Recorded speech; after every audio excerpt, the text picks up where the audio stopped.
From Hollywood, it's time now for... Johnny Dollar. Ralph Dean, Johnny, mono guarantee. Oh, hiya, Ralph. How are things? Rough. My wife could kill me, Johnny. For the insurance? No, just for kicks, because she's mad, because she wanted a mink coat. In short, she's a woman. I couldn't buy her a mink. I don't make that kind of money. You know how it is in the insurance game. Oh, sure, I know, Ralph. You're down to your last yatch. So what happens yesterday? I lose 80 mink coats, silver blue, worth $100,000. Gone, snatched, disappeared. Warehouse robbery? Check. Bandley Furriers out in Los Angeles. My wife's about to blow her stack. She says if I can't afford one fur coat for her, then how come I can pay for 80 of them that I haven't even got? How do you reason with a woman, Johnny? I never try. Usually I just send flowers. I've already done that. She ran them through the garbage disposer. So now what do I do? Buy some more flowers.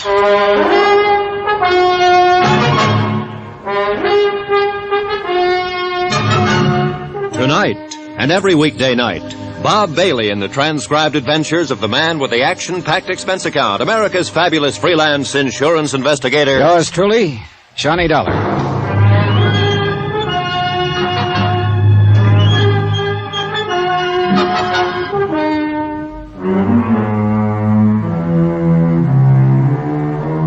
From Special Investigator Johnny Dollar to the Home Office Mono Guarantee Insurance Company, 4312 Spring Street, Hartford, Connecticut. The following is an accounting of expenditures during my investigation of the Silver Blue matter. Item 1, $152.40, telephone and incidentals and transportation to Los Angeles. I called the Mono Guarantee agent out there before I left and got a brief rundown on the case. Among other things, I learned that a man I'd known and worked with before, Detective Lieutenant Ramon Garcia, had been put in charge.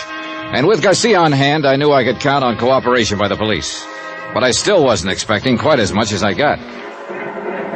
Flight 12 for Las Vegas, Salt Lake, Minneapolis, and Chicago, now loading. I knocked over the fur joint myself, Johnny. Garcia. Only way we get to see you. How have you been? Overworked, underpaid, frustrated, disillusioned, unappreciated. In other words, fine. Got your luggage yet? It's coming right there. Good. We ought to get moving. I've got a squad car outside. What's all the rush? We've got a guy downtown in the hospital I figured you'd want to talk to. Well, he'll wait, won't he? He'd probably like to, if he had any choice. He's dying? Kinda looks that way.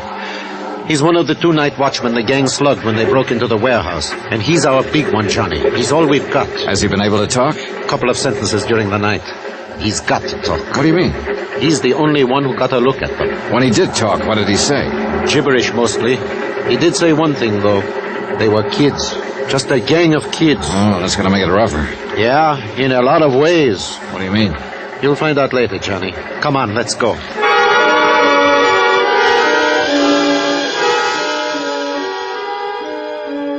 We took the freeway into town with the accelerator floorboarded and the siren screaming.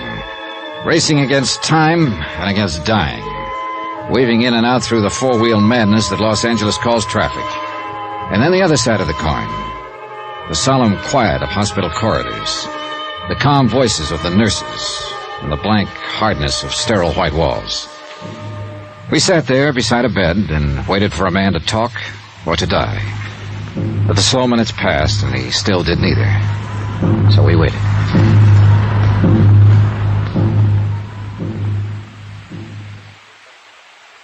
Guess that shot the doctor gave him is not going to have any effect. Apparently not. It's a crazy world, Johnny. No, just the people in it. I mean, yesterday, we'd never even heard of this guy. I still don't know his name. And 24 hours later, here we are. A couple of strangers sitting around watching him die. It's here on his chart at the head of the bed. Albert Christmas. Strangers. Not even family or friends. He didn't have any family or friends. He lived alone in a furnished room. Worked alone, too, except for one partner. So, a gang of punks jump him and bust his head open. Dude, I'm a bad cop, Johnny. I get sentimental about things like this. How'd they work it, Garcia? It's a warehouse district. The streets are practically deserted at night. A police prowl car checks the street once about every 40 minutes, and they hit at 1:10 a.m., 3 minutes after the police had passed. Sounds professional. No, just a smart bunch of kids. The only fur they seemed to know was mink. They passed up a dozen or so chinchillas worth twice as much. How'd they get in? I don't know. Chrisman hasn't been able to tell us. They must have tricked him into opening the door. What about Chrisman's partner? He was making his rounds. They slipped up behind him, slugged him. He didn't see them. He didn't know what hit him. And nobody outside in the street saw anything? Saw them leave with the furs or anything? Nope. Or if they did, they're not saying anything. Oh, that's a rough one, Johnny. We haven't got a thing to go on. Except Chrisman here. The shape he's in, that's only a straw. If he recognized any of them, if he lives long enough to identify... At least the poor devil can groan. I don't know. I think he's closer to being conscious right now than he's been in the last hour. Maybe you're right. Chrisman? Order? He wants a drink. Here you go.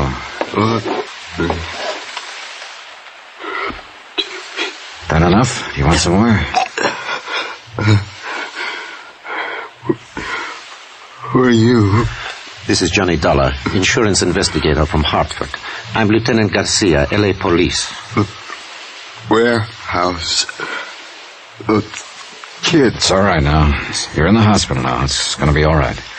My head. Do you feel like answering a few questions, Mr. Chrisman? It won't take long. Those kids, how did they get in? Telegram. Telegram? They showed me the telegram through the window. Yes. When I opened the door, one of them hit me. Did you get a look at the boy who showed you the telegram? Yes. I saw him. Yeah? 18, 19. What did he look like? 5'9", 10. Dark skin. Black hair. How was he dressed? Dark jacket. Hard to think. Any scars? Anything unusual about him? No. My head. Are you sure?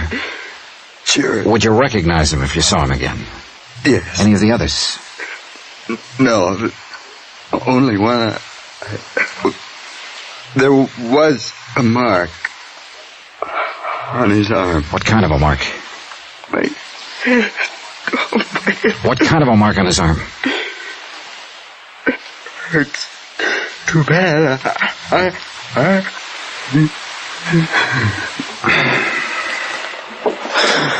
Well, that's that.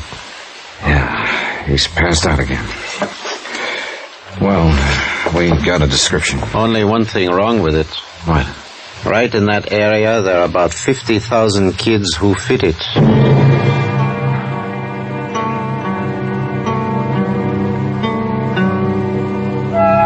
I talked with Mr. Banley, owner of the Furs. Then Garcia and I went down to the warehouse. It stood on the fringe of the river bottom section, fronting the railroad yards, and backed up by block after block of weather-beaten slum shacks. We looked through the warehouse, at the racks where the furs had hung, watchman's office where the gang had entered, but knew while we did it that we were only going through the motions. The police technicians had already been over the place inch by inch, and they'd found exactly nothing. Finally, we stepped out the door into the street. A drab gray street, cluttered with things cast off and discarded, dusty and hollow. There's the story of this whole district down here, Johnny. Right there in that street. Yeah. It's a backwash, a service yard. It's something you need but don't like to look at, so you shove it out of sight. People you need but don't want around. It's the same with them. You grew up down here, didn't you, Garcia? Yeah, I grew up down here. That's why they gave me this case. I know this section inside out. And that's why I told you this one was going to be tough. I think I get the general idea. Those kids came from that slum there to the east. One gets you 9 on that. And the people who live there aren't on our side, Johnny. If they do know anything, they won't talk, is that it? They wouldn't tell a cop the time of day. I don't mean they're criminals. Most of them aren't. It's just that they always put themselves on the other side. What about juvenile gangs? Do they operate around here? Oh, dozens of them. And there's another thing. A few of these gangs are pretty rough, and people who might talk don't because they're scared to. Oh, it's a great setup, Johnny. A fine place to look for $100 grand in furs. You know, I've been thinking about the fact that they knew exactly the time to hit. They must have staked out here somewhere. Sure, and probably right in the place you're thinking. Hey, that lunchroom across the street? Oh, they had to be inside, or the prowl car would have seen them. That's the only place open at night. Did you shake it down? Like I told you, Johnny, they won't give us the time of day. Uh-huh. What about me having a go at it? Yeah, maybe they wouldn't smell cop on you quite so strong. The owner's name is Red Wellers. He was on that night. See what you can get out of him if you want. I think I will. By the way, Johnny, I know you insurance guys make deals sometimes, no questions asked, just to get the loot back. Sometimes, yeah. Well, before you make any deal on this one, you better remember one thing. Chrisman may die.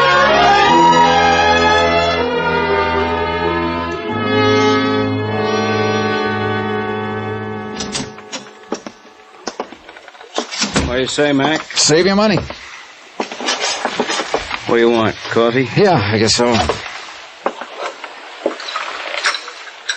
How's business? $1.02 a day. Father in the hole. Want cream? No, I'll drink it black. Want a sinker with it? No, thanks. Are you Red Willards? So that's it. What do you mean? You're in that fur case, ain't you? Maybe. I thought you was the same one, but I couldn't be sure seeing you across the street. You come up with that cop Garcia a while ago, didn't you? That's right. I'm an insurance investigator. Well, you come to the wrong address, mister. I don't know nothing about nothing. Who was in the lunchroom here just before the robbery? I don't remember. Any young kids here? No, it was all old men with long beards. I see. 10 cents for the coffee. Yeah, they got you real scared, haven't they? Haven't they? I don't know any days. All right, look. You know Chrisman, the watchman over at the warehouse. He comes in. He didn't know any days either. What about it? Nothing. Except he's dying. I'm at the Wilkins Hotel if you change your mind. Room 312, Johnny Dollar. Sorry, I don't see no use of me dying, too. Follow me, Mac?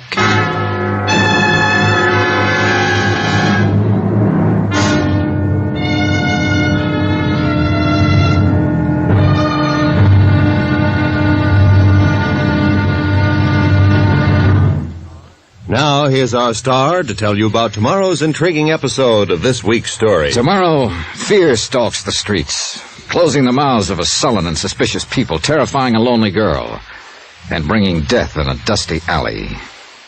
Join us, won't you? Yours truly, Johnny Dollar.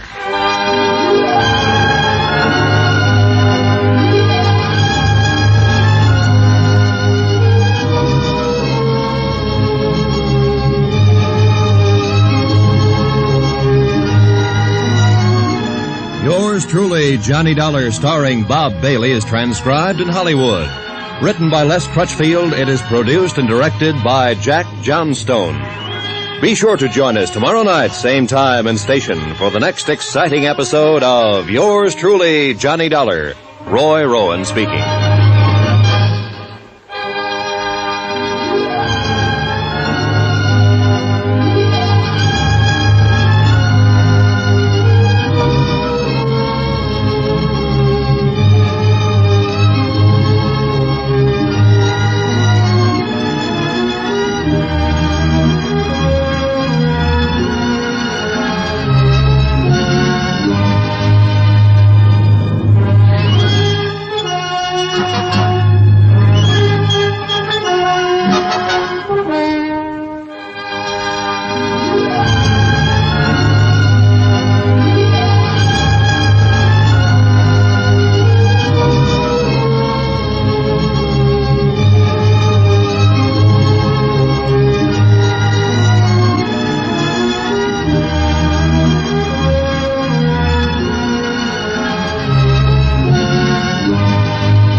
From Hollywood, it's time now for...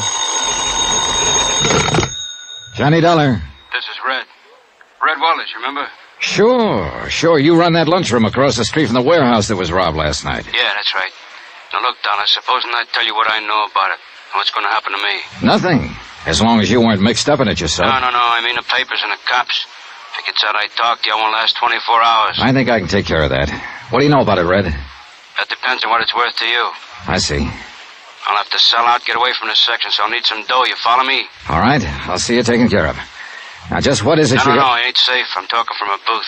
You stay right there at your hotel. I'll see you in a half hour. Right. Just you. No cops. Yeah. Yeah, that's right, Mr. Beck. Mr. Beck? 6 quarts of milk and 2 pounds of butter. Sure, right away. Thanks, Mr. Beck. Goodbye. Hello. Hello.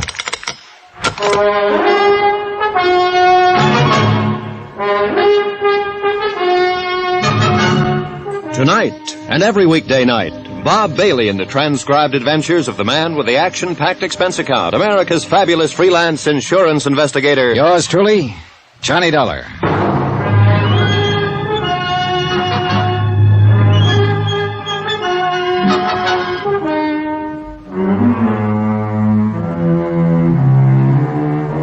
From Special Investigator Johnny Dollar, location Los Angeles, California, to the Home Office, Mono Guarantee Insurance Company, Hartford, Connecticut. Assignment, the Silver Blue Matter. Expense account continued.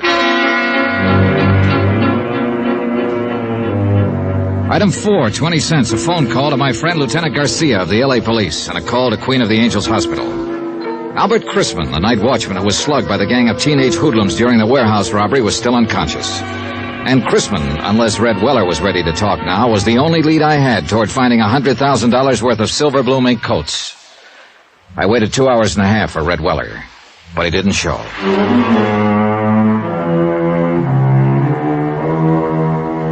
Item 5, $2.85, taxi to the warehouse district at the south end of the railroad yards. It was night by now, and the area was almost deserted.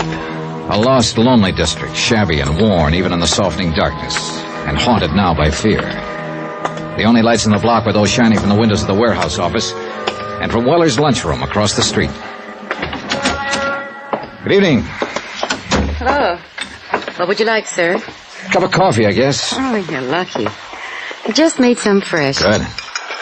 Would you like some cream? No, thanks. No, that'll be fine. Is it foggy out? Yeah, a little. Not bad, though. Hey, this coffee's all right. You're a good cook. Thanks. The boss always has me make it when I'm here. He says I do it better than he does. I'll bet you do. Is the boss around, by the way? No, he called me and said he had to go out. That's why I'm working. I'm on in the daytime mostly. Do you have any idea where he might be? No, he had to go somewhere, I guess. What'd you want to see him about? He wanted to see me. Do you know where he lives? Oh, well, he's got an apartment over on Marina. It's about 8 blocks from here. Think he'd be there? No, he wasn't going home. He was going out somewhere. He acted kind of strange. I don't know what he was going to do. May I ask just what business you're in? Insurance. Oh. I'm a special investigator. What do you mean? I'm working for the company that insured those furs. Oh. The furs that were stolen the night before last from the warehouse across the street. Something wrong? Oh, no. No, of course not. I don't know what you mean. Oh?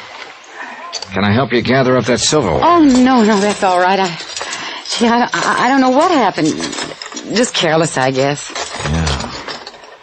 Do you live around here somewhere? Well, yes, on Dalton, 3 blocks up. What's your name? Carla Monte. Why are you asking? How long have you worked here, Carla? About a year. Do many teenagers hang out here? What do you mean? Kids, 17, 18, 19. Do many of them come in here for coffee, hamburgers? Well, sometimes, yeah. I've never noticed much. Know any of them? No. I don't know any of their names. Are you sure? I don't ask them their names. Did I ask you your name? It's Dollar, Johnny Dollar. Well, I still didn't ask you. If you want to tell me What are you scared of, Carla? Nothing. I'm not scared. You're not? Of course not. Why would I be scared? For the same reason your boss is, Red Weller. He was scared when he talked to me this afternoon and when he phoned me later. I don't know what you're talking about. Oh, yes, you do. That's why he didn't come to my hotel. He was afraid to. And why did you drop that silverware when I told you who I am? Because you're scared half to death. No. What's the matter with you people down here? What are you doing, crawling into a hole because a half-grown gang of hoodlums starts throwing their weight around? You don't understand. Then suppose you tell me about it. Do you think that's any kind of an answer in the long run? To pull the covers up over your eyes and let them do as they please, and just keep hoping they'll leave you alone? All you're doing is making things worse. Oh, you don't know how it is. You don't have to live here. No, I don't have to live here, but I know how it is. Because I've seen it in other places where the mobs manage to take over. And if you let it happen here, then you'll really have something to be scared of. Maybe they've already taken over. Oh, a bunch of kids with a gripe on running in packs so they feel safe? Is that the kind of mob you mean, Carla? No. They're not a mob yet, but they will be if they're not stopped. It seems to me you'd have some sense of responsibility to them, if nobody else. Maybe if other people had a sense of responsibility, kids wouldn't have to grow up in a place like this. Have you ever thought of that, Mr. Dollar? Yeah, I've thought of it. But it doesn't hold water. Well, you'd think so if you lived here. All right, so it's a slum district. And sure, these kids start out with a strike on them. But that's a pretty weak excuse for joining up at criminal bands and terrorizing a whole neighborhood.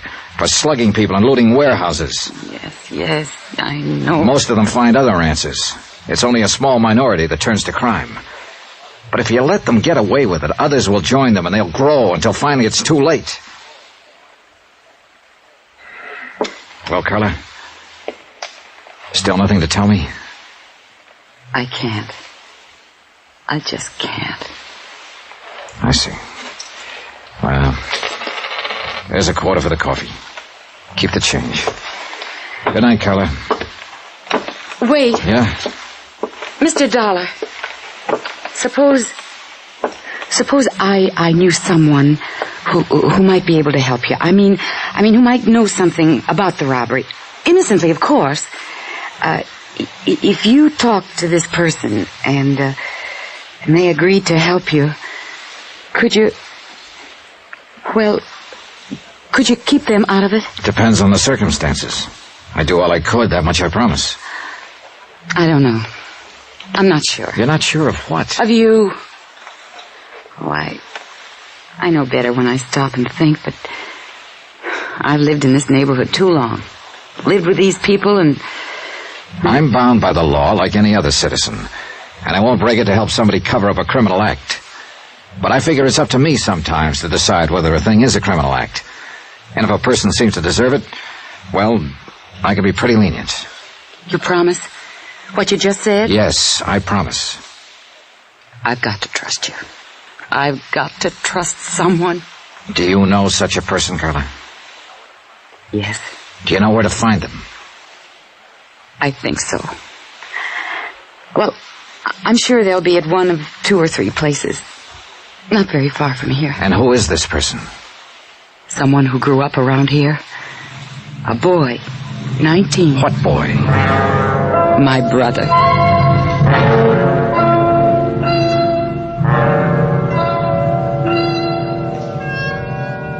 Expense account item 7, $2.70, taxi. We went first to Carla's apartment where she lived with her brother, but there was no one there. Then we checked out a drive-in a few blocks away, a teenage hangout. No luck. Finally, we tried a pool hall down south of the yards, just off Alameda Street. It was our last hope. I know he comes here. It's not a good place for him, but a lot of the other kids do, too. And he wants to belong. Yeah, sure. Everybody does, in one way or another. Oh, gosh, it'd have been different if our folks had lived, but... Well, our boy just won't take orders from his sister. Yeah, I know. Go ahead. Thanks. Let's see. Well, if he's not here, then I just don't know where he... Oh, wait. There he is. Down near the corner. The one with the dark curly hair. All right, come on. Take it easy. Just tell him I'm a friend of yours and you want to talk to him. We'll get him off to one side. Oh, whatever you say. Eddie. Yeah? Oh, what are you doing here, Carla? Eddie, this is Mr. Dollar, a friend of mine. I wonder if we could talk to you for a moment. What about? Well, you know better than to come in a joint like this. But I want to talk to you, Eddie. Talk to me at home. Now, go on, get her out of here, will you, mister? It might be a good idea if you listen to her first. I thought it was her that wanted to talk to me. Go on, get her out of here. All right, if you'll go with us. What for? I like it here. It's a nice place. Yeah? At least it's better than San Quentin. What are you talking about? A warehouse robbery, $100,000 worth of furs. I understand you may know something about it. Innocently, of course. I thought you said this guy was a friend of yours. Well, that's right, Eddie. He's just... Who is he? He's an insurance investigator. Oh, so that's the pitch. She's promised to help, Eddie. If you'll tell him whatever you know, he'll protect you. Knock it off, Carla. Now, look, mister. I don't know nothing about nothing. I never even heard of no fur robbery. So take her with you and get out of here. This may be your last chance to get off before the boat sinks, Eddie. You're not leaving, huh? All right, then I'll leave. Eddie! Let him go. We can't force him to talk. I don't know, Mr. Dollar. I don't understand him. I do.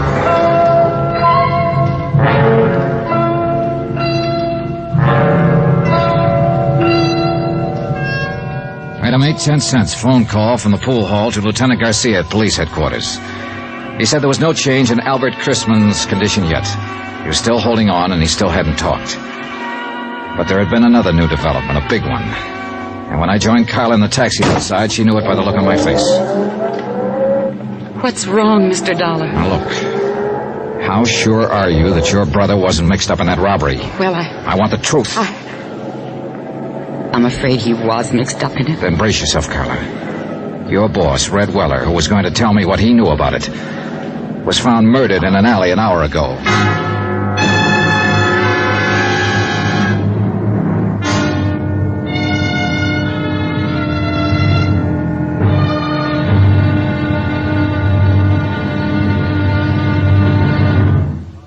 Now, here's our star to tell you about tomorrow's intriguing episode of this week's story. Tomorrow, a lonely, broken-hearted girl, a blood-stained shirt, and a fight with a cornered rat. Join us, won't you? Yours truly, Johnny Dollar.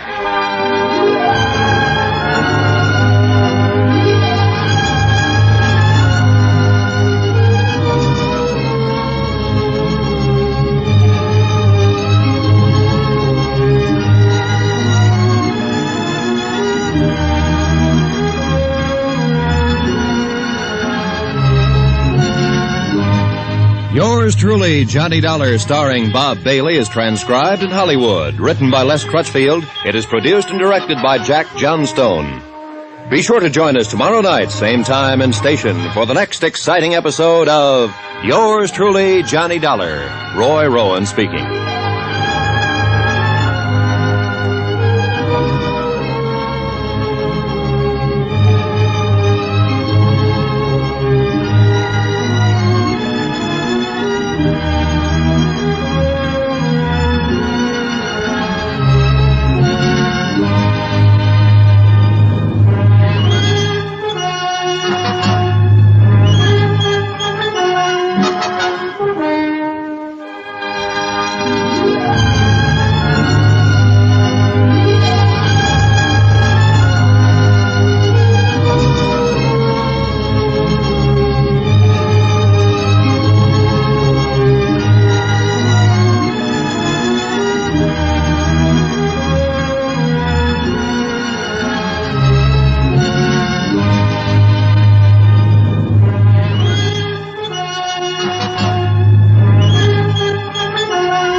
From Hollywood, it's time now for... Johnny Dollar. Wake you up, Johnny? Oh, Garcia. No, just finished breakfast. Oh, you special investigators do live. Suppose that insurance company of yours could put me on expense account? Maybe. If you found that $100,000 worth of stolen furs. Just a matter of time, Johnny. Now you're talking like a police lieutenant. How soon can you come down here to headquarters? Oh, what's up? Has the watchman talked? Chrisman? No, he's still in a coma. But I want to know some more about that kid you mentioned on the phone last night. Eddie Monty. Yeah. Well, I don't know. That was told to me in confidence. Look, Johnny, I'm going to talk to you like a policeman for a minute. A man named Weller was knifed to death last night. You told me yourself his death is probably tied in with that warehouse robbery. Another man is dying at Queen of the Angels. So, confidence or no confidence, I want to know about that kid. All right, Garcia. I'll be there in 20 minutes.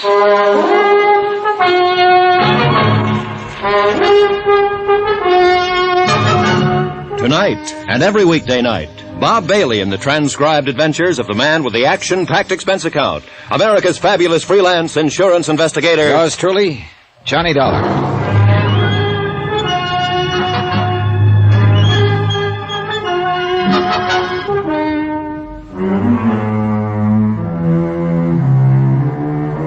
From Special Investigator Johnny Dollar, location Los Angeles, California.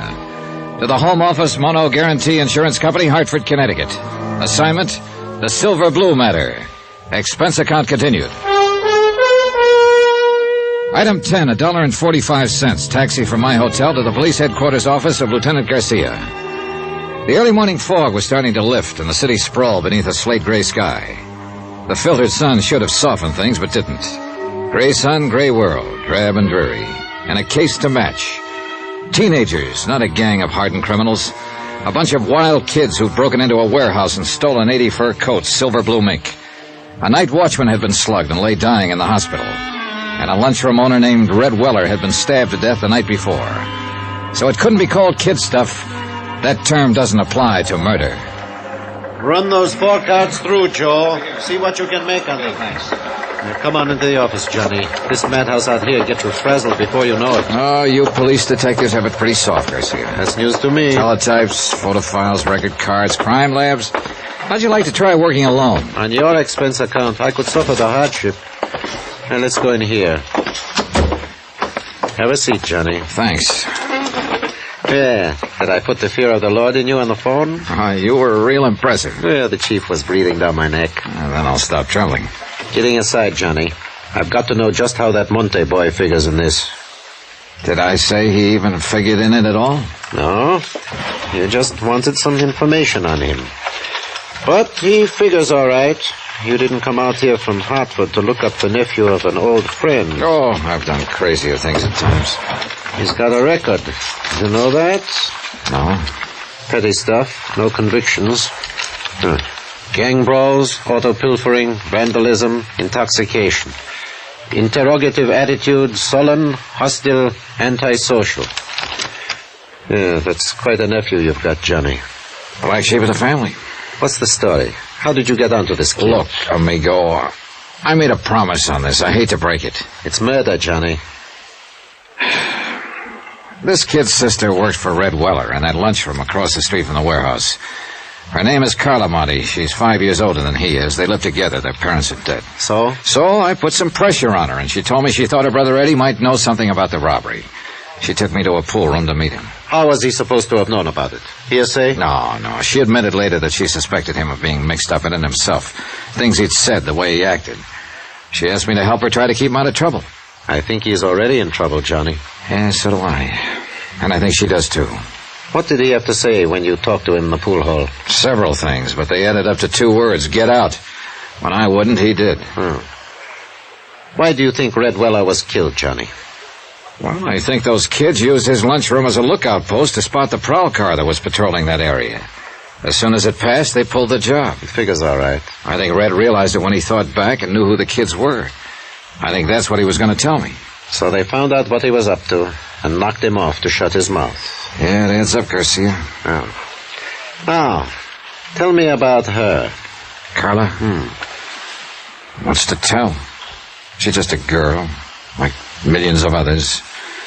Decent, hardworking, and real sweet. But there's something about her, something special. I don't know what, I don't know the words to use, but... Well, it's there. You feel it. And she's kept it somehow. In spite of everything. I guess I know what you mean. Do you? I told you once, Johnny, I grew up in that district. I know how rough it is. Well, maybe it's even worse for a girl. It is. I know. I had a sister. Oh, I didn't know that. She was a lot like this girl Carla once. Then the district got to her, and she got to be more like Carla's brother. What happened to her? 1 to 5. Possession of narcotics. A couple of other pretty rough charges. She died in Tehachapi prison 7 years ago. I'm sorry, Garcia. Yeah. I don't want to see this girl, Carla, hurt any more than you do, Johnny. Maybe the hurt will break her, make her lose that something special. But I've still got to pick up her brother and bring him in for questioning. Expense account item 11, $1.90. Taxi to the Weller lunchroom to see Carla Monte. Lieutenant Garcia had a police detail checking known fences and borderline dealers specializing in furs. But so far, none of those contacted had been approached by any member of the warehouse gang. Albert Chrisman, the night watchman who had been slugged during the robbery, was still in a coma, unable to talk. So Carla remained my best, in fact, my only lead to the case. The lunchroom was closed. I paid off the taxi, walked 3 blocks to Carla's apartment house, climbed the stairs, and knocked on her door.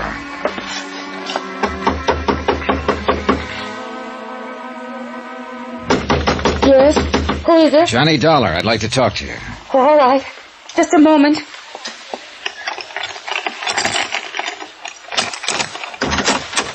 Come in, Johnny. What were you expecting, a major invasion? I don't know. I don't know what I'm expecting. Easy, Carla, easy. It's not the end of the world. Eddie didn't come home last night. Oh? I tried, Johnny. I tried to be a mother and father both to him. What did I do wrong? Well, that's the kind of question that doesn't always have an answer. Have you got a drink in the house? Have I what? Got anything to drink? Well, there's some brandy, I think. All right, get it. Well, I don't know if it's a good brand or not. It doesn't matter. Bring 2 glasses. Pour out a couple of stiff ones. No, I don't. Go ahead and pour them, 2 of them. All right. Is this a snapshot of Eddie when he was younger? Yeah. He was in junior high school then. It was taken at summer camp when he won a medal for swimming. And that was the only year I could afford to send him. Here you are, John. Thanks. All right, here's a go. Oh, I don't think Now so. drink it, all of it. All right. Good. You needed that. Where do you think he is, Johnny? What's happened to him? Carla, you're going to have to face it sooner or later, and I kind of think now is the time. What do you mean? You've been worried sick for fear your brother would get into some kind of trouble. And you had reason to worry. It's finally happened. No. He's in trouble, all right. Plenty of trouble. You're not the only one looking for him. Who else is? Who do you mean, Johnny? The police. There's an APB out. They want him for questioning in connection with the robbery and with the murder of Red Weller. Oh, no. Eddie wouldn't kill anyone. Maybe not, but somebody did. Some member of the gang that robbed the warehouse. And it looks very much as if Eddie is a member. Yes. I suppose he is. Now, look, Carla. Is there anything you haven't told me about the robbery, I mean? No. I was just suspicious, that's all. Because if there is, let's have it. It's too late to protect him now. The sooner he's taken into custody, the less likelihood of his getting any even deeper. He was out that night. He didn't come home until almost morning. I was worried about it. But I knew it wouldn't do any good to ask him. Do you know who was with him that night? No. Who would be the most likely ones to go along on a deal like that? Any of them. Any of those he's been running around with lately. Any idea where they hang out mostly? Well, just those 2 places I took you to last night. That drive-in and the pool hall. Look, if they did pull that robbery, where do you suppose they take the furs? Well, I don't know. Does Eddie have a car? No, but some of the other boys do. Uh-huh. Carla, would you mind if I look through Eddie's room?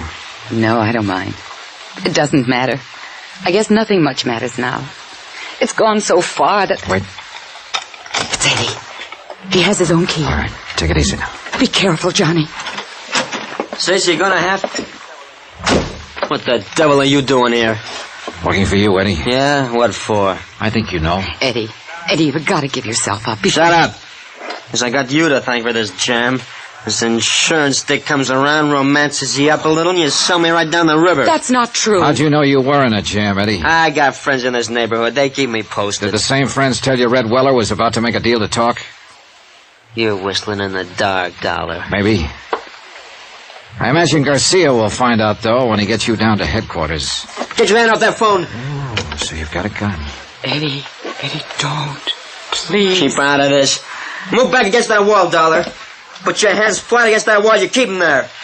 Give me some clothes, Carla. Come on, make it fast. What are you going to do, Eddie? I said give me some clothes. All right, Eddie. You're wrong, though. You're making a big mistake, Eddie. It's no use running. You'll only... Eddie. What's the matter? Down there in the street. A police car just pulled up. You're lying. Stay where you are, Dollar. I'd kill you, Carla. You're the one that brought him here. Trying to let him trap me. I think I'll pull a bullet on you before I leave. You fire one shot and you won't have a chance. They'll be in here before you can get out of the hallway. You better make up your mind, Eddie. Well, you've still got time. Stay where you are, Dollar. Don't try to come after me. Eddie, please, give yourself up, Eddie. Stop him, Johnny. I'm afraid it's a little late. Why did you let him go? There was no choice, Carla. He'd have killed you if I'd moved. Well, you'd better give me that list of his friends. The police will want it. Heaven help him. Yeah. That's about all that can help him now.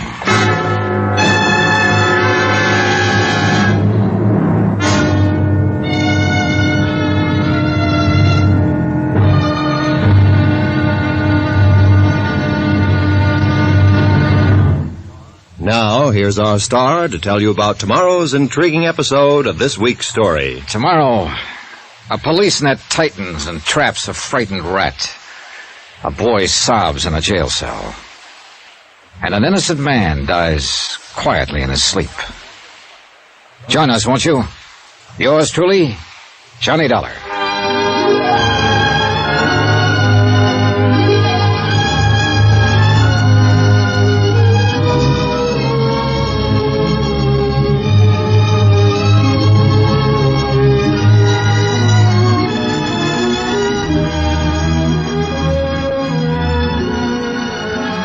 Yours truly, Johnny Dollar, starring Bob Bailey, is transcribed in Hollywood.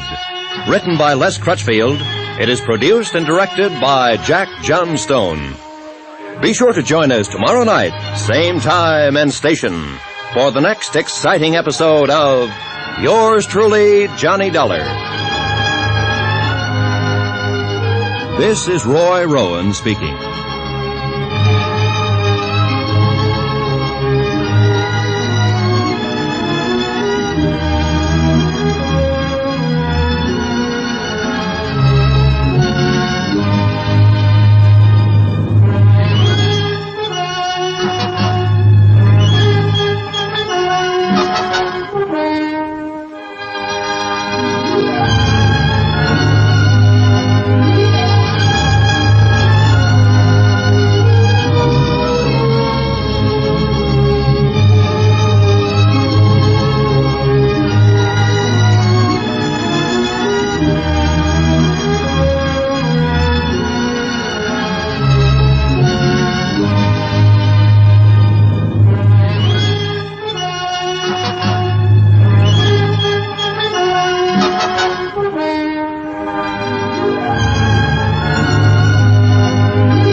From Hollywood, it's time now for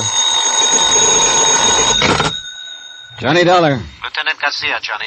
Are the boys in the police car still there? There are 3 police cars here now. They've searched the apartment house from top to bottom. Any luck? No, Eddie got away.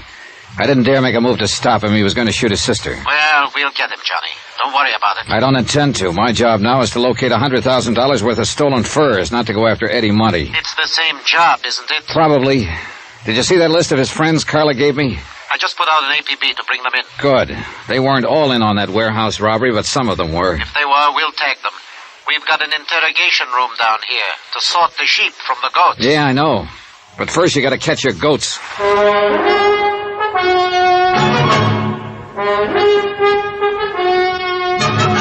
Tonight, and every weekday night, Bob Bailey in the transcribed adventures of the man with the action-packed expense account. America's fabulous freelance insurance investigator. Yours truly, Johnny Dollar.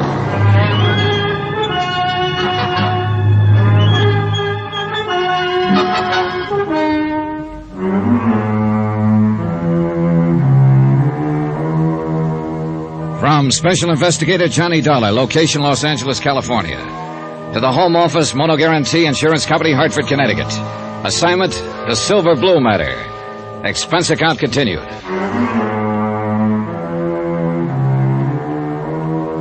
Item 12, 2 cents for the way I felt. I hung up the phone and walked to the window, stood there looking out into the street. The police were leaving the apartment to carry their search for fugitive Eddie Monty into wider territory. And Eddie's sister Carla sat huddled in a corner, forlorn, beaten, broken-hearted. From the window, too, the view was anything but cheerful. Dirty, cluttered streets lined by row on row of sagging tenements, drab and gray in the weakening light of late afternoon. This was the slums that had spawned Eddie Monty, raised and nurtured him, made him into a member of a gang, and had now sent him fleeing from the police with a gun in his hand. And the same slum had bred the others of the gang who'd robbed a warehouse of 80 silver blue mink coats, slugged night watchman Albert Grisman into a near-death coma, and had murdered a man who tried to give them away. Why, Johnny? What got into him? Why is he ending up this way? I wish I could tell you, Carla. I did something wrong. That's it, of course, but what? Forget it. You did all you could. It wasn't enough. Well, sometimes nothing is enough.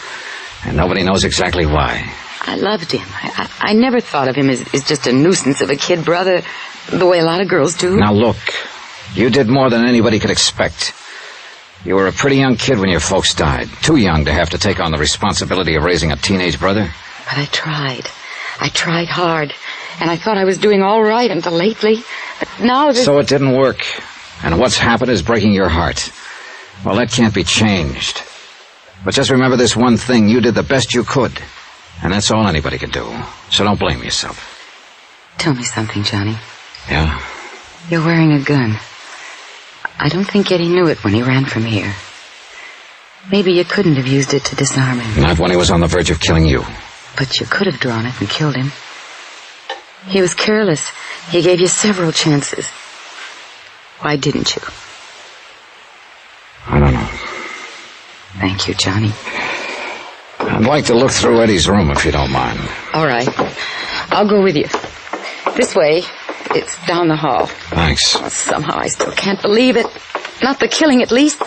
Eddie is just not that kind. Well, a kid gets under pressure sometimes and gets pushed overboard. Maybe we'll know more when they pick him up. What if he tries to resist arrest? You know the answer to that. Oh, I hope he doesn't. Well, here it is. This has been Eddie's room since he was 13. It ought to tell something. The main thing at the moment is to find something that tells where he might go to hide out. And I've also got $100,000 worth of furs to locate. Well, you go ahead and look around. Whatever you want. Okay, thanks. I'll be in the living room. You call me if you want me.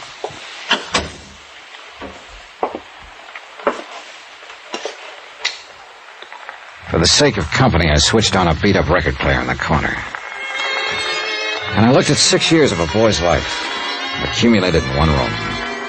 Comic books, hot rod magazines, school mementos, knickknacks, photographs. Junk mostly to anybody but the owner. I went through all of it, then through the drawers and chest and through his clothes. Nothing. I looked over the photographs stuck in the mirror tacked on the wall. Some of the names on the boys' pictures were the same as those on the list Carla had given to the police. There were a few pictures of girls and a lot of pictures of hot rods. I picked up an envelope of loose photographs lying on the dresser. They were views of a second-hand panel truck, and in all of the pictures, Eddie was standing beside the truck with obvious pride of ownership. One of the views showed the front license plate. I turned the envelope over. The film had been developed less than 2 weeks before. I called Carla back into the room and asked her about it. No, I didn't know he had a car, or a truck, rather. It may not be his, but I'll lay odds that it is. That look on his face is a dead giveaway. I don't know. He sure kept it a secret. He never brought it here once. Do you recognize the background in those pictures? No, I don't. It looks like a storage yard or an industrial place of some kind, doesn't it? Yeah, I'd call it that. Do you mind if I take these with me? Of course not. But why? The gang had to use something to haul those furs away from the warehouse. But if Eddie was keeping the truck a secret from me, it was because he was planning to use it for the robbery. That one or some other one. Johnny, he was in on it all along. Look, Carla, I've got a hunch Eddie is the leader of that gang. Oh, no. I think the truck was used in the robbery, and I think when we find it, we'll find the furs and we'll find Eddie. See you later, Carolyn.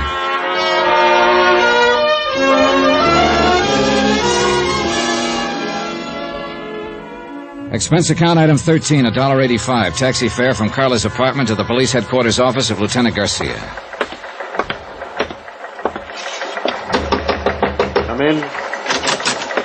Oh, Johnny, I've been trying to locate you. Oh, what's up? We picked up 2 of those kids on Carla Monte's list. Friends of Eddie's. Wow, that's a start. Not with one of them. He's in the clear. Perfect alibi. We have something on the other one, though.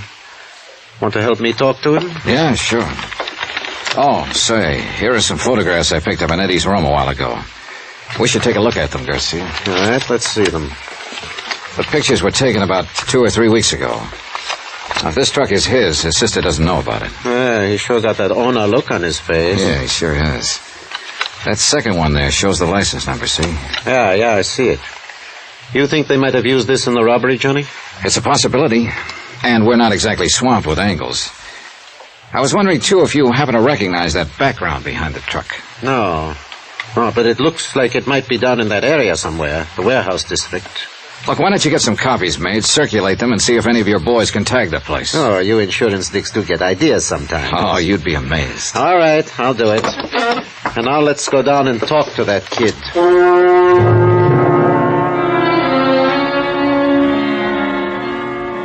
Interrogation room 519 was on the 5th floor. Bare walls painted gray, a businesslike room without a doorman or compromise. Furnished only with the necessary table, chairs, and lights. We stopped in the anteroom and looked in through the one-way glass window. The boy waited alone at the interrogation table, trying to put up a tough, defiant front, but failing by the tremble of a lip and the occasional flick of his eyes. Well, let's go in. Get it over with. The kid stiffened when he heard the door open, but he didn't turn around. He just sat there at the table, braced and waiting. You can take that chair at the side, Johnny. Okay, thanks.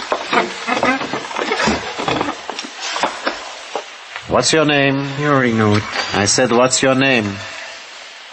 Mario Santorres. That's your right name? Yeah. Where do you live? Roxman Place, my aunt. Ever been arrested before, Mario? No. Hey, you've got kind of a bad memory, haven't you? Why? September of last year. Arrest made by Officer C.J. Barton. Charge, possession of stolen articles. Hubcap, 2 auto radios, 1 camera. I wasn't convicted. I asked if you'd ever been arrested, not convicted. It was a frame-up. I didn't have any evidence. No, apparently not. Witnesses for the prosecution refused to testify. Case dismissed. Here, what are you going to claim this time, Mario? Another frame-up? I don't know why you brought me in here. I don't know anything about anything. That bad memory again, huh? I just don't know what you're talking about. It's lucky for us that Eddie Monty had such a good memory, isn't it? Yes. What about Eddie? Huh? What do you mean? Is he a friend of yours? I know him. He's got a fine memory, that boy. Too bad you can't remember things the way he does. What are you talking about? Oh, that's true, all right. Eddie remembers everything that happened. What he did, what Mario did. I don't know what you mean. Oh, that's because of your bad memory, Mario. Why, Eddie remembers the name of every boy who was in on that job and just what each one of them did. What job? That warehouse robbery. Have you forgotten about that? I don't know anything about any robbery. Well, there's been a lot of talk. At least you've heard about it, haven't you? I don't know anything about it. Maybe you've just forgotten. I don't know what you're talking about. When did you see Eddie last? I don't remember. Have you seen him since the robbery? No. How can you be sure? You said you hadn't heard of any robbery. What? I haven't. Still, you haven't seen Eddie since the robbery. What? Come on, Mario. Tell us about it. I guess maybe I did hear about it. So? Well, why shouldn't I hear? It was in the papers. Everybody's been talking about it, so what if I did hear it? I don't prove anything. But you said you hadn't heard. So I forgot. Guy can forget something, can't he? Yeah. If he's got a bad memory, he can. And Mario's got a real bad memory, Johnny. Not Eddie, though. He remembers how you guys loaded those furs into his truck. How you waited across the street in Red Weller's until the prowl car passed. How you slugged the night watchman, Albert Christman. That's a lie. How do you know it is, Mario? You don't even remember it. Eddie does, though. He even remembers the next night, when you stabbed Red Weller to death to keep him from coming to me. No. No, I didn't do that. Of course you did. You don't think Eddie would lie, do you? It's not true. Makes sense to us. Is Eddie here? You pick him up? How would we know what he remembers unless we picked him up? Now, how do you think we got your name? Out of the telephone book? It's not true what Eddie says. Well, if you've got anything to say, we'll listen to it. But I don't think it's necessary, do you, Johnny? No, I think Eddie remembers everything. Let's get out of here. Yeah. He's lying! You listen to me. I'll tell you the truth. I'll get a stenographer.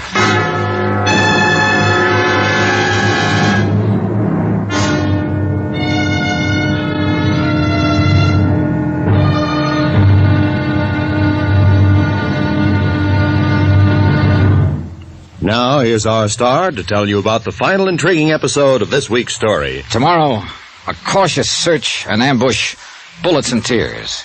And the end is violence. Join us, won't you? Yours truly, Johnny Dollar.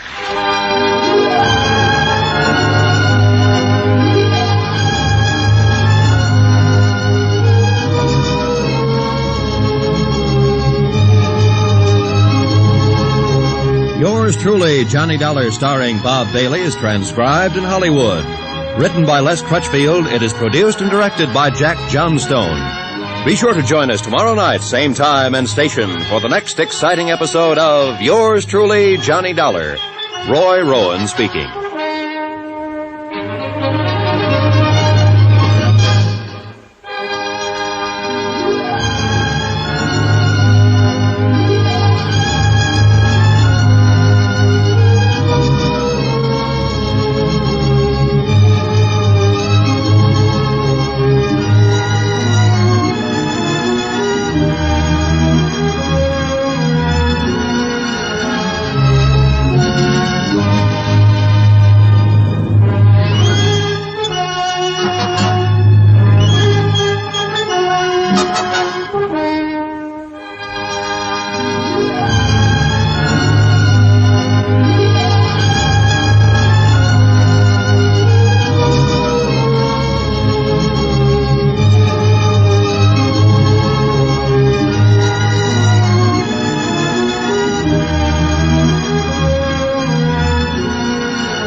From Hollywood, it's time now for... Johnny Dollar speaking, Lieutenant Garcia's office. Johnny, you're the one I was trying to reach. This is Carla Monte. Oh, I was going to phone you later. What's happening? Have they found Eddie yet? Not yet, but the police picked up one of his friends, Mario Santoris. Oh, Mario, I know him. Well, he's been to the apartment lots of times. Was he in on the robbery? Yes, he just made a statement admitting it. And what did he say about my brother? He says Eddie is the one who planned the whole thing. He must be lying. No, Garcia and I are pretty sure he's telling the truth. I'm sorry, Carla. I'm coming down to headquarters, Johnny. There's no use. There's nothing you can do here. At least I can be there when they bring him in or whatever happens. It won't help. You're better off at home. Now, No, please. Johnny. I raised him. Some of the fault must be mine. I can't desert him. I'm going to be there if he needs me. Okay, Carla.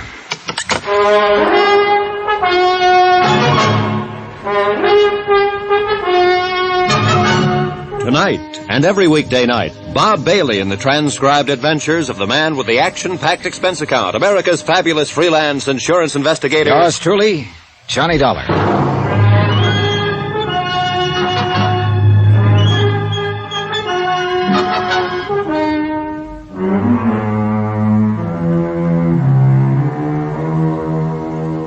From Special Investigator Johnny Dollar, location Los Angeles, California. To the Home Office, Moto Guarantee Insurance Company, Hartford, Connecticut. Assignment, The Silver Blue matter. Expense account, final page.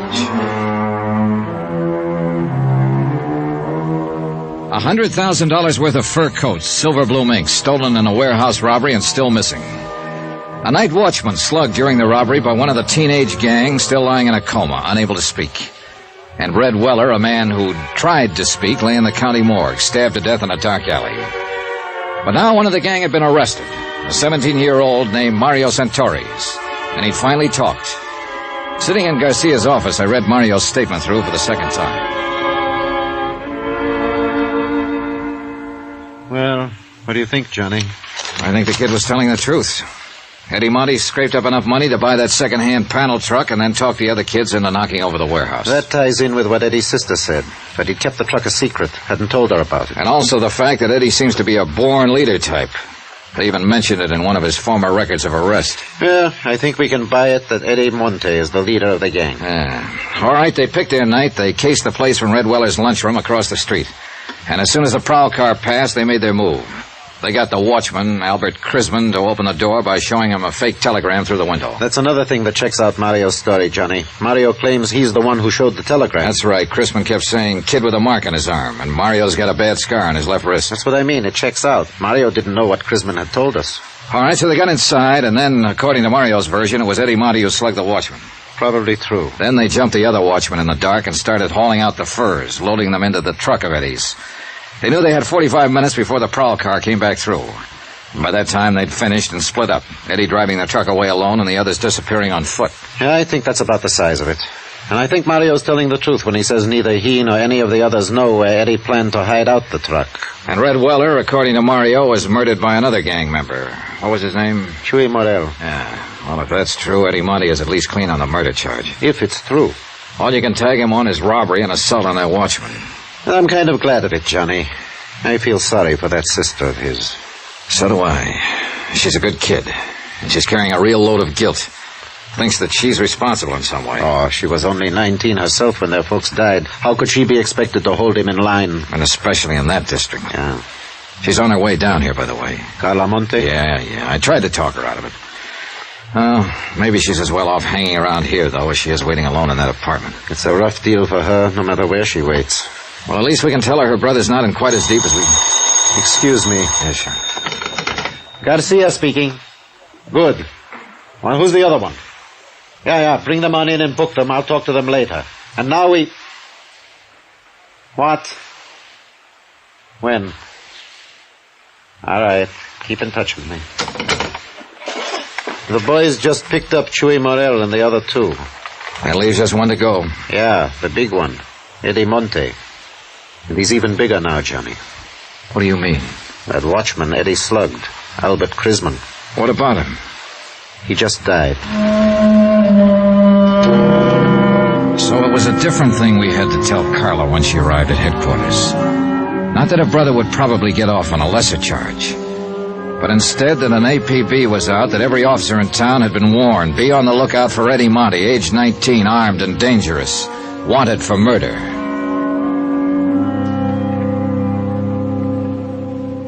Expense account item 15, $12.50, rent on a hired car. One of Garcia's boys was certain that the background appearing in the photograph of Eddie's truck was somewhere in his district, but he couldn't tag the exact spot. So I decided to cruise that area street by street. Carla Monte, Eddie's sister, went along with me.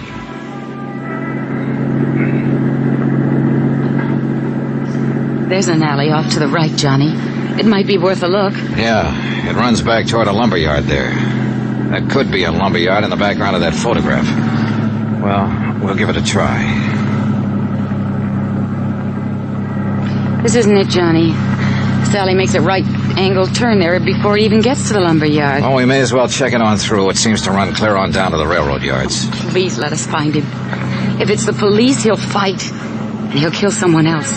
Be killed himself, maybe. It's out of your hands now, Carl. It's got to work itself out in its own way. And there's nothing much anybody can do to stop it or change it. I know, Johnny.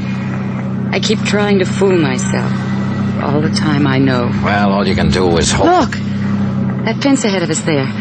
Next to the railroad yards. Yeah, that could be the fence in these pictures. Looks the same. And that storage shed there at the right, that's in one of the shots. Yeah. And that pile of oil drums. This is it, Carla. This is where those films were taken. The truck was parked right at the corner of that shed. Well, it looks as though that off chance paid off. I'm scared, Johnny. Now that it's so close, I'm scared. Don't be. By off chance, I meant just finding the place. He may not have come back here since the day those pictures were taken. You don't believe that, and you know it. Look, Carla, that house back at the corner has a phone. There's a wire running in from the pole. Go back there and use it to call Lieutenant Garcia. Give him the location and tell him to hit the radio and have this whole area blocked off. Got it? Yes. Tell him to cover the railroad yard, too. Sew up this whole section tight. And tell him to make it fast. Johnny. Yeah. Eddie may be watching us from around here somewhere right this minute. I waited until she'd gone. Then I got out of the car and walked toward the shed and the sagging wooden fence that bordered the railroad yards. It was nearly dark now. The high floodlights had been turned on above the crisscross network of gleaming steel tracks. Shadows play tricks at such a time of evening, and I got sudden movements now and then from the corner of my eyes, but yet nothing really moved. And the only sound was the sound of my own footsteps. I stopped several times and stood watching and listening, but nothing moved. There was only silence. I reached the door of the long wooden shed and found it padlocked. But looking in through a broken window, I could see the lock didn't matter. The shed was empty and long abandoned. Between it and the fence was a drive leading toward the rear. And behind the shed in a loading area, I found Eddie's truck. And in the back of it was $100,000 worth of furs. All right, Dollar. Get your hands up. Eddie, you're in a rut. That's the first thing you said to me the last time we met. I ought to killed you there in that apartment. Isn't one killing enough? I don't suppose you know it, but Albert Chrisman died this afternoon. I know. I got a radio in the truck there.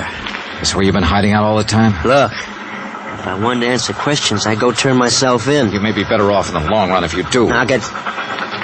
You here alone? No, your sister's with me. Oh, for the love... What does she want to do? Watch me get it? Why don't you give me that gun, Eddie? It's only a matter of time. You know that. You don't have a chance. Oh, I figure I got a pretty good chance right here in my hand. Chance at what? To break Carla's heart? Smash her into the dirt? Kill her, maybe? Shut up. What more do you want to do to her before you're through? I'm not planning to be through. Oh, that's great. But the police are doing some planning of their own. They gotta find me first. I found you, didn't I? And I ought to kill you right where you're standing. Is that all you gotta think about, Eddie? To kill somebody and go on killing until one of them kills you? Shut up. Let me think. Think about Carla if you want to think about something. Think about the things she's done for you, the years she's worked for you, worried about you. That dame was born to worry. Nobody's born to worry. They inherit worries, like you were inherited by her. I didn't ask her to do it. Life didn't give her any choice. But it's too late now to talk about that. It's all over, Eddie. This is the wind-up. Come on now, give yourself up. You haven't got a chance. Oh, and I would have if I gave myself up? Don't you hand me that stuff. The police have got this whole section surrounded. Carla went to call them 20 minutes ago. If I thought you were trying to hand Johnny. me... Keep your mouth shut. Eddie, you don't have a chance. Johnny, Lieutenant Garcia's here. Be careful, Eddie's here. You dirty... I hit the dirt and rolled into the truck and came up on the other side with my gun in my hand. I could hear Eddie running away, but I couldn't tell where he was. Johnny, are you all right? Yeah, I'm all right. Eddie went over the fence into the yards. Where are you? Here, the corner of the shed. Come on, let's go after him. We can't get through. I've got men working this way from the other side. Where's Carla? Back there somewhere. Come on, we can get through the fence here. Carla, stay where you are. Don't follow us. There he goes, Johnny, behind that line of freight cars. All right, come on. He can't get too far that way. There's a train coming. There he goes! He's going to try to beat it. The crazy Eddie! Santa Maria!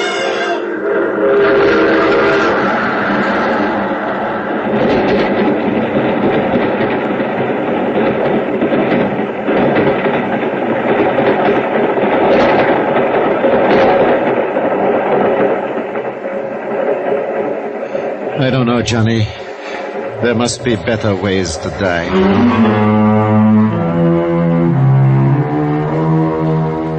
Expense account item 16, $300.60. Hotel and miscellaneous in Los Angeles and transportation back to Hartford. Expense account total, $541.25. End of account, end of report. Remarks?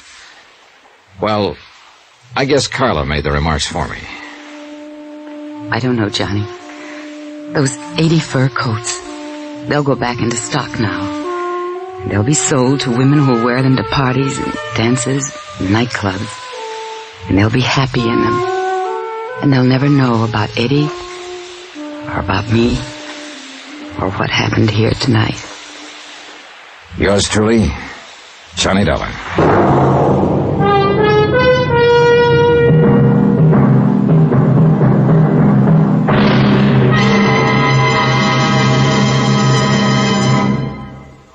Now, here's our star to tell you about next week's intriguing story. Next week, The Matter of the Medium, Well Done. And a seance or two that I think you'll like. Join us, won't you? Yours truly, Johnny Dollar.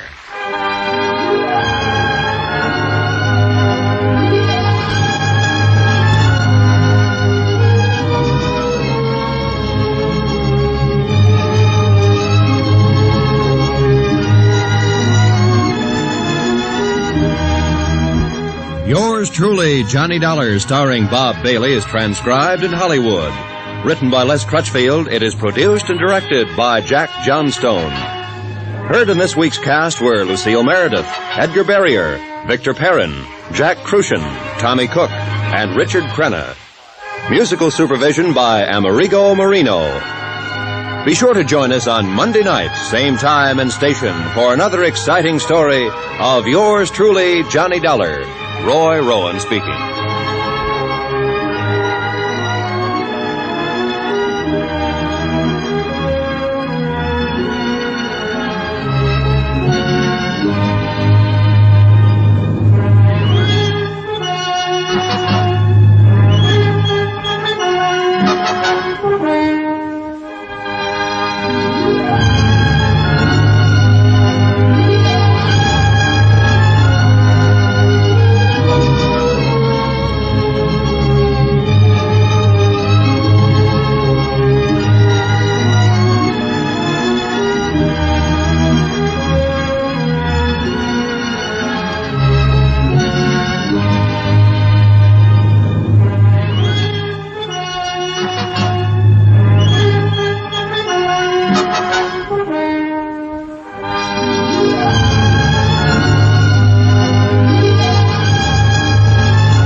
From Hollywood, it's time now for...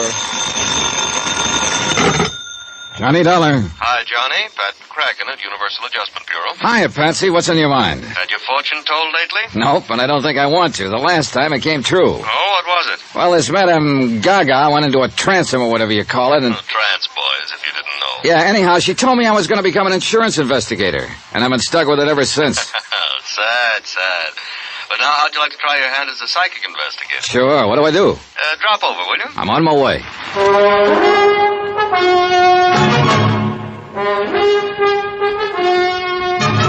Tonight, and every weekday night, Bob Bailey in the transcribed adventures of the man with the action-packed expense account, America's fabulous freelance insurance investigator. Yours truly, Johnny Dollar.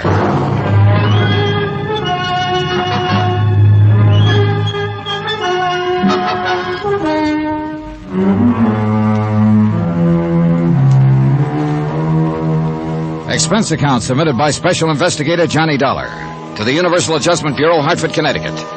Following is an accounting of expenditures during my investigation of the matter of the medium. Well done. Expense account item 1, 115, taxi to the office of Pat McCracken at Universal. I hadn't seen Pat since he ruined my Southern California vacation by insisting I tie it in with the Jolly Roger matter in the Lamar case, where my expense account, for some strange reason, came out to a right nice figure. I've even included the case of VO that I'd sent him for having handed me those investigations. So I didn't know whether he was going to be nice to me or to rub my nose in the dirt. As it turned out, he didn't know either. Now, I don't quite know whether this is going to be another soft touch for that expense account of yours, or a completely crazy one, or a real rub. Tommy Green seems to think the latter, though I don't see why particularly. Yeah, who's Tommy Green? Mid-Eastern life down in New York. Oh, but just bill me as usual. Sure, okay. Now, Tommy says he's run into this sort of thing before, but not on so big a scale. That's why he's worried about it. Pat, you still haven't told me what. Oh, now one of his clients happens to be a sweet young thing named Carol Sharp, 26 or 7, beautiful, badly spoiled. Love him that way. What? Nothing. Go on. Yes. She lives alone in a swank penthouse in the East 50s down there in New York. Playgirl. Tommy holds a $110,000 policy on her. Straight life. Beneficiary? Her family, mother, and a couple of kid brothers. No father? No. The others live over in Mauchunk, PA.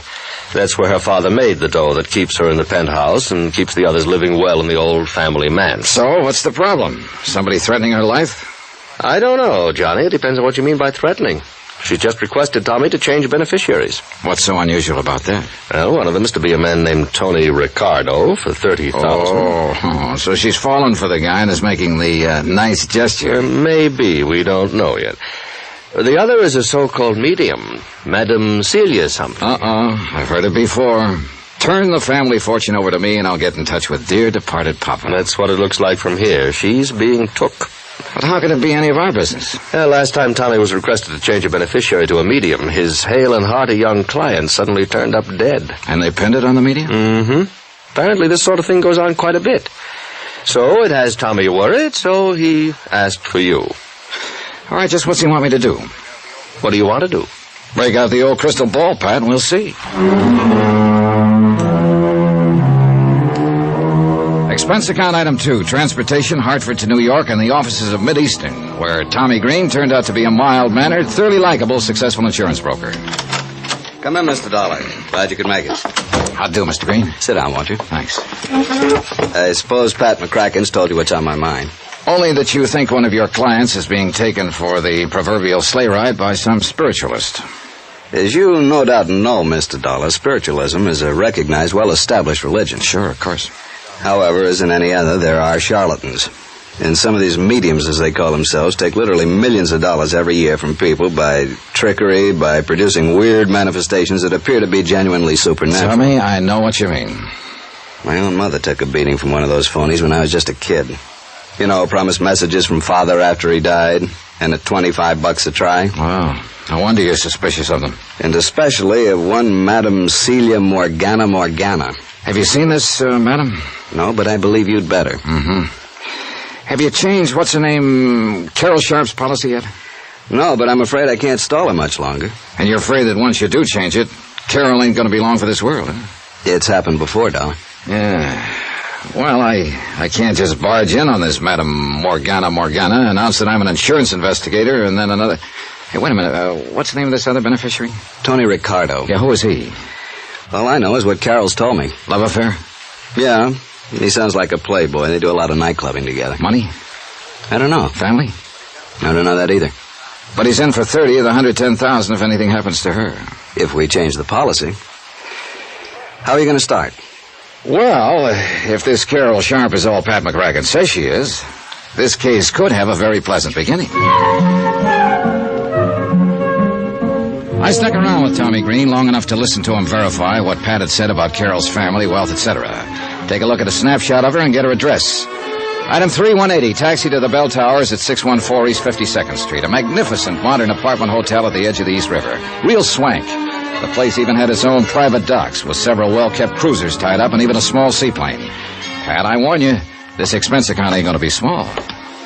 Yes, may I help you, sir? Yes, you can. I'd like a small apartment for a few days. Are you alone, sir? Yes. Well, we still have a small 5-room penthouse suite for $1,500 a month. Huh? With complete maid service, of course. Oh, of course. And on a minimum 1-year lease, of course. Look, all I want is a bedroom, living room type of thing, and I may be here only a week or so. Oh, well, in that case, I'm afraid there's nothing we can do for you unless... Tell me, sir, do you have any recommendations from any of our tenants? Look, I'm an insurance investigator. Here, my card. Oh. And I want something as close as possible to Miss Carol Sharp's apartment. But I don't want to have to rob Fort Knox. Private investigator, did you say? Yeah, that'll do. Oh, dear. Surely Miss Sharp can't be in any kind of... Think what it would mean to our reputation, Mr. Dollar. Stop worrying, will you? She isn't in any kind of trouble, yet. But for reasons that, they don't particularly concern you, I need to be as close to her as I can. Ah, what a pleasant thought. And for the same reason, I don't want her to know what my business here is. Of course, believe me, Mr. Dollar, I'm the very soul of discretion. Good. See that you stay that way. Now, have you got a room or two for me? Oh, let me see. Now, she's in penthouse A on floor 12. There is a 2-room on 10, very nice, at $325 a week. With complete service, of course. Okay, I'll take it. Very well. Just sign this card, please. And, oh, dear, I'm afraid I must have a week in advance. Oh, sure. What's a measly $325? When the 2 bellboys who carried up my 2 bags at $1 apiece settled me in 1013, I must admit the place looked almost worth a $10. Tastefully furnished, spit and polished clean, and with a plate glass panorama view of the bustling East River. Yeah, I wish for a moment that I could afford this sort of lodging. First thing I did was telephone to an old pal. Detective Division, Sergeant Singer. Hey, look, Sarge, I need a rundown on a dirty crook. Who's speaking, please? He's going around acting like an insurance dick, but he's a crook. Oh, what's his name? Dollar, Johnny Dollar. And I tell you, that punk is as crooked as they come. Don't go any further. We know all about him. We got word here in New York that we'll put a stake out on him the minute we spot his hideout. That copper I can give you. Good, Johnny. Just where you staying? Hi, you old reprobate. I'm at the Towers, East 52nd. The tower? Expense account, huh? How'd you guess? I want to see you. In exactly 21 minutes, I'll punch the time clock and be over. Room 1013. Right. Oh, and be sure it's with soda. Easy, boy. Give you any encouragement, you'll want to name the brand of scotch. Item 4, 1220. 1 bottle of scotch and setups for 2. Sure, Johnny. Knew her from when I was doing the nightclub beat. And she's lived in town for quite a while, huh? Yeah, a couple of years at least. How much do you know about her, Randy? Not much. She's loaded. Throws her money around like it's confetti. Yeah, I figured that when I found her staying here. Father left it to her. Coal miner, wasn't he? Owned a big colliery in Frankville, Pennsylvania, somewhere near Mauchunk. Well, it must have paid off good in the old days. But tell me, what's... you want to give me a refill? Yeah, sure. Ever hear of a Madame Celia Morgana? Huh. I've chased that blousy old phony from one end of the island to the other. I look into the crystal ball and I see into the past, the present, the future, and into your pocketbook. Yeah, and man, she could. I think she's operating somewhere over on the Jersey side now. Yeah. Thanks. But she's still operating. Operating with real class. Last time we picked her up and kicked her out. How do you mean? Nice apartment over here on the east side. Classy clientele. Hey, is Carol Sharp hooked by her? Appears so. Just how does she work? Well, the usual way the phonies do. Goes into a trance, writhes around like a seasick rattlesnake, then gives with the voices. Voices? You know, speaks with the tongues of the departed. Hey, look, where's the money angle in this thing? Well, she makes like the trances cause her great agony of body and mind. Starts with the pitch about doctor bills. And the more clients can afford, the more they pay. And they don't get wise? Yeah, she's smart. Works it like a serial story, you know. Continued next week? No, I don't know. Brief me. Well, at each seance, she tells them just enough to whet their appetite for more. Leads right up to the next hot bit of information, has them hanging on every word, then bingo, the trance is over. However, if you come back next week when I recover my strength. So they pay her off and they're back a week later to play games with her again. I don't know. Seems pretty obvious to me. Well, that's because you've never attended a seance run by an artist at it. Hey, why don't you? I think I will. I'll see what I can dig up for you. You mean there are still some going on around town? Dozens, hundreds probably. Kick them out of one place, they move to another, unless you can tie a serious rap on them. Which reminds me, Tommy Green told me... Yeah, handled that one myself, from Madame Gabor Chernarsky. Got a sweet old man to sign over his fortune and had him knocked off. Oh, that's a dirty racket. Yeah, religion, science, the professions, they all leave an open door to the racketeers, I guess. Okay, set up a seance for me, Randy. And meantime... Yeah? Run me a make on Tony Ricardo, will you? Ricardo? Yeah, he's the other one Carol Sharp wants to name as a beneficiary. Besides the medium? Yeah. Beneficiary of a whopping big life policy. Okay, good, Johnny. I'll call you later. While I took my time showering and changing clothes, I racked my brain trying to cook up a smooth way to meet Carol Sharp. Under no circumstances did I want her to suspect the reason behind my interest in her, at least not for the present. Requisite number 1, then, meet the gal. I was just tying my tie when the phone rang. Johnny Dollar. Randy, Johnny. Oh, hi, Rand. Set up a date with a medium? Yeah, for tonight, but that's not what I'm calling about. Johnny, I could write a book for you. Huh? On Tony Ricardo, and I don't think you'd like it. You seen him yet? No, but I will as soon as I can locate him. Well, if he finds out what you're working on, he'll locate you. Fine. Yeah, just be sure you see him first. And that you're carrying a gun. Thanks, Randy.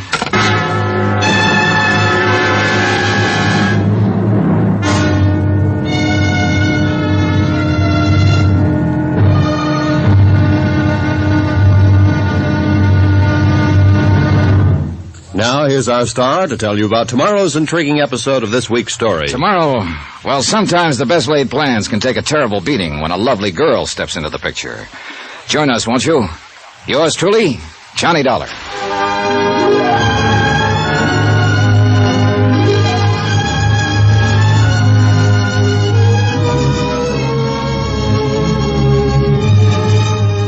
Yours truly, Johnny Dollar, starring Bob Bailey, is transcribed in Hollywood.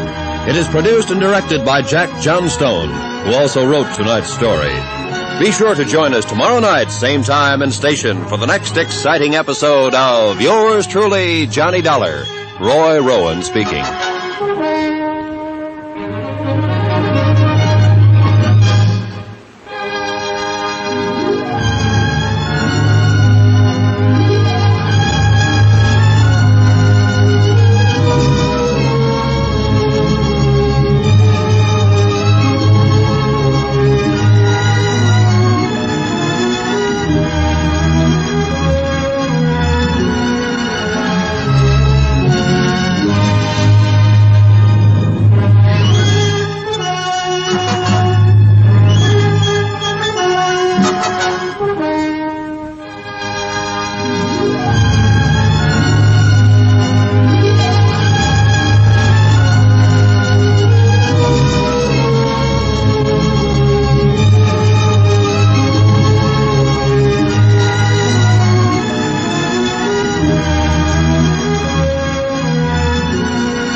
From Hollywood, it's time now for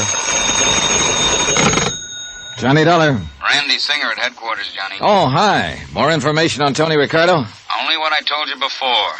Look out for him. Randy, that doesn't sound like anybody that a gal like Carol Sharp would be associated with. Who knows? For a cut of her money, most anybody'd be willing to act like a nice old coot. Till he got his hands on it. Yeah, I know what you mean.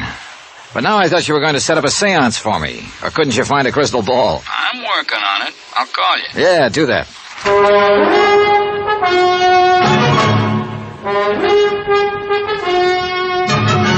Tonight and every weekday night, Bob Bailey in the transcribed adventures of the man with the action-packed expense account. America's fabulous freelance insurance investigator. Yours truly, Johnny Dollar.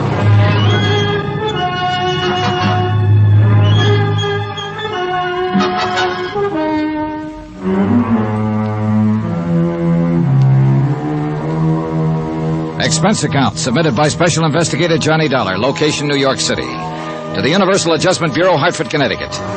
Following is an accounting of expenditures during my investigation of the matter of the medium. Well done.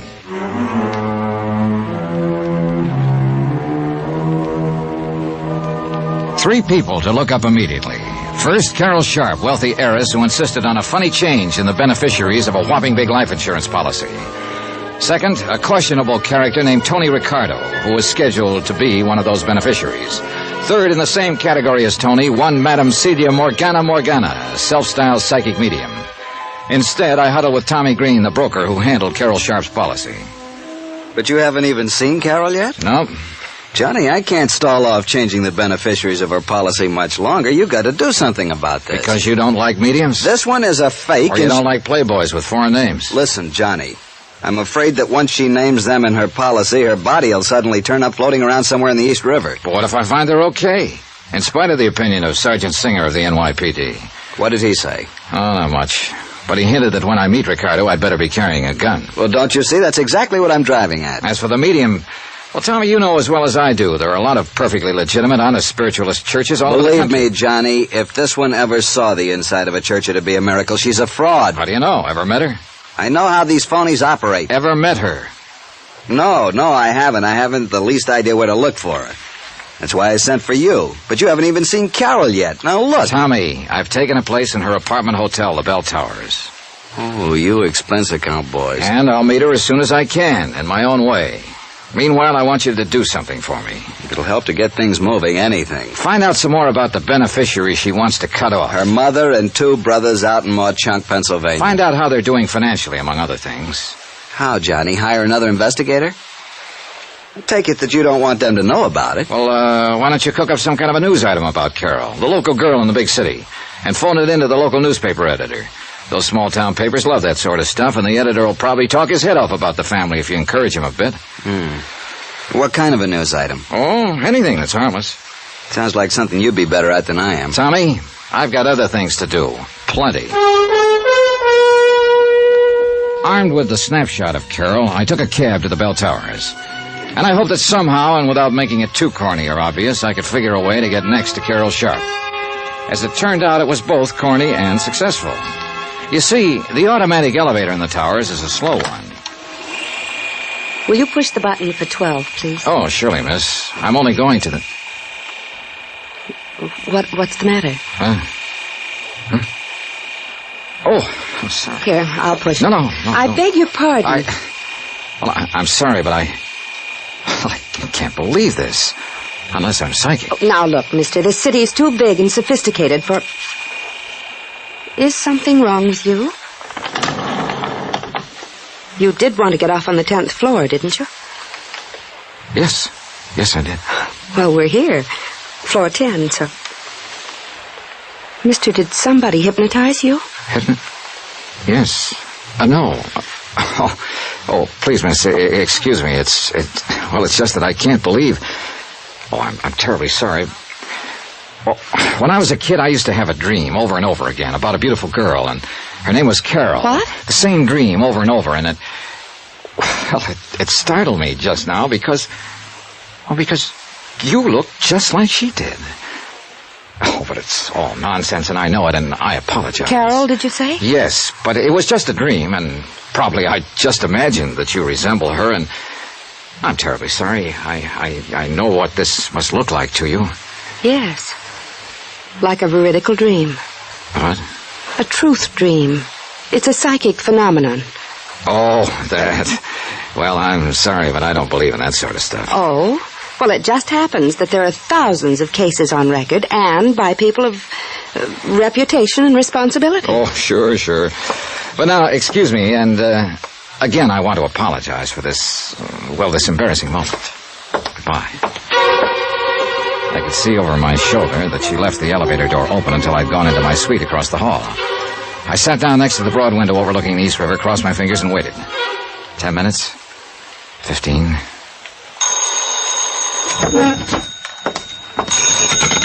Hello? Mr. Dollar? Yes, who's that? This is Carol. What? Your dream girl? Hello? Oh, I get it. I made a fool of myself in the elevator, now you're rubbing it in. No, I didn't mean it that way. I hope you don't think I'm being forward, but I'd like to talk with you. About your dream, I mean. What's that mean? And I was afraid you thought I was trying to pull a fast one in the elevator. But, how did you know who I am? I just asked the desk clerk who was in 1013. My name is Carol Sharp. Then it really is Carol. Well, that's amazing. That's why I want to talk to you.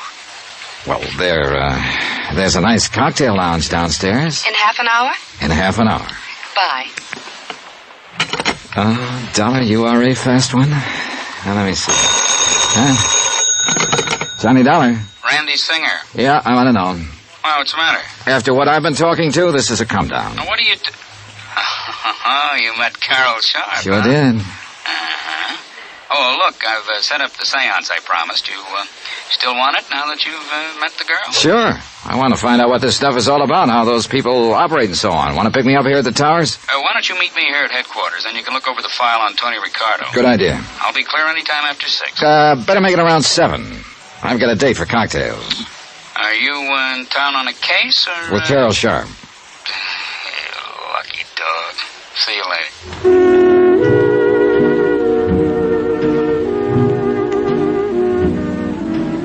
To say that Carol looked like a vision when she swept into the cocktail lounge would have been a gross understatement. Her light blue cocktail gown was probably from Hattie Carnegie, but its lines were simple in the extreme, and it only served to accentuate the fresh, lithe figure and the natural beauty of the girl. Her blonde hair was drawn back tightly, and a silver blooming stole was draped carelessly over her shoulder.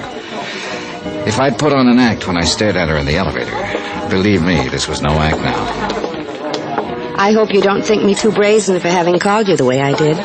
You have no idea how glad I am. Will this be all right? Oh, fine. Thank you.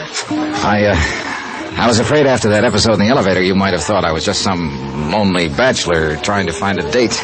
Are you a bachelor? I confirmed. Well, you just haven't met the right girl. Well, there are times like this when I think perhaps the... Your order, sir?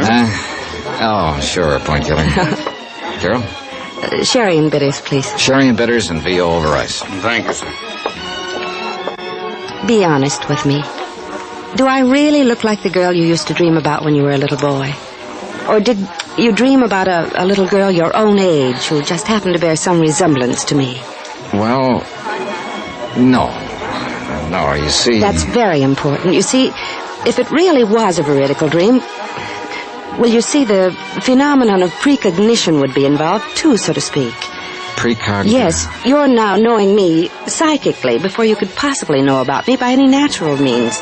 Where have you lived most of your life? Oh, all over. Here in New York, Hartford, Connecticut. Eastern Pennsylvania? Oh, never, except for an occasional trip to Philadelphia.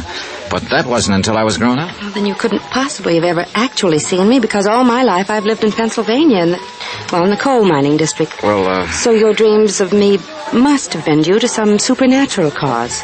There's Carol. no other explanation. Well, is there? Carol, Sherry and bitters for the lady, and... Yeah, thanks. I'll sign that. Saved by the bell, or rather by the waiter. I'm afraid I came awfully close to admitting to Carol that I'd trumped up the whole dream business just to meet her and talk with her. She was certainly hep on the subject of things psychic, and I'm afraid a natural sucker for anyone who wanted to capitalize on her gullibility. Beautiful, intelligent, well-educated, but, well, you'll see what I mean. And although it's a terrible strain on her, these deep trances, I've received messages through her, Johnny, from my father. Through this medium? Yes, Madame Morgana.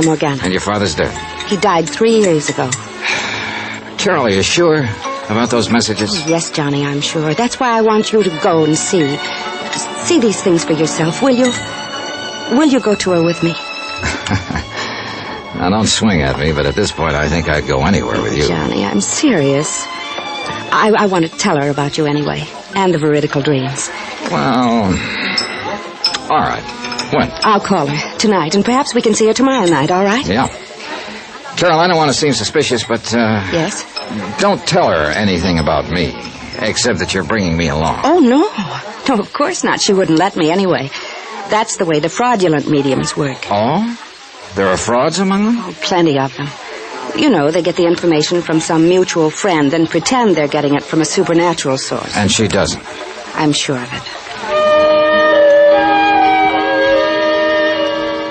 So far, so good. I'd met Carol Sharp. I'd convinced her in a snide sort of way that I was intrigued with this psychic phenomena business. I was well on the way to meeting the medium who had sparked this whole case. And later tonight, thanks to Sergeant Randy Singer of the NYPD, I'd attend a seance calculated to be my first step in finding out how the phonies in the racket impress their customers. There was just one more person to meet, Tony Ricardo, whom Carol wanted to name, along with the medium, as beneficiary of her big insurance policy.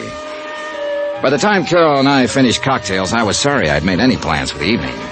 But I was already late for my meeting with Randy at headquarters. I took Carol back to her penthouse and then dropped into my own suite to pick up a topcoat. Somebody had shoved a note under my door. Mr. Johnny Dollar, if you value your life, you'll stay away from Carol Sharp. It was unsigned.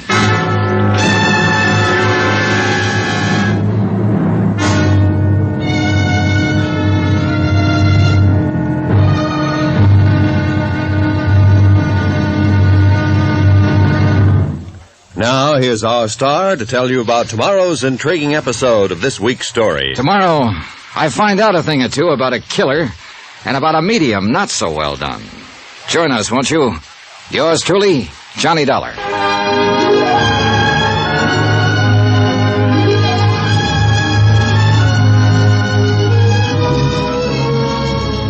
Yours truly, Johnny Dollar, starring Bob Bailey, is transcribed in Hollywood. It is produced and directed by Jack Johnstone, who also wrote tonight's story.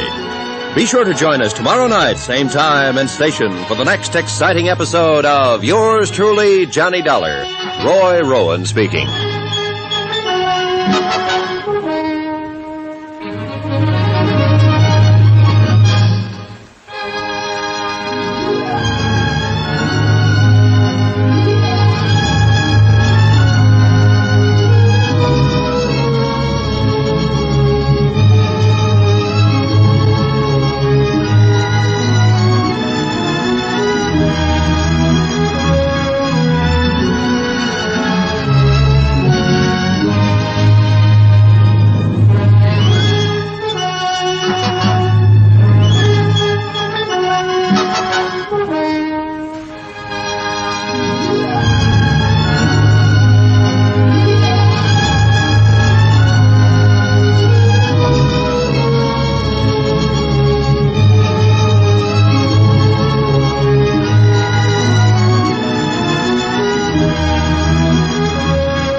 From Hollywood, it's time now for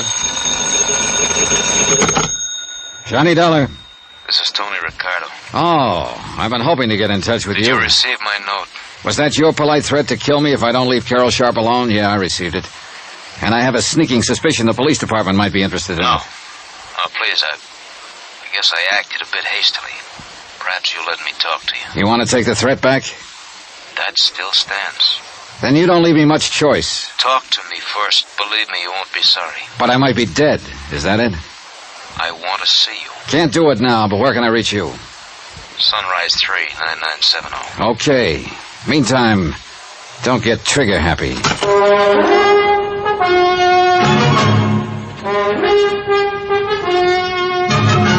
Tonight, and every weekday night, Bob Bailey in the transcribed adventures of the man with the action-packed expense account, America's fabulous freelance insurance investigator. Yours truly, Johnny Dollar.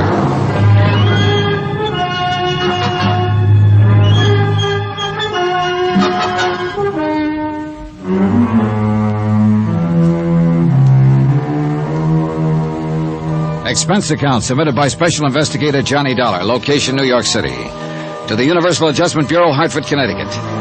Following is an accounting of expenditures during my investigation of the matter of the medium. Well done.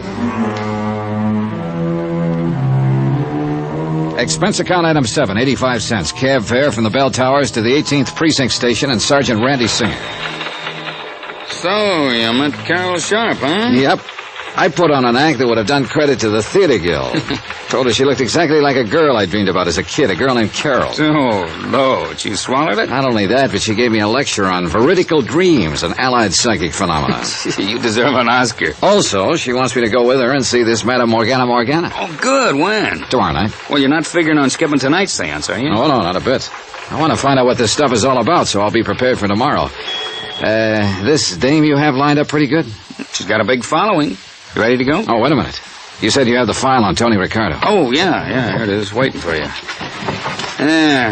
Anthony Ricardo, alias Ricky Marino, alias Tony the Tip. Here's his picture.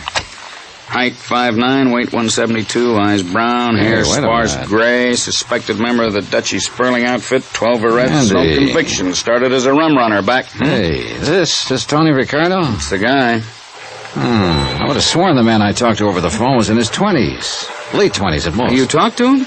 After leaving an unpleasant little note under my door at the Towers, he called me on the phone. What kind of note? Oh, nothing particular.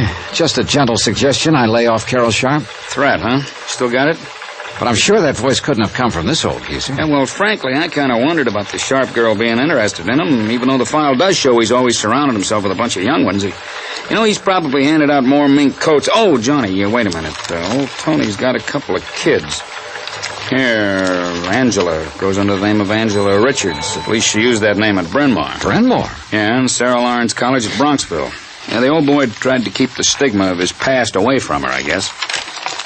Yeah, you see, married to a doctor over in Hackensack. Respectable housewife. What about the other? Anthony Jr., age 26. That was last year. Let's see, that makes him 27 now. Rutgers University, class... not much on him. Unless I miss my guess, he's a chip off the old block. Well, you know where I can find him? All I have is his phone number. What is it?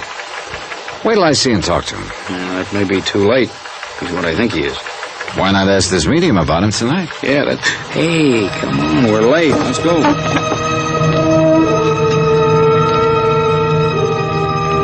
Item 8, $1.20, cab to an old brownstone house somewhere over in the West 40s, way west, in a district that had seen better days. We were greeted at the door by a tall, gray-haired old gentleman dressed in black, except for his white gloves, that somehow reminded me of a pallbearer.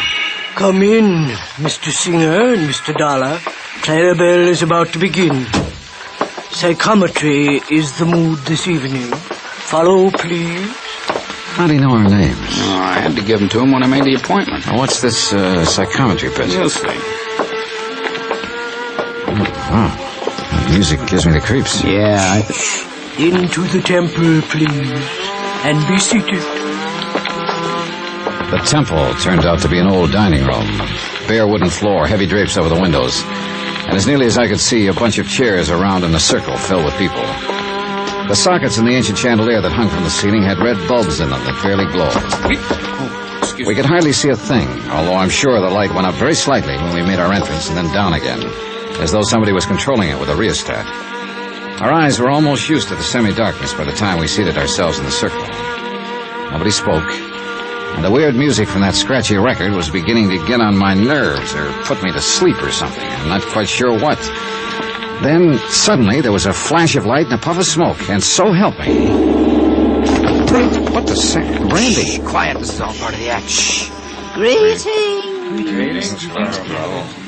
Greetings, friends of the unknown, friends of the mystics, of Botan the Indian boy, and the seventh son of the seventh son of Harishnu the mighty. And there she stood, in the center of the circle where the flash had gone off. Are we all in the mood? She stood there draped in what looked, even in the dim light, what looked like a slightly soiled bedsheet, pulled in around her ample middle with a hunk of coarse rope. She wore a sort of turban, or maybe it was just an old dish towel wrapped around her head. A faint odor of gin pervaded the room. I guess her feet were bare, for she made no noise as she walked slowly around the circle, holding on a shallow metal tray. Taking a collection so soon, I wondered? Each of you place upon the tray some object very close to you, something you have had a long, long time that has become a part of you. Huh? Shh, you'll get it back. And if the spirits are with us, and there are no dissenting minds among us, if Botan, the Indian boy from the world beyond, is willing to act as our control, we shall learn many strange things this night. Place something close to you upon the tray. Will this watch be on? You must not speak, but keep the mood. Keep the mood. Are we all in the mood? Yes. And now, dear friends, while I meditate and establish contact with the spirit world, Hemingway will pass among you for the tiny assurance that you join us in all sincerity. Now join hands to create the flux that will join our thoughts and minds and hearts and open the doors to enlightenment for all of us. $5. Botan, are you with us tonight? $5, please. Botan, will you answer us? $5, Are you with us now? Is that Botan that answers our call, or the little sister Hyacinth? Oh, it is Botan. We may begin. I hold this ring. I feel the paramagnetic forces arising from it. This belongs to a businessman south of here. I seem to see clothing hanging in a large warehouse. Yes. And the sound of many machines, sewing machines. Yes, that's right. And many young girls working at the machines. One by one, she picked the objects off the tray, held them in her hand, and gave a kind of character reading of the owners. Occasionally, somebody in the circle would respond in a way that made it sound like she'd guessed right. Other times, she'd just make with a lot of generalities that could apply to anyone. Finally, she picked up my watch. This watch, I see tall buildings of stone and strange signs on them. I don't know what they mean. Tri-mutual, universal adjustment. Randy. And I see great sheaves of papers carefully folded, and on each one it says, policy. Policy, I don't understand unless... Insurance, yes. This is fantastic. Wait till she gets to one I put there. The watch is from a young man, clever, energetic. I will have many things to tell him at another time, but he must see me again, often. And now, this other object that lay beneath the watch. I see a police badge. The cops! Dirty crooks, the cops are onto us. We're being raided. Get them out of here. Hemingway! Come on, Johnny, I may need a hand. Just a minute there, Clarabelle. Take your filthy hands off me. Let me out of here. You're not going anywhere until I have a talk with you. Hemingway! Ditched me, ran out on me. I might have known he would at a pinch. There isn't going to be a pinch if you'll just shut up and stand still a minute. I wasn't doing no harm, honest, officer, and all the money goes to charity. All right. Settle down. Where's the light switch? Got it, Randy? I'll never live this down. Now look, officer. You look, Clarabelle. All we want is some answers to some questions. And you won't pinch me? Not if you tell the truth. Johnny? Yeah. Just how did you know so much about me? It certainly wasn't from holding that watch. Okay, so it wasn't. Though some there are who can do it that way. That I've heard. Well, go on. No pinch? No pinch. Well, when your friend called to arrange your being here tonight, Hemingway, that bum, he would walk out on me. Go on, will you? Well, Hemingway asked where you come from, so we'd know if the spirits was propitious there. That's what we always said. And I told him Hartford. That's right. So what's Hartford? Insurance. If the client's in insurance, he responds like you done. So I keep pushing it. And if he ain't, well, at least he thinks I done pretty good by describing the place he comes from. Yeah, what about the clothing maker right at the beginning? Easy. He called from a hotel, so he calls the hotel back and gets his address. You told him he was from the south of here. Sure. Woodbine, New Jersey. Only business down there of any account is clothing and small farms. Where'd you find that out? State directory, any library. And anybody could see he was a businessman, not a farmer. Well, I'll be. And hooking him that way tonight, you could have had him coming back as long as he could afford it, huh? Sure. And if it hadn't been for you, you'd double-cross. Okay. Now, what about the others? Some we get the dope on and some we guess at. But there's always enough good ones to keep going. So easy. And yet, I must confess she'd had me stop for a while. We talked with her a bit longer. Randy warned her to watch her step, and we left. Took a taxi back to my hotel. Well, did you learn anything? I should hope to tell you. What did the church-going spiritualists think of her kind? They hate him, and I don't blame them. Are you still going to see Madame Morgana tomorrow night? Yeah. Well, mister, that one won't be so easy to expose, if you can expose her.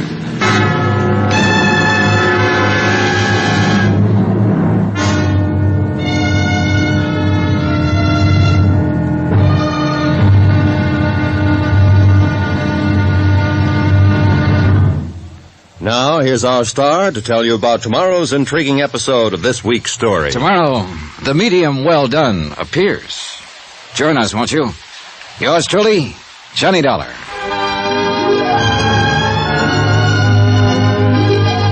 Yours truly, Johnny Dollar, starring Bob Bailey, is transcribed in Hollywood.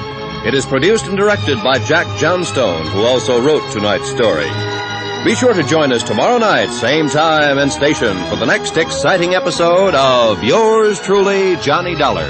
Roy Rowan speaking.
From Hollywood, it's time now for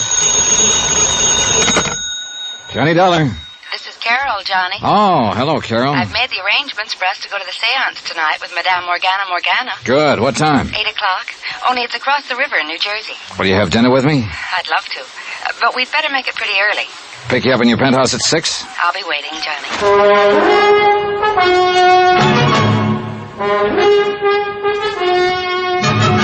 Tonight, and every weekday night, Bob Bailey in the transcribed adventures of the man with the action-packed expense account, America's fabulous freelance insurance investigator. Yours truly, Johnny Dollar.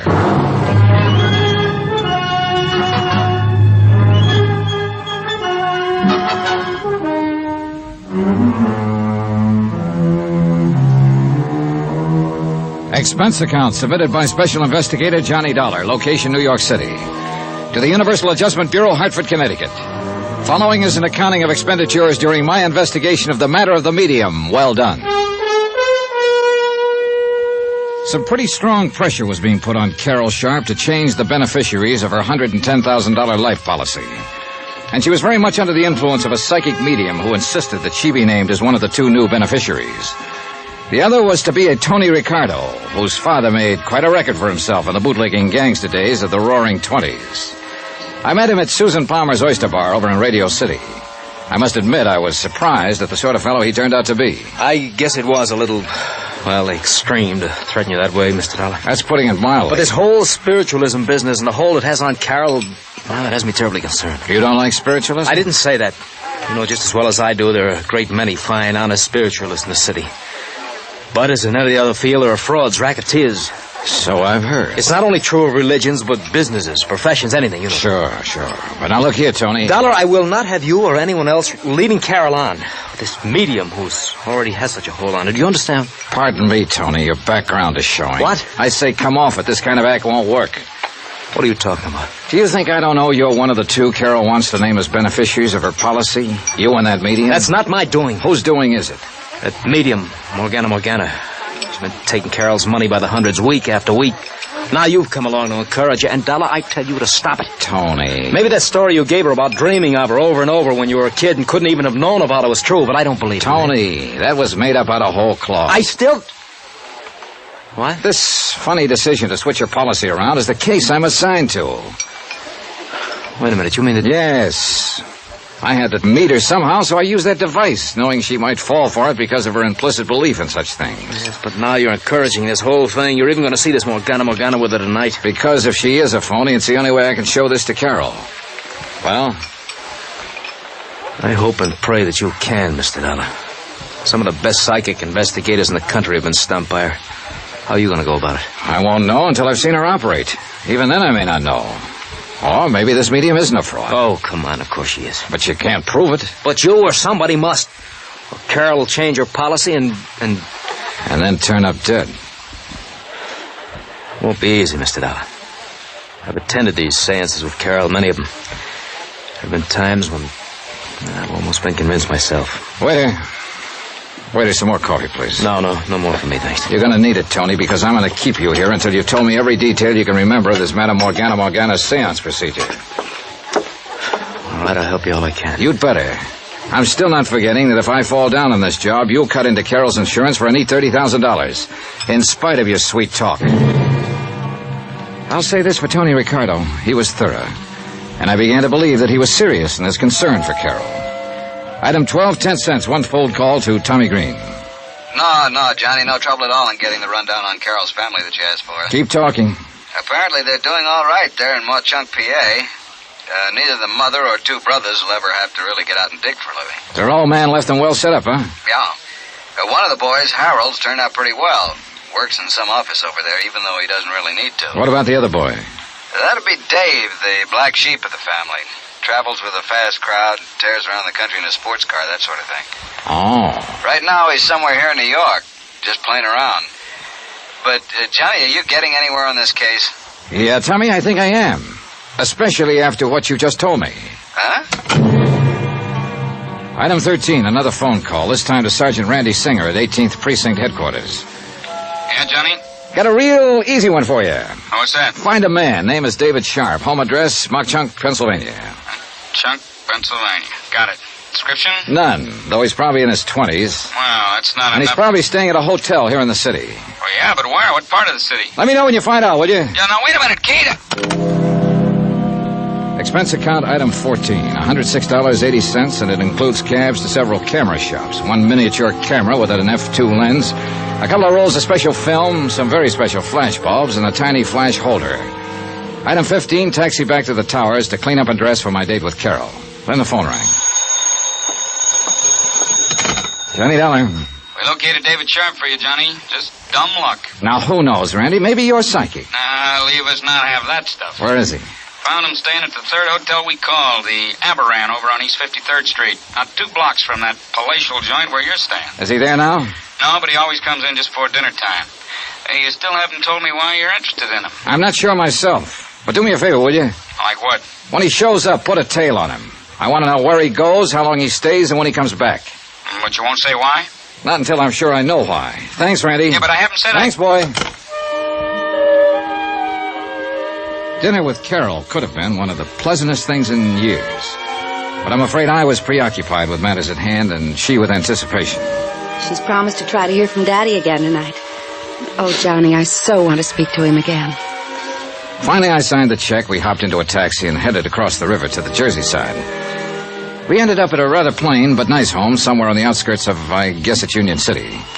We were met at the door by a matron of about 45, I should say, who looked like an ordinary, respectable housewife, except perhaps for her quick, discerning eyes. Good evening, Carol, my dear.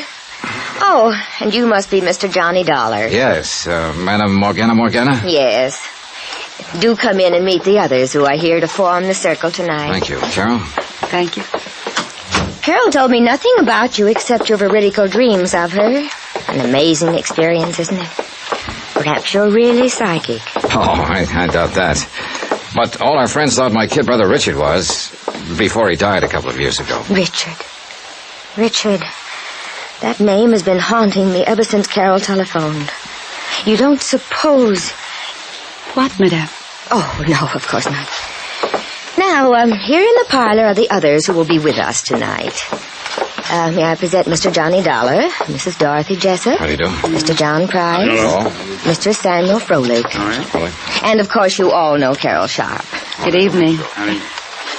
I see no reason why we shouldn't start. The atmosphere has seemed almost electric tonight.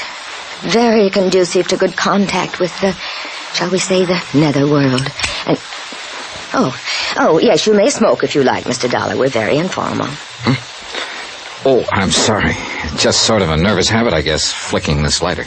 Oh, incidentally, I hope you tell these people of your dreams after we're finished. Oh, dear. The atmosphere is tense. We should begin right away. Well, yes, I'll turn on some low music. The six of us sat down in a small circle. On the floor were three long, slender metal trumpets, like Halloween horns, but made of thin metal, spaced about the center of the circle. In the subdued conversation of the next few minutes, I learned it was through these that the spirit voices would come to us, that they would rise in the air and the voices would issue from them. From time to time, there in the pitch-black room, I snapped the cap of my lighter as a reminder of what it was. You mustn't light it, Johnny, you know. No danger. This one hasn't even got a flint in it. I do hope we get some messages tonight. I think we will, Mr. Frolic. I have a feeling that we will. I have that feeling, too. Very strongly. From what Madame told us, you must have definite psychic powers, Mr. Dollar. That should be helpful. Wait. The power's here. I feel it. Almost as though she were suffering Come physical to us. pain. We are ready. The medium sighed and gasped. And we waited and waited. It's hard to describe the tension that comes of waiting that way in a completely darkened room. And it's easy to see how well the imagination can work, the powers of suggestion. There was a slight sound. One of the trumpets. I heard it move. Yes, so did I. That means that they are with us. It seemed to move toward you, Carol. I hope so. Yes, I can feel it in the air near me. Father? Carol. Oh, Father, can you speak to me? There's so many things I wish to ask you. Yes, dear. Yes. It may not sound like much to tell, but believe me, this was impressive. The death-like silence, broken only by the faint voice from the trumpet, the whispered questions by Carol, an occasional sigh from the medium, and the shudder of my special camera, which I hope sounded enough like my lighter had sounded.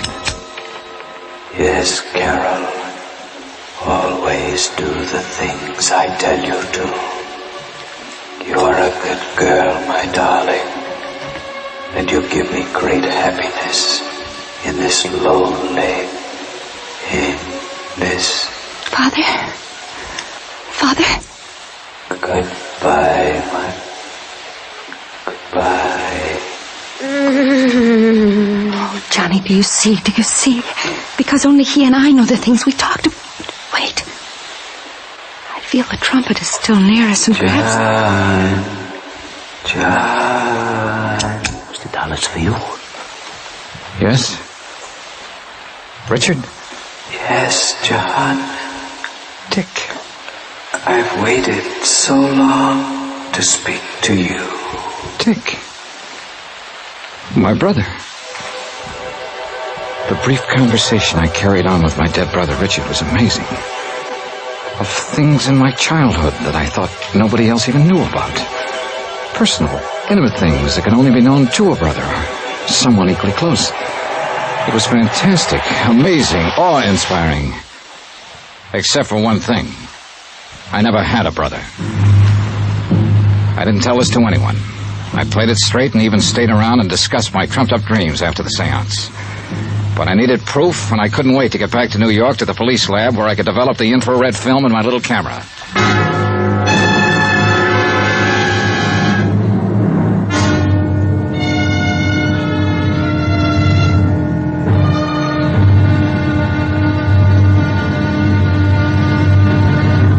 Now, here's our star to tell you about the final intriguing episode of this week's story. Tomorrow, the wind-up. And a bit of heartbreak for a very chastened girl. Join us, won't you? Yours truly, Johnny Dollar.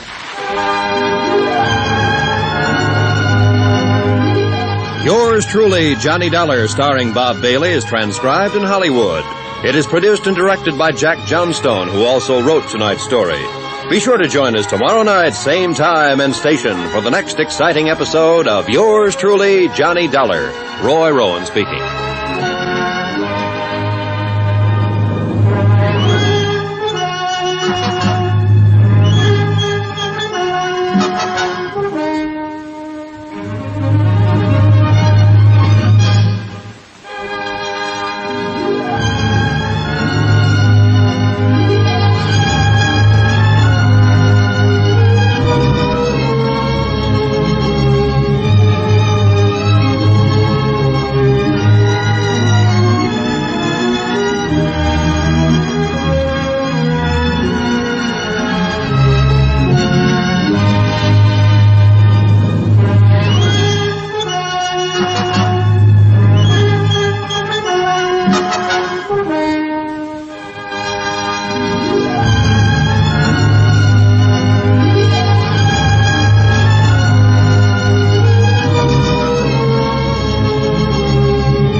From Hollywood, it's time now for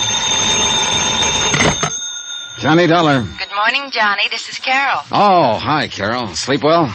Johnny, you were so quiet on the way back from the seance last night. I hope it's because Madame Morgana convinced you of her powers as a medium. How much did you pay her for that seance, Carol? $100. $100? Want to meet me in the coffee shop downstairs for breakfast? I'd love to. 15 minutes? 15 minutes. Goodbye. Oh, and weren't you thrilled to hear the voice of your dead brother again? Yeah. Bye. Except that I never had a brother.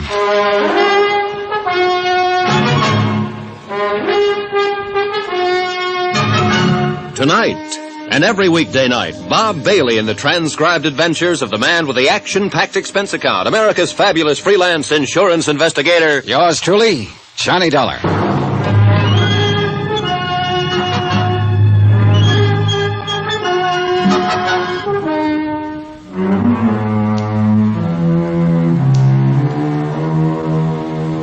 Expense account submitted by Special Investigator Johnny Dollar, location New York City. To the Universal Adjustment Bureau, Hartford, Connecticut. Following is an accounting of expenses during my investigation of the matter of the medium. Well done. Expense account item 18, 10 cents, phone call to Carol Sharp. Item 19, 10 cents, phone call to Sergeant Randy Singer. Hey, I thought you were coming down here to headquarters this a.m. It's nearly 10 o'clock. Soon as I've had some breakfast. Your lab get those films developed for me? They're working on them right now. And did you put a tail on David Sharp? Carol's brother? Yeah. I suppose you know he was over there in the neighborhood of that seance over in Jersey last night. I would have bet on it. Didn't you see him there? No. Oh, that's funny. Just keep that tail on him. See you later.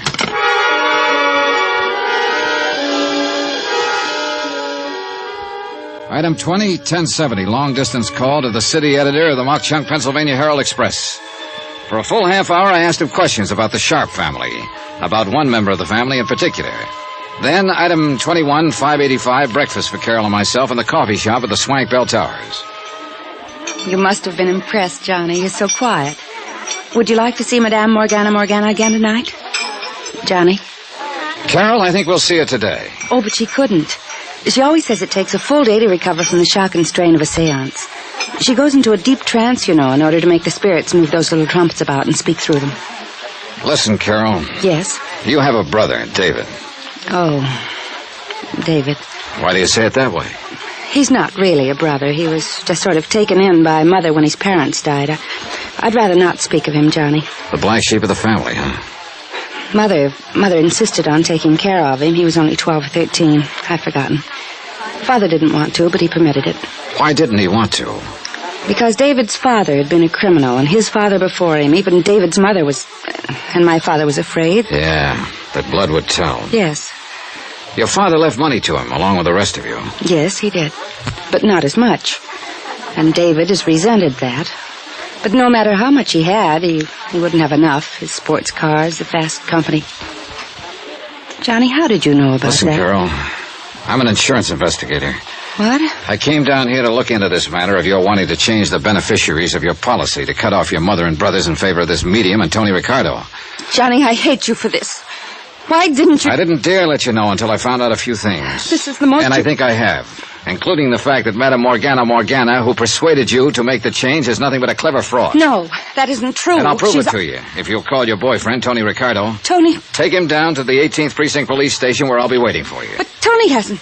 You think because his father was a kind of gangster years ago... In Tony's case, I hope blood won't tell. 18th Precinct, both of you. All right, Johnny, we will be there.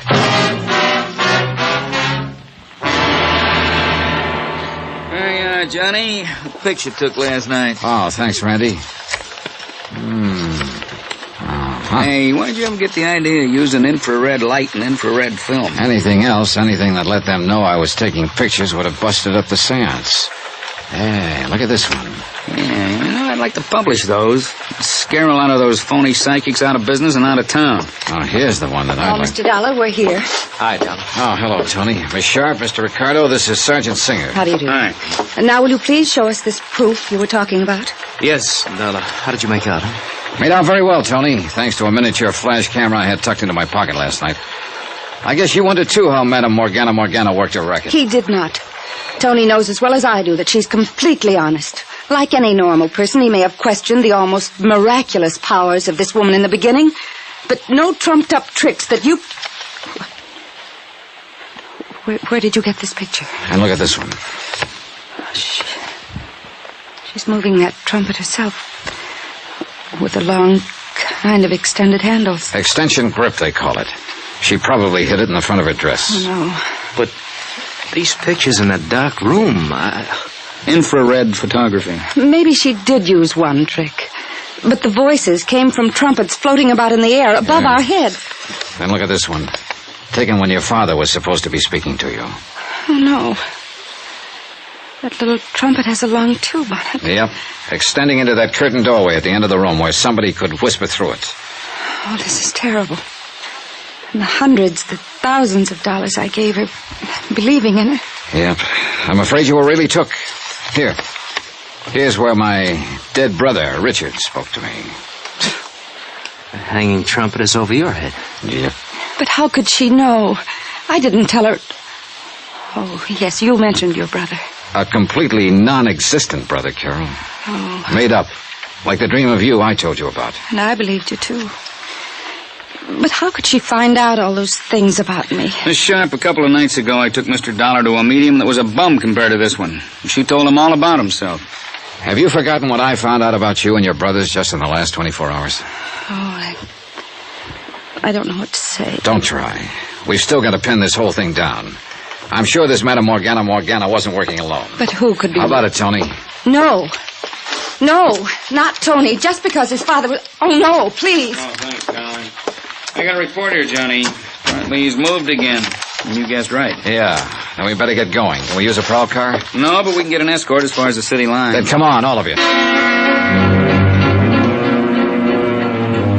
cabbie, with his accelerator on the floor, had a ball trailing our escort across town. And we had to hold him down when we finally reached the Jersey side. Randy Singer obviously had no authority over there, but as it turned out, I'm glad he came. When we pulled up to the home of Madame Morgana, I couldn't help noticing a Studebaker Golden Hawk sticking out from behind the house with a Pennsylvania license. I wasn't the only one to notice it. Johnny, that looks like David's car. I think it is. Come on. Johnny, I'm out of my jurisdiction. Oh, yeah, maybe you better wait. Yeah. Oh, Johnny, I knew David was bad, but...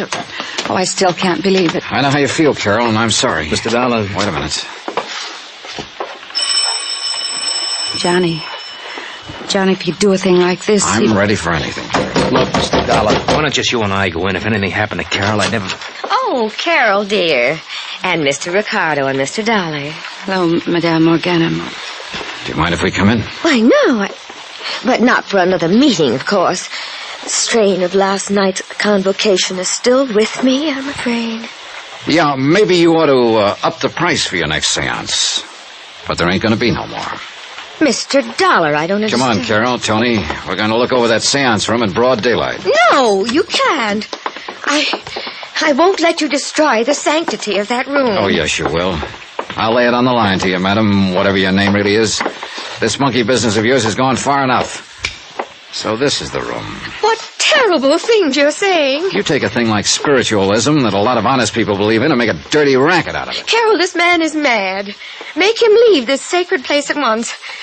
Carol, what right have you to make such horrible implications? Implications? Those were accusations.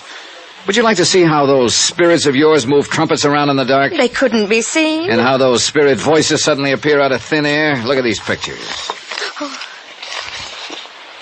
How did you get these? I cannot tell a lie. I did it with my little camera. Well? All right, you've exposed me. But there was nothing malicious about it. If you knew the solace, the comfort of mind and spirit these things have brought to the people who come to me. At $100 a crack, sometimes more. Why not? Carol has money. So have the others who come to me. Did you plan to make them all turn their insurance policies over to you? And then contrive to have them suddenly and unexpectedly join their immortal ancestors in the great beyond? No, that wasn't my idea. Oh, I knew something like this might happen. It has happened. Now, where is he? No, I don't know what you're talking about. Your assistant, or colleague in crime would be a better word, who stood inside the curtained door of the seance room and made with the phony voices of the dead, who gave you all the information on Carol, who's probably done a nice little research job on me since my visit last night. Yes, Mr. Dollar. David. I know all about your activity as an insurance investigator and why you're here. But it's not going to do you any good. Oh, put that thing down and give yourself up, David. So you're the one who arranged for me to be a beneficiary of Carol's policy, huh? Stand back. So the suspicion would fall on me when something happened to her? Of course. And give us a chance to clear out. But now it's too late. And now that you've found us out. Well? David, no. The light somebody turned on. Look out, Della! Look out!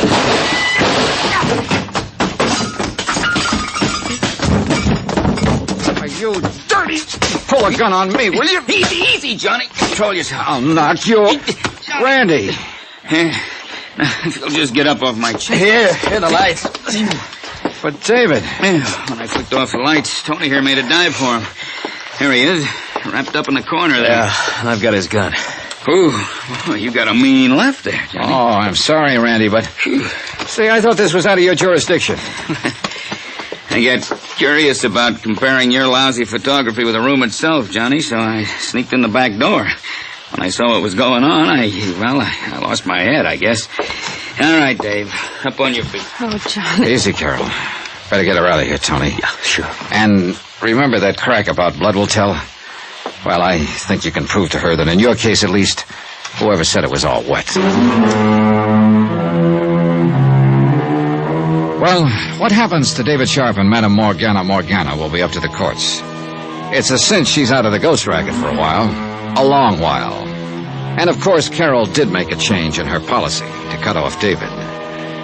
Expense account, item 20-something, cab back to New York, hotel bill, and fare back to Hartford, $417.35. Expense account total, $892.90. Oh, and if you don't mind, I'll hang on to that tricky little camera and stuff in case I run into another medium well done. Yours truly, Johnny Dollar.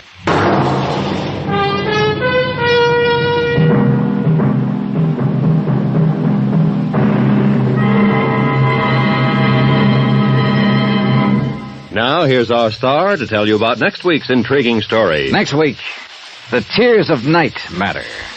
A fabulous necklace and a fabulous girl. Join us, won't you? Yours truly, Johnny Dollar.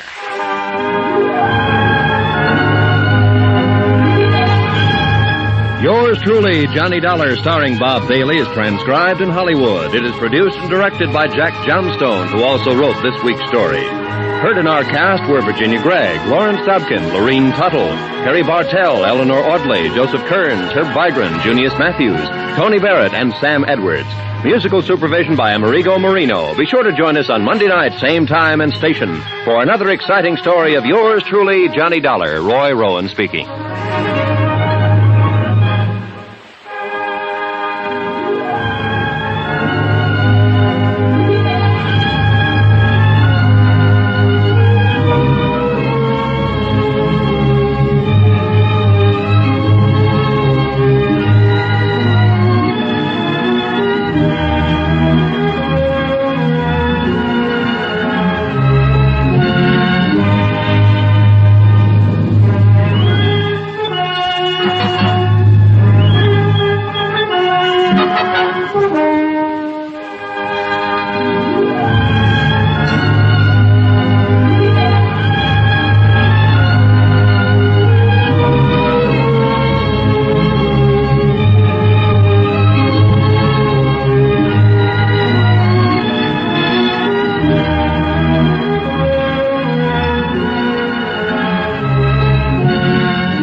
From Hollywood, it's time now for... Johnny Dollar. This is Hillary Fuchs, CPA. You left word for me to call Mr. Dollar. I don't seem to recall the name. I'm with Universal Adjusters. They asked me to look into this Wendover claim. Insurance adjusters? That's right, insurance. I understand you filed the claim in Mrs. Wendover's name. Mrs. Wendover hired me to handle her affairs a few days ago. Who do you want to talk to, me or Mrs. Wendover? Anybody who can make me understand why Mrs. Wendover let a $50,000 policy lie around for 2 years before she filed a claim. I'll try. I don't know whether I can convince you or not, but I'll try.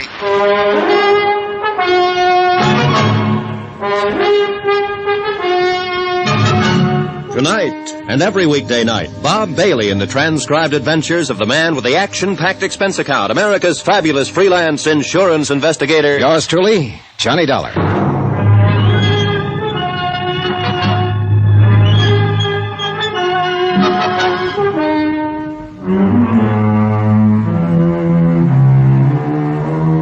Expense account submitted by Special Investigator Johnny Dollar to the Universal Adjustment Bureau, 518 Spear Boulevard, Hartford, Connecticut.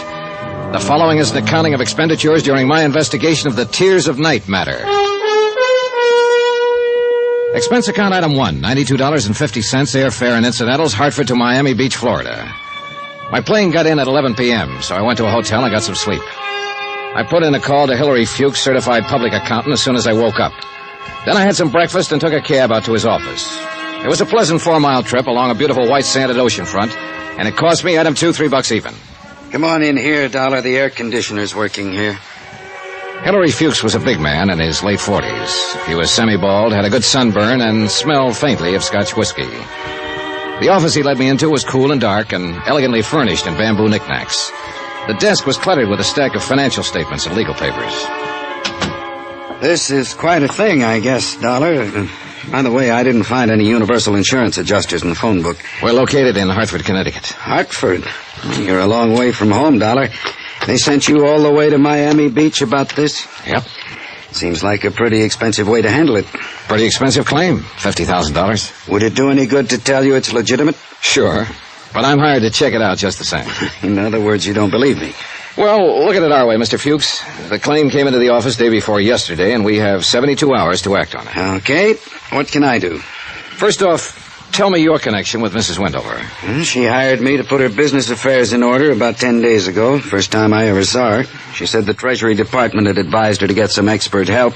They were on her about back taxes, and that's it. I see. Tell me about Noah Wendover's death. He died 2 years ago, last April 14th. By the way, it's just coming to me. Did you people... did the insurance company know anything about him being dead until that claim came in? No. No wonder they sent you all the way from Hartford. Well, Wendover and his wife took a party of 8 out on their boat for a 10-day cruise. Wendover had an attack of appendicitis at sea. There wasn't a doctor aboard. The appendix burst, and he died before they could make the nearest port. Mm-hmm. Let me get back to the original question. Why all this time before Mrs. Wendover filed claim for benefits? Well, you really got to know Mrs. Wendover, I guess. She's a little crazy, a little wacky, a little strange. These are your impressions of her? It's a consensus. I asked around after she came here the other day. The story is that she and Wendover had a pretty good thing in their marriage. They were wild about each other. They spent money like water, and they had plenty of it to spend. Then, one day, he died. Kind of threw her. Maybe it's still throwing her. I don't know. Sure. Somewhere along the line, in the last year, Mrs. Wendover's met somebody else. Oh? I don't know who he is because I wasn't paying any attention when she mentioned his name. But she's sort of coming out of it, and she's going to marry him. Uh-huh. So she wants to get her business affairs in order. From the look of things, nobody's done much about them since Wendover's death. You see all that stuff on the desk? Yeah, I noticed it. It's all hers. She brought it to me in 3 big hat boxes. Stocks, bonds, bills, deeds, I don't know what all. I know she's in a little trouble with the government. Not because she hasn't got the money to pay them, but just because she hasn't bothered with anything like that. Anyhow, one of the first things I came across was the insurance policy thrown in there with all the rest of the stuff. And look, you see these checks? Yeah. Almost $90,000 dividends on some oil stock. Doesn't even bother to open or mail or cash her checks. Well, a lot of people around the country, including your insurance company, are going to be startled when I finish straightening all this out. I sent the policy claim in as a matter of course. That's my explanation for it being 2 years late. Well, that's a pretty good explanation. Look here. She completely forgot she loaned an $8,000 automobile to a friend in Tampa 14 months ago. I asked her about it, and she said she thought she'd left it at the filling station. What? And here, the boat Wendover died on, worth $60,000. She sold it to a fisherman last year for $5,000. Yeah, I get the idea, Mr. Fuchs. Yeah. So you filed the insurance claim in her name along with a dozen other matters that should have been taken care of 2 years ago. Yeah. You play golf? No. Well, I do, and I'm tired of looking at this pile of stuff. Mind if I look at it? Well, help yourself. All yours. I'll be at the club. Do whatever you have to. By the way, what do you have to do? Verify this death certificate and the coroner's report. Well, then you will honor the claim? I'll file my report, and it's up to the insurance company to do as they see fit. You're kind of cagey, aren't you? That's why they pay me. Mr. Fuchs. Yeah? Is there some kind of bank balance in this stuff, current? Well, you'll find it there, but I'll tell you, in cash, Mrs. Wendover's worth about $950,000. I doubt very much if she's trying to cheat the insurance company out of $50,000. You can't ever tell, though, can you, Mr. Fuchs? Nope, can't ever tell.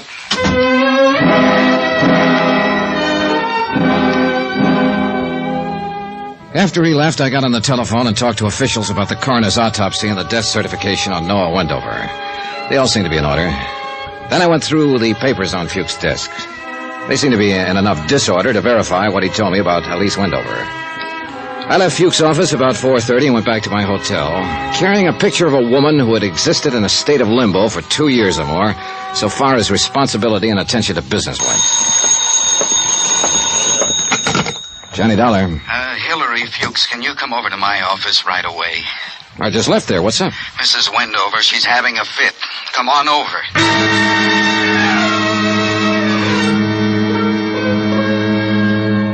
Expense account item 3. $3 more, more cab fare back to Hillary Fuchs' office. I pulled up in front at exactly 5:30 and noticed a 1956 white Cadillac convertible parked in front. For no reason at all, I took 30 seconds to peek inside. The registration told me the car belonged to Elise Blair Wendover. She had left her purse on the seat and the keys in the ignition. A mink stole was thrown carelessly over the back of the seat. Anybody could have taken the stole, the purse, the car, the whole works. Mrs. Wendover was living up to her advance notices. Come in. Fuchs looked pale and shaken. He fumbled around for a cigarette until I handed him one of mine. He lit it up and tried to get a grip on himself. Mrs. Wendover's in there. Yeah, what happened? Well, I had some papers for her to sign, and she dropped in a little while ago.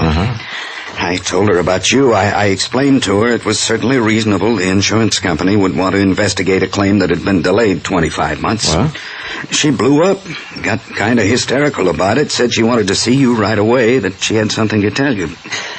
Go easy on her, will you? Well, why do you say that? Oh, it's just that, well, if I'm wrong about her, I'm glad, but I don't think I'm wrong when I say she's right on the edge, just on the edge of it. Feeling better, Mrs. Wendover? The pale girl with the coal-black hair, seated stiffly in the chair in front of Hillary Fuchs' desk, was not feeling better. She could have been 16 or 36. It depended on where you were standing when you looked at her. She had a mouth that was too full, shoulders too wide for the strapless sundress, a pair of sandals, a clanking costume bracelet, and black eyes, round, big, bright, too bright. This is Mr. Dollar, Mrs. Wendover. I understand you're investigating my husband's death. I'm here to verify the facts so that eastern states can act on your claim. Don't you believe he's dead? Yes. Don't you? Oh, yes. I saw him die. Yes, he's dead. How much money do you owe me? The claim is for $50,000. Will you pay it? Well, I presume it will be paid from all I've seen so far. Of course, that part of it's up to the insurance company. Of course. And they have men sitting at desks reading reports about claims all day long. Yes. My dad owned an insurance company once, you know. Those men sitting at their desks, even my dad sat at a desk. I wonder something. Would one of those men sitting at one of those desks write, okay, on my claim for Noah's benefits if he knew about me? Sit down, Mrs. Wendover. Maybe you'd like a drink. You have one, Mr. Fuchs. Would they? Well, I have to be indefinite about that, too, Mrs. Wendover. What would put a question in the mind of an adjuster if he knew about you? I'm indolent, and I'm irresponsible. Mr. Fuchs can tell you that. I'm not quite dependable, am I, Mr. Fuchs? Oh, we're getting straightened out, Mrs. Wendover. And then, of course, that wouldn't make a difference. I mean, not really. A great many irresponsible, indolent, undependable people file claims. There's something else. I'm a curse. Are you? Oh, yes. It's a very bad thing, a curse. People around me, people I love, just seem to die. Well, how do you think you're a curse? Noah died, and I loved him. And Daddy, I loved him. And my brother Jim, all dead. No one can stay alive around me. I thought I should tell you that. Yeah, well, I appreciate it, Mrs. Wendover. Well, then we don't have anything more to discuss. Goodbye, Mr. Dollar, Mr. Fuchs. Oh, wait a minute. Johnny, hey, where are you going? I'm going to drive her home. You were right. She's on the edge of something. I can't quite figure it yet. Brother was killed in Korea. Her father died of a heart attack 10 years ago. I got that much from the papers on your desk. Lord, where'd she ever get the idea? Oh, I don't know. I've heard of things like this happening. I'll phone you later. Right. Wait a minute. I'll drive you home, Mrs. Wendover. Oh, that'll be nice. She smiled brightly, still too brightly, and we drove along. She didn't tell me which way to turn, what direction to go, and I didn't ask her. I liked it that way, no one saying a word. I was listening to something else anyhow, something inside of me, loud like a cannon firing twice a second. It was my heart making all the noise. Oh, it's happened a couple of times before, and it meant trouble coming up. I knew it. My heart never makes a mistake. Mr. Dollar, do you think he'll die too?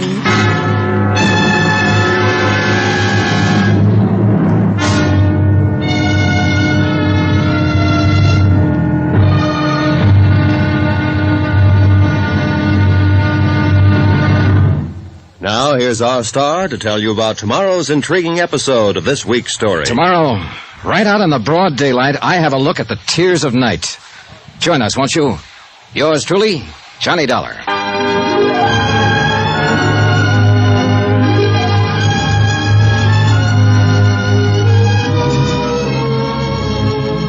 Yours truly, Johnny Dollar, starring Bob Bailey, is transcribed in Hollywood. Written by John Dawson, it is produced and directed by Jack Johnstone.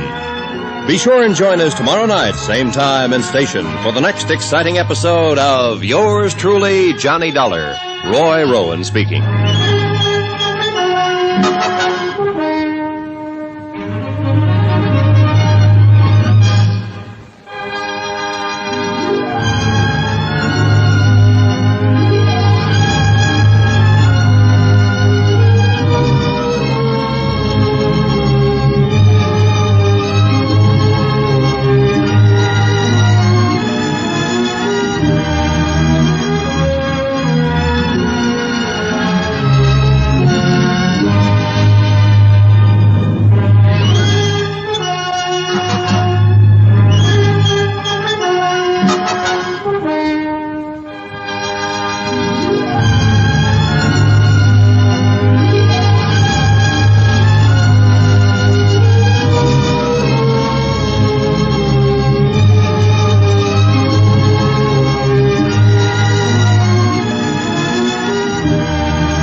From Hollywood, it's time now for Johnny Dollar. Hillary Fuchs, Dollar. How's Mrs. Wendover? So far, so good. Dollar, can you talk? Yeah, sure. She's in the other room. Do you think she's all right? Mentally, I mean? I think she's all right enough to get by. I think she's scared to death of something or somebody. That business of the curse? Yeah. You know there isn't anything to that. There's something to it for her. She thinks she's somehow responsible for her husband's death, for her father's death, and for her brother's death. On the way here, she mentioned, just like that someone else was going to die. Or words to that effect. Who? I don't know.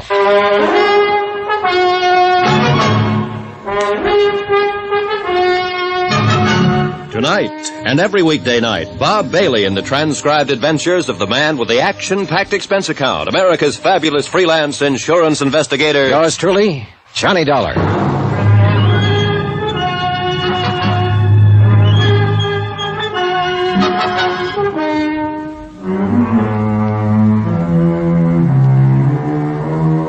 Expense account submitted by Special Investigator Johnny Dollar to the Universal Adjustment Bureau, Hartford, Connecticut. The following is an accounting of expenditures during my investigation of the Tears of Night matter.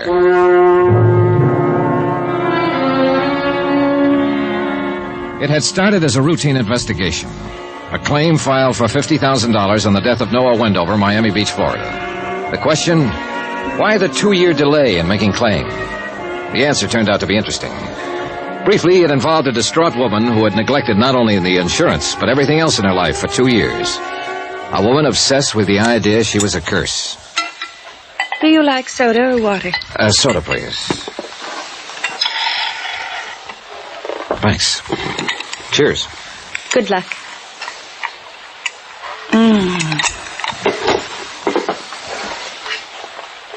What's your name again? Johnny Dollar. Oh, yes, that's right. Mr. Fuchs introduced us, didn't he? Do you think he'll be able to straighten out all my business affairs for me? Yes, I think so, Mrs. Wendover. Including the insurance? Including the insurance, yes. Well, you're worried about the claim, aren't you?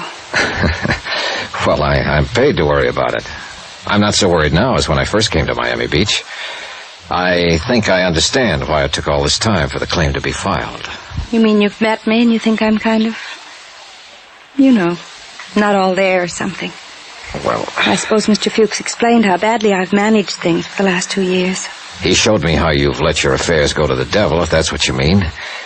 I'm glad you finally turned it all over to him. I think he'll take care of it for you. I behaved rather badly in Mr. Fuchs' office, didn't I? Well, I wouldn't say that. Poor Mr. Fuchs. He was frightened, I think.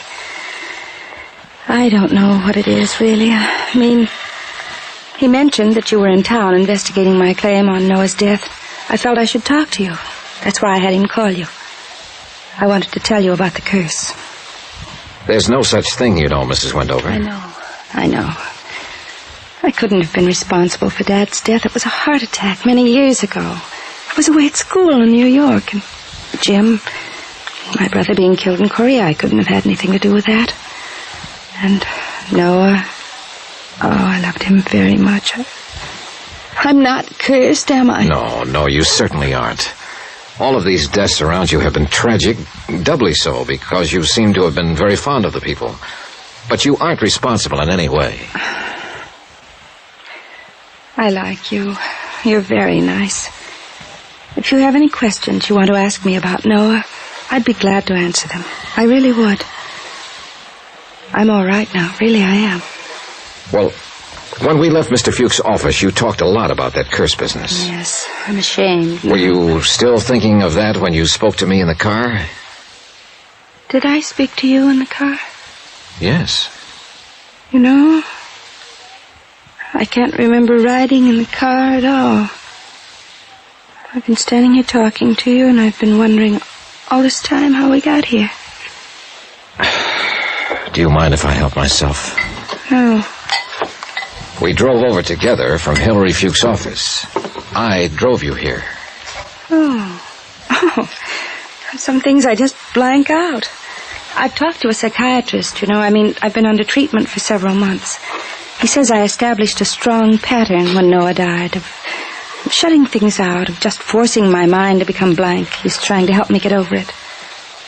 What did I say in the car? You said you were cursed and you wondered if he would die. Oh, dear. Who's he? Teddy. Teddy Davis. I'm going to marry him when he asks me. And I know he will. I love him very much. Well, why do you think Teddy might die. Because of people dying around me that I love? He doesn't believe in the curse, does he? Oh, no. He's something like you, in a way. Nice. He makes me laugh at it. He says it's ridiculous. Because it is. Somehow I feel comforted. Now, look.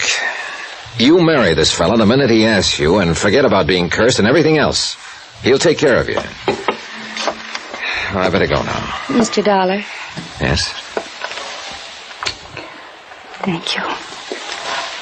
I need sometimes very much to talk to someone like you. Thank you. J. Dollar, Oracle. Go out and marry so-and-so and live happily ever after. I like the little kiss she gave me. I like the way she squeezed my hand. I like the perfume she was wearing. I liked the way the intense, hard brightness had gone out of her black eyes, and she was just a nice woman being a woman. I liked all that. What I didn't like was the idea that she could be the other way, believing in the curse and believing she was somehow responsible for people dying. When I left her, I knew that part wasn't ended. I knew it would come back. Come on in, Dollar.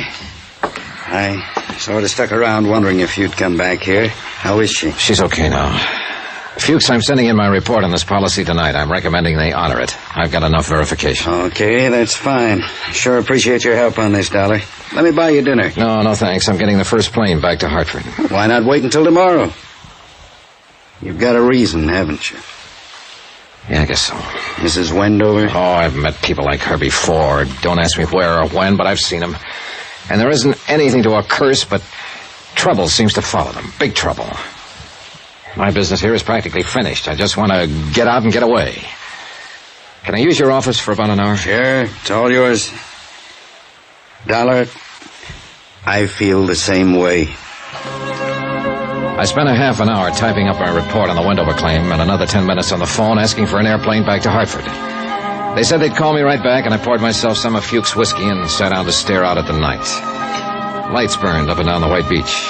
People strolled up and down, looking at the water, holding hands. And I was sitting alone in Hillary Fuchs' office, waiting for a phone call and thinking about a curse. Hi. Hi. Who are you? Anybody else here? No, why? You were kind of late. So do you. What's on your mind? You? Costigan wants to see you right away. I'm supposed to take you over. Whoever Costigan is, tell him he doesn't want me. You don't tell Sam things like that. You know, it's been a long time since I shook in my boots when a skinny hood like you stood around acting tough. If you've got some business with Hillary Fuchs, look him up at his home. This is Fuchs' office. You're behind his desk. You'll do. Now, come on, mister, and don't show me how loud a certified public accountant can growl. I just might swing this thing on your head. That's better. You got a hat? No. I know Costigan wants to talk to you, but I'd sure like to belt you one just for the practice. I'm not Hillary Fuchs. Come on, let's go. Hey, you're gonna break my arm! I'd like to, just for the practice. Now then, this Costigan, is he the one from Chicago? Sam's been there. Answer. The Sam Costigan kicked out of Chicago a few years ago? Yeah. What does he want to see Fuchs about? The Wendover dame. What? Something about the Wendover dame. I don't know what it is. He just wants to see you. Okay, what's your name? Frank Scanlon. Here. You put this thing in your pocket. Pull it out again in front of me and I'll brain you. Now let's go. Huh? Now I want to see Sam. Well, sure. Anything you say. I followed Frank Scanlon out of the building to a waiting car, a black packet with side curtains. It was a nice touch for this day and age, but it didn't make much sense. None of it did. It was illogical in the beginning, middle, and end. Most of all, I didn't make much sense. I should have been in my room packing. Instead, I was on my way to see an old-time grifter and hoodlum named Sam Costigan, because someone had mentioned the name Wendover. You want to smoke? I use my own. Suit yourself, fella. Scanlon was a thin one with sharp, narrowed eyes, too much padding in the shoulders, too much snap to the brim of his hat, too much point to the toe of his shoes. The .38 I'd taken away from him and handed back made a considerable bulge in the front of his coat. About 6 miles out of Miami Beach, he turned off the main highway onto a dirt road. About a mile of that, and up ahead we saw lights. The lights became a fine old colonial mansion, every room aglow. 2 or 3 guards were watching the entrance to the front. They all needed shaves. No one said anything.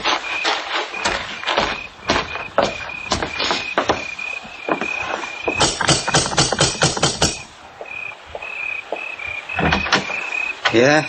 It's me, Feely. This here is Hillary Fuchs. Sam wants to see him. Morning. How are you feeling, Mr. Feely? What kinds of punks are on nowadays? I wouldn't get frisky with him if I was you. He's a pretty touchy fella. That's so. Yeah. This way, come on. He led me into the main foyer, where a hat-check girl with a lot of red hair stood ready for the evening's business, which hadn't begun yet. On the right, what had been the dining room of the old house was now a circular bar that could seat 25 or 30. To the left, in what had been the parlor and library, I counted 2 crap tables, 2 roulette tables, and 2 blackjack stands. Beyond all this, on a screen porch, a 5-piece combo made music. A few tables and head waiters stood around looking bored. Scanlon led me upstairs, and we stopped in front of a wide white door marked private. I thought he was going to knock. Instead, he whirled around very quickly and stuck the same old .38 about 2 inches into my ribs. Now let's stand steady. Feely! Eddie! You giving you trouble, Frankie? Nah. I will, Buster. I'll give you plenty of trouble if you want it. Hear how he talks to me? I'll crack him up a little for you if you like, Frankie. Nah. He got business with Sam right now. We'll take care of our business with him later on. However you say it, Frankie. I just wanted you to remember that. I will. The same way I remember a dirty newspaper story. Know something? I'm looking forward to you.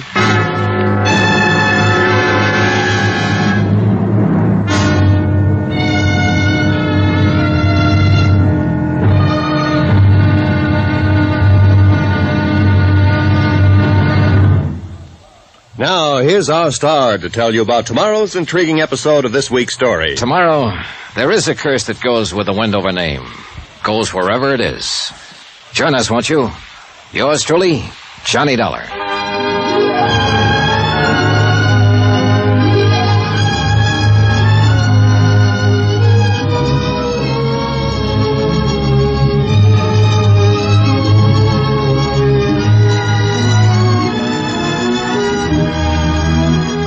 Yours truly, Johnny Dollar, starring Bob Bailey, is transcribed in Hollywood. Written by John Dawson, it is produced and directed by Jack Johnstone.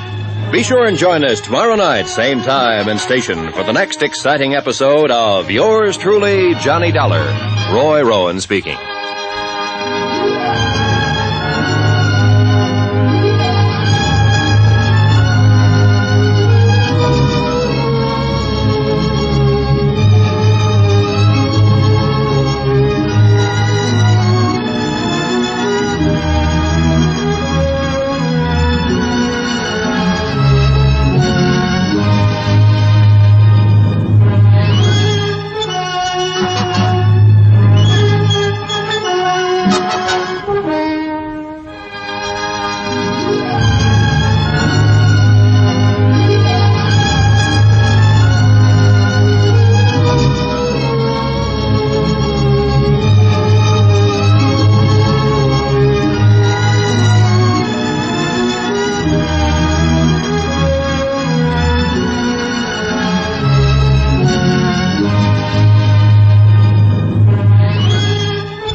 From Hollywood, it's time now for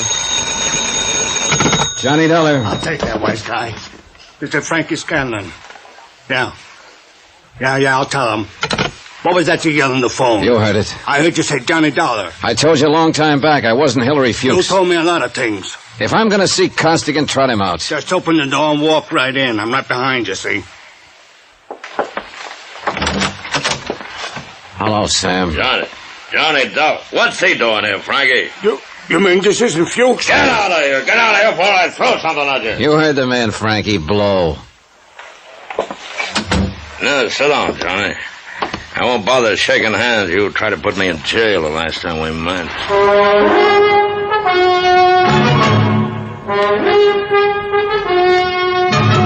Tonight, and every weekday night, Bob Bailey in the transcribed adventures of the man with the action-packed expense account, America's fabulous freelance insurance investigator. Yours truly, Johnny Dollar.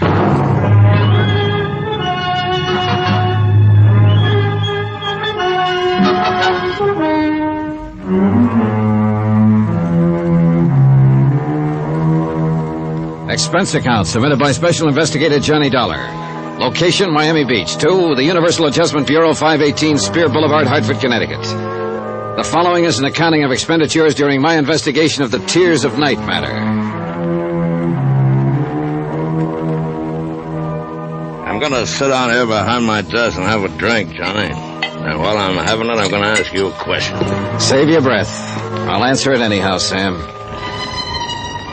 Sam Costigan sat hunched behind the big mahogany desk, glaring at me with a pair of small pig eyes half hidden in a beefy red face. Both hands rested out in front of him, flat. I told him how I'd come to Miami Beach to look into an insurance claim made by Elise Wendover, how I'd been in the office of Hillary Fuchs, her business manager, when Frank Scanlon had walked in, mistaken me for Fuchs, waved a gun under my nose, and insisted I come with him to see Costigan. So here I was, and so what about it? Help yourself, Johnny. Well, it's a pretty nice joint, Sam. How long have you been in business in Florida? Oh, about 2 years. How's the gross? Isn't as good as running beer in Chicago, but them days are gone forever. I make out all right. 2 crap tables, 2 roulette tables, a couple of games. A bar and restaurant break it up even. Man, I gotta be careful. Yeah. Cheers. Yeah, cheers. Well, you seem to have enough muscle outside and around to keep you comfy and cozy. Yeah, punks, all of them. Look at that Frankie Scanlon that dragged you over here. Crazy, that one. But he's the best of the lot, the best I can get nowadays. Not a good muscle left in the business. You could retire. Yeah, I might do that one of these days. No. Tell me about your hookup with this Wendover dame, huh? No hookup, Sam. She claimed benefits on her husband's life insurance. The claim should have been made 2 years ago. I investigated. It's okay. Made her? Yeah. Screwball, huh? In some ways. She's all right. Well, maybe it's as good you're here as this Fuchs guy. I wanted him to handle some business for hers, but maybe you can handle it. Yeah. You ever see this before? No. Oh, it's a little bit of necklace called the Tears of Night. It's worth a big hunk of cash. These 4 diamonds are good stuff. Your friend Miss Wendover left it here a week or so ago when she wanted for a plunge at the roulette table. Anything to say? It's a very pretty necklace, Sam. Okay. We both know she's screwy, a widow with a lot of dough, and a boyfriend named Teddy. Teddy Davis. He paints. Well, she sent me a check for the 5 G's she lost that night, and I wanted Fuchs to take his thing back to her, but now I got you instead. I want you to take it to her, huh? How about it? Is that all? That's all. I got my dough, she gets her Tears of Night back. I couldn't trust any of my punks with it, and I don't like to be seen in public, so you just take it back, huh? It's very simple. Why? Don't ever go on the stage, Sam. Why not? You can act, but you can't lie. You just can't lie at all. And it takes a good liar to be a good actor. Now that you've told me how simple it is, suppose you give me the unexpurgated sequel. All right, so a check bounce. Oh, stop it, Sam. She can't issue a check without a countersignature by Hillary Fuchs. He hasn't issued 1 check on her account since he took it over 10 days ago. So if this thing is hers, explain it all to me, will you? The way it is. I want another drink. Yeah, you're right, Johnny. There wasn't any check. Miss Wendover called me a couple of hours ago and said if I didn't have this thing back to her tonight, she'd call a load of cops and come out and tear this joint apart. She sounded like she'd do it, too. I mean, well, you met her. You can't tell what she'll do from 1 minute to the next. Screw her, you know? Not so screwy as she dropped $5,000 and left that. And now she gets it back for nothing. I just want to get it off my hands. If she came out here with a cop, I'd be closed for the season. And I'm getting old. Hey, you know where she lives? Mm-hmm. I was there earlier tonight. Here, take the ice to her, and I'll chalk it up to experience, huh? Then you can grab a cab back and come on back out here, and I'll see that you have a good time on the house. How about it? I'll take it to her, but I won't come back here, Sam. Oh, Scanlon, Feely, them guys, huh? They worry you? You do. What? I don't believe your last story either. The only thing I believe is that this is Mrs. Wendover's necklace. So I'll take it to her. Sam. Yeah? You better get someone beside Feely at that table after this. You're telling me. You're telling me. He was mopping his face when I closed the door and went downstairs. By that time, the customers had started to roll in. Young, fresh-faced men with sallow eyes and quick movements, anxious to step up to the tables and lose money. Women in strapless dresses, anxious to show off their newest suntans and help whatever man they were with lose money. Old men, old women, dressed to the teeth. It was a sick old scene from a sick old play. Expense account item 4, $6. Cab fare from Sam Costigan's gambling club to Elise Wendover's apartment.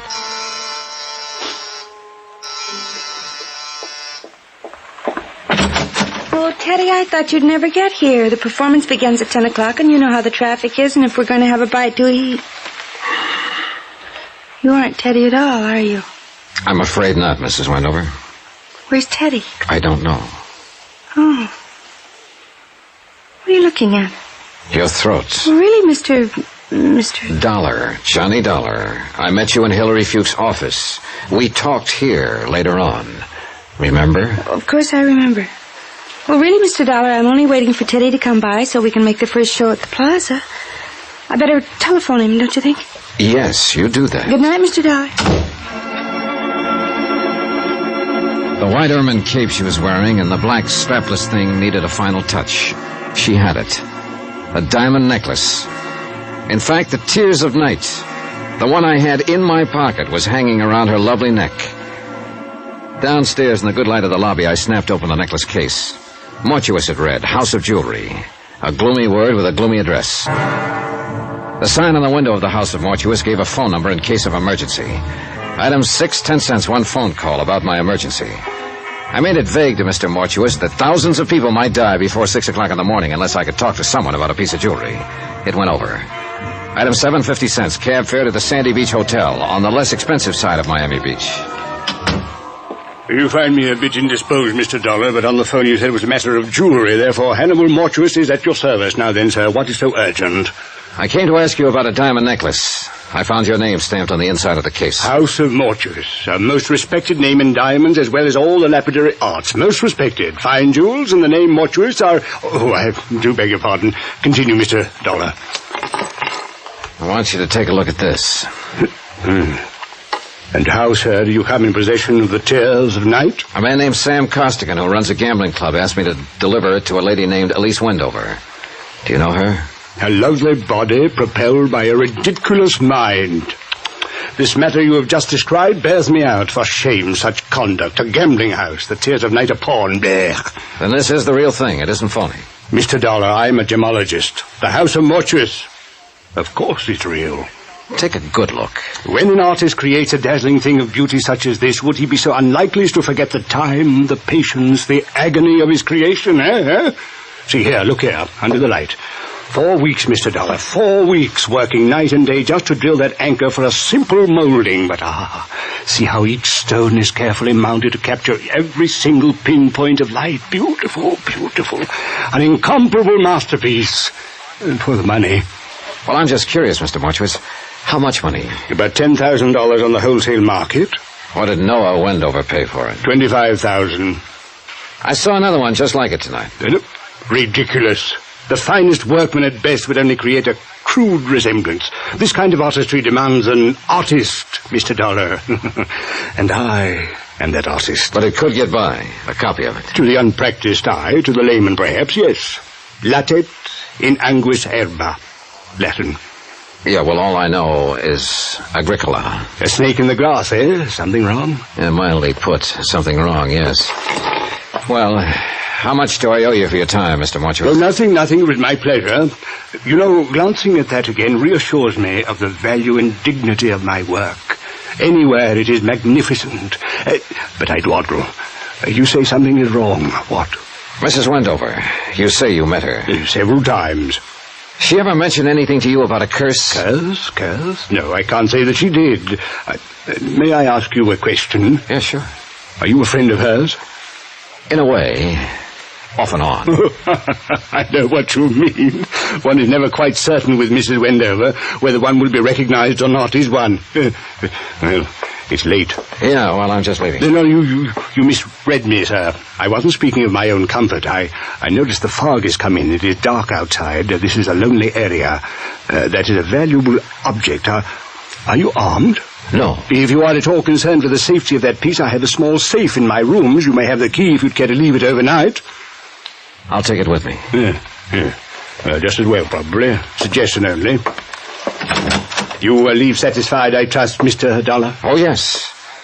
Thank you, Mr. Mortuus. My pleasure, Mr. Dollar. Remember, omnia mortuus bonum vocal est. All speak well in mortuus. A pun, sir, a pun. Good evening. Downstairs in the dismal lobby of the Sandy Beach Hotel, I looked out beyond the dirty glass windows to discover that the fog had indeed come in and surrounded the area with a choking darkness. The concern of Mr. Mortuus for his artistic creation told me to bang on the night bell and ask the night clerk for some wrapping paper and 50 cents worth of stamps. Expense account item 8. Item 9, phone call for a cab. Just before it arrived, I dropped the tears of night addressed to myself at my hotel in the lobby mailbox. I don't think the two hoodlums waiting outside saw me do it. I didn't think they saw me at all. But they followed my cab when it took me back to my hotel.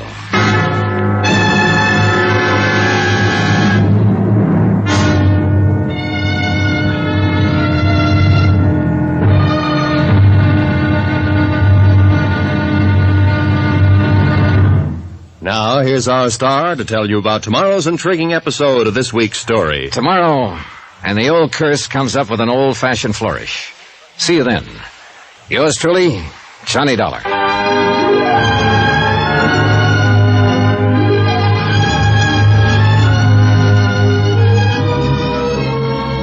Yours truly, Johnny Dollar, starring Bob Bailey, is transcribed in Hollywood. Written by John Dawson, it is produced and directed by Jack Johnstone. Be sure and join us tomorrow night, same time and station, for the next exciting episode of Yours truly, Johnny Dollar. Roy Rowan speaking.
From Hollywood, it's time now for Johnny Dollar. Your number is ringing, Mr. Dollar. Oh, thanks. Hello? This is Johnny Dollar. Dollar, I thought you went back to Hartford. I meant to, but I got tied up in Mrs. Wendover's business affairs again. What now? Can you come over to my hotel right away? It's 1 o'clock in the morning. I know it. Well, can't you grab a cab and come over here? Hardly. Why not? A couple of Sam Costigan's boys followed me here. I think they might like to do a little target practice on me. Oh.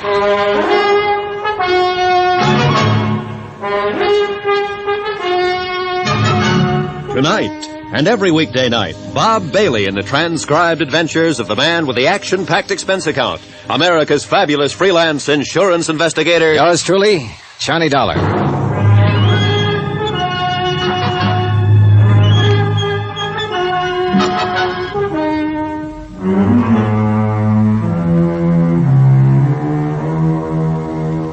expense account submitted by Special Investigator Johnny Dollar to the Universal Adjustment Bureau, 518 Spear Boulevard, Hartford, Connecticut. The following is an accounting of expenditures during my investigation of the Tears of Night matter. Expenses continued. Items 10 and 11. $10, scotch and soda, plus a pitcher of ice and glasses. I had them filled, chilled, and waiting when Hilary Fuchs knocked on the door of my room. His eyes were still puffy with sleep, and he had a trench coat thrown over his pajamas. What's this all about, Johnny? You said Mrs. Wendover, somebody followed you. What? I want you to tell me what you can about the Tears of Night.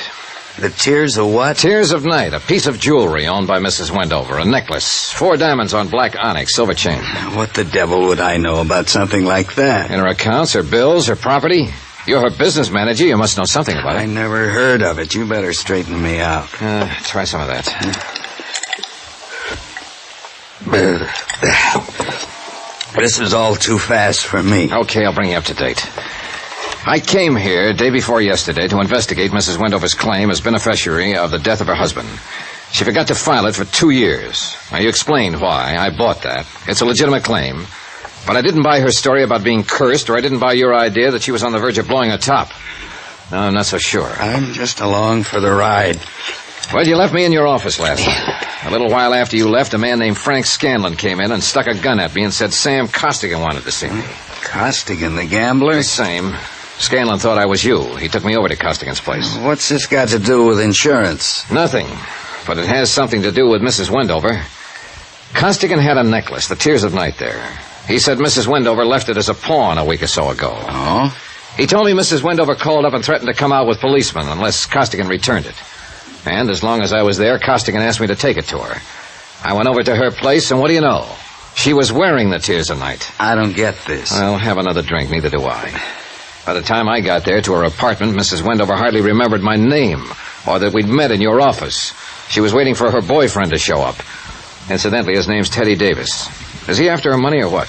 Search me. I never met him. Well, I skipped out of there and looked up the jeweler who'd made the necklace, a man named Hannibal Mortuus. I heard of him. He speaks Latin or something. That's the one. He told me the necklace I had was the real thing. Now, I want you to tell me who made up the one Mrs. Wendover was wearing. I don't know anything about it. Well, it had to be made up sometime within the last week, and you've been handling her business affairs. I don't know a thing about it, Johnny. All right, come here, take a look. Do you know anything about those 2 birds outside there? No. Well, one of them's a character named Feely. He works for Costigan. The other one I saw at Costigan's club. They tailed me from Mortuus's place. Probably been on me all night long since I picked up the necklace. Where is it now? I mailed it to myself from Mortuus's hotel. Those 2 out there, you better call the police if you think they're after you. Oh, nothing I could tell the police that would hold them up half a second. Mainly, I wanted to ask you about all this before I went on with it. What do you mean, go on with it? Go back to Mrs. Wendover, to Costigan, find out what's real and what isn't real? This isn't your line of duty. Why? Oh, I've been thinking about that. I don't know why. Maybe it's Mrs. Wendover. Those eyes of hers and that talk about the curse. I got a feeling she needs help in this matter. Somehow she needs help. What can I do, Johnny? Go to bed. I'll let you know what happens. Now, where's your car? In the parking lot back of the hotel. Give me the keys. I'll use that. Hey. Make yourself at home, Mr. Fuchs. Go to bed here. Oh. Yeah? Every now and then, walk over and look out that window and have a drink. They'll think it's me, and that's a good thought for them to have. Okay, what else? Well, if they start for the lobby, call downstairs and have them send up the houseman and get the police. I don't think they will, but remember that. Well, why would they want... still think I've got that piece of jewelry on me. We shook up another drink, and I borrowed Fuchs's trench coat and left. I found his green Chevy without too much trouble, since there weren't too many cars out in the lot that time of morning. I looked at my watch, and it said 2:35. I drove around front past the 2 hoodlums, still keeping up their silent vigil, and found a street that looked familiar. 20 minutes later, I was in the parking lot beside Elite Wendover's apartment building. It was still dark, still foggy, and too late I found out too crowded. Somehow, the pair of hoodlums were waiting for me after all. Hey, this is him, Feely. Got a match, Dollar? Toby asked you if you got a match. He's a dummy, Toby. Don't answer. Got a match, Dollar? What'd I tell you? He's a dummy boy.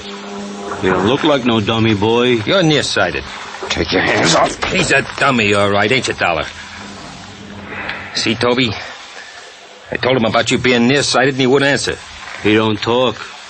Go on, smart boy. Tell Toby how sorry you are about him being nearsighted. Talk. I heard you talk before. Told you he was a dummy. Hey, tell me something, dummy. All insurance guys like you? Toby asked you a question. He wants to know if all insurance guys are like you. I don't like him. We asked questions, and he ain't told us nothing. Hey, maybe we find out something went through his pockets, huh? Yeah. Even a dummy's got pockets. Ain't that right, dummy? Hold him, Toby. Yeah. All right, boys, you played the scene good, and I'll see what I can do for you, but I haven't got the necklace. Hey, he talks. Yeah, you make him talk again, Toby. Now, don't make him talk too much. We know if the stuff ain't on him, it's in his room. We can pick it up anytime. That's it. Easy, Toby, easy. Oh, he talks real nice, Feely, but he don't say much. Hey, you think maybe he's tough? Could be. No, I wasn't. And I didn't feel like talking in that quiet little parking lot where the only noise was them pounding on me. I told them I didn't have the necklace anymore, but they didn't care about that. They wanted to find out the hard way for me.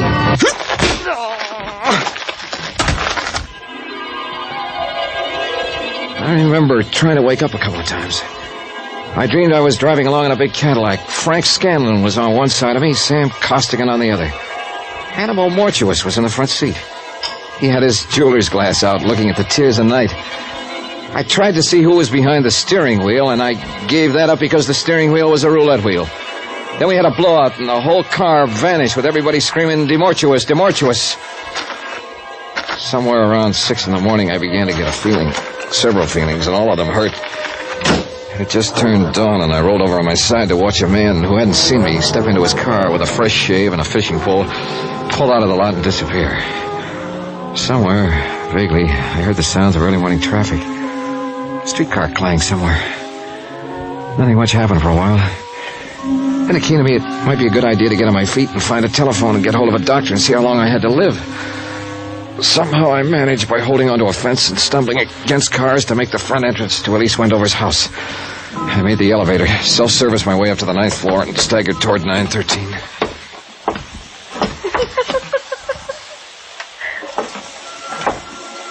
I would have been better off in the parking lot. Elise Wendover was there, sitting in a large chair by the window. She still wore the black strapless dress and ermine piece she'd had on the night before. The drapes were drawn, the door was slightly open. Light from the hall seeped in. She had a telephone on her lap. The receiver was off, held idly in one hand. She looked at me. But she was looking at nothing.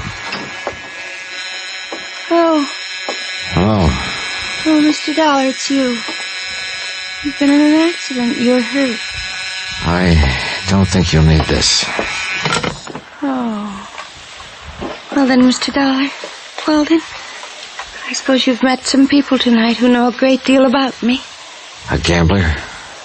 A jeweler? Did they tell you about Teddy Davis? He's really a dear, Mr. Dollar. Quite the nicest boy I've met since Noah died on the boat. Noah and I had so many things together, Mr. Dollar. I do think he enjoyed being alive with me. I mean, I cried when Noah died. I really did. I cried like a little baby. Of course, I cried when I heard my brother was killed in Korea and when Daddy died in his office with a heart attack. I shouldn't really cry anymore. I mean, after all, I am cursed. I told you that. Yes, I told you I didn't believe it. There's no such thing. But there is, you'll see. Mrs. Wendover. No, I have Teddy. He's really a dear. I do think he will be a very prominent artist someday. He paints, you know. Teddy asked me to marry him tonight. That's nice. You marry him. And Teddy isn't interested in my money. Could you believe that? What is my... I can't seem to get my tongue adjusted to my mouth. Did that ever happen to you, Mr. Dollar? Yes, sometimes. Perhaps I should see a correctionist. I'm glad you came by again, Mr. Dollar. I told you once that sometimes it means an awfully awfully lot to speak to someone. Mr. Costigan. Mr. What about Mr. Costigan? Later. I know it must be strange to you, but some people live for nothing but money, and some people die for it. Stop it! Now tell me what's happened. Tell me what's happened so I can help you. They do look so funny. They're so very funny. I've seen them count money so often and so much money, and I really believe that is honestly all they live for, only. She pointed across the darkened room. Her black eyes glistened with no semblance of reason left in them. It took me 5 seconds to find the light switch. Stretched out on the floor of her apartment, they look funny, all right. Feely and Toby. Both of them as dead as you can get.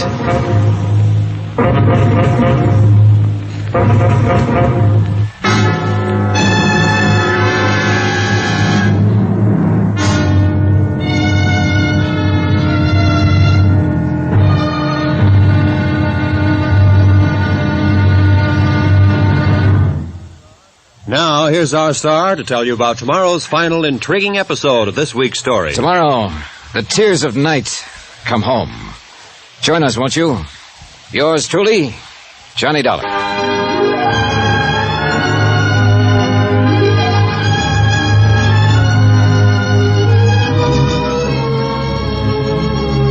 Yours truly, Johnny Dollar, starring Bob Bailey, is transcribed in Hollywood. Written by John Dawson, it is produced and directed by Jack Johnstone. Be sure to join us tomorrow night, same time and station, for the next exciting episode of Yours truly, Johnny Dollar.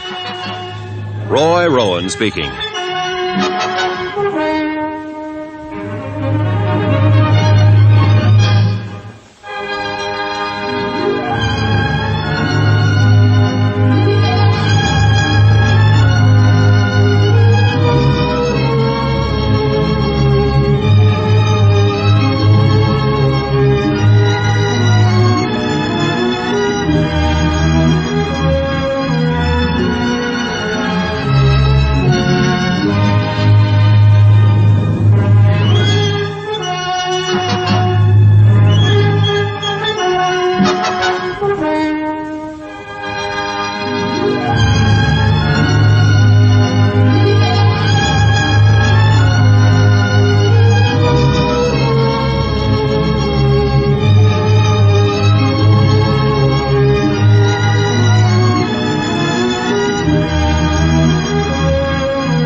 From Hollywood, it's time now for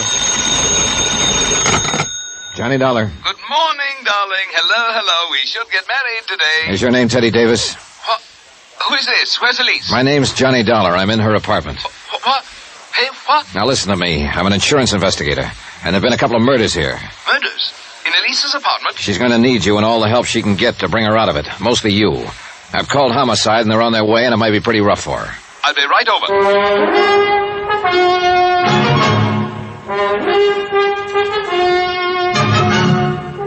Tonight and every weekday night, Bob Bailey in the transcribed adventures of the man with the action-packed expense account, America's fabulous freelance insurance investigator. Yours truly, Johnny Dollar.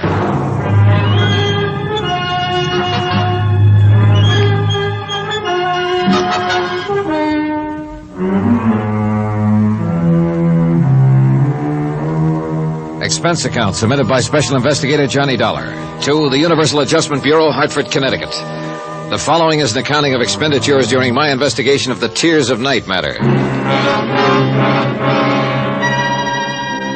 It was a long morning, and a lieutenant of police thought I was crazy when he met me in the apartment with two dead men and the hysterical woman. My face was bruised and black and blue from the beating the dead men had handed me the night before. The lieutenant, his name was Brady, had a time getting hold of Hillary Fuchs to back up my story. But Teddy Davis was a different matter. He showed up with a doctor and lawyer. And through their combined efforts, Elise Wendover was removed not to police headquarters, but to a private hospital. It was obvious from powder tests that Mrs. Wendover could not have fired the .45 which ended the lives of Feely and Toby. Obvious to me. Lieutenant Brady was a skeptical man. You stay right there and keep your trap shut. I'll figure out what to do with you in a minute. All right, come on, get those baskets out of here. I say, Dollar. Hi, Teddy. How's Mrs. Wendover? Well, that remains to be seen. She's screaming about that darned curse again. She thinks she had something to do with these murders. Now, Dollar, I don't know quite how you fit into all this. I do know I'm terribly indebted to you for calling me. Now, what can I do for you? Are you in trouble? I don't think so. Brady's just excited. He can't see where I should be involved, so he suspects me. Of what? Oh, he doesn't know that. He's a policeman, and he suspects everybody. But don't you worry about it. You get back to her. I really do have a good lawyer. He can work on it if you give the word.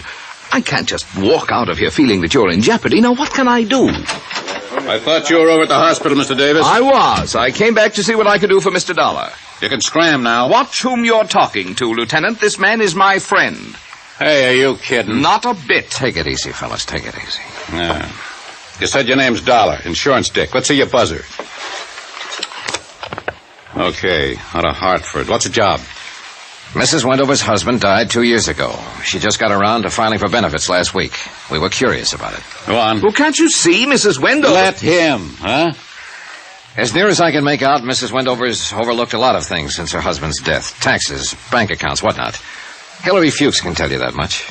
This curse business she mumbles about. Well, she lost her husband. Before that, her brother killed in the war, and her father before that. You know, you don't seem to pay much attention. I explained all of it. I'll pop you in the cooler if you open your mouth again, Mr. Davis. Go on. How about the insurance? Well, all okay. I was ready to leave town last night. As a matter of fact, I'd called for a plane from Fuchs' office. When a man named Scanlon came in, mistook me for Fuchs, and said Sam Costigan wanted to see me. Costigan's got a gambling place on the other side. Yeah, we know about it. Go on.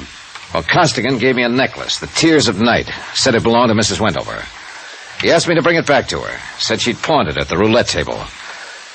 When I got here, Mrs. Wendover was wearing the Tears of Night, or something that looked just like it. Well, I was curious. I looked up the jeweler who had made it, a man named Mortuus. He said I was carrying the real thing. When I left his place, a couple of men from Costigan's place followed me. Who? Those two who were killed, Feely and Toby. They caught up with me outside of this apartment house and tried to shake me down for the necklace. But I'd mailed it to myself at my hotel. So they worked me over and left me there. When I came to earlier this morning, I came up here and found Mrs. Wendover sitting here in a state of shock. The two stiffs in her room. That's it? Yeah, Brady, that's it. How long you been an insurance dick? 14 years. You bonded? Yes. Okay. Are you going to let him go, or aren't you? Shut up. Shut up and I'll tell you both what I'm up against here. I know Mrs. Wendover couldn't have had anything to do with the killings. I know you, Dollar, couldn't either. Then go out and find who killed those two men. Those two and the other one. Huh? Costigan was gunned down a couple of hours ago.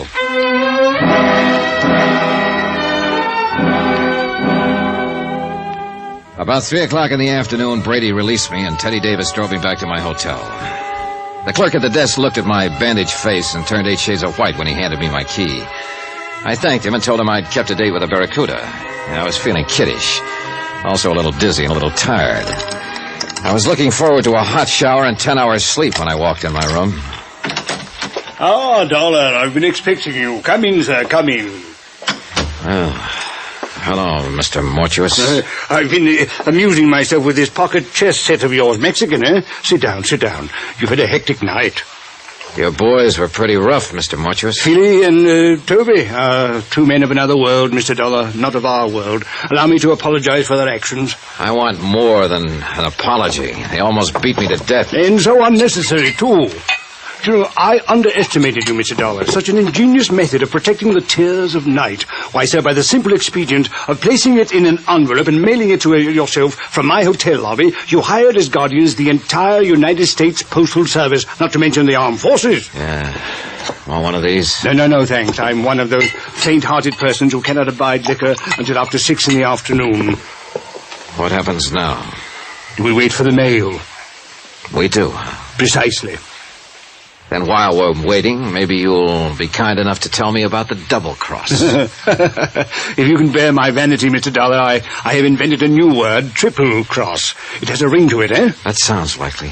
You see, Mr. Scanlon approached me last week and asked me to duplicate the Tears of Night Mrs. Wendover had truly pawned at the gaming table. Naturally, I became suspicious. Let me guess what you became suspicious of. Oh, well, it was fairly obvious that Mr. Scanlon was planning to double-cross Mr. Costigan. That is, when the time came to return Mrs. Wendover's necklace, he, Scanlon, intended to return the bogus piece I made up. And you got into the act. That is when I first conceived my own plans, yes. Unfortunately, Mr. Costigan learned of the little deceit going on around him, and Mr. Scanlon was forced to shoot him. So Scanlon shot Costigan. How about Toby and Feely? Mr. Scanlon again, abetted by the last of the house of Mortius. You helped him kill them, then planted them in Elise Wendover's apartment. Oh, dear, a crude touch, I thought, but it had a purpose. With 2 cadavers in a living room, she was very unlikely to discuss a bogus necklace with the police, and I doubt very much if she knew whether she was wearing the original or an imitation. Flighty girl. That's the lousiest thing the House of Mortuus ever did. She walked in and found these 2 there, and the doctor doesn't know whether she'll ever be sane again. Oh, dear. If you had merely returned the necklace to Mrs. Wendover, it would have been a simple thing to effect an exchange, and none of this would have been necessary. Well then, bygones are bygones. Yeah, sure, I know. You just sit here and wait for the mail. No. We wait for the mail. What about your playmate, Scanlon? Why isn't he waiting with you? Scanlon? I'm afraid I'll be sought for a murder of 2 or 3 this night.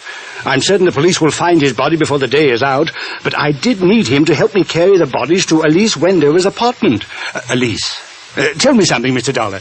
Does that name Elise bother you as much as it bothers me? Give me a woman with a name like Celeste or Josephine or Roxanne. Those, sir, are names for the creatures. But Elise, twaddle. Where are the police going to find Scanlon? Oh, in my hotel room, which I departed hastily once the room clerk had informed me of your ingenious method for protecting the necklace. I shot him there. You work cheap, Mr. Mortuus. Cheap, sir? I don't understand. A $10,000 necklace. It's not quite a king's ransom, is it? The Tears of Night are worth closer to $100,000. I'm afraid I misinformed you as to their value. I didn't want you to become suspicious. I suppose you think you'll get away with it. Well, I'm an old man. Attended to a destitute and bankrupt jewelry firm with nothing ahead. A few grim years, and finally a whimpering end. Requiescit in pace. Live. That's what I want to do. Live. And this is my opportunity to live like a king. And, young man, I've taken it.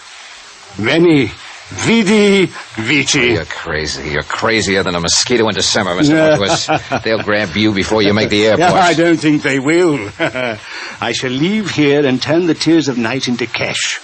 With a well-laden purse, I shall guarantee to elude the police over half the world. In 2 years, maybe 3, yes, they'll get me.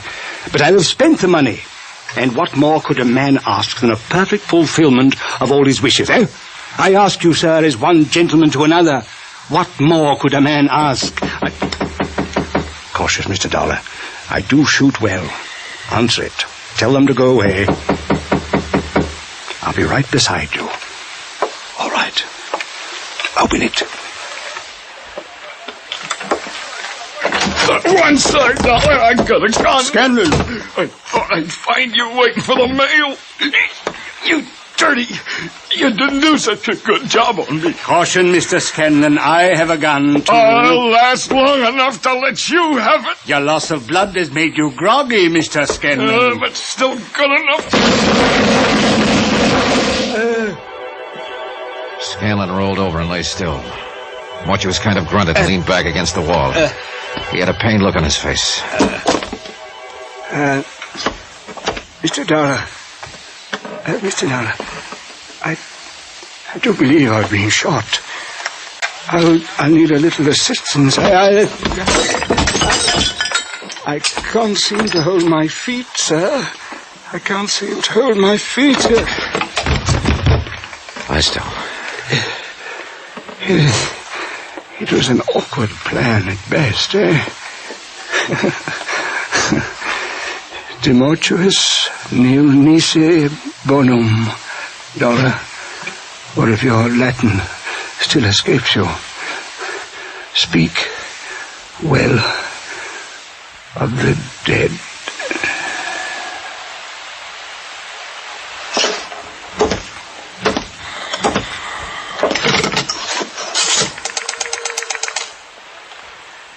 Let me have the police.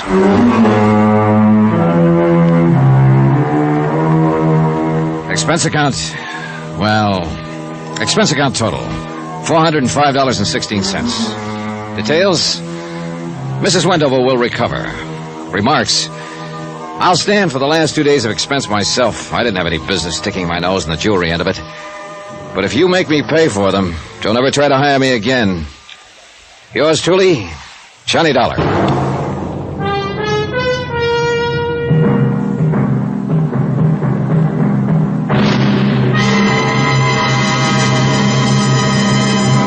Now, here's our star to tell you about next week's intriguing story. Next week, the matter of a reasonable doubt. A case of many doubts, and believe me, all of them are most unreasonable. Join us, won't you? Yours truly, Johnny Dollar.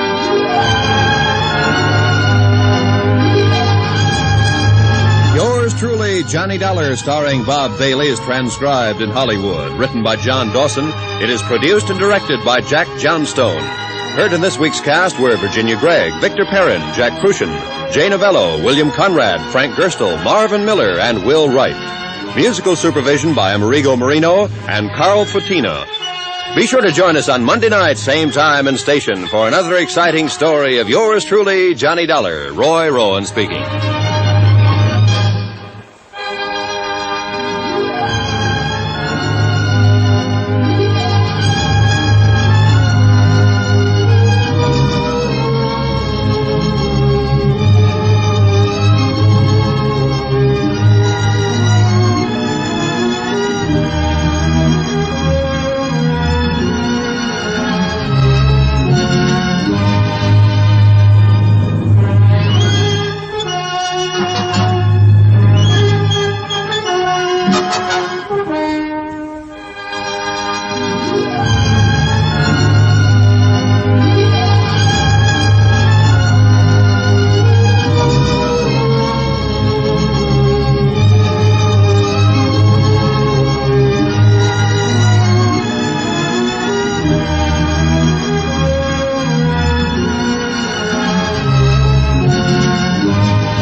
From Hollywood, it's time now for... Johnny Dollar. Ben Gartley, Johnny, Amercon Northern Trust. Oh, hiya, Ben. What do you hear from Wall Street? Save your money. What money? The money I'm going to pay you for this case. I've got a crazy one, Johnny. So naturally you thought of me. Nothing personal. Look, it's a trust setup. Cumulative endowment insurance rider. Big deal. Over $250,000, maybe $500,000. From whom to whom? From a Mrs. Ezra Gramley, widow, to her granddaughter, Susan. So? And Mrs. Gramley owns the Flint Rock Ranch in Nevada. Never heard of it. Our representative out there is Jonas Parks. He's the president of the Flint Rock First National Bank. Never heard of it. It's a whistle stop about 20 miles from Las Vegas. That I've heard of. Parks started the deal rolling, and then he got cold feet, and now he's yelling for help. Thinks the old lady may be crazy. I mean, literally. And there does seem to be a reasonable doubt. Unless Parks himself is crazy. Well, that's also a possibility, Johnny.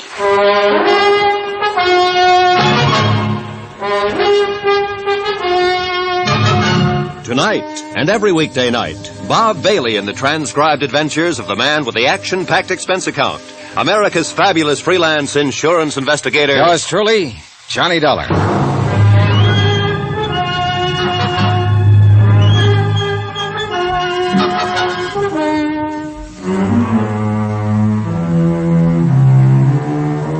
From Special Investigator Johnny Dollar to the Home Office, Amercon Northern Trust Company, Hartford, Connecticut. The following is an accounting of expenditures during my investigation of the matter of reasonable doubt. Item 1, $154.40. Transportation and incidentals, Hartford to Las Vegas, Nevada. Where I checked into a hotel and then phoned the local office of a national business and credit rating bureau that my client retained on a permanent consulting basis. I asked for a rundown on Jonas Parks and got it. An A1 set of references. Parks had been a resident of Nevada for 32 years and president of the Flint Rock Bank for 17. He was regarded locally as a cautious investor, a prudent financial advisor, scrupulously honest, and as sound as a dollar. A silver dollar. Crazy? Hardly. Item 2, $32.50. Deposit and first day's rental on a drive-it-yourself hired car. Mileage, Las Vegas to Flint Rock, 23.6. Itemized building appraisal, Flint Rock. 3 bar casinos, all needing paint. 1 restaurant, 1 general store, barber shop, garage, welding shop, railroad depot, also needing paint. 4 dwellings, and of course 1 bank. Jonas Parks, president. What can I do for you, young fellow? Well, my name is Dollar, Mr. Parks, Johnny Dollar. I'm a special investigator for Amercon, and I'm here in regard to the Gramley Trust case. Oh, yes. Well, I'm mighty glad to know you, Mr. Dollar. And I don't mind telling you I'm glad you got here. Oh? Here, pull up a chair. Okay, thanks. Sit down. It's been a real odd day. Funny-looking clouds hanging off there toward the river. Yeah, I noticed them driving out from town. Storm clouds, that's what they are. This time of year? Son, in this neck of the woods, it can happen any time of the year. Cloudbursts come up just like that, and they're over just as fast. That's very interesting. You're a hypocrite, young fella. What makes you think so? You didn't come clear across the country to hear a dissertation on desert storms, so stop sitting there trying to pretend you're interested. Whatever you say, Mr. Parks. Matter of fact, you weren't even half listening to me. No, as a matter of fact, I wasn't. Well, what were you doing then? Looking you over, sizing you up. Come to any conclusions? A couple. Such as? Well, in the first place, I'm inclined to discard the theory that you're crazy. That what they told you in Hartford? Well, they figure one of you is, either you or Mrs. Gramley. They do, eh? And what is your second conclusion? That you were sitting there sizing me up. You're right. I was. Come to any conclusions, Mr. Parks? Yeah. One. Such as? That we'll probably get along together all right, you and me. Good. Then suppose we get down... The Gramley case. No wonder they thought what they did. Maybe they're right. Maybe we are crazy, both of us. Well, as I understand it, Mrs. Gramley wanted to set up some kind of insured trust for her granddaughter. You started the proceedings for her, and then stopped cold and called for help. Yes, that's about what happened. Well, why? Was she financially unable to carry out the deal? Of course she's able. I wouldn't need any outside help if that was the problem. She's been banking with me for mighty near 20 years. Then is she mentally incompetent? Sarah Gramley is as sane as his... Well, at least I've always figured she was. But confound it, Mr. Dollar, there's something wrong out at that ranch. Oh, what do you mean? I don't know what I mean. Well, if you don't... I mean, it's mostly things you can't put your finger on. Little things that add up, finally. Add up to what? I don't know. It's just a feeling, kind of a... A hunch? Is that what you mean? Yes, if you want to put it that way. So I brought you clear out here from Hartford on a hunch. Go ahead, say it. Relax, Mr. Parks, relax. I've had hunches of my own. And sometimes the horse is one. But I don't even know why I think something is wrong. All right, what's the setup out there at the ranch? What's the background? Mrs. Gramley is a widow. Her husband died about 14 years ago, and she stayed on afterward and ran the ranch. Of course, her son Ed and his wife were there with her until 3 years ago and done most of the work. And they moved out 3 years ago? No, they were killed in an automobile accident. This girl, Susan, that Mrs. Gramley wanted to set up the trust for, is their daughter. She's going on 17 now. Then the two of them live there alone? No, there's another couple, Walter Gramley and his wife, Hilda. Walter's Mrs. Gramley's nephew. Sort of manages the ranch. Does a pretty good job of it, too. Mm-hmm. Then that's the whole family. Mrs. Gramley, her nephew Walter and his wife, and her granddaughter Susan. That's the family, for better or worse. Mr. Parks, do you even have any idea as to what might be wrong? Not the slightest. You're on your own, son. Well, how did this trust business start? How did it come about? Miss Gramley came into town one day about 2 months ago and sprung it on me out of the blue sky. First time she'd been in town, nearly a year. Did she say why she wanted to set up the trust? No. She said it was nobody's business but her own. She's changed a lot in the last year. She's not herself anymore. And the trust was intended in its entirety for her granddaughter, Susan. That's right. Within the next 3 years, she wanted the whole estate transferred to the girl. Did Susan know about it? According to Mrs. Gramley, nobody knew about it, and she didn't want anybody to know. All right, then. You started the ball rolling, and then you stopped it. Her nephew, Walter, came in to see me last week. He knew something was up, and there was no use trying to lie to him. When I told him what she was doing, he said that she would never go through with it. So? Oh, I went out to the ranch to see her. Laid all the cards on the table. I told her what Walter had said. Oh, what was her reaction? She said maybe he was right. Maybe she wouldn't go through with it. Then she started rambling, not even making sense, talking about the auto accident and her son's death. But before I left, she told me again that I should keep pushing the trust, get it set up. So you called for help? I called for help. Well, I guess I'd better go talk to the lady. That's not going to be so easy. Why not? Walter won't let a stranger on the place. You mean he's holding her captive? No, I think he believes she's losing her mind and he's trying to keep it quiet. And what do you believe, Mr. Parks? I don't know. Well, maybe we can find out. I hope so. Just one thing, though. Be careful. Of what? I don't know. Jonas Parks had one other suggestion, that I pretend to be a special investigator for the Cattlemen's Association. I agreed to try it. 4 miles from Flint Rock, the narrow ranch road left the plateau and began climbing up through the broken bluff country. 1.5 miles from the ranch house, I pulled out the choke, flooded the engine, and let the car cough to a stop, the old out-of-gas gimmick. And about 10 minutes later, I was wishing I'd thought of some other plan.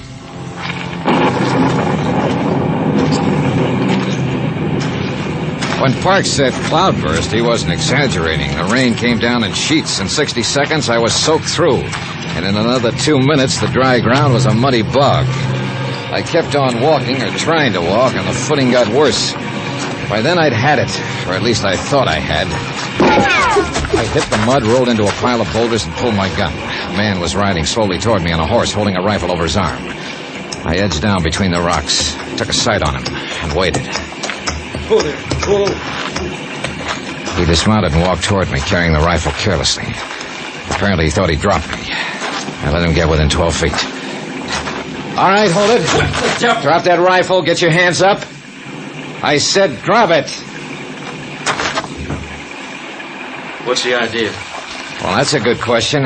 Only I'm the one to ask it. You're trespassing. You've been losing cattle. So I've heard. What do you mean you've heard? I'm an investigator for the Cattlemen's Association. Are you Walter Gramley? Yeah, that's right. What do you expect to find sneaking in here on foot this way? Not what I did find, at least. Look, I've got a car back there on the road. I ran out of gas.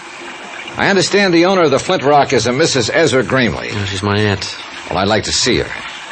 I'm afraid that's impossible. Why? What's your name? Dollar, Johnny Dollar.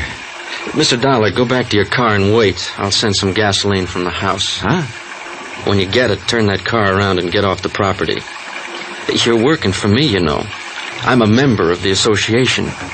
And you know as well as I do that you've got no more authority than any other private individual.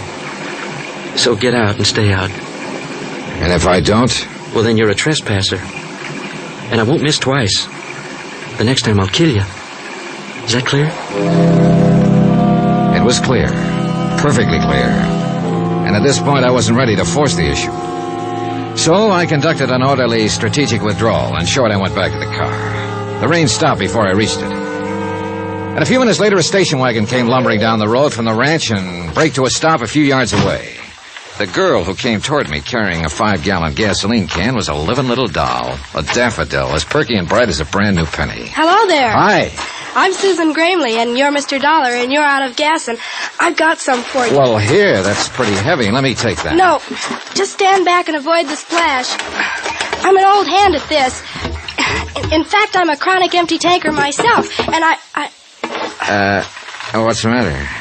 Out of gas, are you? Big deal, huh? That tank is almost full. Yeah, well, there's no use lying to you, I suppose. Nope, I'm too smart. I see. Another thing, you're not with the Cattlemen's Association, Mr. Dollar. I'm not? Nope. I think you're here to dig up the past. Because of what has happened and what might be going to happen. All of that, huh? Yep. And you know what? I think it's just fine and dandy. You do? You bet I do. I loved my dad. I loved him more than anything. They knew what he always did when he got mad. Sure they knew. I figured it out a long time ago. Like to tell me about it, Susan? You'll find out, Mr. Dollar. I think you're the kind of a man who smashes into things, right into the middle, and breaks them wide open. Be careful, though. Oh? Because you know something? You're smashing into a bomb.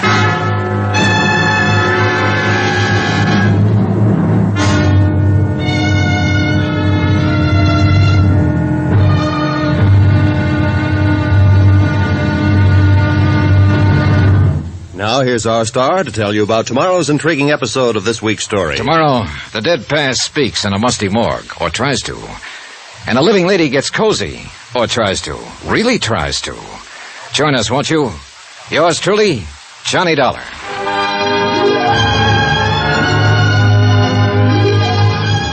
Yours truly, Johnny Dollar, starring Bob Bailey, is transcribed in Hollywood. Written by Les Crutchfield, it is produced and directed by Jack Johnstone. Be sure to join us tomorrow night, same time and station, for the next exciting episode of Yours truly, Johnny Dollar. Roy Rowan speaking.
From Hollywood, it's time now for Johnny Dollar. Jonas Parks, Mr. Dollar, the Flint Rock Bank. Yeah, I know. The man who warned me. How's that? You said it would be tough to get into the Gramley Ranch. Well, I got rained on, shot at, threatened, outsmarted by a 16-year-old girl, and I still didn't see Mrs. Gramley. You aiming to give up? For the night, yes. I'm busy trying to dry out my bones over the heat from a triple brandy. Well, I'm going out to see Mrs. Gramley in the morning. I'll try to fix something up. Yeah, do that, will you?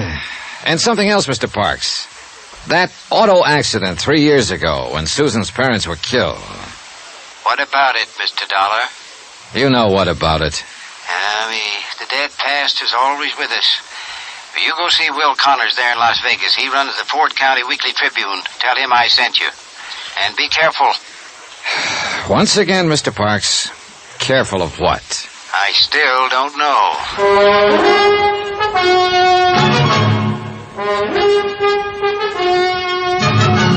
Tonight, and every weekday night, Bob Bailey in the transcribed adventures of the man with the action-packed expense account, America's fabulous freelance insurance investigator. Yours truly, Johnny Dollar.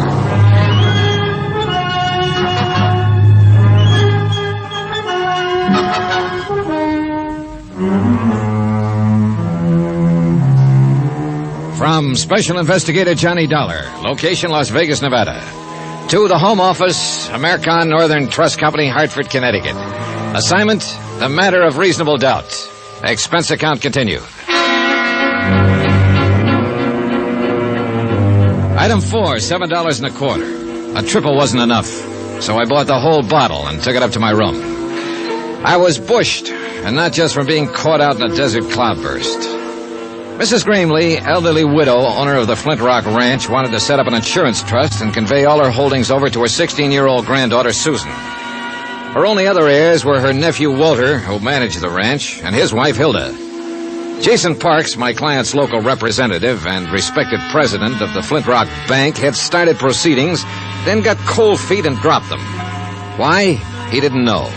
Just a hunch. Something was wrong. He'd call for help. And I was that help. Total result so far? 0. I put the cork in the brandy bottle and went to bed.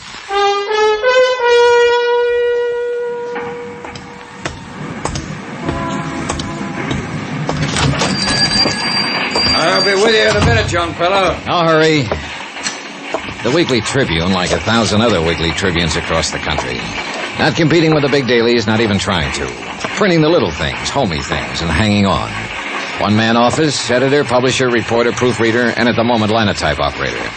A guess, of course, but the man at the linotype looked as though his name just had to be Will Connors. My name is Will Connors. What can I do for you? I'm Johnny Dollar, Mr. Connors. Jonas Parks out at Flint Rock suggested Yeah, Jonas called me this morning, said you'd probably be in. Glad to know you. Thanks, same here. He said you'd most likely be asking all sorts of crazy questions. And I was to, well... Humor me? Or you might put it that way. Said I was to answer them if I could. Did Mr. Parks tell you who I am? Nope. Didn't ask him. Jonas and me been friends for 20 years, and if he says you're all right, then that's good enough for me. Well, thanks to both of you. Just one thing, though, Mr. Dollar. Ain't gonna be a story in this? Maybe. Any chance giving me a scoop on it? Scoop? I haven't heard that word in years. I ain't had one in years. In fact, I ain't never had one. Always have to get my front page stories by reading these here Las Vegas dailies. Yeah.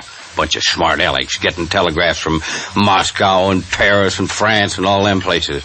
Anybody can get scoops that way.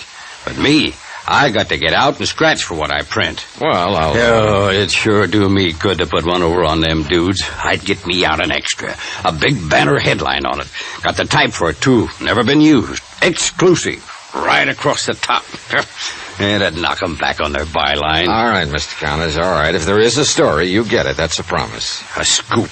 A living, breathing scoop. Doggone. Yeah. Now, about the question... Yes, sir, young fella. What do you want to know? Anything you can tell me about Mrs. Gramley and the Flint Rock Ranch?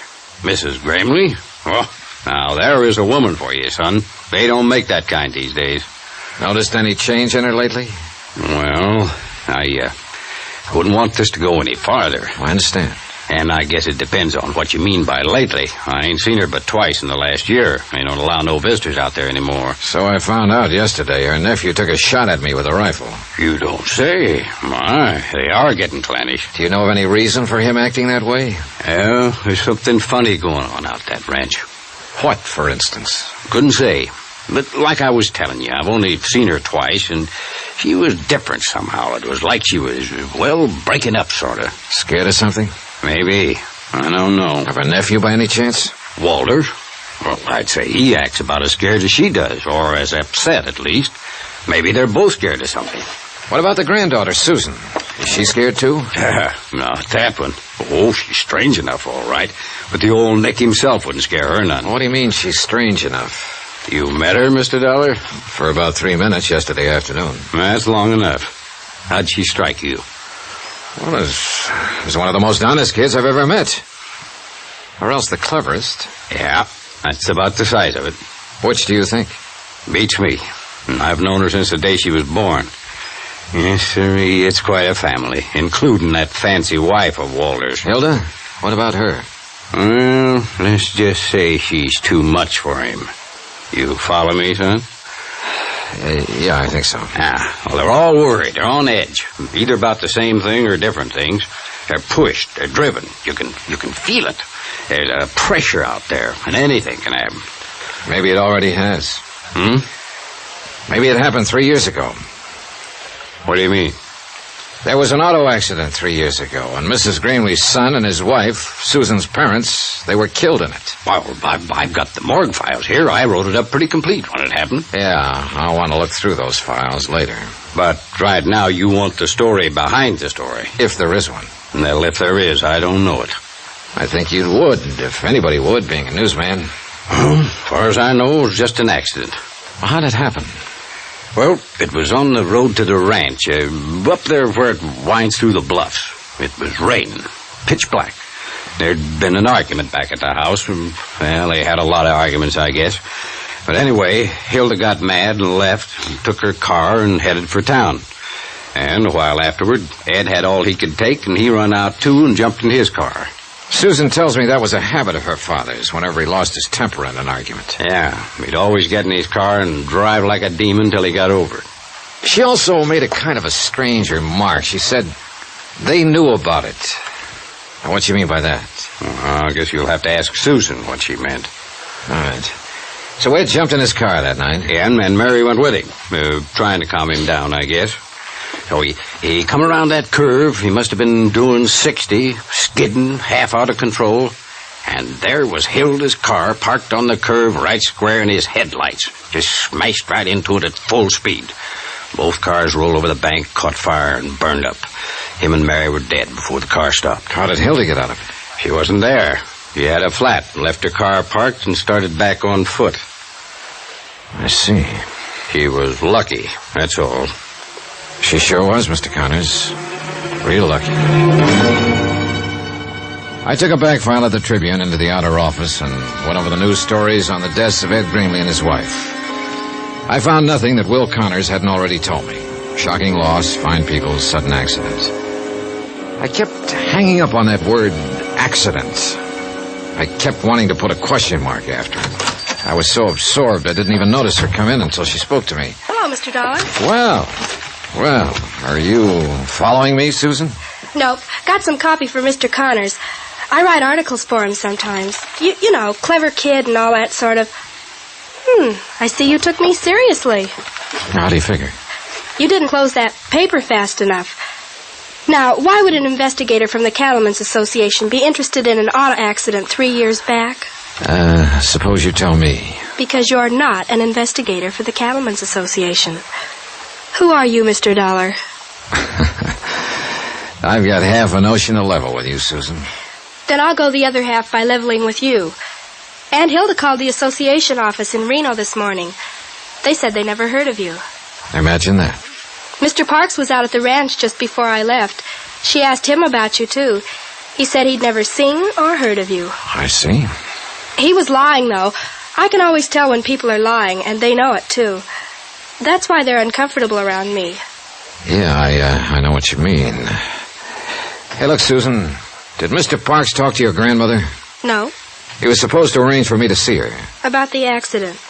Maybe. I'm not sure yet. I'm shooting in the dark. Oh, it's time somebody did. Where are you staying, Mr. Dollar? At the Carmen Manor. Okay. I'll get it set up and call you there later. Get it set up? Sure. Fix things so that you can get in to see my grandmother. That's what you wanted, doesn't it? Well, all right. I went back to my hotel room and settled down to wait. If a 16-year-old kid could manage what a bank president couldn't, then me for the juvenile league. What happened a couple of hours later, though, wasn't exactly juvenile. Yeah, come in. Hello? Wow. You busy, Mr. Dollar? Not too busy. Come in. Thanks.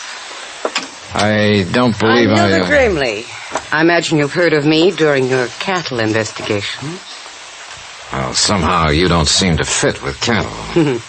A compliment? Observation. What do I fit with? I don't know yet, Mrs. Grimley. Hilda. Now I'm beginning to know. Cigarette? Thanks. I'll stick with my own brand. It usually works out better that way. Thanks. Nice cigarette case. Gift. I'm always getting gifts. Including a wedding ring? Oh, I've got one. It's around someplace. Just so you don't forget where you left it. I couldn't if I wanted to. You wouldn't have a drink for a lady, would you? Brandy. I love brandy. And gifts. And a lot of other things. Like money? Oh, money's real nice. It's next to the best. And what's the best? Excitement. I see. Don't you think it's best? Well, it depends. At least you're in the right spot for it. I hope so.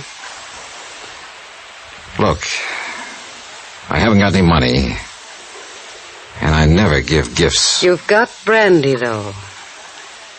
Pour us a drink, Johnny, and then we'll talk. What about? Excitement.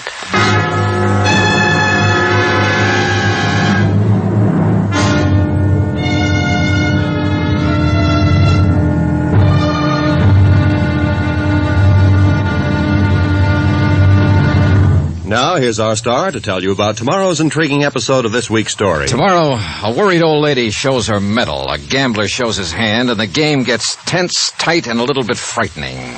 Join us, won't you? Yours truly, Johnny Dollar. Yours truly, Johnny Dollar, starring Bob Bailey, is transcribed in Hollywood. Written by Les Crutchfield, it is produced and directed by Jack Johnstone. Be sure to join us tomorrow night, same time and station, for the next exciting episode of Yours truly, Johnny Dollar. Roy Rowan speaking.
From Hollywood, it's time now for Johnny Dollar. This is Susan Gramley, Mr. Dollar. Oh, yes. How are you, Mr. Wilson? Mr. There's somebody there with you. Yes, that's entirely correct. Well, just listen then. It's all fixed, Mr. Dollar. Grandmother's expecting you. She'll be alone for the next few hours, so come on out to the ranch. You're certain of that statement, I suppose? Yes, of course. Uncle Walter went into Vegas, and Aunt Hilda's gone somewhere, Yes, too. I'm quite aware of that. Do you mean she's there? With you? That's right. Oh, Mr. Dollar, you men are all alike, aren't you? That's quite a remark for a person your age, Mr. Wilson. Oh, I'm quite mature for 16. Has she made her pitch yet? I think we'd better postpone this discussion until the next time we meet. Well, she always does, you know. She's a regular vampire. I figure Uncle Walter's going to kill her someday. Mr. Wilson. Yes, sir. Goodbye.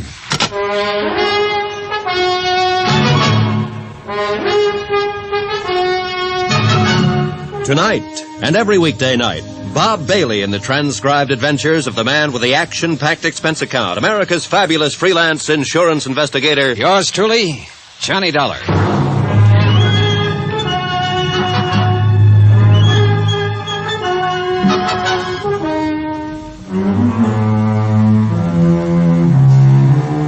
From Special Investigator Johnny Dollar, location Las Vegas, Nevada, to the Home Office, Amercon Northern Trust Company, Hartford, Connecticut. Assignment, the matter of reasonable doubt. Expense account continued. Item 9, a $50 tip to the hotel bell captain to call a taxi for Hilda Gramley and to wave goodbye to her as she drove away. I do not include the 6 brandy she guzzled. Those are on me. Of course, she had knocked on my door uninvited, so that made it her party. But still, it was my room, so that made her my guest, so... forget it. The whole thing left me too confused to itemize it. She'd obviously come on a fishing expedition. The fish, information. Bait, the usual, but nicely designed. Results, none on either side. What had started out as a trust case had turned into a snipe hunt. I was in over my head, floundering, and I needed some good, buoyant answers. I was hoping Mrs. Granley herself could supply a few of them. I'm very glad to meet you, Mr. Dollar. Sit down. She wasn't young, and she wasn't beautiful anymore, but she had been once. She still had some of that assurance and authority that beauty always gives a woman. She seemed a little uncertain, a little harried maybe, but underneath it, just as tough as an old field boot. I think you'd better leave us alone now, Susan. Okay, Gran. If she starts using her brass knucks, give a whistle, Mr. Dollar. I'll rush in and save you. Thanks, I'll remember. Oh, she's a brash little flibberty-gibbet. And you love the dickens out of her, don't you? Love? Yes, I do love the dickens out of her, Mr. Dollar. Is that what you came out here to find out? No, I knew that already. Otherwise, you wouldn't have wanted to transfer all your holdings to her. How did you know about that? Just who the devil are you, anyway? Seems to me Susan was pretty vague on that score. She had to be. She doesn't know. Then why did she think I ought to see you?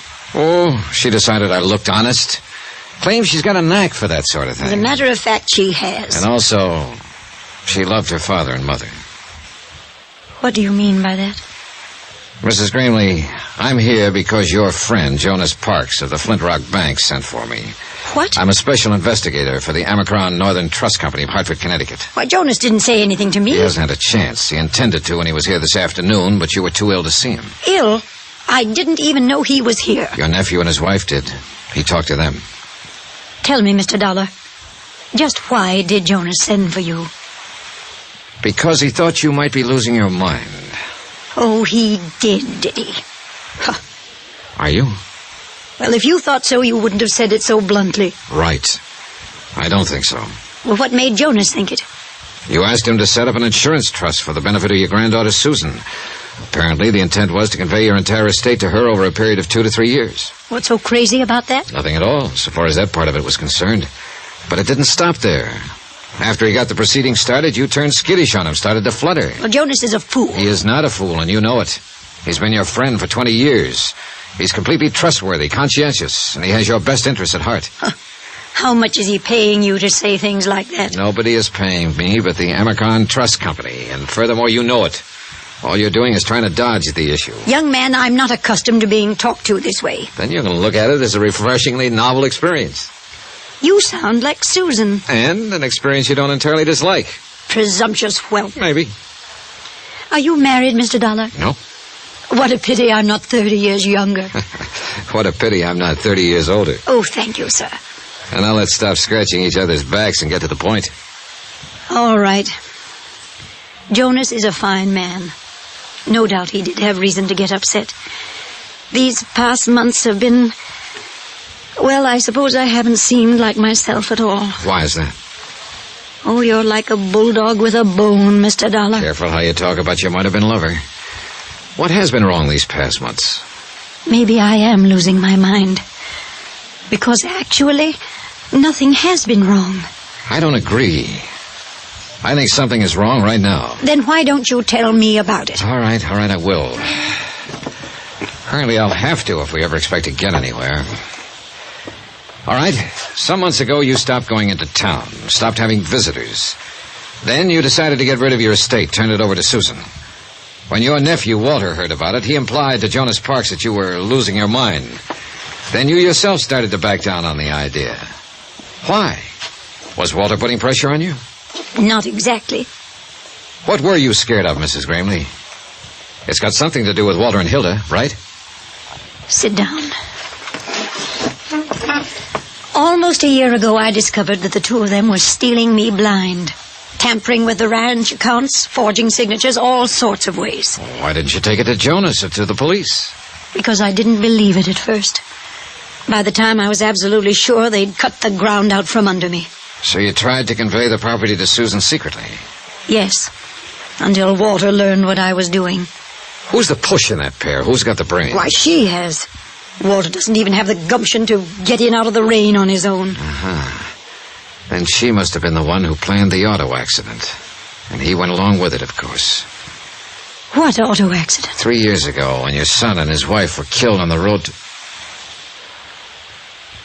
Oh, I'm sorry, Mrs. Grimley. I supposed you'd already guessed it. Guessed? What? That it was probably murder. An old lady, tired and lost, seeing herself surrounded by enemies, living in fear. But she at least knew one thing, that she wasn't alone now, that somebody else believed her and was on her side. Don't worry about her, Mr. Dollar. She'll be all right. Well, she had quite a shock, Susan. She had to know sometime. Oh, it's not a matter of no, exactly. It's only suspicion. All right, you go to your church and I'll go to mine. But I know Walter and Hilda murdered my parents. And I think you know it, too. Well, call it a real strong suspicion, then. So what are you going to do about it? What do you suggest I do about it? Advise my elders? I'm only a helpless young female. You're about as helpless as a mongoose with a cobra. Flattery? No, just a statement of fact. Say, look, what do you think they've been doing with the money they've cheated your grandmother out of? Oh, that's easy. Uncle Walter gambles. And gambles and gambles. And loses and loses? He's not real bright, you know. Where does he do this? Different joints in Vegas? Oh, just one, mostly. A club called the Lead Balloon, and the name figures. Any special reason he hits that particular club? I think it's the only one that'll take his IOUs. The owner came out here to collect a couple of times. Happen to know his name? Sure, I got big ears. His name is Deuce McCoy. Deuce McCoy, the Lead Balloon. And the rest of the dough, Hilda. She's what's known as a luxury dame, Mr. Dollar. Yeah, so I gathered. I'll bet you gathered. Oh, relax, will you? I'll send you out of the room. Yes, sir. Does she run around with other men? Oh, Mr. Dollar. All right, then. Do you happen to know any of them? Nope. I've managed not to, but it hasn't been easy. One or two, or does she play the field? I wouldn't know, but she's always getting gifts from somebody. Oh, she's a real cool operator.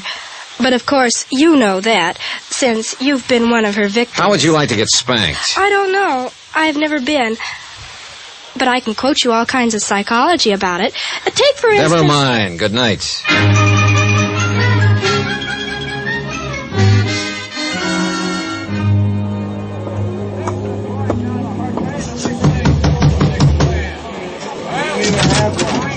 Yeah? Your name McCoy? Deuce McCoy? Yeah, that's right. Johnny Dollar. I'd like to talk to you about a mutual acquaintance. What mutual acquaintance? Walter Grimley. He's across the room there at the moment, bucking one of your crap tables. Come on in, Dollar. Thanks. All right, now, what about Grimley? How much is he into you? Nobody gets into me. You've been taking his IOUs, haven't you? He buys them off. Holding any now? Look, what's the pitch? Huh? What racket are you in? Insurance. What's that got to do with Grimley? Well, I don't think he's a very good risk. Meaning? He's probably going to be doing time for embezzlement before long. So why are you telling me about this? Well, I thought you might be interested, since you've been taking his IOUs. Oh, you're big-hearted, is that it? You're just being neighborly? You might put it that way. Yeah, and I might not. Now, what is your angle? Is Grimley a personal friend of yours? No more than any other sucker out there at the tables. Then you wouldn't know where he gets the money he loses. Well, that I never ask. And I don't suppose you'd know his wife. Oh, he's married, is he?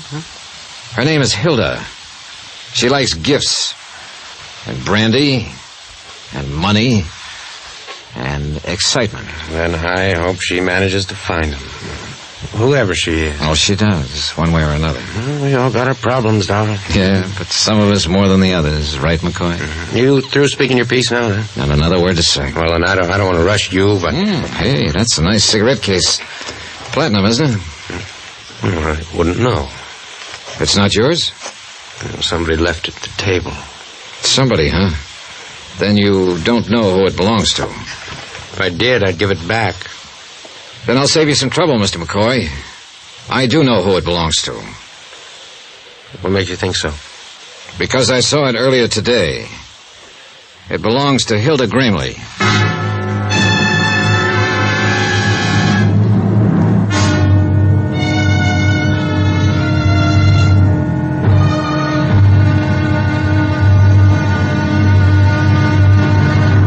Now, here's our star to tell you about tomorrow's intriguing episode of this week's story. Tomorrow, the pressure hits the top and the whole mess starts to crack. Join us, won't you? Yours truly, Johnny Dollar.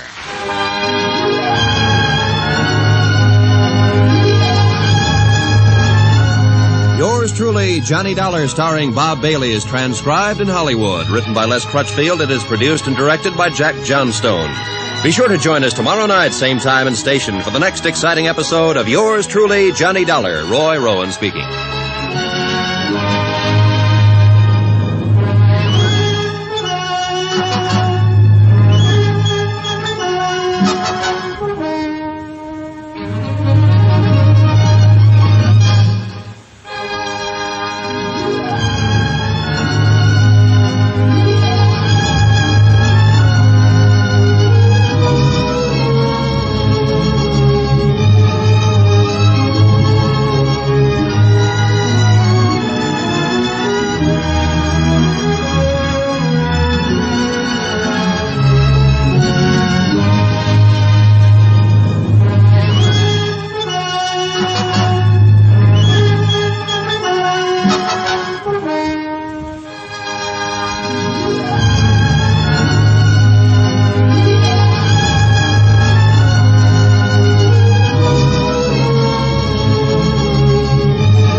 From Hollywood, it's time now for... Johnny Dollar. You're there. Sure, I'm here. What? I mean, at your hotel. Is this Susan? That's right. Why aren't you out there, Mr. Dollar? Out where? On the old boulder cutoff. If I'm supposed to meet you there in 15 minutes, you're going to have Wait a minute. What the devil is this all about? Where'd you get any idea I was supposed to meet you? From your friend. What? Sure, he phoned here a few minutes ago. He said I should slip away from the ranch, take the station wagon, and meet you over on the old road right away. I just phoned your hotel on the off chance that... I don't imagine he gave his name. No, and I didn't recognize the voice. Susan, listen. Get away from there right away. Don't go near that road. Come straight here to my hotel. Do you understand? Yes, but why? What's it all about? Never mind. Just get here and get here fast while you're still alive.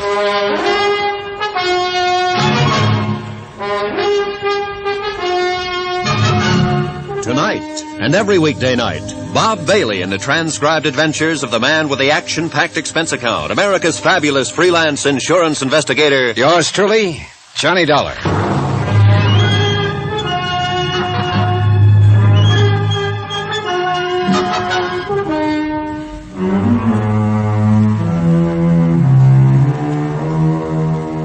From Special Investigator Johnny Dollar, location Las Vegas, Nevada. To the Home Office, Amacon Northern Trust Company, Hartford, Connecticut. Assignment, the matter of reasonable doubt.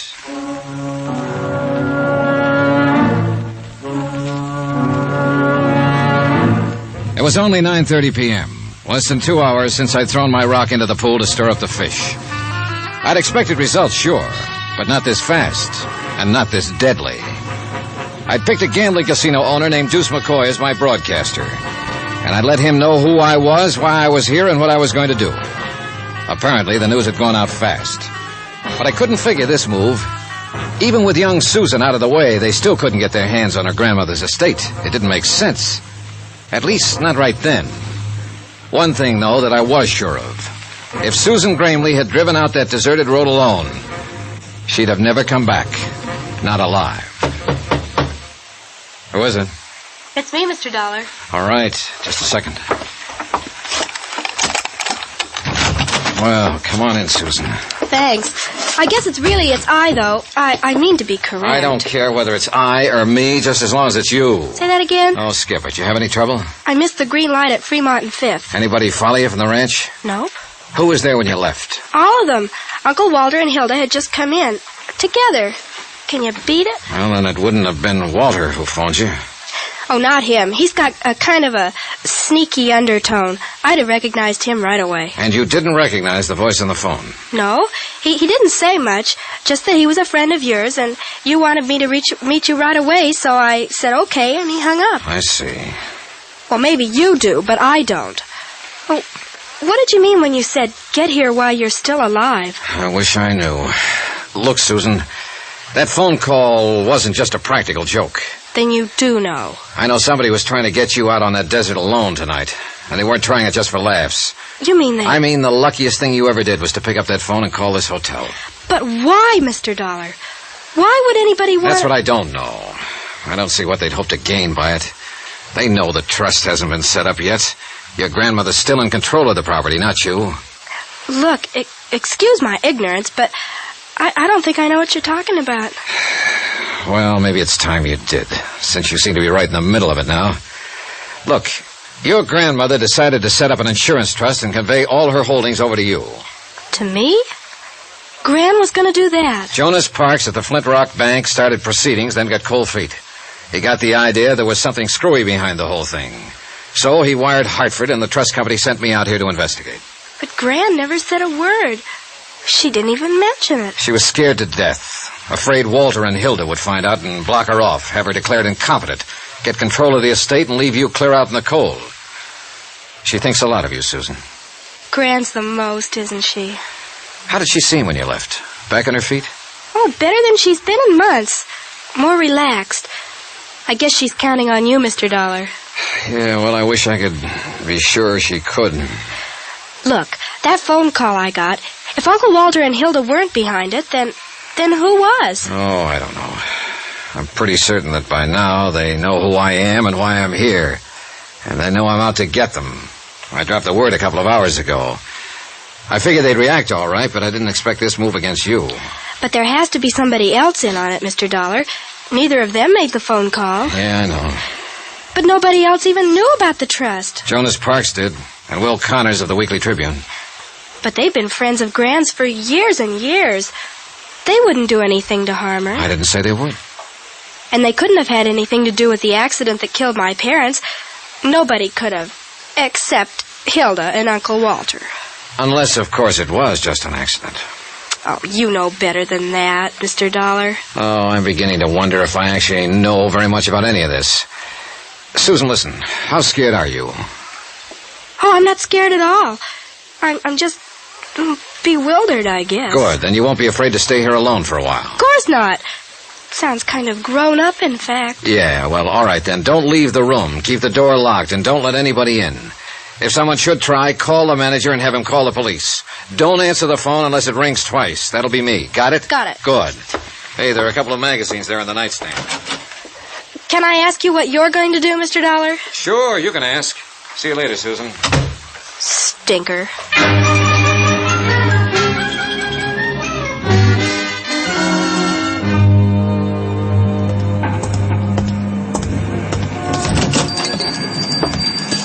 Evening, young fella. Kind of hoping you'd drop around. Wasn't sure I'd find you here, Mr. Connors, this time of night. Oh, the paper comes out tomorrow, Mr. Dollar. Oh, sorry, I didn't know. I always stay around late the night before press day, just in case a big story breaks. Sure. Got to be here, you know, to break down the front page and remake the galley and all. Them's technical terms, of course. Oh, I see. Yeah, I was kind of hoping you might have a story for me by now. Maybe that scoop we was talking about? Nope, not yet. Well, I can hold the press until 9:30 a.m. in the morning, but that's the last doggone final 0 hour. And a minute later, come calamity, cataclysm, or high water, the Tribune has got to roll. Yeah, sure. Well, maybe you'll have your scoop before 9:30, Mr. Connors. You mean you're working on a clue? Check. Hot dog. Yep, you said it. You getting close to the denouement? To the what? Denouement. That's a technical word. That's when the detective always pounces. Oh, yeah. Well, I'm not about to pounce at the moment, Mr. Connors. Yeah, well, keep your voice down, son. Why? There's nobody else here. You never know on this kind of a case. Well, let's take a chance. All right. I'm game if you are. Good. I've got a couple of questions I'd like to ask you. Shoot, son. You know anything about a gambler named Deuce McCoy? Owns the Lead Balloon Casino over across town? Well, I know who he is, all right. He don't own it, though. He just runs it for a syndicate. Works on a salary, you mean? Salary and percentage, I reckon. He ain't getting rich on it, though. Not the way he lets it get away from him. On what? Just 2 words, son. Women. Hilda Gramley wouldn't be one of them, would she? Well, it's a new one on me if she is. Of course, you live and learn. You sure do. Yeah, and be right cozy if something like that was going on. Her husband spends half his time in McCoy's place. Yeah, I know. You figure Deuce McCoy's tied in on this Gramley thing? I don't know. You want to do me a favor, Mr. Connors? Well, just sing it out, young fella, with a scoop. Well, listen, young Susan Gramley is in my room over at the hotel. You don't say so. Well, but Never mind, it's a long story. I hate to have her there alone. So how about going over and babysitting for a while? Sure, I'd be glad to. All right, I'll phone her first so she won't lay you out with an ashtray. And I'll keep in touch with you. If there's a story, you'll get it. Meanwhile, clam up. Right. I'll see you later. Yeah, do you pack a gun, Mr. Dollar? Sometimes. Why? Deuce McCoy does, too. All the time.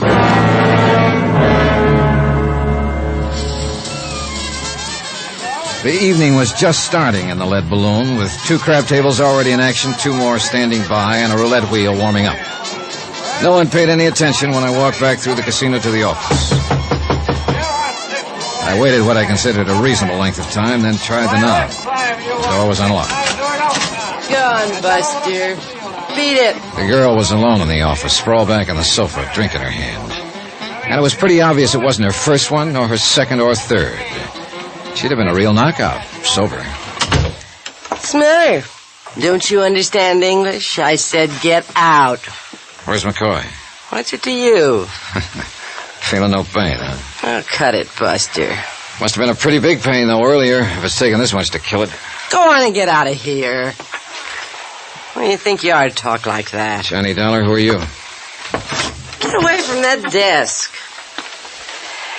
If Deuce finds you messing around in here, he'll kill you. Even if I told him I was a close friend of yours? You rat. I'll call one of the boys and get you thrown out of here. Oh, I wouldn't. Might make an awful scandal. And I don't think Deuce would want that. Not right at present. What are you talking about? Oh, come now. You're in it too, aren't you? No, you're not with the police. I know them all. You're FBI. Oh, what makes you say that? Look, if Deuce is in a jam, I don't know anything about it. What's your name? Nicky. Nicky Vernon. All right, Nicky, sit down and relax. Whoops. Now, where's Deuce McCoy? Think if I knew I'd be sitting here by myself, lushing it up? I suppose you were McCoy's girl before Hilda Gramley cut you out. Cut me out nothing. That rotten little sneak's been asking for it, and I'm about ready to give it to her, Was she too. here this evening? You see any blood on the rug? Just let me catch that dirty Shut little... up, Nicky, and sit down, will you? Now, what about Walter Gramley? Was he here? Yeah, earlier. He was here in the office for about an hour. I don't know what they talked about. Deuce made me get out. And Deuce left right afterwards? Oh, half an hour or so. Had to wait to make a phone call first. I see. Well, if you're smart, you'll forget him, Nicky. I've got a hunch he's not coming back. It's her. He's gonna go off with that dirty... Knock it. He's going off because he's in a jam. That's one thing you were right about. And by now, he must know the whole thing is falling apart. I think he'll try to run for it. To kill that dame. Why? Why don't you throw away that bottle and forget about him? He's no good, Nicky. You know that, don't you? Sure, I know it. Then why are you beating your heart out over him? You've never been a woman, have you, Mr. Dollar?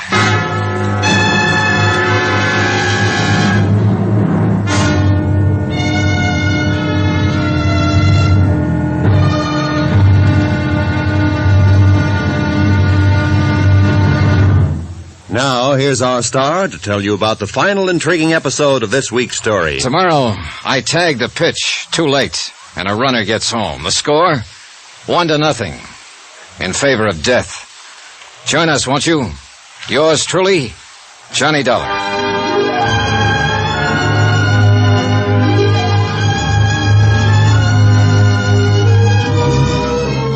Yours truly, Johnny Dollar, starring Bob Bailey, is transcribed in Hollywood. Written by Les Crutchfield, it is produced and directed by Jack Johnstone. Be sure to join us tomorrow night, same time and station, for the next exciting episode of Yours truly, Johnny Dollar. Roy Rowan speaking.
From Hollywood, it's time now for Johnny Dollar. This is Mrs. Gramley, Mr. Dollar. Oh, good. I understand you were trying to reach me. I just told your nephew Walter that if he didn't have you on this phone within 3 minutes, I'd be out there at the ranch with a posse of police. Oh, I'm afraid there's some mistake, Mr. Dollar. You see, I told Walter I didn't wish to talk with you. You what? I admire your persistence, young man, but... Are you saying this of your own free will? You're not being forced? How ridiculous. Who's there with you? Just my nephew Walter and his wife Hilda. Surely I'm coming out there, Mrs. Gramley. Mr. Dollar, you were sent out here from Hartford to investigate an insurance trust I was arranging for my granddaughter. Well, I've decided not to set up the trust, so there's no further reason to involve yourself in my affairs. Good night, Mr. Dollar. Hello. Hello.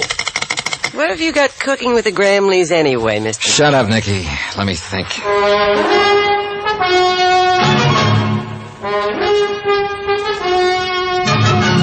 Tonight, and every weekday night, Bob Bailey in the transcribed adventures of the man with the action-packed expense account, America's fabulous freelance insurance investigator. Yours truly, Johnny Dollar.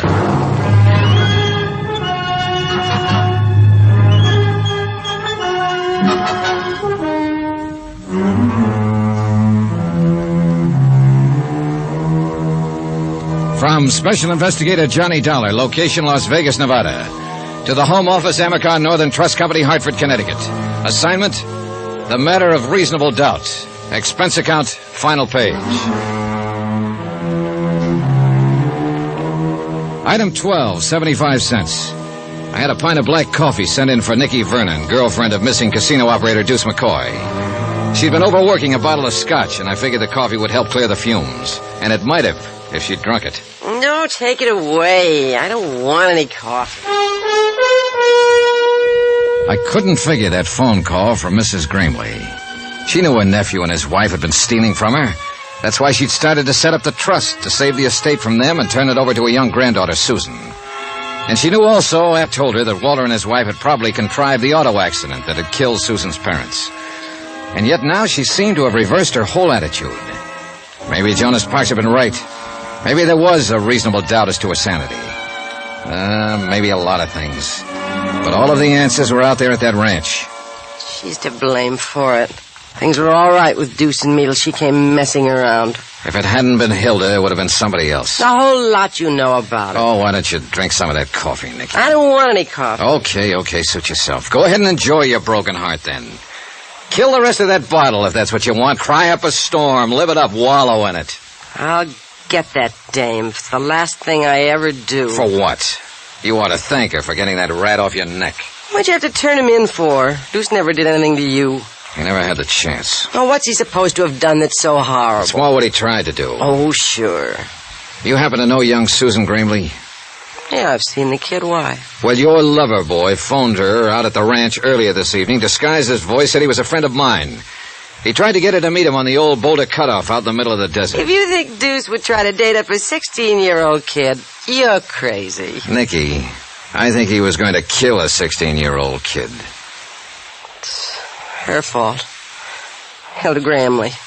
She and her sneaky little henpecked husband got Deuce mixed up in something. I don't imagine he was very hard to mix. That dame's been asking for it for a long time. Yeah, I know, and you're about ready to give it to her.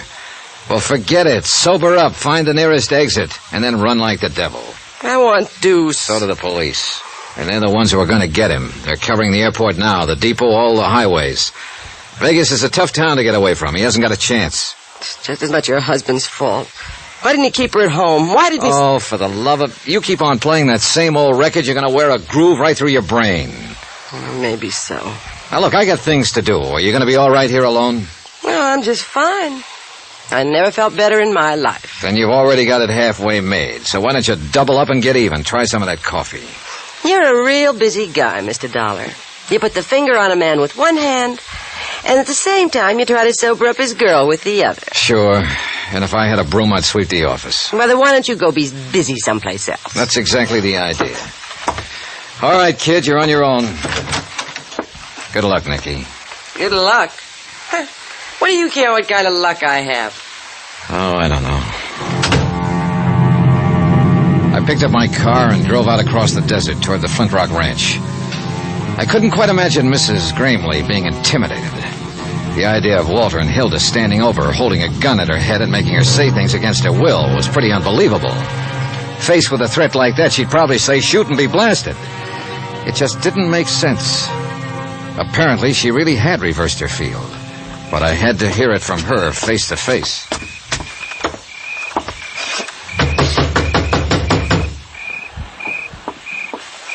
Who is it? Johnny Dollar, open up. I said open up. What's the idea? Mrs. Gramley told you to stay away from here, didn't she? I don't know. There was static in the phone. I want to hear her say it again. What do you think you're doing? Coming in? All right, Walter, let's go talk to Mrs. Gramley. Look, Dollar, you haven't got that much weight to throw around. Suppose we get it straight right now and save a lot of time. I came out here to talk to Mrs. Gramley, and I'm going to talk to her. Now, if you want to go at it bare knuckle, let's get started. Or if you're thinking of that gun routine again, go ahead and pull it. I'm packing one myself. And if you're not going to make any kind of a move, then you just stand right there with your face hanging out while I go on in and talk. What's going on in here, Walter? Good evening, Mrs. Gramley. Dollar won't take no for an answer. He just forced his way in. I'm glad to find you looking so well. I thought I'd made myself clear on the phone, Mr. Dollar. Really? Come on, let's go on into the living room where we can all be more comfortable. Come back here. I must insist that you leave at once. Who was at the door? What are you doing here? Well, if it isn't Hilda, the lovely lady who likes money, gifts, and excitement. Fine. That's why I came out, to stir up a little excitement. I think you're taking a good deal upon yourself, Mr. Dollar. You know, I'm a little surprised at you, Mrs. Gramley. I thought you wanted me to follow the case through. There is no case. Oh, since when? You heard what she said. That's what you came for, all right. Now beat it. Down, Walter. Mrs. Gramley, are you telling me you're going to drop this whole thing, let this pair here edge you out and Susan along with you and take the whole estate? You can put any interpretation on it you like. Just as long as you leave this house at once, and please don't come back. You have no right to interfere. And what about your son and his wife? Have you forgotten that those two leeches there killed them? You're out of your mind. Am I? What do you think, Mrs. Gramley? Am I out of my mind? I'm afraid you are. My son and his wife were killed in an automobile accident. A terrible tragedy. but unavoidable. Sure it was. After Walter and Hilda here set it up. Will you please leave now? Have they threatened you? Is that it? Are you scared to talk? Because if you are, speak up. I imagine I can handle them. You're being quite ridiculous, Mr. Dollar. Will you now go, please? It beats me. It really does. If I hadn't... I'll answer it. Hello? Who? If that's for me, you better let me take it. They know I'm here. All right. Take it. Nobody's stopping you. It was Will Connors on the phone. He'd been keeping in close touch with the police, and he was calling to tell me what had happened. Deuce McCoy had been arrested. He'd been picked up at the airport trying to board a plane and was being taken to the city jail. I hung up the phone and told the three of them what Will had said. That touched off the fuse. Arrested? Deuce has been arrested? At the airport? I don't get it. But you will get it, Walter. Deuce will talk. He'll spill the whole thing. And I think we'll be able to make a case against you and Hilda even without Mrs. Gramley's testimony. Susan, was she with him? Is she all right? Mrs. Gramley, Susan has been in my hotel room with Will Connors for the last... So that was the hold they had over you.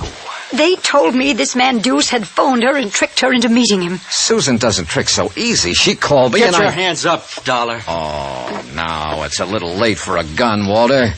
You won't find it any easier to run than Deuce did. He's right, Walter. Let me think. There must be some way... Let you think. That's what I've been doing for the last 10 years, and you thought us right into this. Walter! The airport. You know what he was doing? He was running out. The kid didn't show. He knew something had gone wrong, and he was taking a powder. And not even telling me. There's no time now Left us here holding the bag. And now you say, let me think. Why didn't you think before? It was your idea, cutting him in on this. Oh, she's got a lot of cute ideas. Nicky. She's a real little brain. What the devil are you doing here? Slumming, Mr. Dollar. The door was open, so I walked in. You mind? Look, whoever you are. Look what, sucker.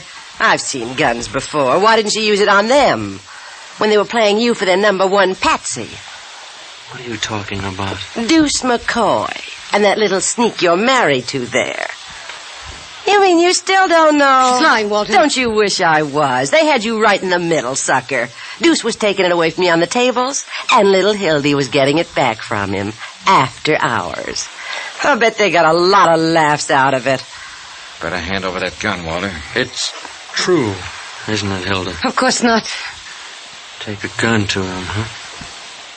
Well, maybe it's not too late. Walter, what are you going to do? Give me the gun, Walter. Sure. Why not? I don't need it now. He killed her. His own wife.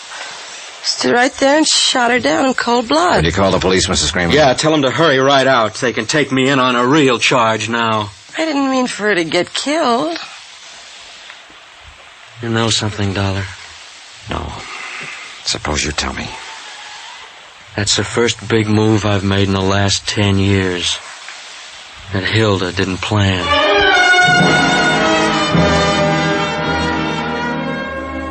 Expense account item 14, $305.20. Hotel and incidentals in Las Vegas and transportation back to Hartford.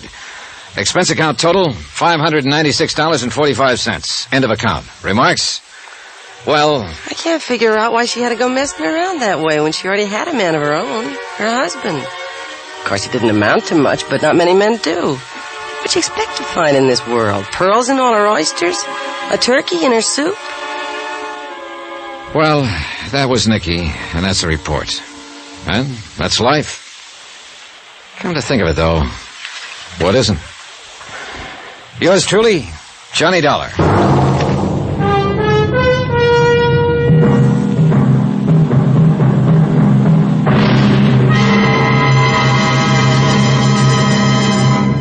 Now, here's our star to tell you about next week's intriguing story. Next week, Indestructible Mike. The most amazing character I ever met. A man with 9 lives at least. Join us, won't you? Yours truly, Johnny Dollar.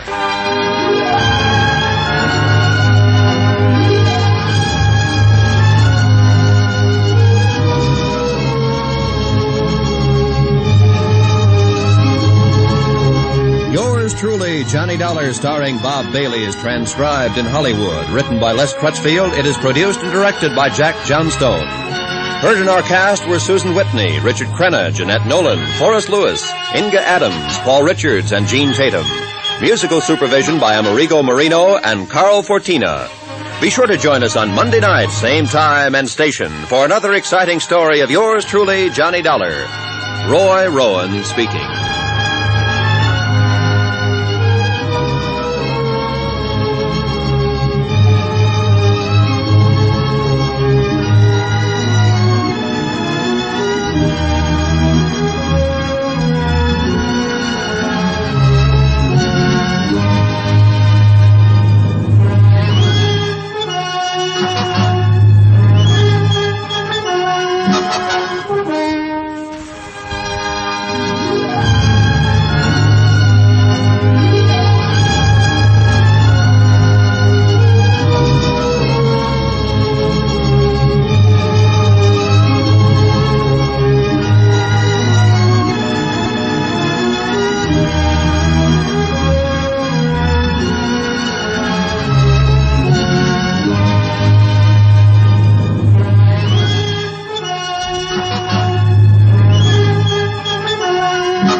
From Hollywood, it's time now for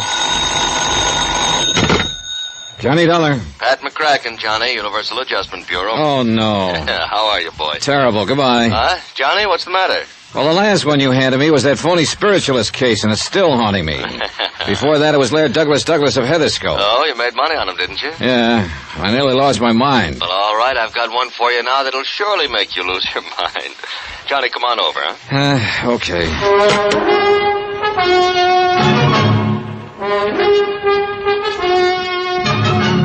Tonight and every weekday night, Bob Bailey in the transcribed adventures of the man with the action-packed expense account, America's fabulous freelance insurance investigator. Yours truly, Johnny Dollar.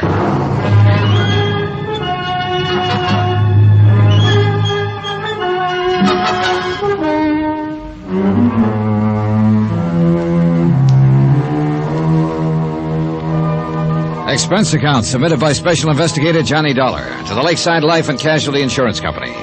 Following is an accounting of expenditures during my investigation of the indestructible Mike matter.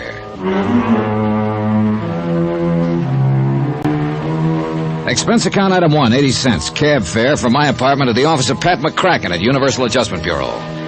Every one of the cases Pat had handed me lately had been rough.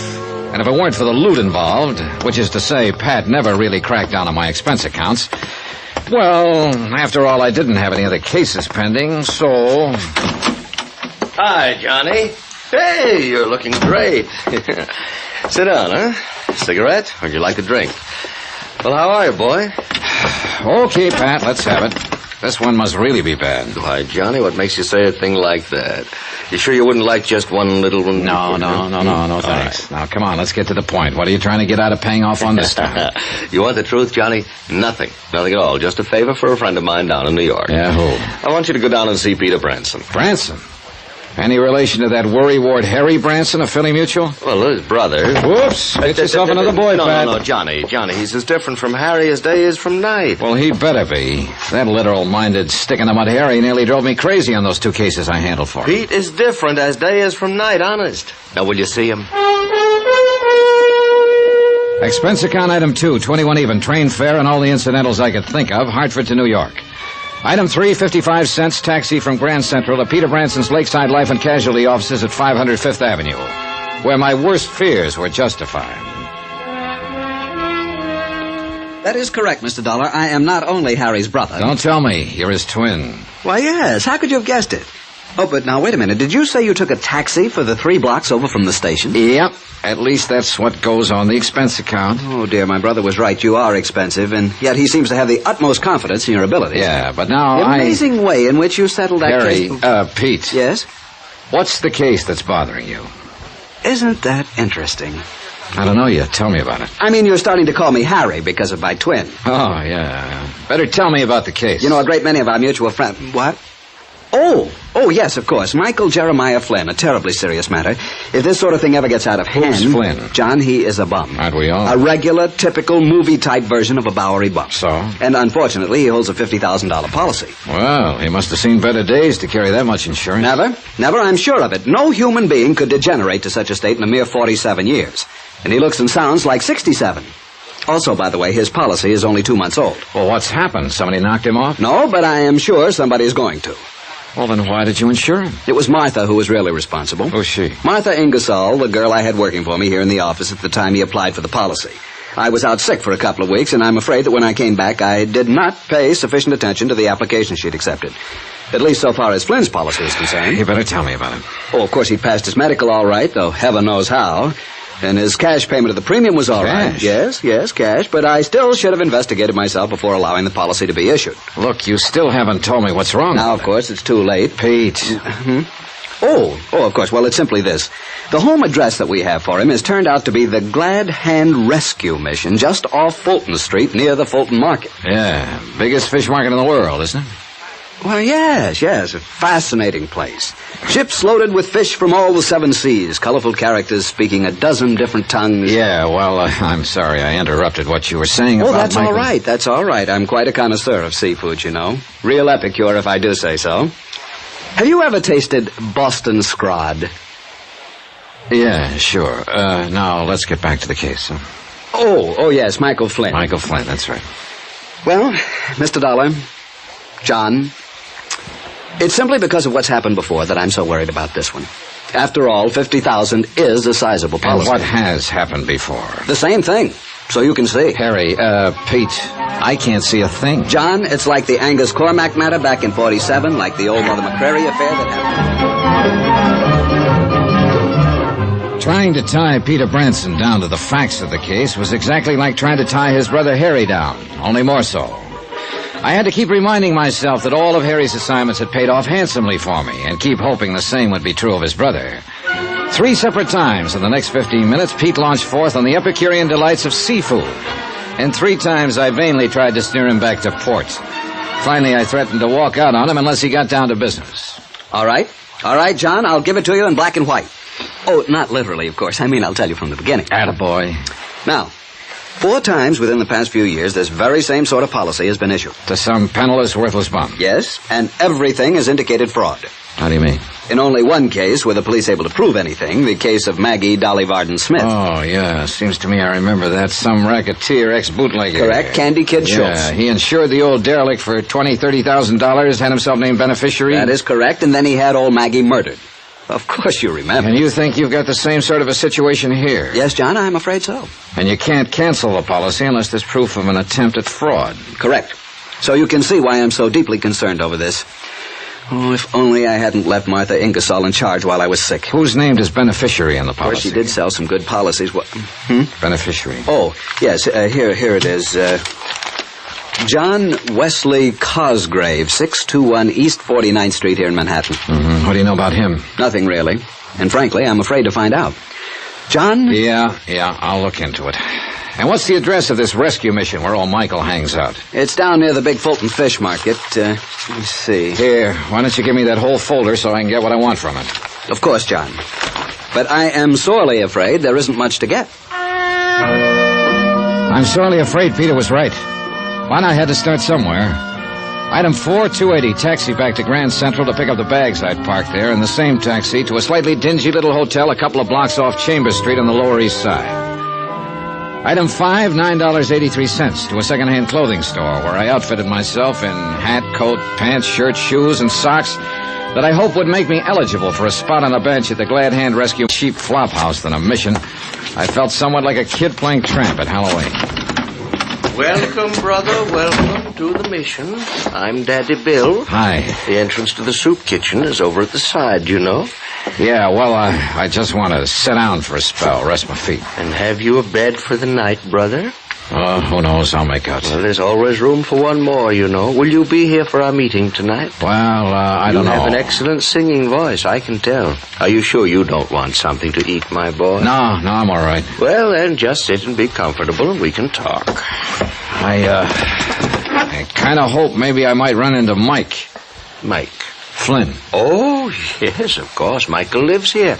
Spends most of his evenings with us, poor fellow. Although I really shouldn't say that. Huh? Say what? Poor fellow. After all, he's also one of our biggest contributors, too, when he's sober. Although where his money comes from, I'll never know. Yeah, well... Although I'm sure it's money honestly gained. Michael's very religious. He's taken the pledge many times, many. Has a lot of money now and then, huh? Yes. He seemed to think he might have a contribution for us when he comes back tonight. But you don't know where he gets it. My boy, I never ask these personal things of the brothers. Now tell me all about you. You're from out of town, aren't you? I can tell. This was something I hadn't anticipated, and I had to rack my brain to come up with a story that would convince Daddy Bill I was a bum. When I could get a word in edgewise, that is. And the kindly, gabby old biddy proceeded to tell me in minute detail the life history of all of the habitués of his mission. All, that is, except the one I was interested in, Mike Flynn. Maybe he was suspicious of me. Afraid I might be trying to get my hands on some of the money old Mike frequently showed up with. Generous in the extreme, John. That's why I feel I must protect him from some of the people who come in here and might try to take advantage of him. Sure, Daddy, you're right. Responsibility for the care and welfare of the brothers weighs heavily upon me sometimes, but it's a burden I'm glad to bear. Yeah, well... Feed their stomachs and feed their souls. That is my task. You say you think... And as I say, it's a task I'm privileged to assume. After all, whom else have they to lean on? You think Mike will be back here tonight? Yes, John, I'm sure he will. Oh, but listen. The quartet in the, we call it in the music room. Can you hear them? Oh, yeah. Yes, they're getting ready for the meeting tonight. Aren't they wonderful? Beautiful voices. Yeah, they ain't bad at that. You sure you won't join them? Oh, no, some other time, huh? Now, when whatever you say, but if you're going to stay here long, my boy, with that wonderful voice of yours, I can tell. I will insist that you join one of our singing groups. Yeah, about Mike again. Oh, dear, did you hear that? Someone hit a sour note. Poor boys, they just can't get along without my help. You'll just have to excuse me, John, while I go back there and lead for them. I'll come back later. We'll talk.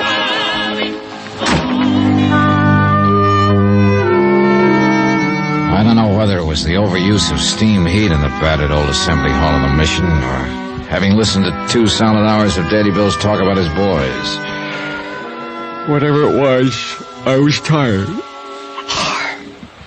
And since I had nothing better to do than wait for Mike Flynn to show up, I stretched out on one of the hard benches and closed my eyes. How long I slept, I haven't the least idea. I'd managed to conjure up a mighty sweet dream, too. Bill! What? Daddy, Bill! What? What? Where's Bill? Oh, there. Oh, hold it, fella. Hey, you had a couple too many. Yes, I guess. Hello, Bill! Oh, he's out back working with the quartet now. Come on over here and lie down. Yes, I guess old Michael Jeremiah Flynn, sir. Mike. And I guess I have had a couple... A couple too many was right, but not of what I'd thought. His tattered coat opened as he fell, and there, just below the heart, 2 dark red splotches slowly widened on his ragged shirt. And it looked like Peter Branson was right. The beneficiary of Michael Jeremiah Flynn's life insurance policy was anxious to collect.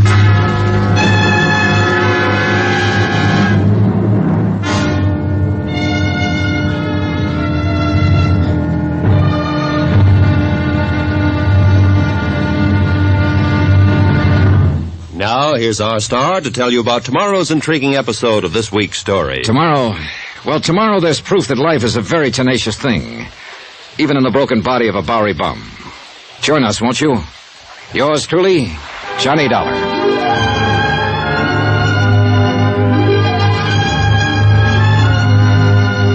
Yours truly, Johnny Dollar, starring Bob Bailey, is transcribed in Hollywood. It is produced and directed by Jack Johnstone, who also wrote tonight's story. Be sure to join us tomorrow night, same time and station, for the next exciting episode of yours truly, Johnny Dollar. Roy Rowan speaking.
From Hollywood, it's time now for...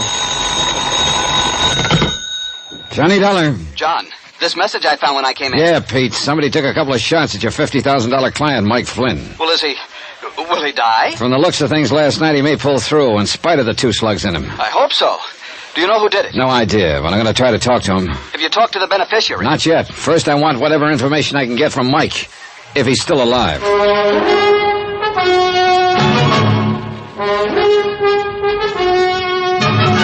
Tonight and every weekday night, Bob Bailey in the transcribed adventures of the man with the action-packed expense account, America's fabulous freelance insurance investigator. Yours truly, Johnny Dollar.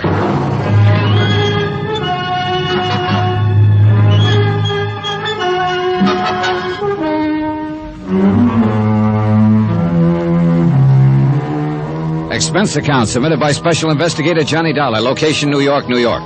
Attention, Peter Branson, Lakeside Life and Casualty Insurance Company. Following is an accounting of expenditures during my investigation of the indestructible Mike matter.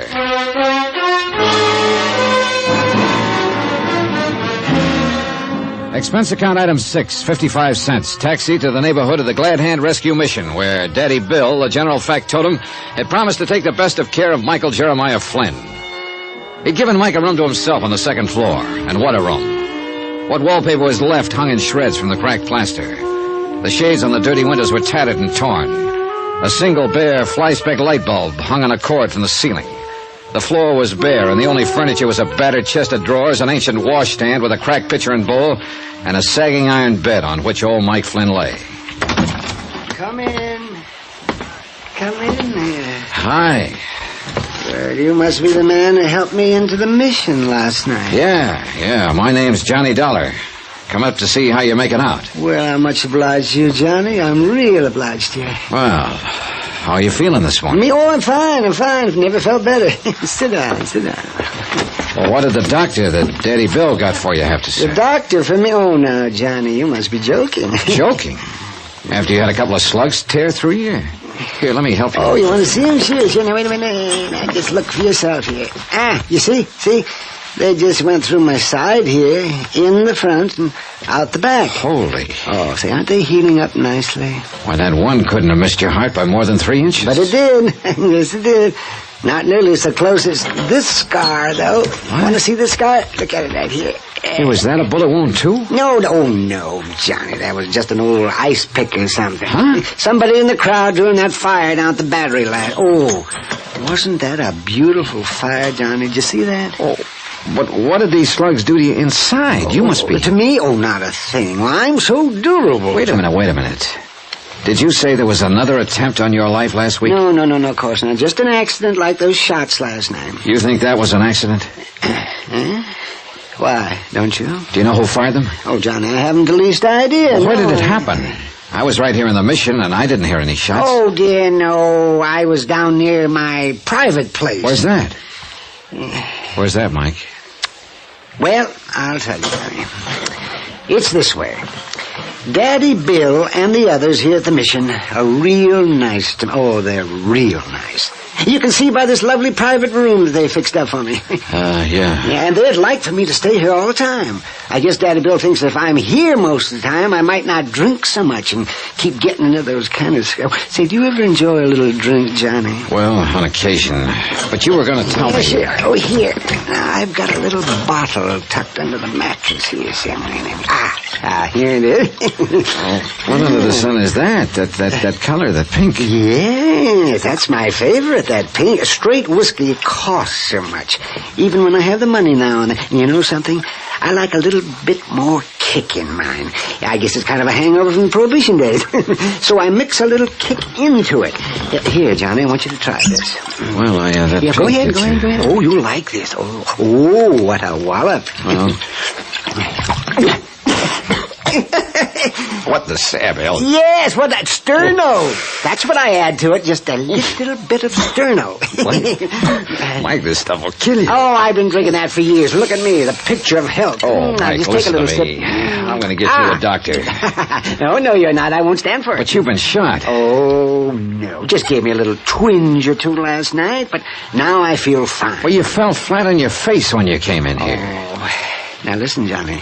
Don't you tell Daddy Bill, but I'm afraid it wasn't the bullets last night. It was, overindulgence. Oh, brother, I give up. No, don't say that, Johnny.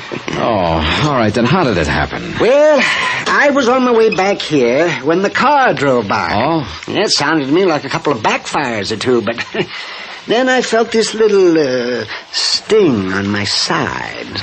And that's it. And you call that an accident? Well, of course. The men in the car were probably just having a little friendly argument. How many men? Well, I'm not sure. I think there were only two of them. I waved at them. What kind of a car? Black. Well, what make, could you tell? Well, it was shiny and it was new. See, I wish I had a car, Johnny. Well, look, Mike, I'm going to level with you. Oh? I'm an insurance investigator. Insurance? Well, say, that's interesting, John. Say, let's have a little drink on that while you tell me about this. No, thanks. And there isn't much to tell, except that I'm here to try to save your life, among other things. Well, no, I don't understand. I'm getting along all right. I've been living it up here in the Bowery for years. Maybe you were getting along okay until you took out that big insurance policy. Yeah, say, wasn't that nice of Mr. Cosgrave? Now, all my life I wanted to have some life insurance. You know, it gives you a kind of feeling of importance and security. So when he came down here one night and I told him that, why, say, his eyes just lit up and he said he was going to make me a present of some insurance. Who is this Cosgrave? How much do you know about him? Oh, he's wealthy. I know that much about him. He has a beautiful car and a chauffeur. Does he come down here often? Oh, now and then. Just now and then. Why? Now, I've often wondered about that, Johnny. So one time I asked Daddy Bill, and he said that years ago, when Mr. Cosgrave was young, he came to the Mission for help, and Daddy Bill gave it to him. Oh, what does he do when he's here? Oh, he brings some food for the brothers. The brothers, that's what Daddy Bill calls us. And some money, and he always gives jobs to a couple of men who've drifted in here.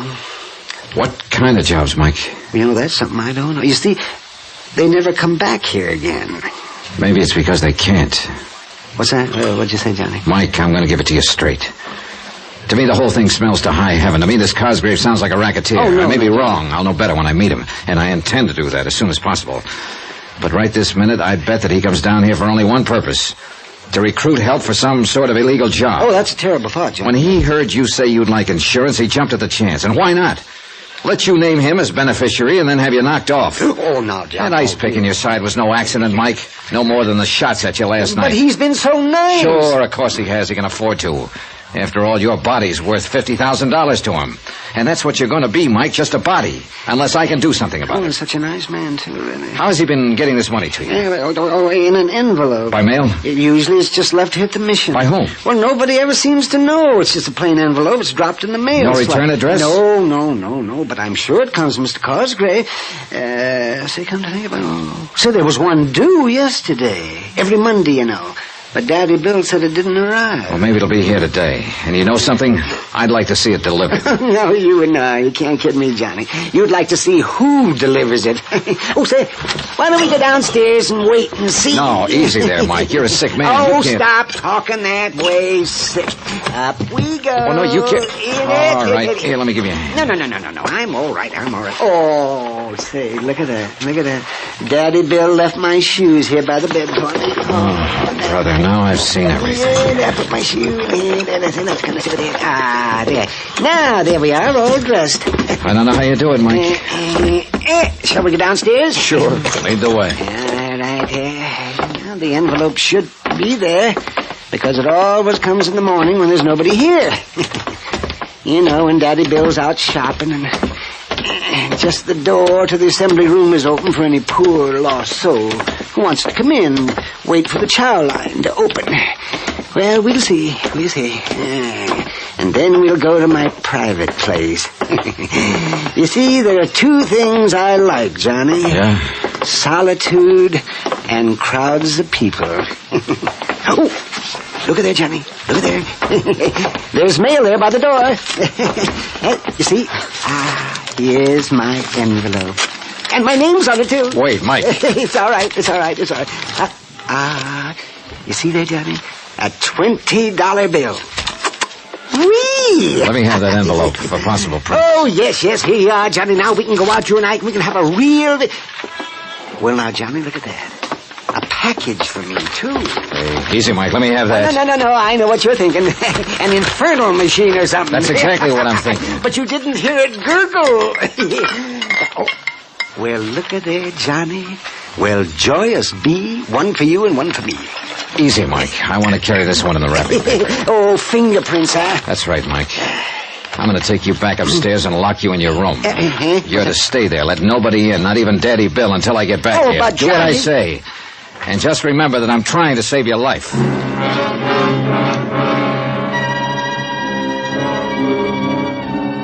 Item 7, 270, cab fare uptown to the 18th Precinct Station. The lab boys took over 3 hours while Randy Singer and I talked about cases that we'd handled together in the past. I asked him to dig up whatever he could for me on John Wesley Cosgrave, the man named as beneficiary of Mike's insurance policy. This he promised to do. Finally, a slim, intelligent-looking lieutenant walked in and handed Randy a neatly typed report of the lab's findings in connection with the liquor bottle and envelope I'd given them. Oh, Randy? Not much, I'm afraid, Johnny. Apparently the only prints were those made by the old man and you. Proof that somebody's been pretty darn careful not to be identified. Yeah, that's what... Hey, wait a minute. Huh?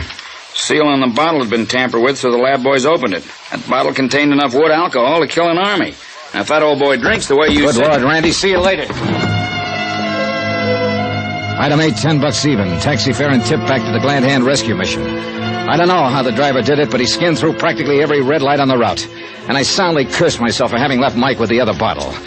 The place was apparently still empty when I pounded up the stairs to the second floor in Mike's room. At least he kept his room locked as ordered.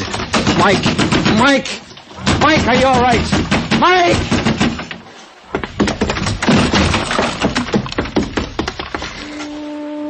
He was stretched out on the old iron bed, his face drawn even whiter than the pillow on which his head rested. The half-empty bottle lay where he dropped it on the floor beside him. And I could have sobbed for the stupid, careless, unthinking way in which I... Ooh. Mike! Johnny, what a hangover this is going to be.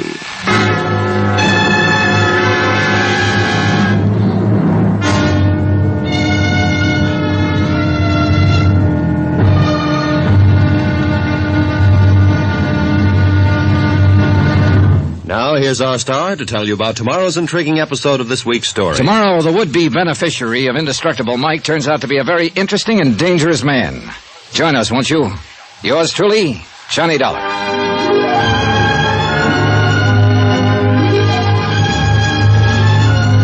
You're Yours truly, Johnny Dollar, starring Bob Bailey, is transcribed in Hollywood. It is produced and directed by Jack Johnstone, who also wrote tonight's story. Be sure to join us tomorrow night, same time and station, for the next exciting episode of Yours truly, Johnny Dollar. Roy Rowan speaking.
From Hollywood, it's time now for... Johnny Dollar. Huh? What? You're John Wesley Cosgrave, aren't you? That's right. Well, my name's Johnny Dollar. I'm an insurance investigator. Oh, of course. I've been expecting a call from you. Or at least from somebody like you. What's that supposed to mean? I expect you're interested in why I've insured the life of a Bowery bum for $50,000. You bet I am. I want to see you. Why not? Anytime. Only it won't do you any good.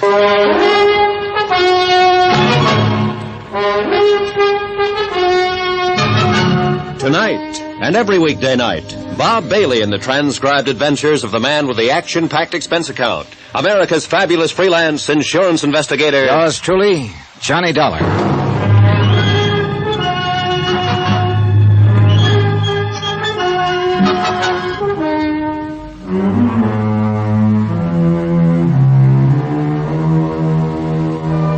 Expense account submitted by Special Investigator Johnny Dollar, location New York, New York, to the Lakeside Life and Casualty Company. Following is an accounting of expenditures incurred during my investigation of the indestructible Mike matter. Expense account item 9, 10 cents, the phone call to John Wesley Cosgrave from my dingy little hotel on the Lower East Side. Item 10, 270, taxi uptown to see Sergeant Randy Singer, Detective Division, 18th Precinct. You get back to that Glad Hand rescue mission in time? After all, when the lab boys discovered that so-called whiskey was almost pure wood... By the time I got there, Randy, the poor old coot had drunk nearly half the bottle. Oh, that's too bad. Well, I better arrange for him to be hauled down to the morgue. Old Mike's still alive? And happy. Oh, that's impossible. You don't know the half of it. A week or so ago, somebody stabbed him with an ice pick just below the heart. Result? He said the scar itched a little bit.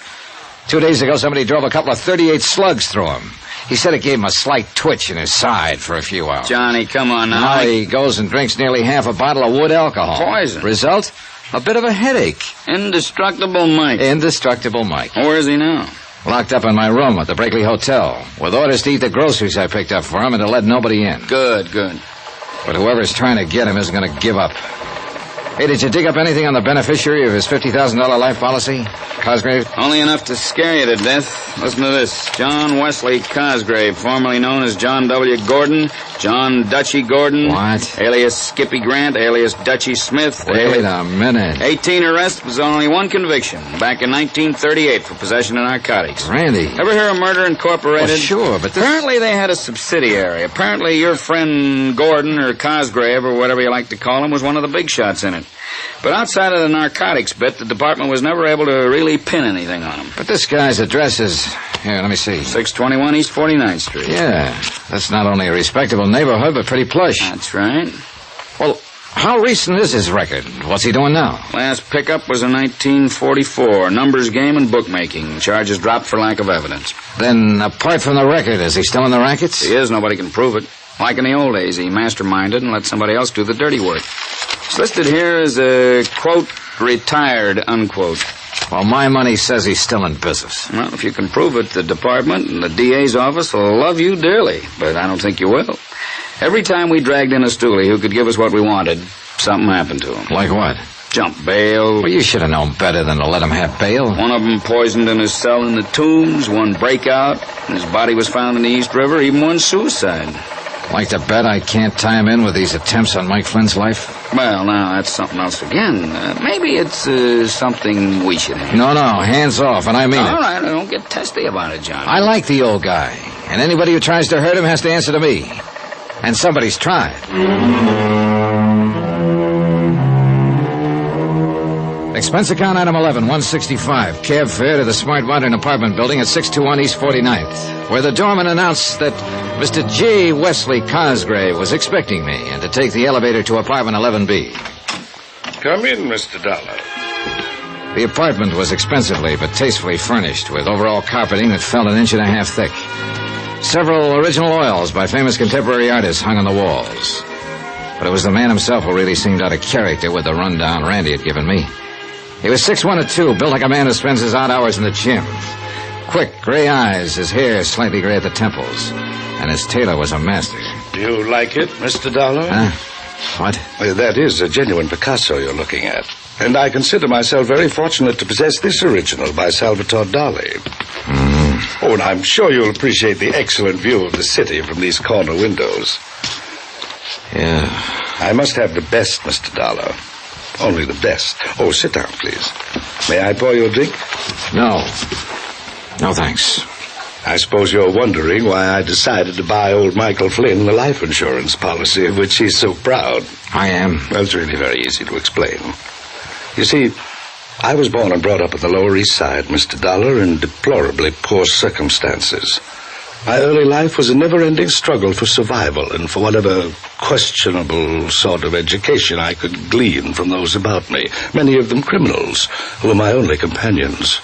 That's all very touching, Mr. Cosgrave. And I'm afraid I did little to lift myself out of the gutter until one winter night, hungry and broke, I wandered into the Helping Hand Rescue Mission. Yeah, I understand you still go around there now and then. Oh, yes, I do, in the hope that somehow I can help the poor unfortunates there the way the mission and Daddy Bill helped me. Repay some of the debt I feel I owe. Is that the only reason? What do you mean, is that the only reason? You've given jobs to some of those poor unfortunates from time to time, haven't you? Oh, yes, I have. What kind of jobs? What business? That's hardly a concern of yours, Mr. Dollar. I've contributed much to the mission. I've tried to make life easier for some of the deserving habituaries of the mission. What? It's the least I can do after so much was done for me. In the case of Mike, why, his greatest desire in life was to be the proud owner of life insurance. Why, I don't know. I do. Because you sold him on it. That's a lie. That's a dirty... Is it?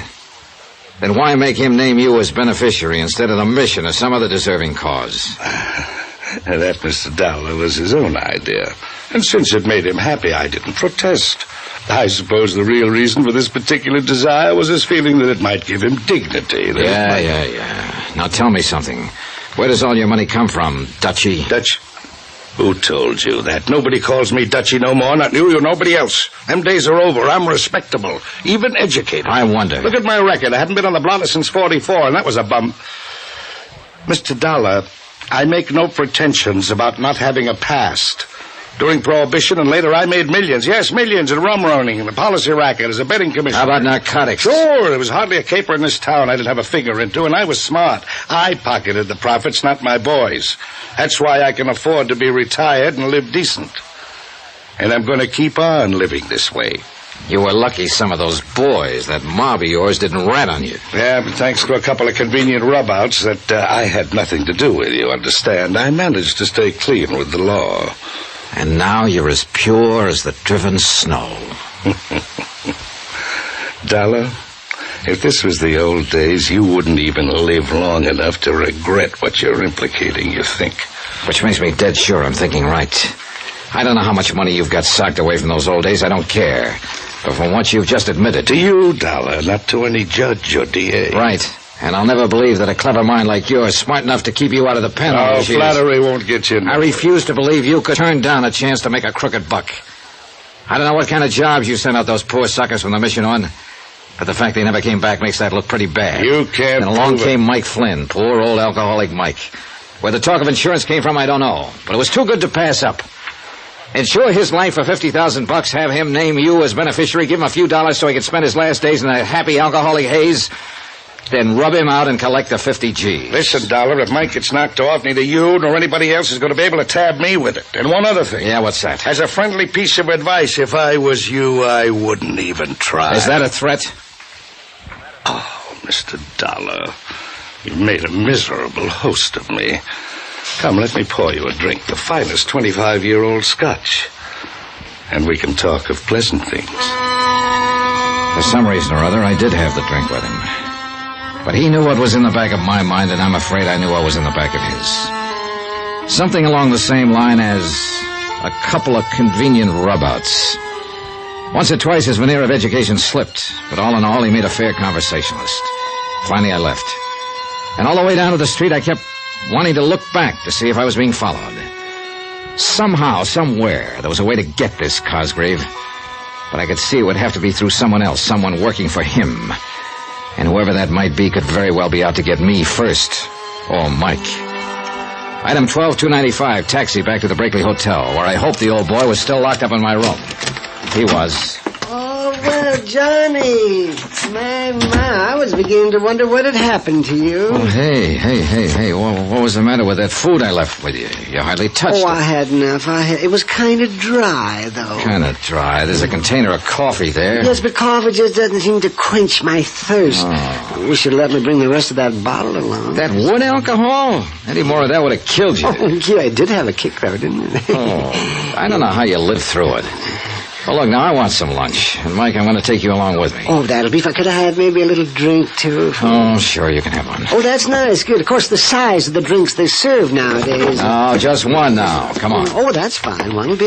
See, there's a lovely saloon just around the corner, you know. Come on. Even sandwiches for those that want them, I understand. These stairs. Maybe we could just bring a bottle back with us to your room if we are going to come back. Sweet, funny old soul. I loved him. And I knew that without me, he'd be a dead one so fast. So far, the attempts on his life had been made by persons unknown. Unless the mission. Daddy Bill. Could Daddy Bill be somehow tied in with Cosgrave's operations? I wondered.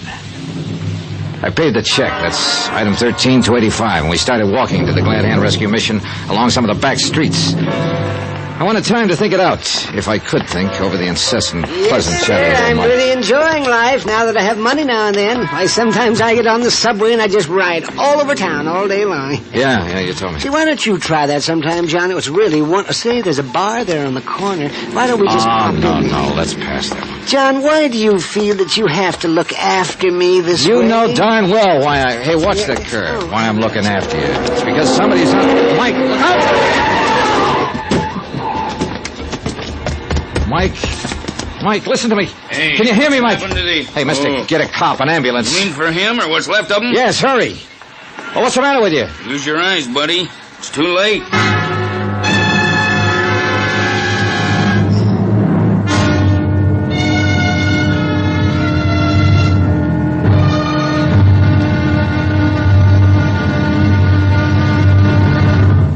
Now, here's our star to tell you about tomorrow's intriguing episode of this week's story. Tomorrow, somebody's going to have to pay for what's happening here. Yes, that's a promise. From yours truly, Johnny Dollar.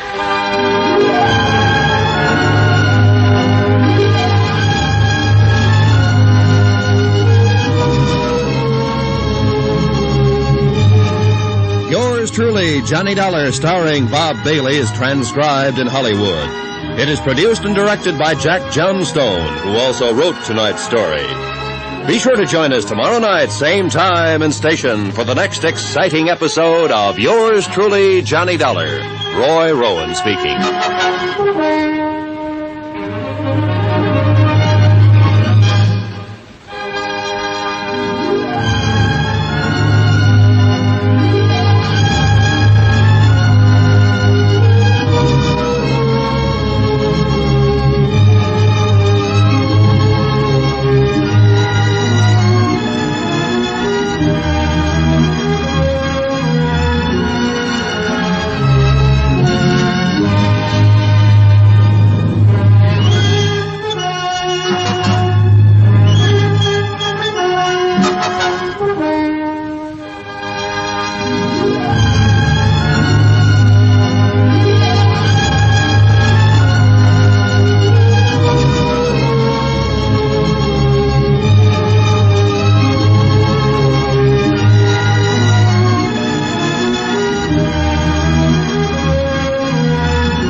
From Hollywood, it's time now for...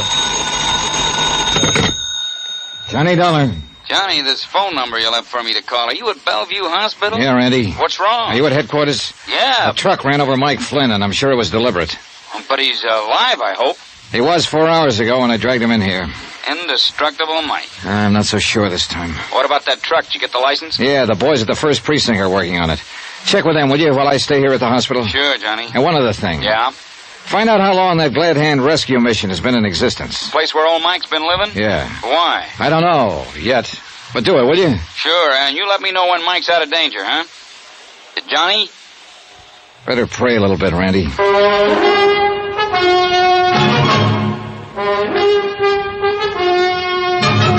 Tonight, and every weekday night, Bob Bailey in the transcribed adventures of the man with the action-packed expense account, America's fabulous freelance insurance investigator. Yours truly, Johnny Dollar.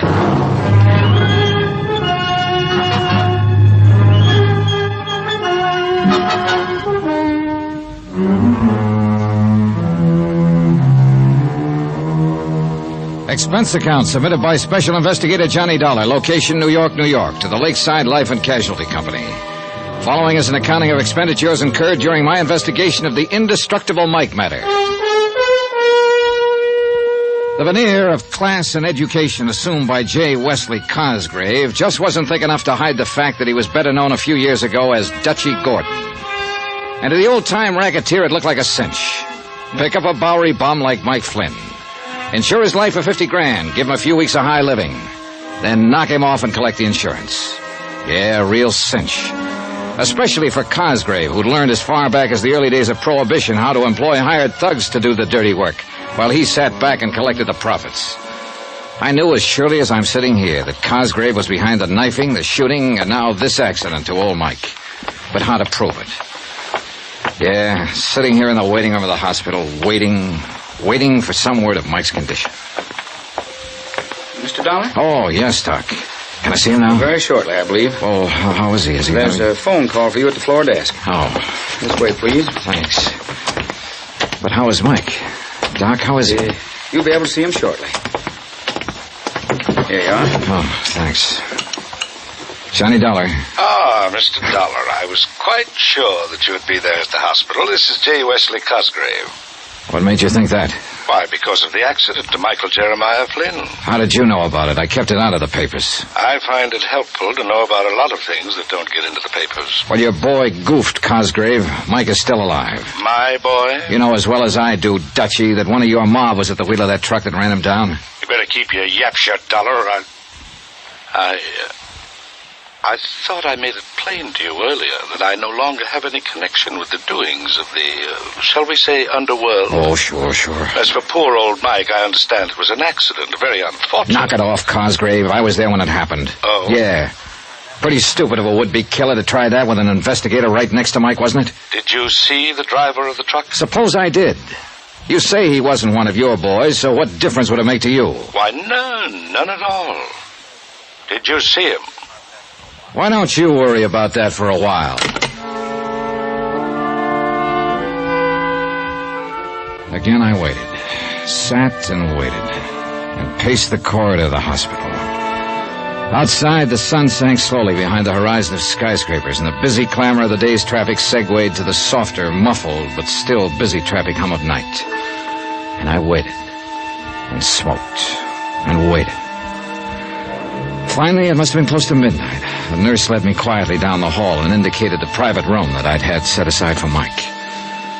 After brief instruction about not staying too long, she pushed open the door for me and she tiptoed away. And there, lo and behold, in all his glory, his head swathed in bandages but wearing a smile a mile wide, sat indestructible Mike. Hi there, Johnny. Mike! Oh, Mike. You old reprobate. I guess there is something in prayer after all. How about this, Johnny? Isn't this swell? Isn't this the finest place you ever saw? Oh, Mike, you're going to be okay, aren't you? Going to be? Yeah, I am now. But I guess I had those doctors scared. Oh, my, Johnny. You just should have seen the way they fluttered around. And those nurses, Johnny. I never saw such beautiful ladies in all my life. And so nice. And doesn't it smell good in here? The disinfectant they use in here is much nicer than Daddy Bill has at the mission. And you know something? I haven't seen a single bed bug. Not even a cockroach. Oh, Mike, I'm so glad to see you in one piece. Oh, sure I am. But an old bum hasn't any right in a pretty place like this. You had no more business living through that accident than... Oh, Johnny, how you talk. Yeah, and you mustn't talk so much. No matter how good you feel, you need rest. Time to heal up whatever got broken. Broken? Oh, me? Well, you still need rest and quiet. Here, I'll turn off this light. I'll see you in the morning. Oh, but, Johnny... Yeah? Johnny, how can I just sleep? Too much pain, huh? Want the nurse to give you a hypo? Oh, they filled me up with more needles than you ever saw, but there's only one real painkiller, you know. Yeah. I'll see you later. If the administration of Bellevue Hospital ever found out that I was back in Mike's room a few minutes later, and why, they'd probably have my neck. But I didn't leave the whole bottle with him, I swear it. Only about 3 fingers in his water tumbler. And the blissful expression on his face as he closed his eyes to sleep made me sure I'd done right. Item 15180, taxi back to my dingy little hotel. And I thanked whatever gods may be that old Mike had pulled through. He'd been right. They just couldn't seem to kill him. So far. But I knew they wouldn't give up. Not with $50,000 at stake. 50,000 more to line the pockets of Dutchy Gordon, who I was sure was just as much of a racketeer as ever, despite his present name of J. Wesley Cosgrave and his pretense of gentility. Because his henchmen had always feared to squeal or died violently before they could, the police had nothing on him. My job was to find one of the mob, make him sing. But how? I guess I was still thinking or dreaming about it when my phone rang the next morning. Hello, J. Dollar. This is J. Dollar. Hello. Oh. Johnny Dollar. Hey, you still in bed?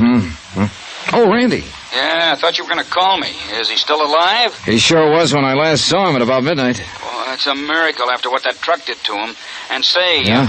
The boys downtown found that truck. Yeah? Yeah, it had been stolen and was abandoned. Did they find any prints on it? Plenty. Whose? Lefty Skillman. Well, have they picked him? Yeah. They found him all right, tied up in a sack floating in the East River. Old-time gangster style. Oh, so help me, I knew that when Cosgrave found out... You say Mike's going to be okay? Randy, he was sitting up in bed perky as a cockatoo. No. I don't know how he does it. Why, he was all ready to pack up and go back to the Glad Hand Rescue Mission. Huh? Felt he didn't deserve to be in such a nice, clean place as the hospital. Bless his foolish heart. Did you find out anything for me about that flop house? Yeah, that's what I called you about. But you still haven't told me... Well, what'd you find? Well, according to the records, the building was put up in 1901. As a mission? As a piano store, 1901 to 1906. A real respectable place. Then? Well, that section began to degenerate. 1906 to 18 was a cheap grocery store. 18 from 1956. From 1918 to 22 was a second-hand clothing store. And a speakeasy till 1929. Keep going, Randy. I guess the Depression knocked that out, because next it was a saloon. How long? Let's see, 1944. That's when William Grover Larkin took over the lease. Daddy Bell. Yeah, that's right. I knew it, Randy, I knew it. Yeah, what? Dutchy Gordon, alias J. Wesley Cosgrave, told me that he'd got a hand from that mission when he was just a kid. That would have meant 25, 30 years ago at least. Yeah, it's only been a mission for 12, but... Hey, wait a minute. The lease on that property, when it was a speakeasy, it was in the name of Larkin, too. Add one more fact, Randolph, and you see what I'm getting at. What's that? Your own police files show Cosgrave was still in the rackets in 44. Yeah, but on a charge that we couldn't substantiate. Right. Tie him up. Cosgrave was a rum runner during Prohibition. Daddy Bill ran the speak for him since 1944. Whoa, now, boy. You're trying to build a case on purely circumstantial evidence. All right, but I think I can make it stick. Now, listen. Where does Cosgrave get the thugs for whatever job he's pulling now? If he is. Of course he is. And he gets them out of that flop house. The boys he gives jobs to that are never seen again, remember? Yeah, wow. Hey, maybe it does tie up. Oh, you bet your sweet life it does. At least I'm going to tie it up. Yeah, no. Take it easy, Johnny. Just how are you going to go about it? Well, the first thing I'm going to... Well, hold it. Well, what's the matter? Somebody outside the door of this room, I think. Hold on, Randy. Yeah, no. Wait a minute, Johnny. All right, what do you think you're doing? Johnny, hello. Whoever hit me with whatever he hit me with wasn't fooling. In the second before I passed out, I vaguely remember hearing a voice, the voice of the room clerk, shouting at whoever it was, and the sound of footsteps running away. Then blackness, and a dark, heavy throbbing in my head. Then after a long time, another familiar voice. It was Randy, I think. Dimly, somewhere along the line, I could see figures bending over me. Hear the voice again. Easy on the stretcher, boy. Then more darkness and the weird sounds in my brain. Other sounds, too, that seemed familiar. And seemed meaningless.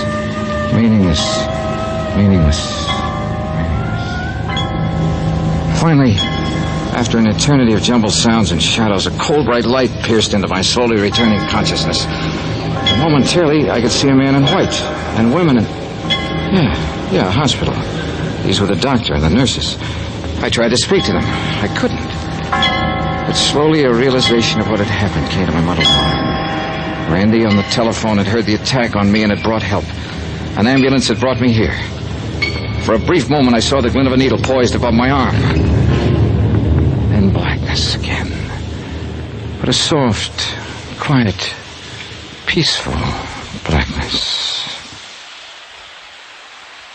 Johnny.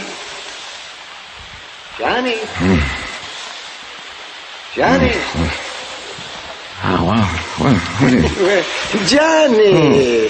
That's the boy. Wake up. Mike? That's right. Isn't it nice they put you in the same room with me? Yeah. Oh, Mike. Your policeman friend saw to it. And he told me something, Johnny. And he's right. You've got to be careful. They're out to get you, too.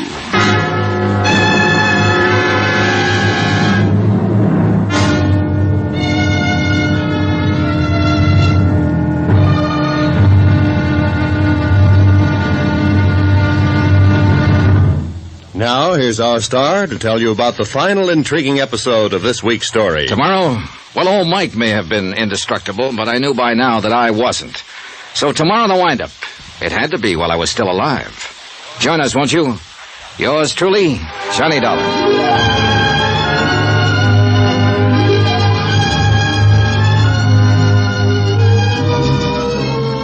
Yours truly, Johnny Dollar, starring Bob Bailey, is transcribed in Hollywood. It is produced and directed by Jack Johnstone, who also wrote tonight's story. Be sure to join us tomorrow night, same time and station, for the next exciting episode of Yours truly, Johnny Dollar. Roy Rowan speaking.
From Hollywood, it's time now for...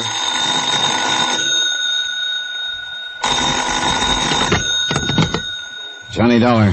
Randy Singer, Johnny. How you feeling? Thanks to you and having got me here, pretty good. Bellevue's a good hospital. I'll be released within the hour, so will Mike Flynn.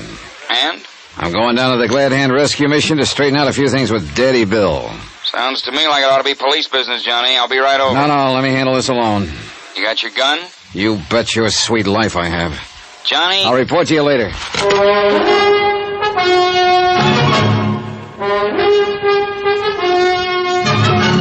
Tonight, and every weekday night, Bob Bailey in the transcribed adventures of the man with the action-packed expense account, America's fabulous freelance insurance investigator. Yours truly, Johnny Dollar.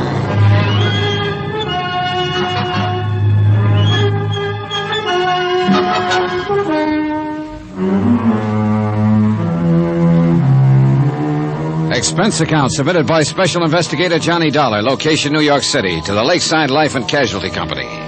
Following is an accounting of expenditures incurred during my investigation of the indestructible Mike matter. Item 16, $190 cab fare for Mike Flynn and myself, Bellevue Hospital to the dingy Hotel Brakely. Both of us had our heads still swathed in bandages.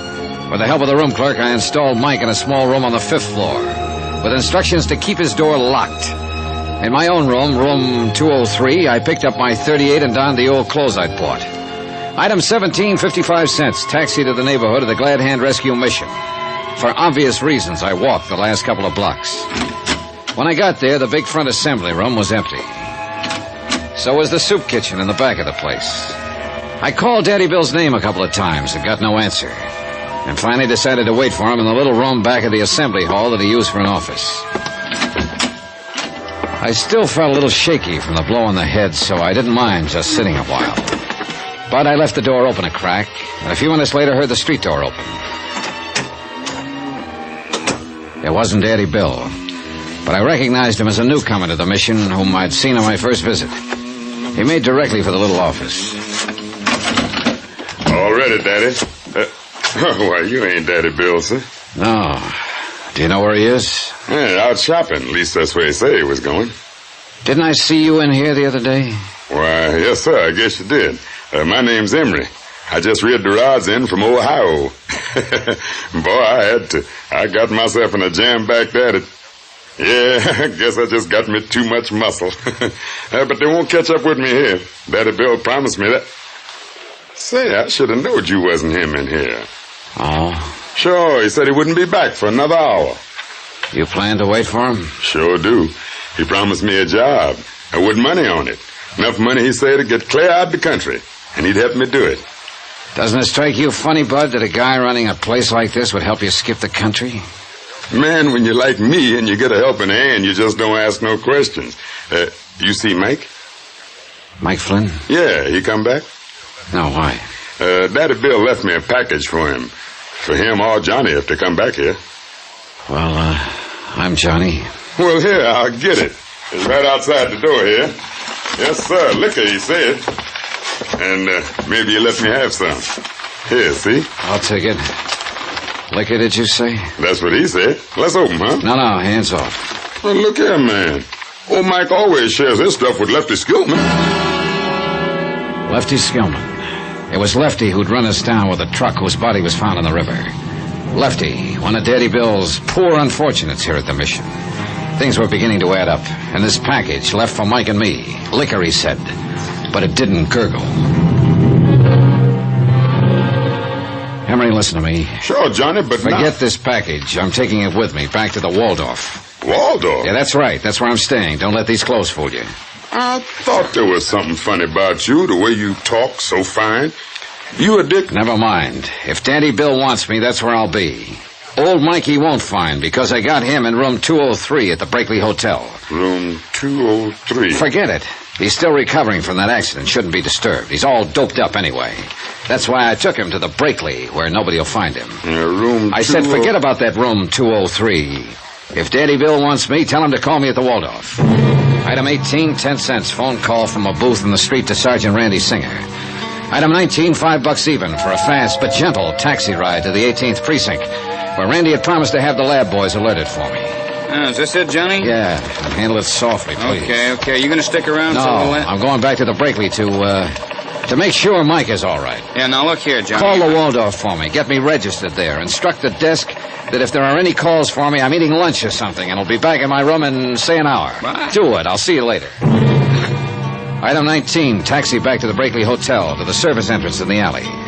For $5, the freight elevator operator swore he'd tell no one he'd see me take the back stairs to room 203. My room, not Mike's, as I told Emery at the mission.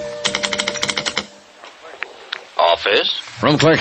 That's right. This is Johnny Dollar in 203. Oh, yes. Are you still working on Now listen, that case? listen carefully. If the police call me, put them through. Very well. But to anyone else who calls or comes looking for me, I'm not here. I never was here. You never heard of me, understand? Oh, yes, indeed, Mr. Dollar. We've worked with police and private investigators before. Okay, but if anybody wants to know about Mike Flynn, I want... Flynn? Yeah, the old bum I had you put in the room up on the 5th floor. Oh, yes. If anybody asks for him, tell him he's in this room, 203. Oh, very well. You sure you got that straight? Yes, sir. Time was on my side, I hoped. Emery back at the mission had said Daddy Bill wouldn't return for an hour, but I couldn't be sure. As quickly as I could, I spilled a half bottle of whiskey around the room in the hope it would give the effect old Mike was there. Then I pulled down all the shades and drew the drapes tight across the windows. I turned down the bed and mussed up the covers so it would be ready for me. My watch said I still had time to kill, so I ran upstairs to Mike's room on the 5th, then carrying a 5th. Well, bless my soul, Johnny. And look what you've brought me. On one condition, Mike. Oh, yes. Oh, anything you say. Oh, you've been so good to me. I want you to promise that no matter what happens, you'll stay right here in this room until I come back. Why, of course, Johnny. Anything you say. Especially now that you brought me this bottle to kind of keep me company.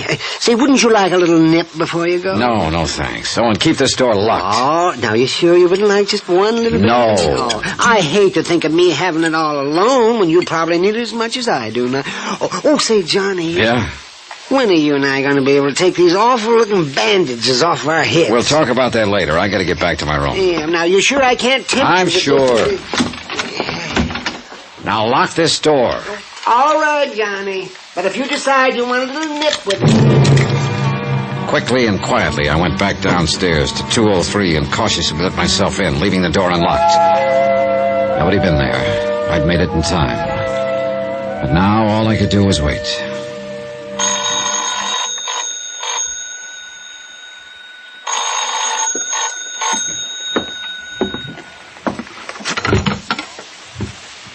Hello? Johnny? Yeah, Randy. Better make it fast. Oh, what's the matter? What'd you call about? That pretty little package you dropped off for the lab lads? Yeah? You sure were right about it. A bomb, huh? If you or Mike had opened that package by now, you'd be spread all over the island in tiny little pieces. Look, Johnny, come on, let me in on it, huh? What are you up to down there? I'll tell you when it's all over. That is, if what I think is going to happen does happen. You sure you don't want some help? No, I think I can. Gotta go. I'd heard footsteps out in the hall. Quickly, I slid into the bed, leaving nothing but my heavily bandaged head showing. The footsteps passed.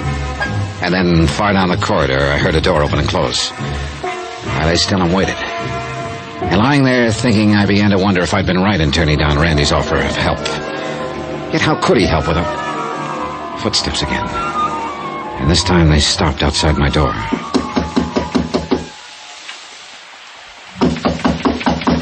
It's all clear out here in the hall. That voice was Daddy Bill's, and he wasn't alone.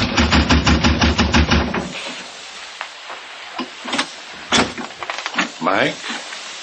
Mike? You want on the light? Mike? Oh, he's in here all right. Smell that booze? He's there on the bed, asleep. You mean drunk? Close the door. Hey, see him? Dead to the world. Are you sure this is going to be safe, Dutchie? Why do you suppose I took so long to case the joke? Yeah, but what about the dollar? I told you, Bill, at the Waldorf. You sure? You talked to him? No, he was in the coffee shop. Now, shut up, get this over with. Yes. Always we do the dirty work for you. All right, this one I'll do myself. Who's... Shut up. Johnny. Oh, Johnny. Wait a minute, that's Mike. Who's on that bed? Shut up. All right, Dollar. You can get up out of that bed and take it in the chest or lay there and get it in the back. All right, Cosgrave. Touchy. Both hands up high. Drop that gun. Sure. Johnny. Shut him up out there, Bill. Yeah, Daddy Bill. Quiet, Dollar. You'd better do something, Cosgrave. You have two witnesses. The man who always kept his skirts clean, huh? Quiet. Bill, let him in. We'll knock them both off, make it look like a fight between them. Something... No, wait, boss. Johnny, is something... I'm coming in. Oh, no, you don't... Get back!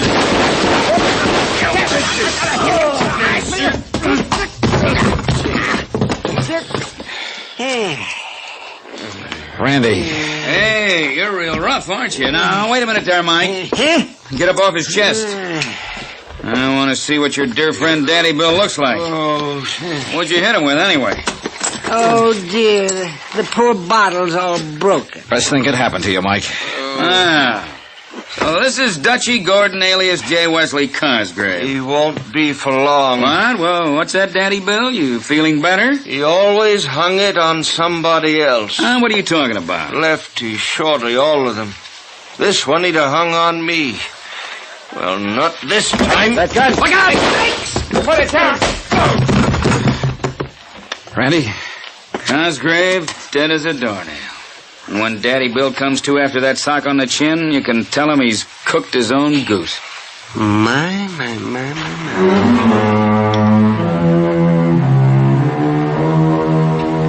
The world will be a bit better without Dutchy Gordon, alias J. Wesley Cosgrave. And, of course, the courts will take care of Daddy Bill Larkin. Plenty. Mike? Indestructible Mike? Well, he'll probably outlive the rest of us. I hope I can get down to see him now and then. Talk over our great adventure together. Expense account total, $1,126.50, which is a lot less than the $50,000 you might have had to pay off on Mike. Yours truly, Johnny Dollar.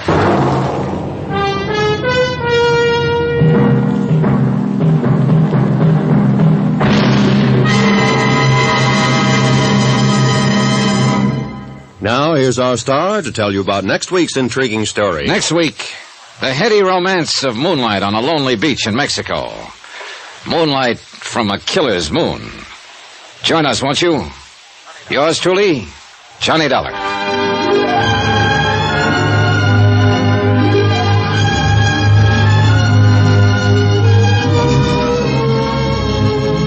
Yours truly, Johnny Dollar, starring Bob Bailey, is transcribed in Hollywood. It is produced and directed by Jack Johnstone, who also wrote this story. Heard in this week's cast were Howard McNair, Lawrence Dobkin, Harry Bartell, Herb Vigran, Alan Reed, and Roy Glenn. Musical supervision by Amerigo Marino and Carl Fortina. Be sure to join us on Monday night, same time and station, for another exciting story of yours truly, Johnny Dollar. Roy Rowan speaking.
From Hollywood, it's time now for... Johnny Dollar. Ed Renser, Johnny, Union States Casualty Company. Oh, hi, Ed. I heard you were trying to reach me. Yes, indeed. Plane leaves in 2 hours. For where? Ensenada. It's a port on the west coast of Mexico, south... Yeah, I know, Ed. I know. I've been there. But what do you... Charlie Burton is down there, Johnny. You know, the big nightclub TV comic. You know, good old, lovable, boyish Charlie? I've seen his show. Who hasn't? Really keeps you screaming, doesn't he? Oh, he is a killer. Eesh. So what do I do? Go out there and scream it up for him? You go out there and keep him alive. Someone's threatened to murder him. One of his audience, maybe? No, wait, Johnny, this is no laughing matter. Anything happens to Charlie Burton, I cut my throat. Hey, you really do like his show. We're carrying $500,000 worth of insurance on that boy.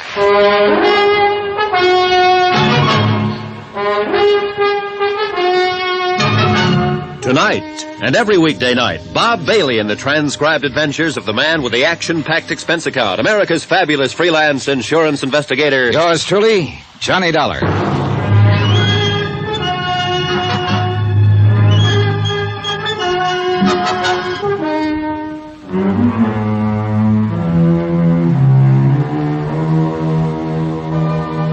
From Special Investigator Johnny Dollar to the Home Office, Union States Casualty Company, Hartford, Connecticut. The following is an accounting of expenditures during my investigation of the laughing matter. Item 1, $221.50. Transportation by scheduled airline to San Diego, incidentals there, and charter plane for a flight 80 miles south into Mexico. To Ensenada.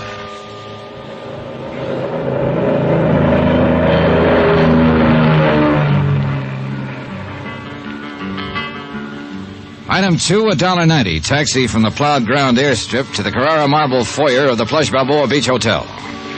The contrast was typical. Ensenada is two towns, really. The tourist town is a glittering belt of pseudo-swank resorts around the south end of the bay. Bald-headed men in flowery sports shirts and fat women in shorts, loaded down with cameras, souvenirs, and U.S. dollars. The loafing town. And next to it, the rows of warehouses and docks, the fishing fleets and freezer plants, narrow dirt streets and slums. Soft-eyed Mexicans and the gentle liquid sound of Spanish. Native town, the working town. Two different ways of life, and no bridge of understanding between. The executive producer of the Charlie Burton Show, a man named Frank Maltz, was in my room 5 minutes after I checked in. Glad to know you, Mr. Dollar. He was probably in his middle 40s, but looked older, haggard, pressured, a little battered around the edges. He might not have his ulcer yet, but he was sure working on one. Didn't waste much time getting here. Well, that phone call of yours got them pretty upset back there in Hartford. I meant for it, So too. I gathered.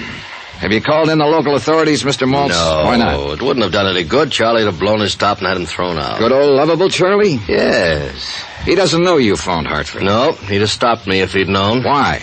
Does he want to die? Oh, he says he's had murder threats before, crank letters. He wouldn't take it serious. But you do, is that it? I didn't figure it was up to me to decide. As I understand it, Mr. Maltz, there was a note of some kind slipped under Burton's door. That's right. Well, tell me about it, will you? All right, yesterday evening after we came back from shooting some scenes around the bay, we went to our room, shower, clean up for dinner. When Charlie started to leave his room, he saw the note. Where is his room? Fourth one down on the terrace to the left. All our rooms open onto this same terrace. Do you still have that note? No. Charlie tore it up after he read it. Did he show it to anybody? Yes, to me. It was on stationery from the hotel here. It was in pencil and crudely printed. Remember the wording? Oh, yes. It said, "Only the gods are immortal, Burton. As you'll soon find out, you'll never leave Ensenada alive." Kind of an odd way of putting it. I thought so myself. Know anyone who might use that style of phrasing? No, I'm afraid not. All right. What else, Mr. Maltz? Nothing else. Those are the facts. Anything happened since the note? Not as far as I know. Burton could be right, of course. The whole thing may be a hoax. Yeah, maybe, but that's for you to decide, not me. Who do you know who might think they had a reason to kill him? I think I'll let you form your own conclusions on that. Oh, thanks, Mr. Maltz. That's very thoughtful of you. All right, I'm sorry. I realize I haven't given you much to go on. Practically nothing. I can't help it, Dollar. That's all I know about it. I see. Well, talk to the others. See what they know about it. What others? Well, I was thinking mainly of Gloria Dale and Al Schreiber. And there's Charlie himself, of course. Suppose you brief me on those other two. All right. Gloria Dale's the feminine lead. Oh, yeah, I've seen her on TV. Yeah, probably. She's been with the show for 3 years. She's in her late 20s. She's single. She's gorgeous. She has a terrific sense of comedy. How does she get along with old, lovable Charlie? Good question. Maybe she can give you an answer to it. All right, I'll ask her. And who was that other one you mentioned? Al Schreiber? Yeah, he's a young newcomer. He's been with the show 6 months now. A real talent, if he were ever given a chance to show it. Why isn't he given a chance? Because on the Charlie Burton show, my friend, there is one and only one star, namely... Good old lovable boyish Charlie Burton. Oh, you've been reading the press release. Well, as a matter of fact, I have. All right, who else? No, that's all. At least all that mattered. The camera crew, the technicians who were sent up from Churubusco in Mexico City, they never heard of Charlie Burton before. And we haven't had much of any contact with anyone here in town. Now, I think that note was written by somebody right here in the family. That's another reason I sent for you instead of the local police. Just why did you send for me, Mr. Maltz? What do you mean? How do you feel about Charlie Burton?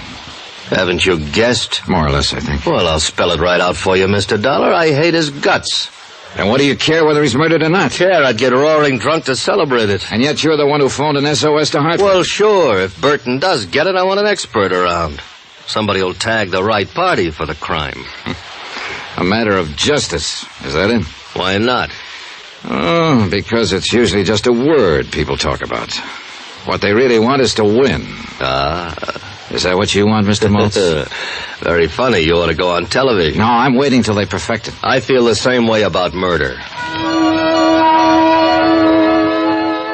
So the legend of lovable Charlie was starting to crack. One person at least didn't love him, Frank Maltz, his executive producer. And there was something else besides hate in Frank Maltz's eyes, weariness or bitterness, something I couldn't quite place.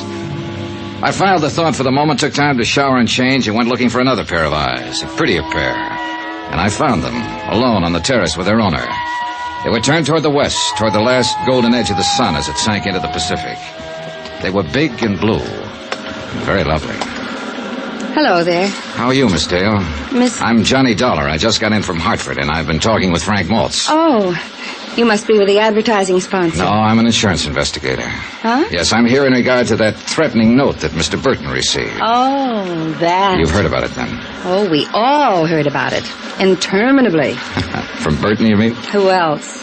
Oh, he paced and posed and beat his breast. He wept and stormed and shouted at us. Harangued, accused, and monologued us. Our base ingratitude after all he'd done for us. Done to us, he should have said. That one of us, a viper in his bosom, should stoop to such a practical joke on good old luck. If it was a practical joke, what are you doing down here? Do you think it was a joke, Miss Dale? I don't, but Charlie himself said... Do you mean somebody really meant that threat? Maybe. Well, what do you know? Any idea as to who might have written it? Sure. Anybody who knows him. Is he that bad, actually? Mr. Dollar, you've heard the expression, horrid old man. Yeah. Well, if Charlie Burton worked for years to improve himself, I mean really tried, eventually he might lift himself up high enough to be a horrid old man. Well, if it's like that, why do you stick around? Why do I? Because I signed a contract last year during an emotional crisis. And it's got 2 more years to run. Break it. Breathe a little clean air for a change. I'd be dead professionally, and that's about all I've got in life now. Professional career, such as it is. Same thing apply to Frank Maltz? Yep, contract. Executive producer is just a title. The Charlie Burton Show is owned by Charlie Burton, lock, stock, barrel, and the souls of the employees. Something of a dictator, huh? Egomaniac. He's a pre-adolescent paranoid with the ethics of a rattlesnake and the jealous instincts of a Turkish harem master. Oh, forgive me, Mr. Dollar. I had that line in a play once, but it still fits him. Tell me the truth, Miss Dale. Did you write that note? I'm a female comic, Mr. Dollar. So? So who can write? Gloria. Out here, Al, on the terrace. Al Schreiber, have you met him yet? No, but I've got him on the list. That may turn out to be quite a list before you're through. Downstairs bar at 7, honey. That's what you said. Downstairs bar at 7. Yeah, I know. I'm going in and change right now. Al, this is Johnny Dollar, Al Schreiber. Hello, Al. How are you? Glad to see you. Mr. Dollar's an insurance investigator. He's here about that murder threat Charlie got. You mean that note was for real? Could be. Well, happy days. Baby, there's hope for us yet. Careful, Al. Mr. Dollar's making a list. Sweetie, I'd be proud to confess. Only I didn't think of the idea, and besides, I'm a coward. Did either of you actually see that note? No, but we heard about it. So I understand. How does insurance figure in this?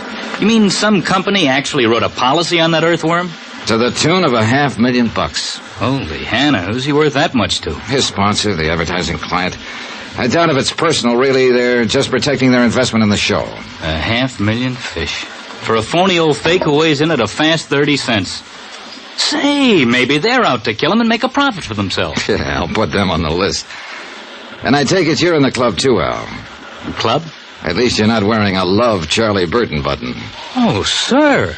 All I am, ever was, or hope to be in any future life. All I have, ever had, or expect to have at any time, notwithstanding. The foregoing to supersede any previous statement, and irregardless of any utterance made hereafter.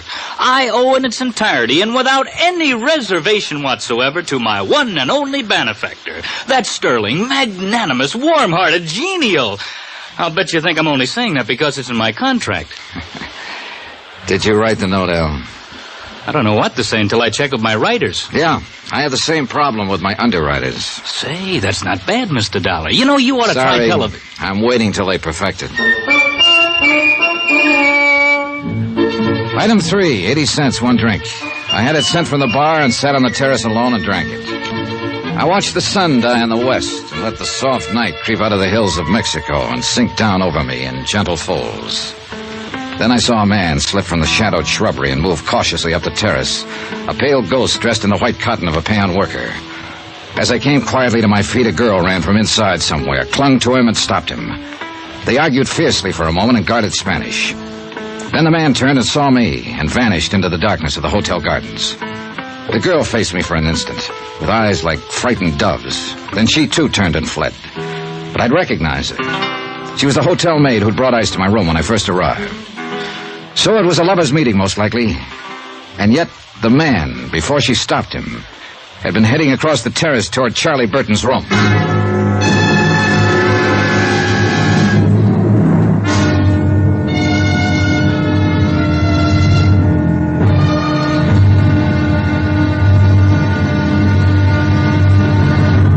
Now, here's our star to tell you about tomorrow's intriguing episode of this week's story. Tomorrow, the great man condescends and shivers a little, too. And a girl's hidden hate is blacker than the sea-wet rock she vents it on. Join us, won't you? Yours truly, Johnny Dollar.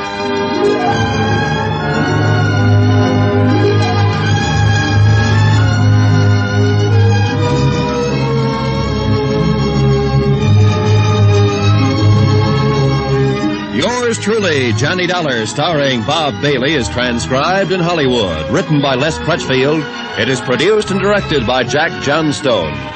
Be sure to join us tomorrow night, same time and station, for the next exciting episode of Yours truly, Johnny Dollar.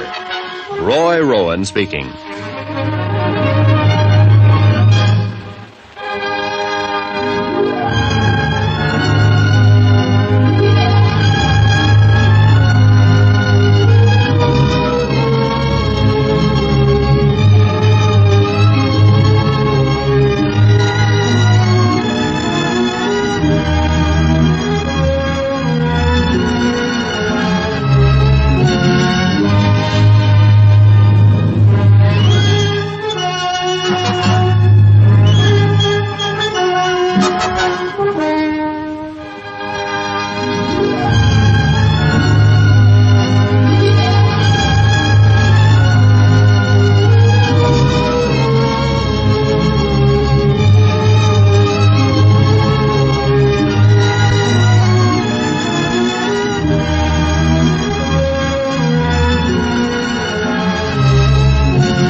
From Hollywood, it's time now for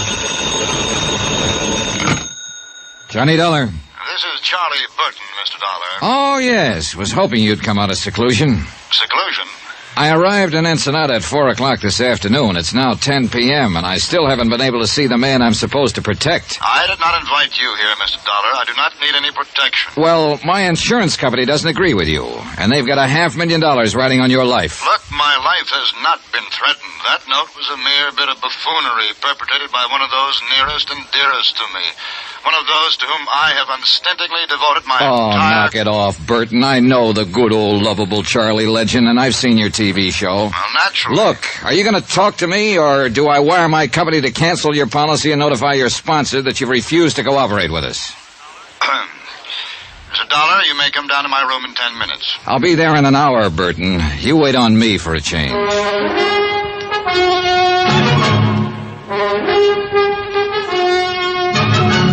Tonight, and every weekday night, Bob Bailey in the transcribed adventures of the man with the action-packed expense account, America's fabulous freelance insurance investigator. Yours truly, Johnny Dollar.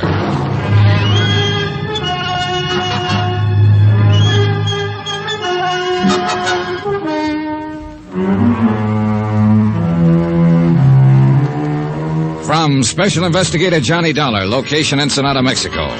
To the Home Office, Union States Casualty Company, Hartford, Connecticut. Assignment, The Laughing Matter. Expense account continued. Item 5, $1.40. Taxi from the hotel in the village to the Commandancia Police on Frente Avenue. I wanted a rundown of one of the maids at the hotel, a girl named Velena Morales. I'd seen her on the hotel terrace shortly after dark near Charlie Burton's room. Seen her arguing with some man who'd managed to slip away from me in the darkness. Captain Peral said he'd check with me later and politely avoided asking what it was all about. If he had, I couldn't have told him. The Charlie Burton comedy show was on location at Ensenada, Mexico, and Frank Maltz, the producer, had frantically phoned Hartford and claimed Burton's life had been threatened. Burton thought it was a practical joke. Maltz didn't know. Neither did I. But I was there to find out.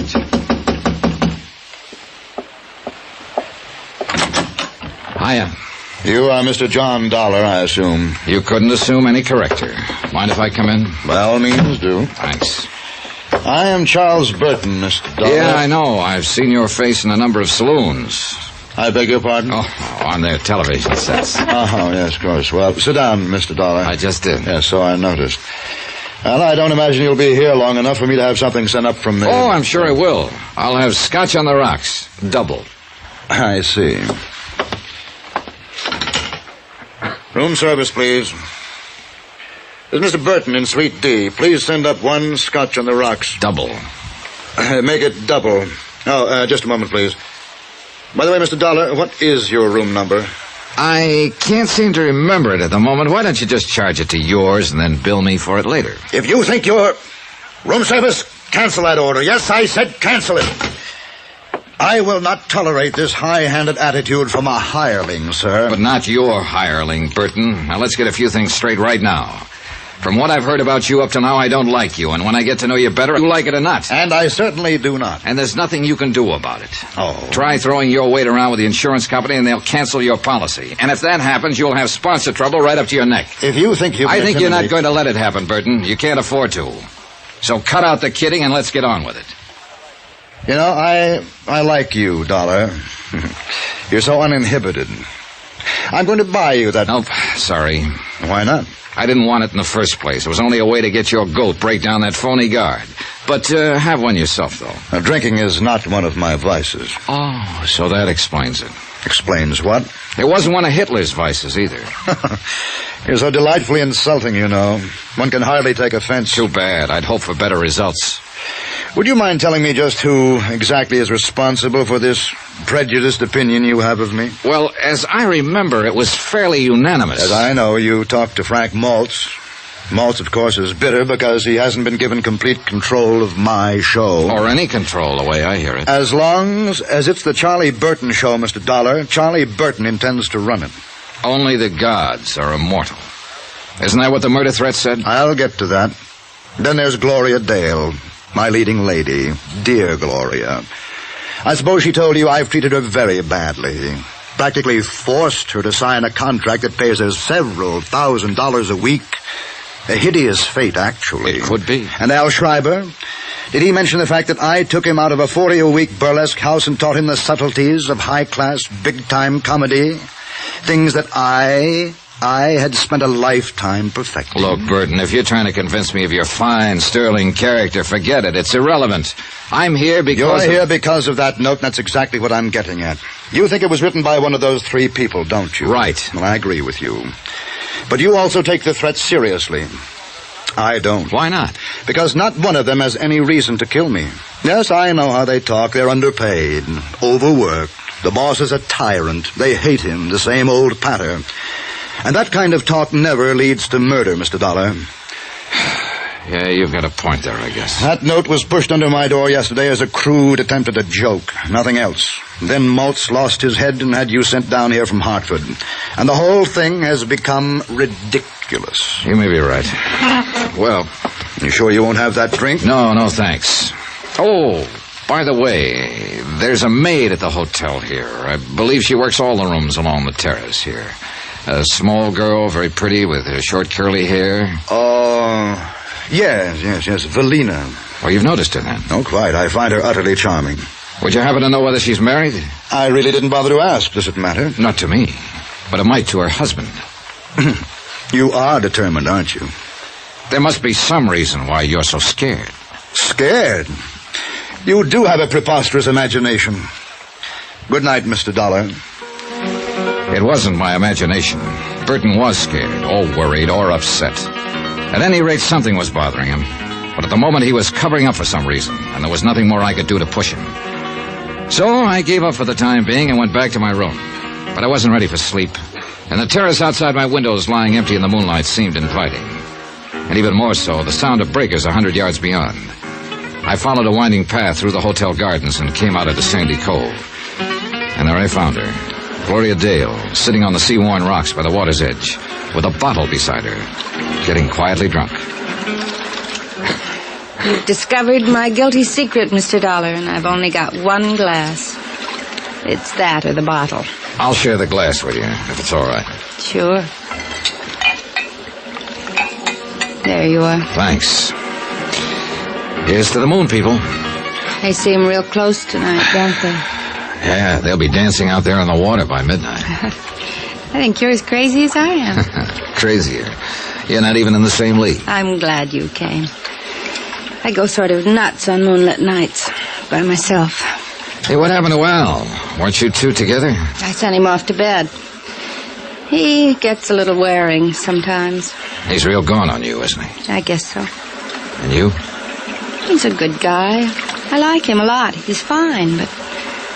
But no click, huh? No click.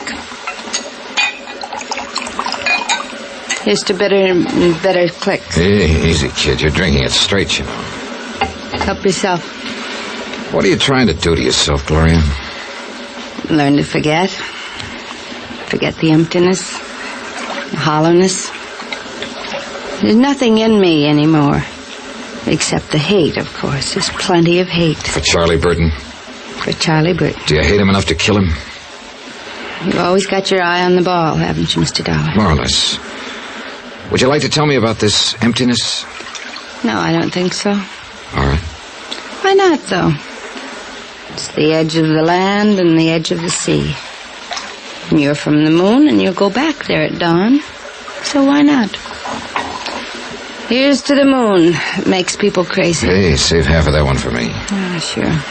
Here you are. Yeah, just leave it there. So? Well, a year ago, my contract was up. And I was leaving the show. And I was about to be married. Jerry, his name was.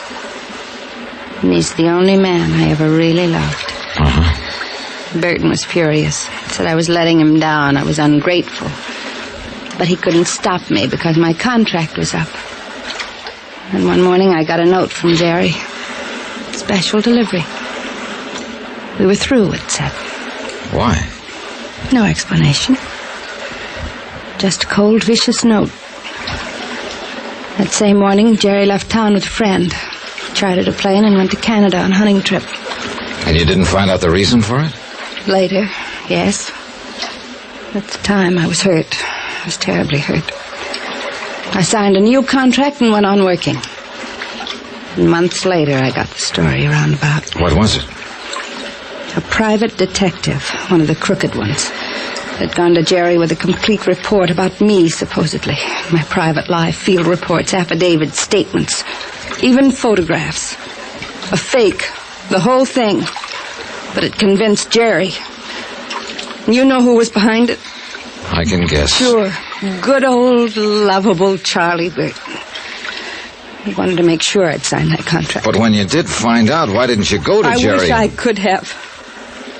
That hunting trip, the plane had crashed. Jerry never came back. He was killed. That's crazy, huh? Oh, no, easy, sweet. Do I hate Charlie Burton enough to kill him? That's what you asked me, wasn't it? Sure, I hate him enough. 1,000 times enough. Only I haven't got the nerve. So what do? I drink. Gloria. The hotel. Help me get back there. Please, Johnny. Will you take me home? Love and hate, and the Black Sea Rocks, and a lunatic's moon at midnight. And no help on this earth for a wounded heart but time itself. A tide was rising now, and rising fast. And hidden by the darkness, a wave curled and broke. And time ran out. I lunged out of bed and fumbled in the blackness for my robe and slippers and gun. Yeah, who is it? Charlie Burton. Open up, hurry. Dollar, you gotta protect me. Somebody took a shot at me through my window from the terrace. Oh, it was probably just a crude, practical joke. Joke? Joke? This is no laughing matter. Don't you understand, Dollar? Somebody's out to kill me.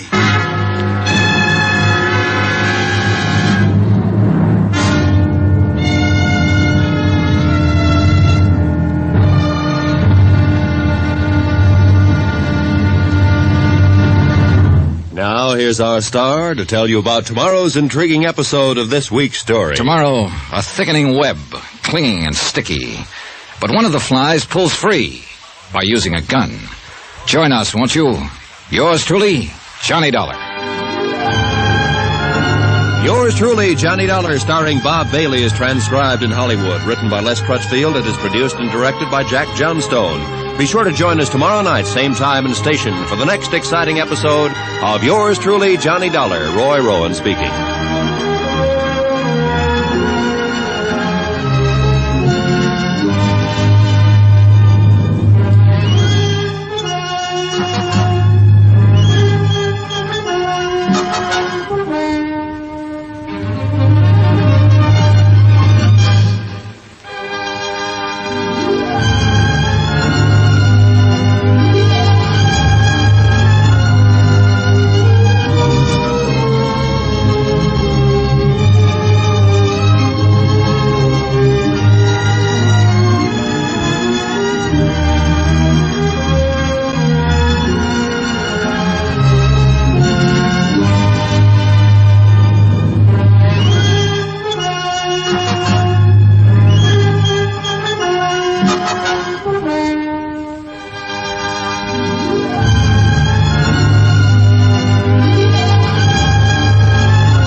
From Hollywood, it's time now for...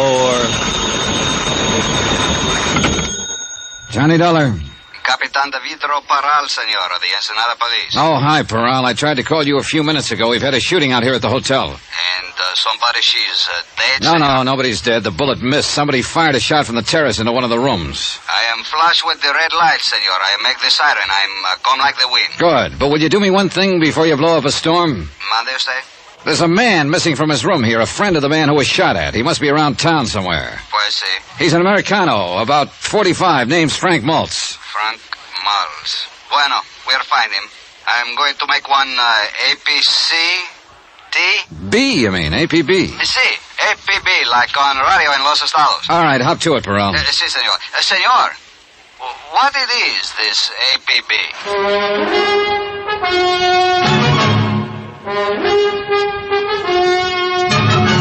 Tonight, and every weekday night, Bob Bailey in the transcribed adventures of the man with the action-packed expense account, America's fabulous freelance insurance investigator. Yours truly, Johnny Dollar.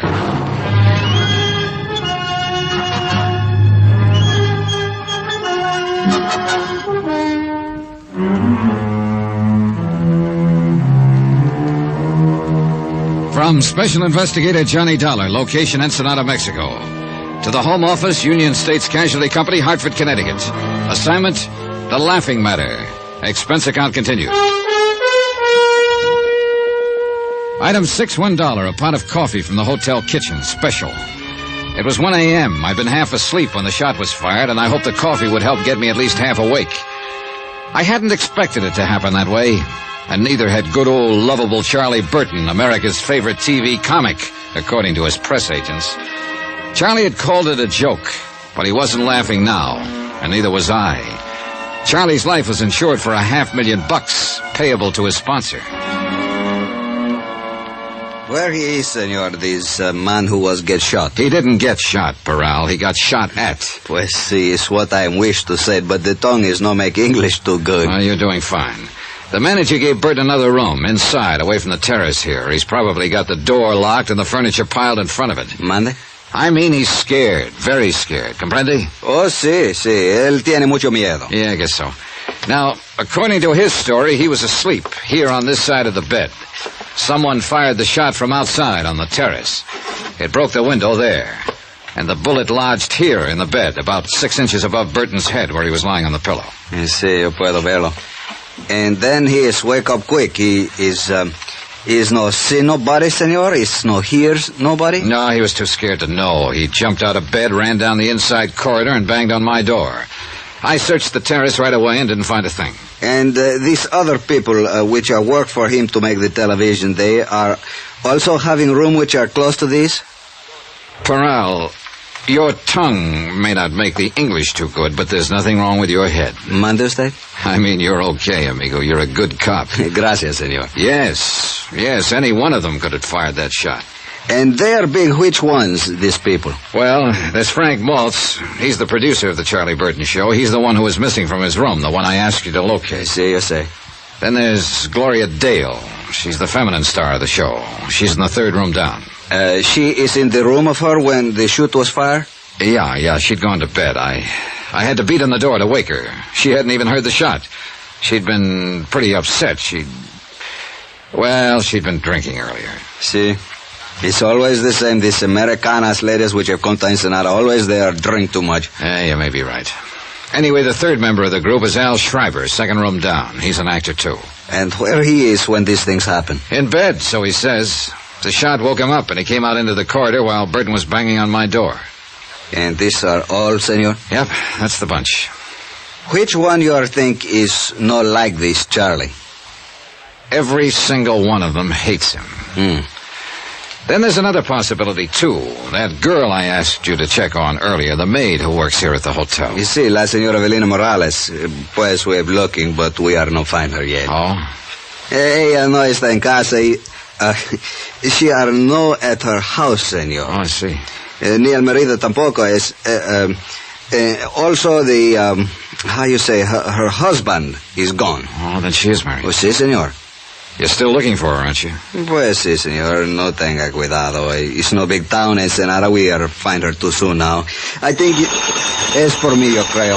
I am tell the manager I was here. La policía acá. Sí, capitán de vidro Paral. ¿Dónde? Bien, sí. Muy bien. Bien, adiós. This man you are say have disappeared, señor. Frank Maltz? He was now be found. Where is he? Es un cantina, a nightclub. It's called the 21. 21. Where is it? In town somewhere? You see, it is a, how you say, senor, it's one big hot spot.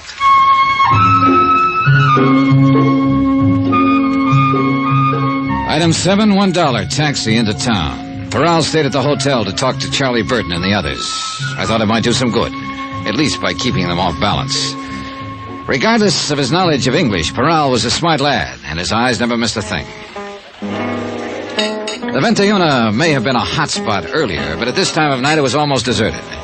There were a few weary B-girls drowsing at the bar, a scant handful of last-ditch patrons, and Frank Maltz, alone at a table, glowing with mellow geniality and bottled health. Well, now, another night out with insomnia and a taste for dives. Pull up a chair, Johnny. Thanks. Been here long?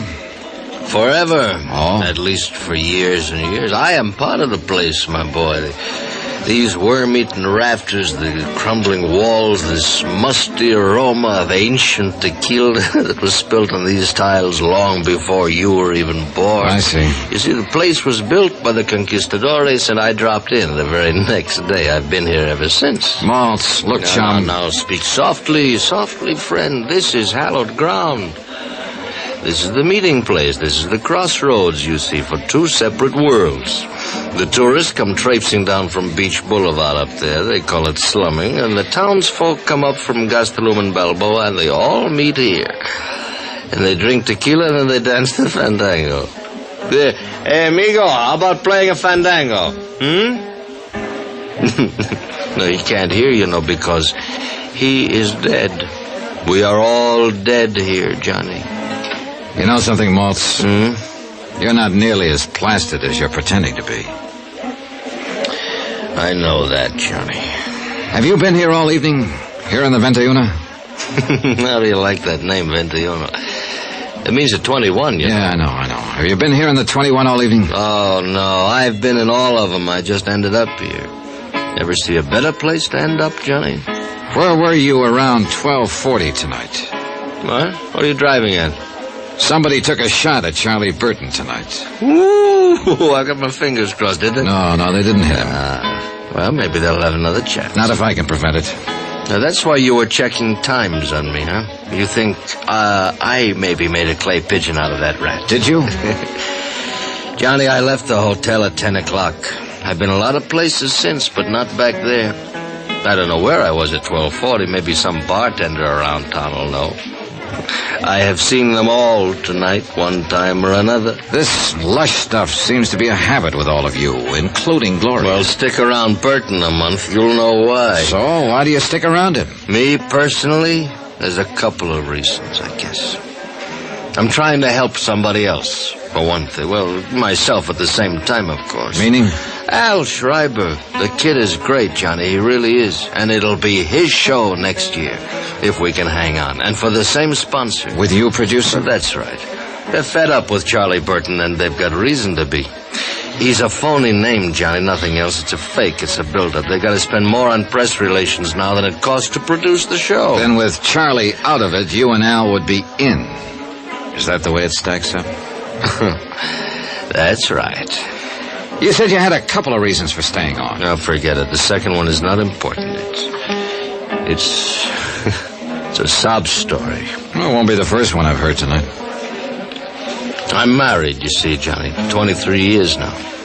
And for the last 8, my wife has been completely paralyzed. Utterly helpless. She's in a sanitarium upstate. She has to have special care.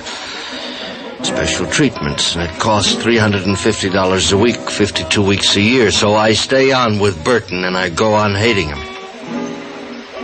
And whenever the hate gets too bad, I go up and see her. Well, she doesn't know me. She doesn't know anyone. She just lies there and breathes. But I look at her. And I remember how she was. And how I loved her. I still love her, Johnny. So that's the way it is. I left him there in the cantina with his love and his hate and walked out into the street, empty and silent under the wheeling stars in the soft dark night. A lone dog sidled past, gray and gaunt, intent on some mission of his own, and faded into the shadows. And the town slept, its own loves and hates put aside until morning. Quiet town. Then the emptiness was filled with sound, and a flashing red light slashed the darkness. Peral of the Ensenada police. He said the maid from the hotel, Valena Morales, had come home. One of his sergeants was waiting there with her.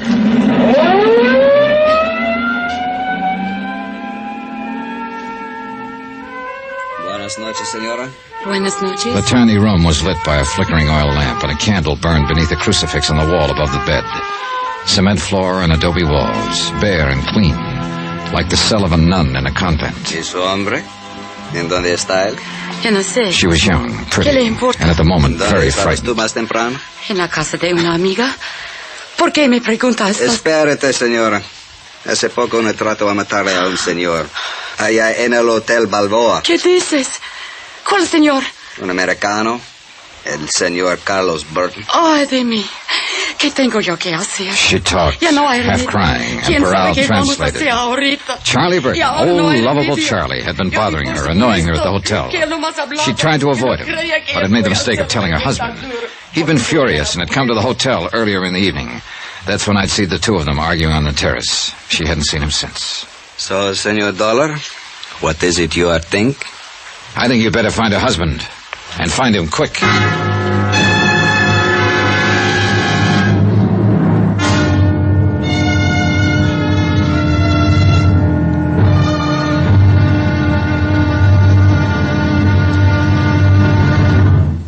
Now, here's our star to tell you about tomorrow's intriguing episode of this week's story. Tomorrow, death tries once more, and this time doesn't miss. But death, you know, is blind. Join us, won't you? Yours truly, Johnny Dollar.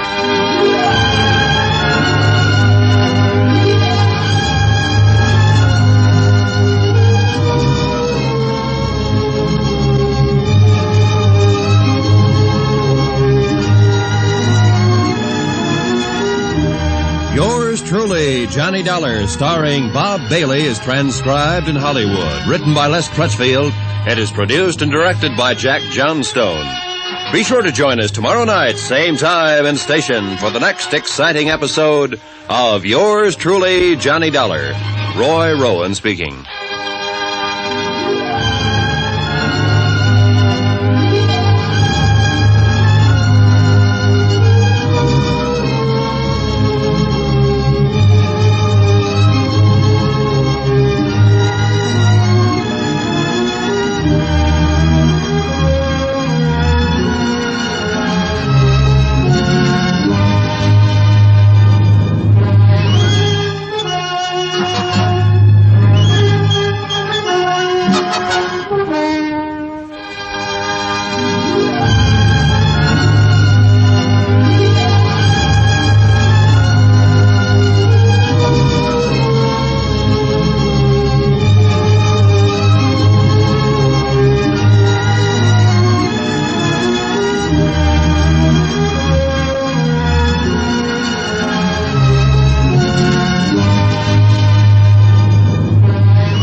From Hollywood, it's time now for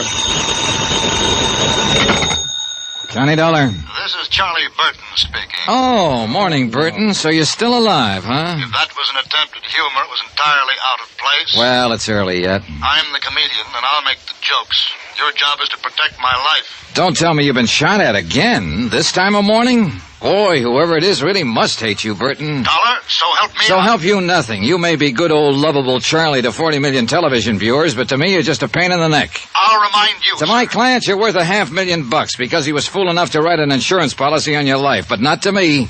My price on you is a fast 3 cents, give or take a couple. My life has been threatened. Sure, and that's why I'm here. But yesterday, when I tried to get you to cooperate, you called it a practical joke. Well, I'm not calling it that now. No, because somebody tossed a bullet at you last night and scared the living pants off of you. Well, call Captain Peral of the Ensenada Police. Mr. Dollar. Look, I need another hour's sleep, so don't phone my room again before 9 o'clock. Goodbye.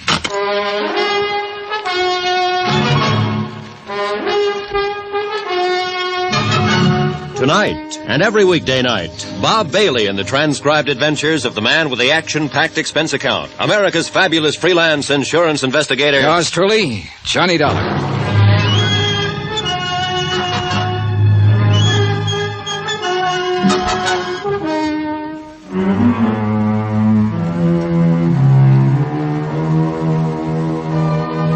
From Special Investigator Johnny Dollar, location Ensenada, Mexico. To the Home Office, Union States Casualty Company, Hartford, Connecticut. Assignment, The Laughing Matter. Expense account continued. Item 10, 50 cents, room service on a glass of orange juice. Another hour's sleep was out of the question. Just hearing his voice on the phone left me too mad to relax. One of America's most popular comedians, a living legend. And yet his whole cast, the people down here with him on location, hated the ground he walked on. Personally, I was on their side. But my job was to protect his life from some unknown enemy who'd sent him a threatening note. And last night, the threat had become action in the form of a shot fired from the darkness. It was my job to see that the killer didn't get a second chance. And that's what I was being paid for, and the fact that Charlie Burton was a Class A stinker was irrelevant. Frank Maltz, executive producer of the Charlie Burton Show, and practically the only early patron of the hotel breakfast room, was sitting at a table alone. Good morning, Johnny. I left him sitting in almost the same position at 2 o'clock in the morning. Only the table then was in a backstreet cantina in town. He was apparently remembering it, and he avoided my eyes until the waiter had brought my coffee and gone away. I guess I made quite a fool of myself last night, huh? Oh, when was that? Nice of you to ask, Johnny. This is good coffee. Oh, you'd been making the rounds last night, for whatever reasons, and you felt like talking.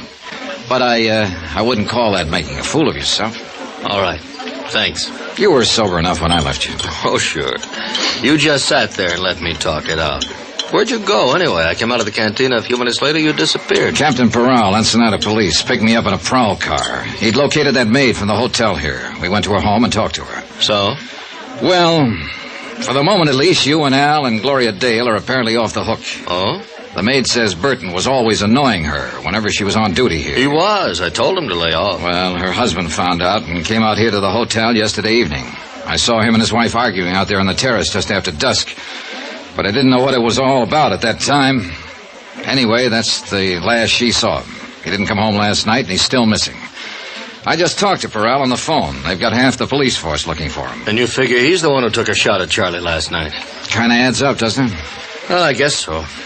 I hope they find him, Johnny, before he finds Charlie again. I'd hate to see a poor devil take a rap for killing a louse who isn't worth it. Yeah, I know what you mean. Well, the chances are they will. Didn't either one of you fellas ever get to bed last night? Not for long. Morning, Al. Oh, my goodness, Frank. You look awful, man. You must have slept on your face. I look the same as I look every morning. You want some breakfast, Al? No, thanks. I'm skipping it. I'm going to try to get in a dip in that pool before old Blubber Tummy oozes out of his feather bed. Oh, I don't think he'll be using the pool this morning. Not if he remembers what we're shooting today. It's that Castaway sequence, isn't it? Yeah, we'll get that first. But later this afternoon, if the light on the water is okay, I want to get those shots of him swimming ashore. Good. Keep him on retakes till he gets waterlogged. It's kind of a slapstick desert island thing, Johnny. Oh? Yeah. You see, Charlie and I are supposed to have been on this yacht, and it sank. And I just disappear. But there's some stock shots of Charlie swimming like crazy and a stock shot of a deserted South Sea island. And finally, Charlie comes crawling up onto the beach. That's the sequence we're going to shoot this morning. I see. He's pooped. He's dying, you know. Then I step out from behind a bush, and I'm wearing a full-dress suit, white tie and tails. He thinks he's crazy or something. It starts building from there, then, Johnny. Yeah, I get the idea. He's thirsty, see? So I reach under my coat and bring out a soft drink, an ice-cold bottle.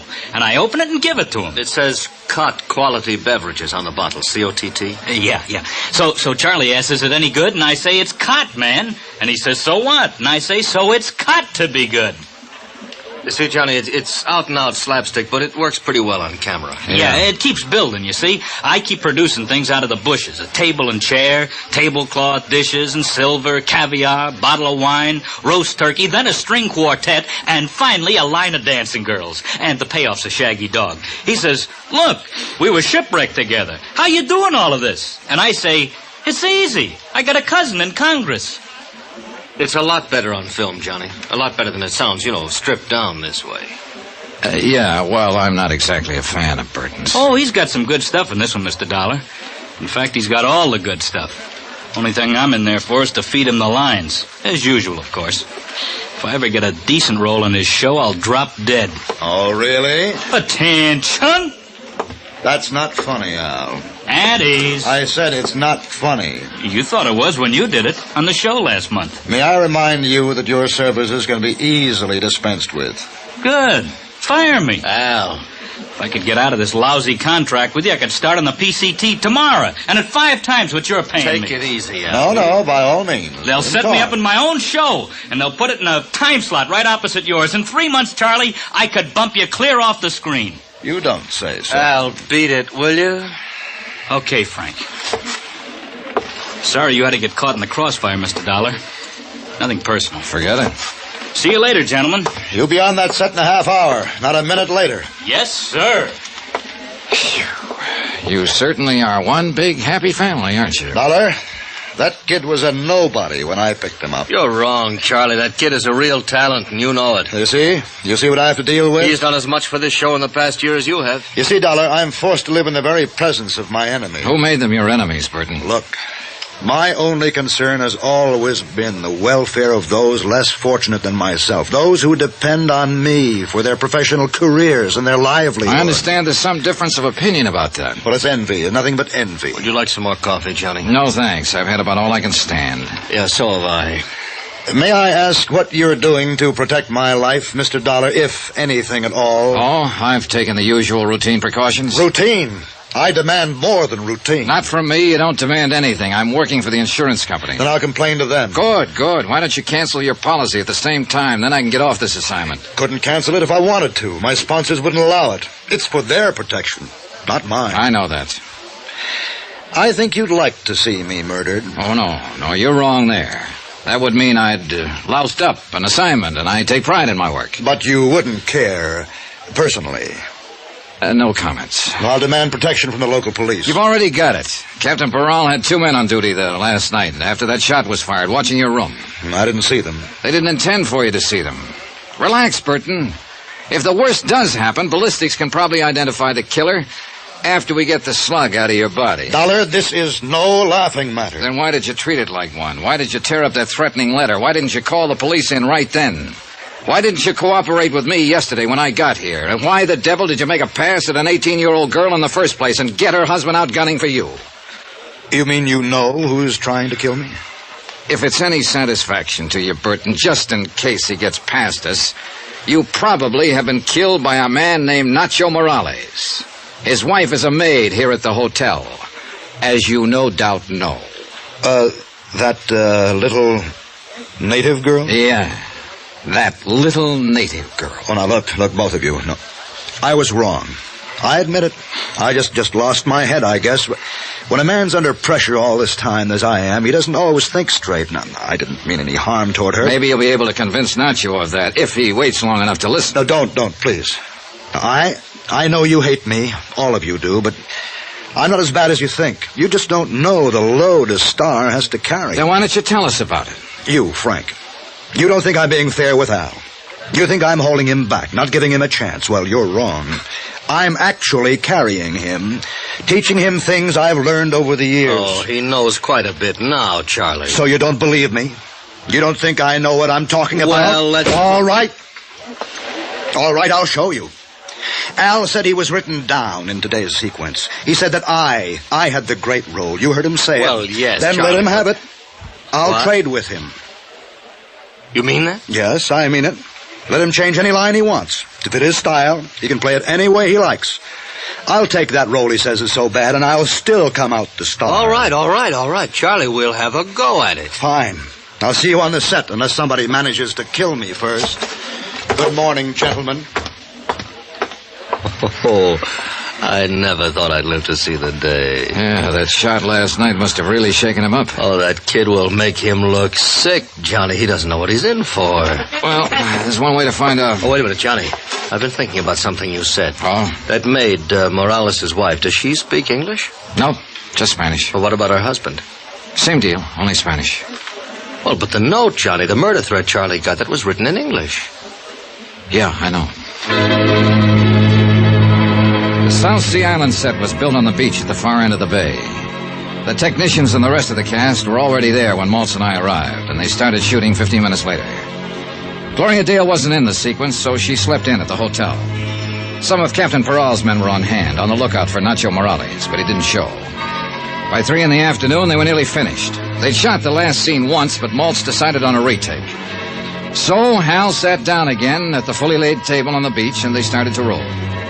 He poured himself another glass of colored water from the prop wine bottle and began to carve the roast turkey while he exchanged lines with Burton. Then suddenly Al missed a cue, faltered on a line, and Maltz cut the cameras. Al pushed back from the table, stood up slowly, then staggered and fell. I rushed toward him, pushed through the crowd that was gathering, and kneeled down beside him. But he was already dead.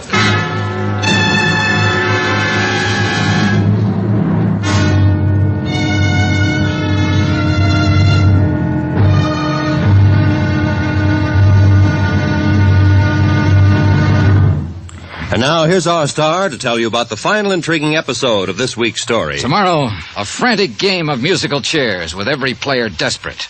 Because the loser in this game gets the electric chair. Join us, won't you? Yours truly, Johnny Dollar.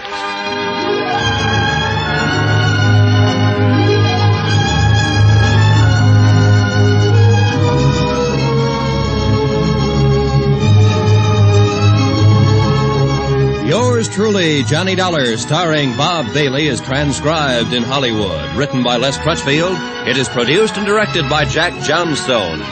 Be sure to join us tomorrow night, same time and station, for the next exciting episode of Yours truly, Johnny Dollar.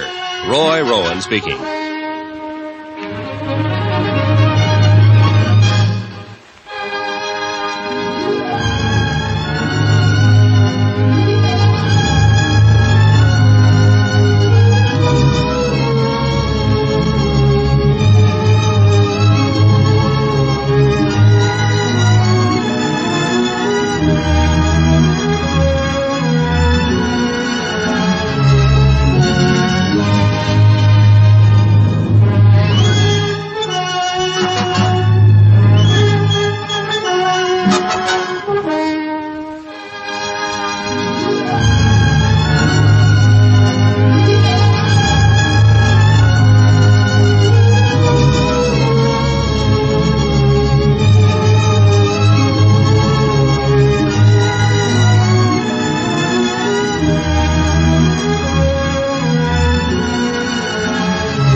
From Hollywood, it's time now for... Johnny Dollar. Would you ask, John... Oh, it is you. Was there some doubt about it? No, but I was phoning Captain Peral. He's out of his office at the moment. What's the matter, Burton? Somebody shooting at you again? That's not funny, Mr. Dollar. Who's laughing? A man's been murdered, you know. And I think that's anything but a laughing matter. I said, who's laughing? And except for the whims of fate, it might well be me lying dead at this moment. And that's really why you're upset, isn't it, Burton? Because it might have been you. You're not really concerned about Al's death. I was extremely fond of the boy. You were no fonder of him than he was of you, so save that good old lovable Charlie business for your television audience. I never did buy it myself. Dollar, may I remind you that your position... I know my position in it. I'm an Ensenada to protect your life because some company was crazy enough to write a $500,000 policy on you. All right, you're still alive, aren't you? Goodbye, Burton.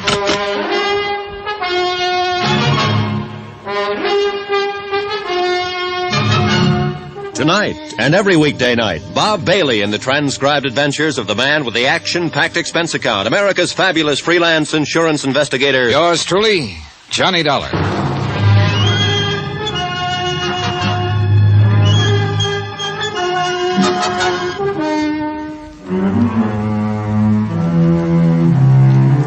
From Special Investigator Johnny Dollar, location Ensenada, Mexico, to the Home Office, Union States Casualty Company, Hartford, Connecticut. Assignment, The Laughing Matter. Expense account, final page. Item 12, 50 cents, 2 bottles of beer, 1 for myself and 1 for Capitan Parral. We sat in his office in the Commandancia de Police and drank them slowly and watched the sun sink behind the headlands across the bay. And we waited. The daytime heat reluctantly loosened its grip, and the town, pushing off the lethargy of afternoon, stirred to the quickened pace of evening. A sprinkling truck passed slowly, sweeping the dusty, rutted street with a spurting broom of water. Gleeful kids ran out behind it and splashed in the puddles, squealing happily. Spanish squeals they were. The Commandancia is off the tourist beat, and all the while, somewhere back inside the building, an autopsy surgeon worked on a corpse.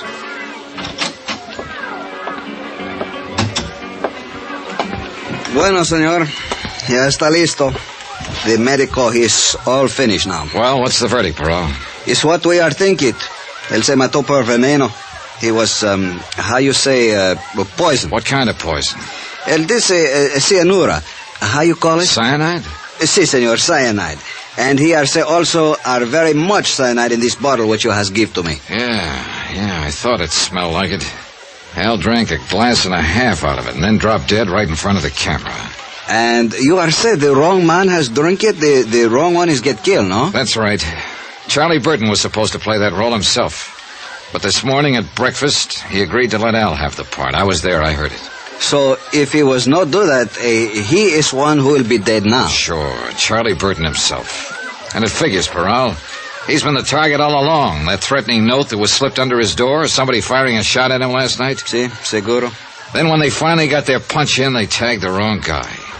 I don't understand what has happened to this Nacho Morales. Elena's husband, the maid at the hotel that Charlie kept annoying. Ensenada, no, is one big place. It's very small, this town. And we are look every place, senor, but we are no find this man. I don't know, Parral. And yet I got a hunch he's the key to this whole thing. We find him, senor. It's no way for escape this town. We find him muy pronto now. You bet your life. Item 13, $1.40. Taxi back to the hotel. Lights were coming on. A cool breeze was starting to blow in off the Pacific, and the whole town was brightening up to the challenge of the night. But not me. Technically, of course, the job I'd been sent here to do was still under control. Big-time comedian Charlie Burton, a great big lovable scream to his public, had been insured by his television sponsor for $500,000. Then Burton had received the anonymous note threatening his life, so I was here to protect the insurance company's investment.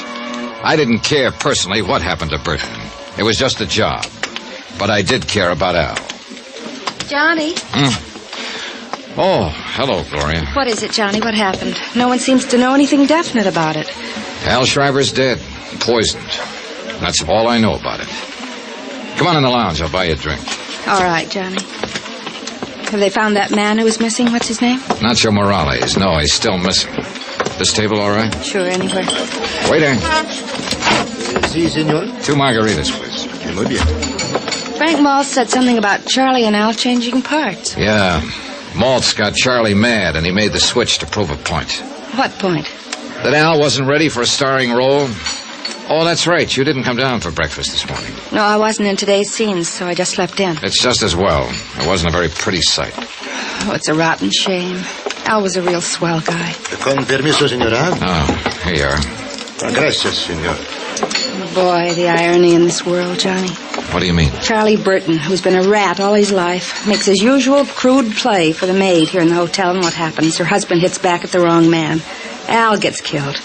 A kid who'd never harm anybody in his life, and Charlie gets off scot-free. I was with Captain Parral last night when he talked to the Morales girl, Nacho's wife. She doesn't speak any English, Gloria, and she says her husband doesn't either. Well, he wouldn't need to, would he, to pull a trigger or poison a bottle of Maybe water? not.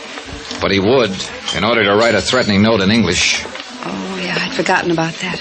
If Nacho's in it, he's not in it alone.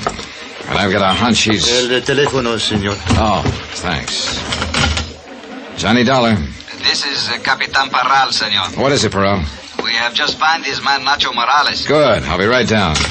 But, Johnny, do you think Frank Maltz might have... Not if he was after Charlie Burton. He knew that Al, not Burton, was going to drink out of that bottle. But didn't everybody know that? No, not everybody, Gloria. You didn't. Nacho Morales was sitting alone in the starkly barren detention room of the Commandancia. He was a small man, maybe a few years older than his wife. A field worker with gnarled hands and a bent back. He was waiting patiently, quietly, gripping the brim of his sombrero in his hands, trying to hide the fear, the terror that lay just behind his eyes. His eyes flickered slightly as Peral and I opened the steel-grilled door. And then he waited.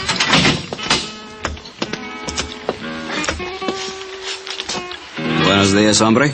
Buenos días, capitán. Tú eres Nacho Morales, ¿es verdad? Sí, señor. ¿Y eres tu esposa de Evelina Morales? Sí, señor. ¿Cómo pasó la noche, hombre? Blocked off by the barrier of language, I watched while Peral questioned, stopping now and then to translate. En la barca de pesca. Then Peral asked the question that started the avalanche. Es la pura verdad, señor. Dígame una cosa. ¿Por qué tú trataste de matar al señor anoche? Why did you try to kill that man last night? No, capitán, es mentira decirlo. Yo no traté de matar a nadie. No es In answer to Peral's accusation, Nacho's story poured out in a flood of Spanish. And as I stood there listening to it translated, I began to feel sick inside. I'd been blind. All the facts were there, all the evidence, and I'd still failed to spot the play. Nacho's story was the key, it fit, and I knew he was telling the truth. He'd been hiding out on a friend's fishing boat since the night before. He knew he'd be accused. Because he had been at the hotel when the shot was fired through Burton's window. He was hiding in the shrubbery by the terrace, and he'd seen the whole thing. The shot had been fired by Charlie Burton himself.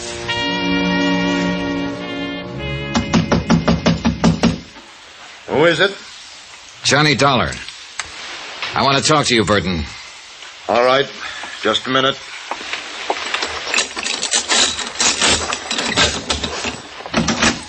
What is it, Dollar? Have they caught that killer yet? Nacho Morales, you mean? Yeah. Peral picked him up about an hour ago. I just came from there. Has he confessed? No, he hasn't. Well, they ought to beat it out of him. That's the only way to make that kind talk. It is, huh? Sit down, Burton. I think you're due for a shock. What are you talking about? Nacho didn't try to kill you. Well, then who did? Nobody.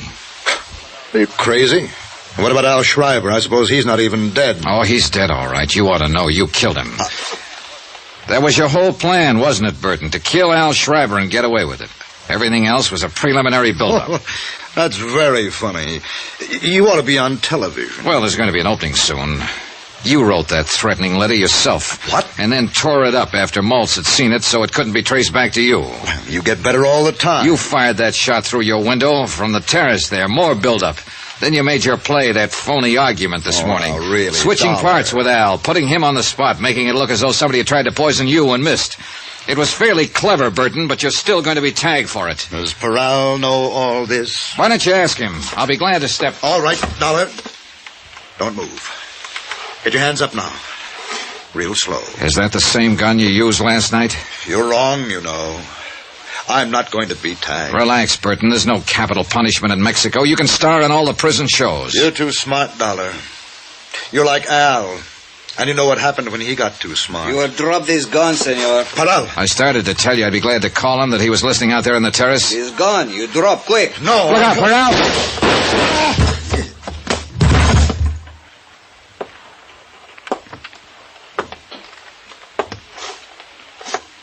Huh. Mira, senor. I am not shoot too bad, I think. No. No, not bad at all, Peral. Well, he asked for it. I am see he is go to pull his trigger, so I are to shoot much fast. Bam, bam, bam. I tell you, he's look very surprised, senor. Yeah.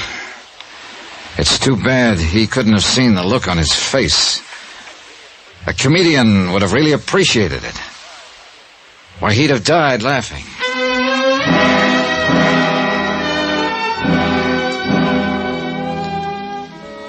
Item 14, $462.30. Hotel and miscellaneous in Ensenada and transportation back to Hartford. Expense account total, $791.55. End of account, end of report. Remarks? Ray policy on the life of Charles Z. Burton, deceased. Refer clause 34, subparagraph C, quote.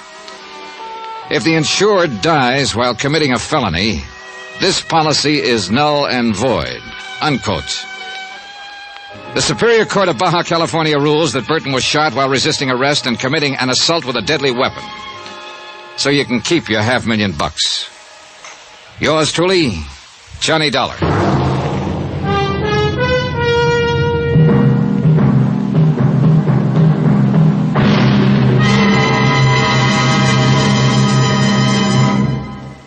Now, here's our star to tell you about next week's intriguing story. Next week, a frantic chase across the country after a girl who couldn't possibly exist. Then suddenly turned up. Join us, won't you? Yours truly, Johnny Dollar.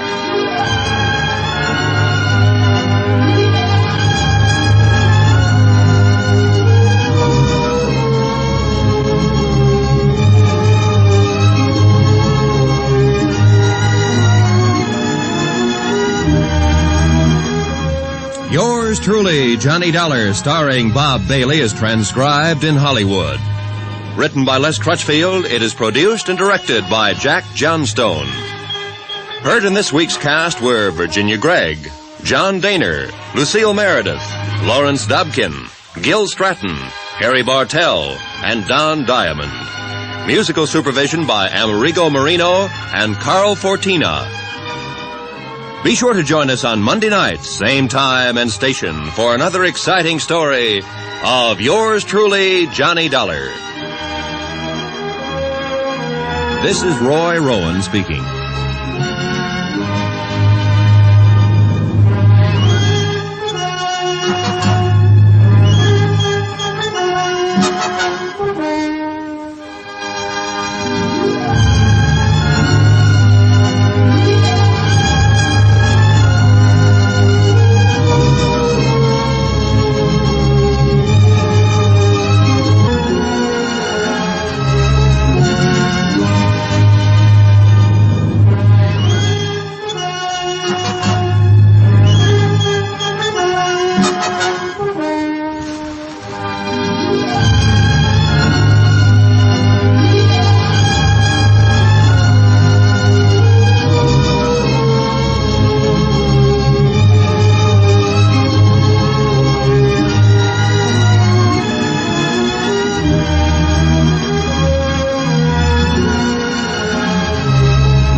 From Hollywood, it's time now for Johnny Dollar. This is Morton Scottman, Mr. Dollar, at Eastern Liability and Trust. Oh, yes, sir. Got your message. I was just about to call you back, Mr. Scottman. Would it be possible for you to drop in and see me today? I think so. Say in an hour. That would be excellent. What's it about, Mr. Scottman? David Perling. Perling. I understand he was killed in a boating accident a couple of days ago. Read something about it in the papers. To borrow a phrase, Mr. Dollar, that report was somewhat exaggerated. Mr. Perling is still very much alive.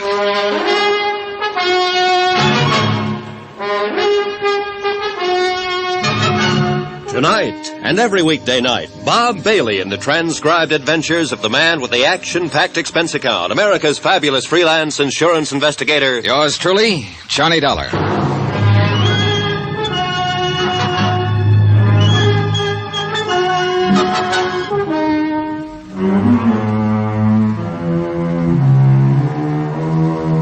Expense account submitted by Special Investigator Johnny Dollar to the Eastern Liability and Trust Company, Hartford, Connecticut. The following is an accounting of expenditures during my investigation of the Perling matter. Mr. Scottman, you're a pretty good guy, and I'll say this right at the top, since you were the one who called me in. You're reading about the Perling matter in your newspaper right now, but they haven't got the story right. None of them will ever have it quite right. Just remember that as you go through your newspaper in this report, Mr. Scottman. You looked pretty worried when I met you that afternoon about 5 o'clock, and you led me into the top-drawer offices of Eastern Liability and Trust. I tagged you as a meticulous sort of man who knew when his laundry was coming back. I wasn't a bit surprised to learn that you were vice president and chairman of the board. Why don't you sit down there, Mr. Dollar? It's the best chair in the place. Thanks. Cigar? Cigarette? No, I have these, thanks. Lighter right there at your right. Thanks. Yes, Mr. Scottman? You can run along for tonight, Evelyn. No more to do. Thank you, sir. Good night. Good night, Evelyn. I understand you've handled several matters for our company, Mr. Dollar. Yes, sir. I was just going over it in my mind. I believe the last one was the San Antonio case. Yes, Mark San Antonio. Yes. You handled that very well, Mr. Dollar. I want you to know I appreciate your reputation in the field. Nice of you to mention it. I'm curious, Mr. Scottman. I rarely work directly with an insurance company. Usually I'm hired by the adjusting agency. And let's say this is a little idea on my own. Only one person knows about it so far. You will be the second. Board of directors might not exactly approve what I'm about to propose, but I feel some action should be taken. I have some good whiskey in that cabinet. No, thanks. Not now. Yes. Well, this case involves David Perling, who, despite what the newspapers reported yesterday, is still very much alive. You say you saw the item in the papers? Yes, something about him being killed in a boating accident in Florida, I think. The story was erroneous. It'll be retracted. Oh? Fact of the matter is, Mr. Perling was already on his way back to New York, safe and sound when that report came out. The boat that he'd been fishing from did have a boiler explosion, but no one was killed. Yeah, these things sometimes happen, I guess. Oh, sure they do. However, it was printed all over the country. As you know, David Perling is highly regarded in financial circles. And that is the reason I asked you to come in and talk to me. Did you see the stock exchange figures yesterday? Well, I don't pay too much attention to them, Mr. Scottman. I do. We do, as an insurance company. That report of Perling's death affected several commodities listed on the New York Exchange. Companies in which he holds varying positions. Positions that would, if, say, the report of his death were engineered for that specific purpose, allow certain people to risk very little money and make a great deal of money. Just a minute, sir. Certain people? Are you talking about Perling? I don't know who I'm talking about, really. I'd like you to find that out. Find out, among other things, if the situation has been taken advantage of in any way. This isn't exactly in my line, Mr. Scottman. I think it is, Mr. Dollar. I'll come right out with it. Eastern Liability has considerable investment in some of the commodities that could be affected. We, or let's put it this way, I want to know where we stand. I want to know if we've been cheated or are about to be cheated. I had dinner with Morton Scottman at his club. He acquainted me with the several companies involved in the matter and supplied me with stock exchange information that would be valuable in making comparisons in case the action he anticipated ever happened. An hour later, I was at the airport. Expense account item 1, $123.69, airfare and incidentals from Hartford to Key West, Florida. I arrived at 4 o'clock in the morning, found a hotel, and had 6 hours sleep. At 11:30, I was standing in the office of a bluff, red-faced man named Peyton. He happened to be the managing editor of a newspaper. All the way from Hartford, Connecticut, eh? Well, welcome to Key West. What can I do for you? Tell me about this story. A Perling story, huh? Yeah. You a lawyer? No. You here to make trouble? Just find out something about how that story got into print, that's all. We're retracting today. What do you want us to do? Wear sackcloth and ashes? Well, I'm not here to file a suit. I just want some information about the story. You can sit down if you want to. Well, thanks. Find Gracie Edwards, will you? Right. Well, about like the newspaper story, except for the mistake. That was a pretty good-sized mistake, Mr. Peyton. Perling was here for a week to 10 days. Had an idea he could catch some tarpon or sailfish. He chartered a boat called the Yatwacha day before yesterday. Just heading in for the landing, somehow the fuel ignited and she blew up. Everybody thought Perling was still aboard her. Who was aboard her? It's the skipper. He came out of it all right. Harbor patrol boat picked him up. Go on. Everybody thought Perling had been aboard as usual and was lost. The skipper wasn't in any shape to tell it differently then.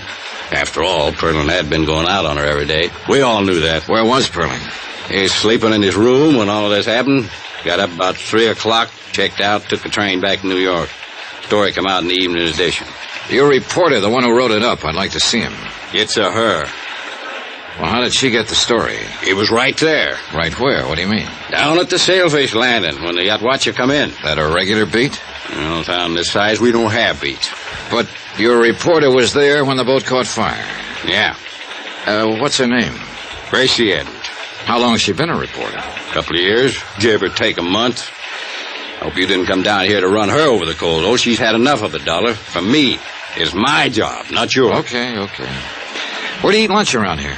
Bluefin Bar and Grill, about a half block down this side of the street. Dip beef and apple pie, if you like that kind of thing. Oh, hi, Gracie. This is Johnny Dollar. Gracie Edwards. Hello, Mr. Dollar. Hi. Mr. Dollar's come all the way from Hartford to ask you some question about the Perlin story, Gracie. You want to talk to him? Do I have to? Up to you, honey. Who are you? What do you want to know? I'm an insurance investigator. I want to know how the story got into print without being verified. Well, that's a straight enough answer. Who do you investigate your insurance for? Eastern Liability and Trust Company at the moment. Yeah, he's got business cards and everything. Yeah, he looks like he might do that kind of work. Well, if you're going to talk to him, find someplace else. I've got work to do. How about some lunch, Miss Edwards? How about that? Oh, get out. Expense account item 2, $2, 2 lunches for Gracie Edwards and myself at the Bluefin Bar and Grill. She was a short, stocky woman in her early 30s. She had a fresh-looking face and fiery red hair. She didn't strike me as the kind of reporter who'd make a bad mistake. I did it the way any cub would have, only worse. I had a 3 o'clock deadline. I wanted to make it. I could have waited till the skipper came to, said Perling wasn't aboard. I could have contacted Perling's hotel, found out he was safely there. I didn't do any of that. I just phoned in my story. You know the rest. Every wire service in the country picked it up. Guess I was lucky I wasn't fired. Mm-hmm. You want another glass of beer? No, thanks. You've been pretty nice. I'm sure you're not all insurance investigator. Notice I haven't asked you exactly what you're investigating. Yeah, I noticed that. You gonna tell me? Possibly. Right now, something worries me. You were down at the landing when the boat caught fire? Yeah. You go down there often? It's more or less my beat. Oh? What? I didn't think a reporter'd have a beat in a town this size. I said more or less. I like to go down there in mid-afternoon when the boats are coming back. The water's blue and fresh. Usually a good offshore breeze blowing. And if they caught any big fish, the flags are up. It's a place to go. I'm romantic. Good. Suppose we go there. 2:30 now. Want to see some of those boats come in?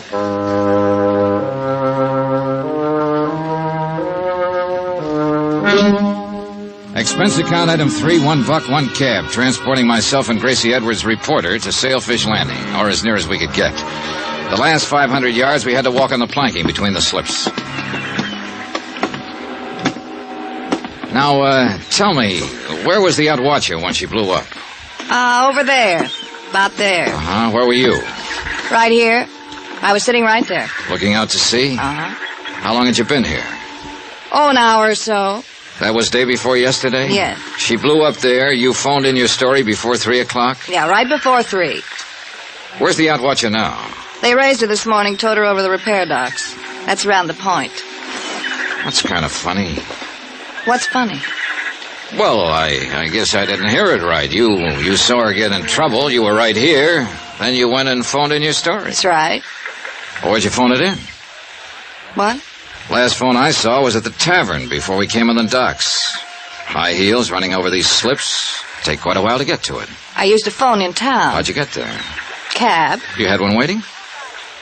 Look, suppose I did. Suppose you didn't, Miss Edwards. Suppose you weren't even here. If you were, where's the sunburn?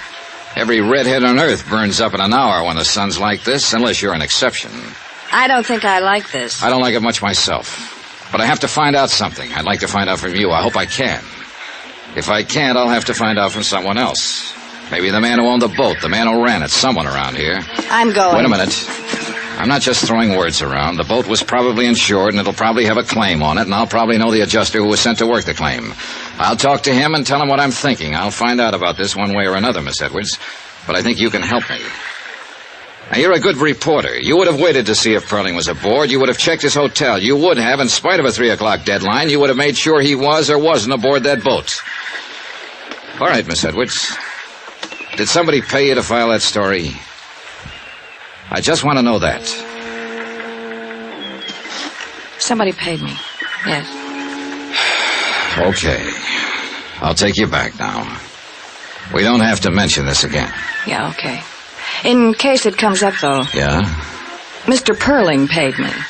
Paid me to print the story he was dead.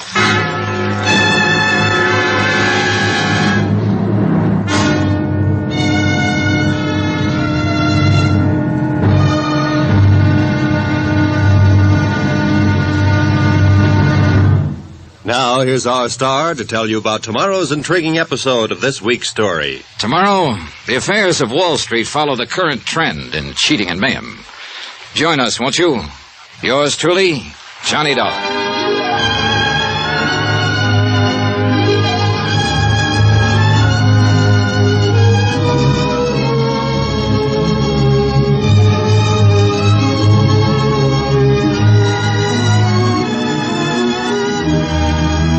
Yours truly, Johnny Dollar, starring Bob Bailey, is transcribed in Hollywood. Written by John Dawson, it is produced and directed by Jack Johnstone.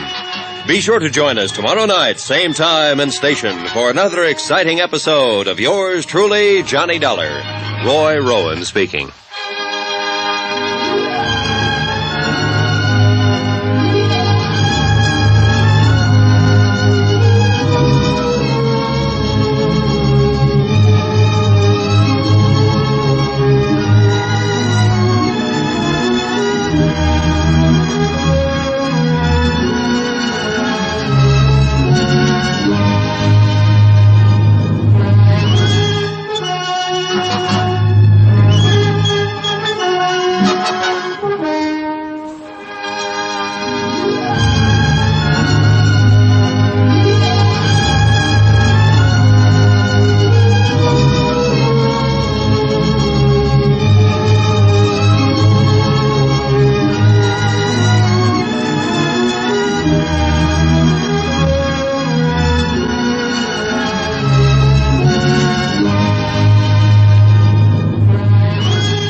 From Hollywood, it's time now for Johnny Dollar. Ready with your call to Hartford. Hello? Hello, Mr. Scottman, Johnny Dollar. Hope I didn't get you up. No. I've been very anxious to hear from you. Well, I thought I'd better call, Mr. Scottman. I just found out that David Perling paid a reporter here in Key West to print that story about his death. I see. I can be in New York at 7 tomorrow morning. Could you meet me there sometime? I can meet you at Idlewild. My plane comes in at 7:20.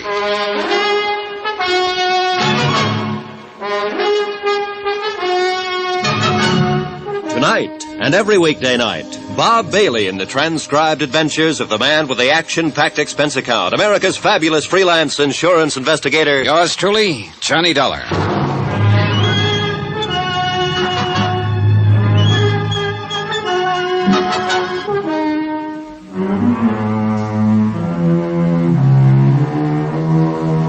From Special Investigator Johnny Dollar to the Eastern Liability and Trust Company, Hartford, Connecticut.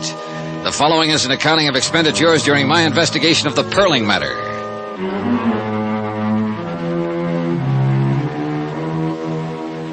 Expense account continued. Item 3, $98.09. Airfare and incidentals, including board and room, Key West to New York City. Mort Scottman was in the airport coffee shop having tea and toast in the best tradition of a vice president. He looked shaved, rested, and fresh. Would you like some breakfast, Mr. Dollar? Just coffee for now, thanks. Cup of coffee, please. Well, we seem to have made nice connections. Not 7:30 yet. Yeah. Mr. Scottman, the reporter in Key West who printed that story about David Perling was paid $100 in cash to do it. Perling paid her to file an erroneous story that he had been killed in a boating accident. You said cash? Yeah, that's right, cash. No check. No way to prove it one way or another. Just the reporter's word. And she said she'd deny it if anybody else asked her. Disclaim the whole thing.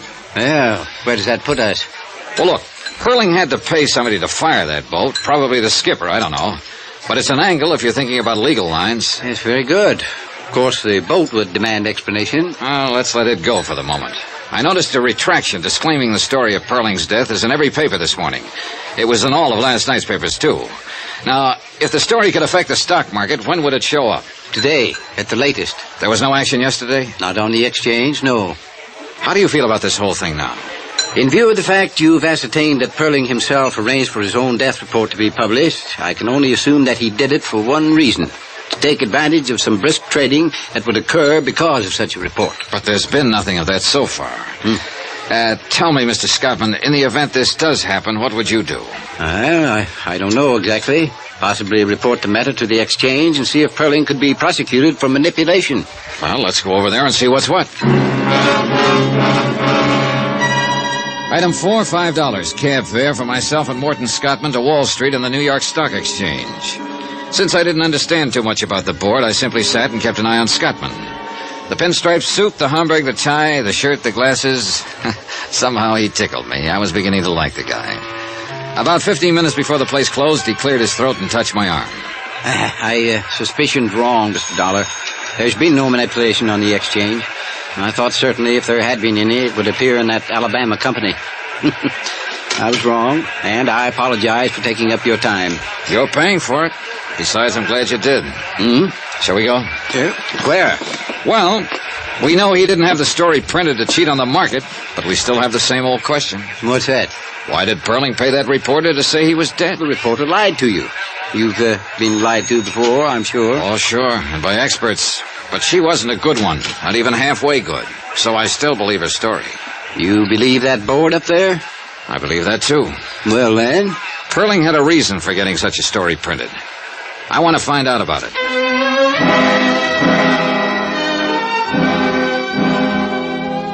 Expense account item 5, $4. Lunch for Morton Scottman and myself. After lunch, I checked into the New Weston. Item 6, $50 deposit, car rental. A phone call to the offices of David Perling gave me the information that Mr. Perling was at his home on Long Island. I drove out there. A small estate greened up with all the lush things that happened there this time of the year. As I reached the place, I noticed a group of people in white flannels and dark blue jackets mixing cocktails on the terrace. One of them I recognized from previous newspaper pictures as David Perling. A middle-aged woman with iron gray hair and the figure of a 16-year-old girl opened the door. She looked from behind dark glasses disapprovingly. Yes? How do you do? I'd like to see Mr. Perling, if I may. I'm Mrs. Perling. May I help you? Well, this is a business matter, Mrs. Perling. My name's Dollar, Eastern Liability and Trust Company. Well, he's not in now. I suggest you call his office and explain the nature of your business to his secretary. Good day, Mr. Dollar. Look, I know he's here. I saw him as I drove up. You're both impertinent and rude. I'm sure he'll see me if you give him my name and tell him I just came back from Key West and that I had a long talk with a newspaper reporter down there. Since you saw so much as you drove up, you might have noticed that we're entertaining guests, Mr. Dollar. Oh, I noticed that. Wait here.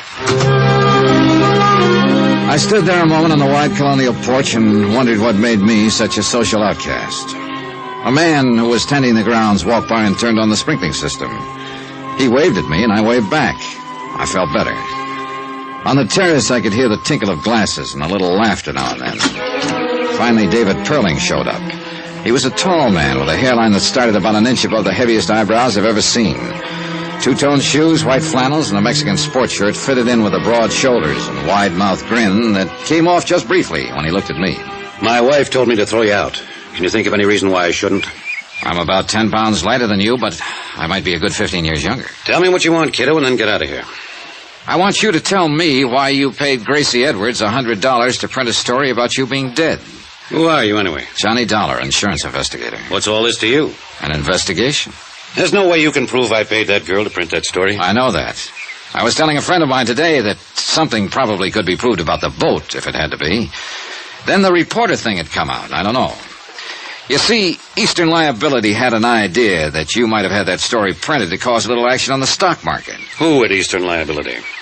I'll keep that to myself. Well, doesn't make any difference anyhow. They're way off base. Or can't you figure that part? That's why I'm here. I figured that part. Suppose I told you I don't know what you're talking about. I'd ask you all over again. Tell you about a reporter and a boat. Dollar, you've gone this far, and it's probably as far as you're going. I'm not going to tell you anything. At least anything specific. I will tell you this much. I paid the reporter in cash. I paid the boatman the same way. Whatever reason I had, it was a good one. Meant to harm no one. You're sure about that, Mr. Perling? As sure as I'm going inside right now and mix another batch of martinis. For the second time in a matter of minutes, I was standing on a porch feeling like Typhoid Mary. Somehow I halfway believed David Perling. I also halfway believe that whatever reason he had meant something to me. All halfway thinking. If you want to be left alone, you don't slam a door once or even twice. You invite the asker of the question in, give him a drink, introduce him to your friends, slap him on the back, and lie through your teeth. You don't tell a man to leave, because that's the best way in the world to make him keep coming. So I waved at the friendly gardener once more, climbed into my rented car, drove back to the New Weston, and sat down with a magazine. Johnny Dollar. This is Celia Perling, Mr. Dollar. Hello, Mrs. Perling. I think I should like to talk to you, Mr. Dollar. David told me why you were at the house. Mm-hmm. I'm downstairs in the lobby. I'll be right down, Mrs. Perling.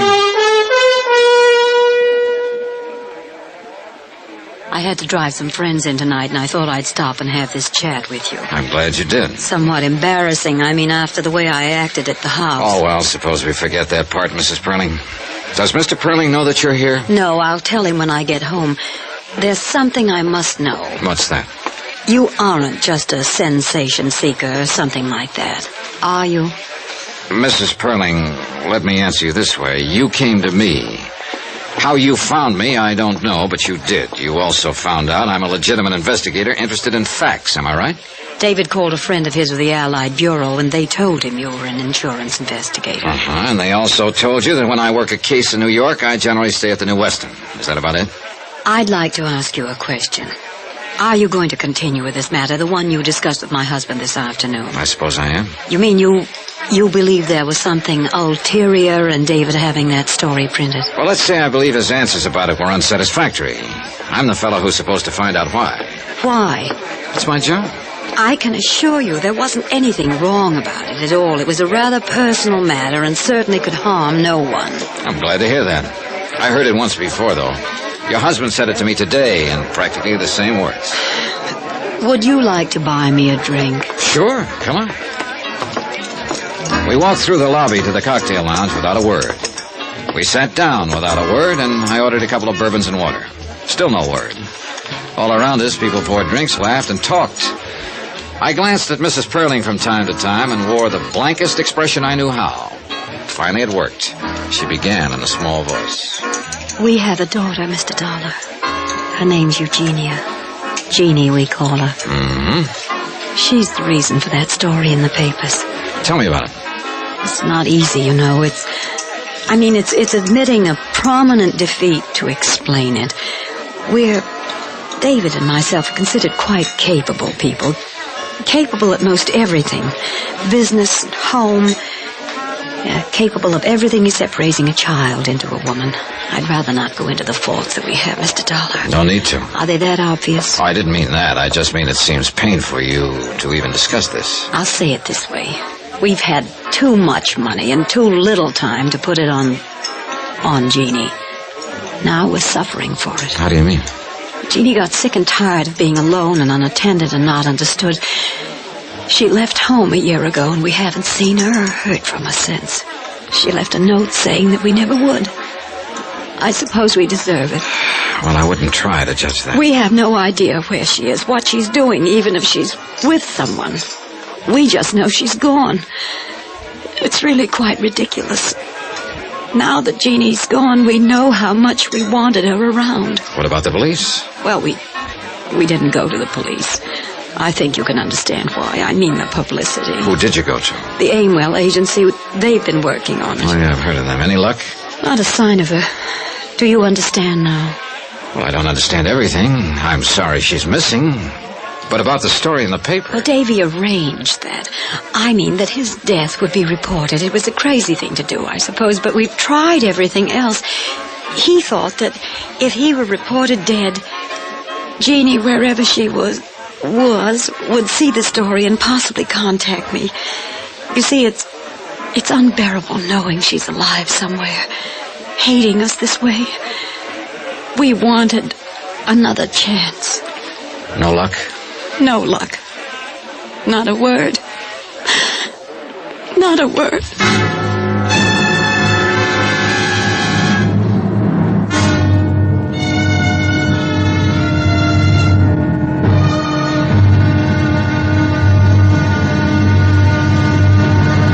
Now now, here's our star to tell you about tomorrow's intriguing episode of this week's story. Tomorrow, the trap is all baited. And guess who walks in? Join us, won't you? Yours truly, Johnny Dollar. Yours truly, Johnny Dollar, starring Bob Bailey, is transcribed in Hollywood. Written by John Dawson, it is produced and directed by Jack Johnstone. Be sure to join us tomorrow night, same time and station, for another exciting episode of Yours truly, Johnny Dollar. Roy Rowan speaking.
From Hollywood, it's time now for... Johnny Dollar. Your number's ringing now, Mr. Dollar. Oh, swell. Aimwell Agency. Aimwell Detectives? Yes? Who are you calling, please? Want to talk to Mr. Aimwell. My name's Johnny Dollar. This is Aimwell. I understand your agency's been looking for the Perling girl for about a year now. Oh, you do, huh? And who told you that? Mrs. Perling. I never heard of you, or her, or a girl. So long. This is the operator. Were you cut off, Mr. Dollar? I'll call them back. Never mind. Call me a cab, honey. I'll talk to them in person.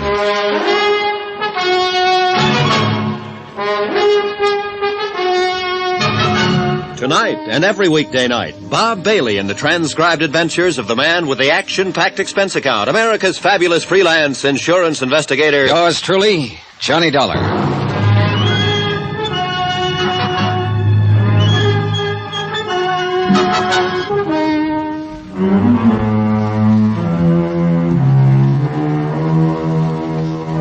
Expense account submitted by Special Investigator Johnny Dollar to Eastern Liability and Trust Company, Hartford, Connecticut.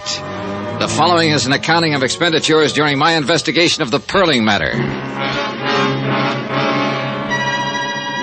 Item 7, $3 cab fare, my hotel to the office of the Aimwell Agency. A red-headed girl at the switchboard looked me over like I was a car she didn't want to buy. I told her my name and that I wanted to see Niles Aimwell. She told me to sit down and wait. 3 minutes later, she waved me down a long, carpeted corridor. I followed directions. A typewriter clacked somewhere. Men in those suits with the little shoulders and hem-stitching for lapels moved in and out of offices. It looked more like an advertising office than a detective agency.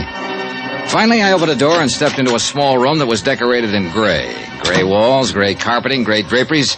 A desk, a brass lamp, a filing cabinet, and a man were there. He didn't get up when I walked in, but slouched back in his chair and let his bald head rest against the wall. You're kind of determined, aren't you? I suppose so. You're Aimwell? Mm-hmm. On the phone, I told you I didn't know what you were talking about. Now I'll tell you again. Don't slam the door when you go out. What are you paying rent here? If I've got it figured right, you wish you weren't paying it. But then a place like this draws a snappier crowd of clients, so what you've got in the end is more clients and more rent, no more money for yourself. Now that you've said all that, will you get out of here? I know one of those snappy clients happens to be the Perlings. I know you've been trying to find their daughter.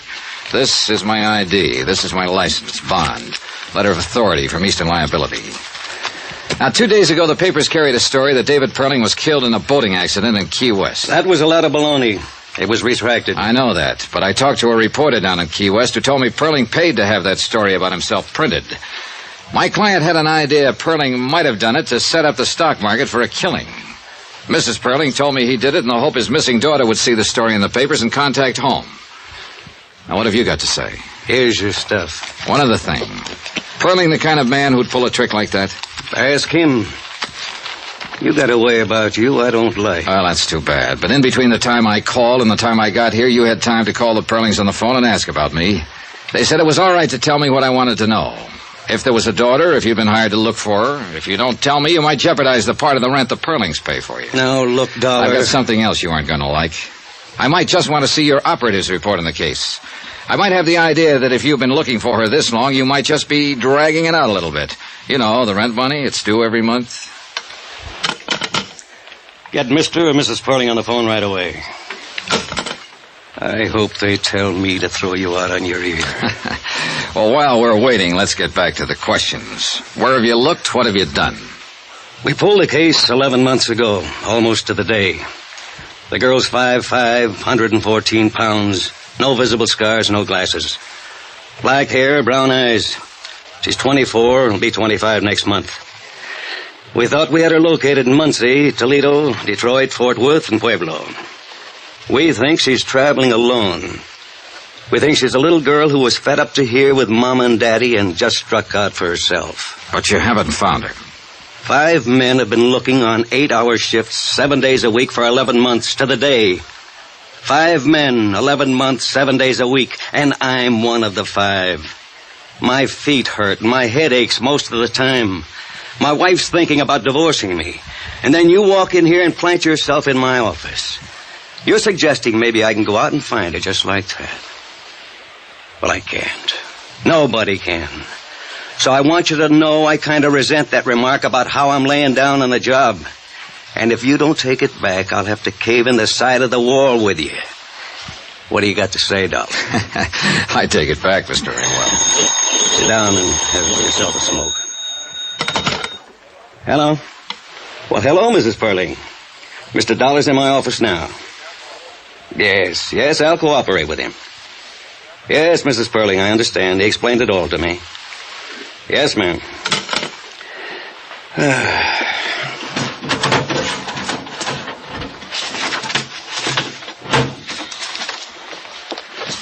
The whole file, everything. How would you like somebody to bring up a bottle of cold beer? Oh, I'd like that fine, Mr. Amwell. Niles Amwell, in between complaining about the abundance of bad private operatives in the detective business, showed me how good he was. The Jeannie Perling file was a comprehensive day-to-day report on the investigation. His discouragement in the case was understandable. The only thing that meant something was the picture of Jeannie Perling. Coal black hair over a fresh white-skinned face. Dark eyes, a nice smile. Somehow, not my idea of the daughter that would belong to David Perling. Too old, too young, or too something. I couldn't put my finger on it. If I had been able to, I could have ended this expense account right here. As it was, I spent $100,000. Somebody else's money, sure. But I spent it just the same. Well, Mr. Dollar, I'm certainly surprised at this development. You say Perling's daughter is missing? That's right, Mr. Scottman. And I'm convinced that the detective agency he's had looking for her have been doing just that. Well, then, I'm relieved to know you got to the bottom of this matter. I'm sorry, of course, for Mr. and Mrs. Perling. But, as I say, relieved that there was no attempted financial manipulation. I think then I can call you off the case. There is no case now. Nope, guess not.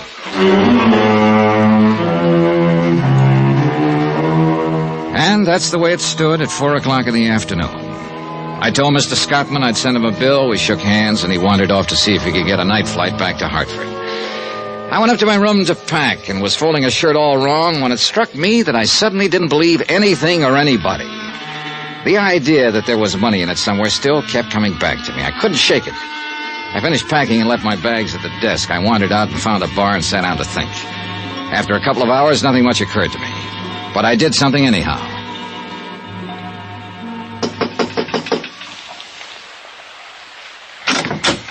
Oh, hello, Dollar. Hi. My plane doesn't leave till 11 o'clock. I haven't had dinner yet. I didn't come about dinner, Mr. Scotland. Well, what is it? Well, how does this case strike you? Eh? A phony death report, a missing girl, a stock market manipulation that didn't come off. How does it strike you? Well, very neat, if that's a phrase I can use, Mr. Dollar. We had a question with serious implications to it. We have an answer now. That's what we wanted. But it's too neat. I'm not sure I know quite what you mean. Look, you first called me in because it was halfway in your mind that Perling's alleged death was for the purpose of making money on the market. Now, why did you think that? It was a possibility. But what else? What about Perling? What do you mean? Do you know him? Ever met him? Do you think he was capable of a thing like that? Not now. No. I have proof from you that wasn't his reason at all. But you thought so before you had that proof. You suspected it. Suppose I did, yes. Well, I didn't know him from a load of coal, but I always figured there's money in it somewhere. And I've met David Perling. He doesn't seem like the kind of man who'd worry about a grown daughter who didn't like him and ran away. Just didn't seem that way. Oh, here now. A detective agency working on the case, a story in the paper. But no police, Mr. Scottman. No bulletins. No 100% effort to find her. Why? I suppose you have a good point. I'm sure I have a good point, Mr. Scottman. Money's always a good point. But what money, how, why, I don't know. I can't answer those questions. I wish I could. If I could, I'd know that a man like Dave Perling was lying through his teeth if he told me he wanted his daughter back safe at home. I'd know why he was lying. I know I'm just talking and getting nowhere right now, but... Well, I thought I'd better tell you what was on my mind. Yes, well, you've certainly done that. Now what? That's up to you. Oh. Well, if you feel so strongly about this, I think then you should continue. I thought it was ended, but in view of the circumstances, continue. By all means, continue.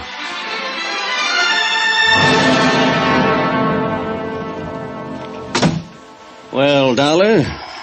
Well, you're working late. Yeah, I'd rather stay here than go home sometimes. Most of the time.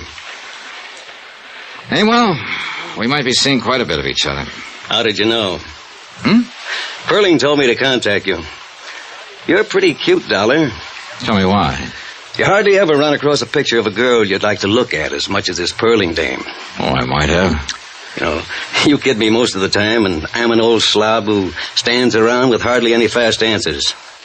But you aren't kidding me this time, Pally. You show it all over. If I walked in a place and I seen a girl as nice looking as this, and I had any business with her, I'd be the luckiest guy in the world. You know, there are women and there are women. But if that picture means anything, boy, she's a woman. And you want to meet her, right? Sure I want to meet her, but you're getting romantic. And if I saw but didn't have any business with her, just saw, I'd go take a walk around the block before I talked to anybody. Yeah, I know. And I don't blame you. You're a very lucky fella.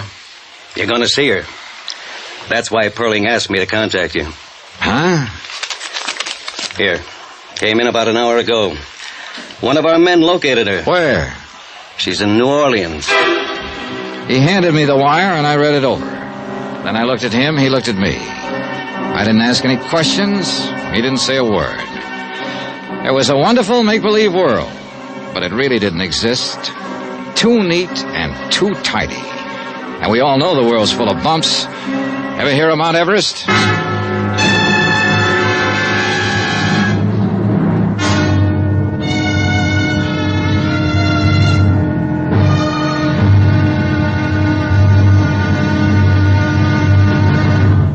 Now, here's our star to tell you about tomorrow's intriguing episode of this week's story. Tomorrow? Well, once you get in on a joke, you do what they tell you. You go along with a gag. Join us, won't you? Yours truly, Johnny Dollar.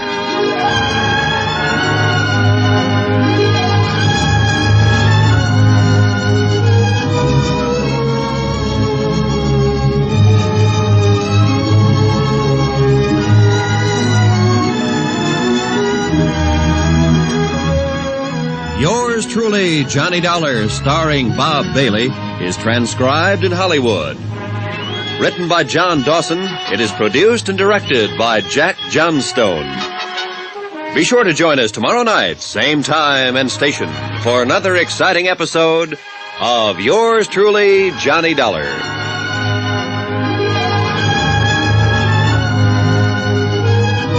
This is Roy Rowan speaking.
From Hollywood, it's time now for...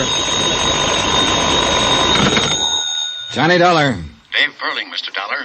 I want to talk to you. Hello, Mr. Perling. Mr. Amwell tells me you're in his office looking into my private affairs. If investigating the matter I came here for involves your private affairs, I guess I did that. I should be irritated, I suppose. I guess I'm not.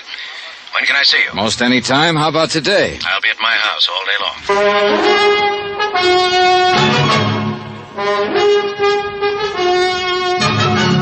Tonight and every weekday night, Bob Bailey in the transcribed adventures of the man with the action-packed expense account, America's fabulous freelance insurance investigator. Yours truly, Johnny Dollar.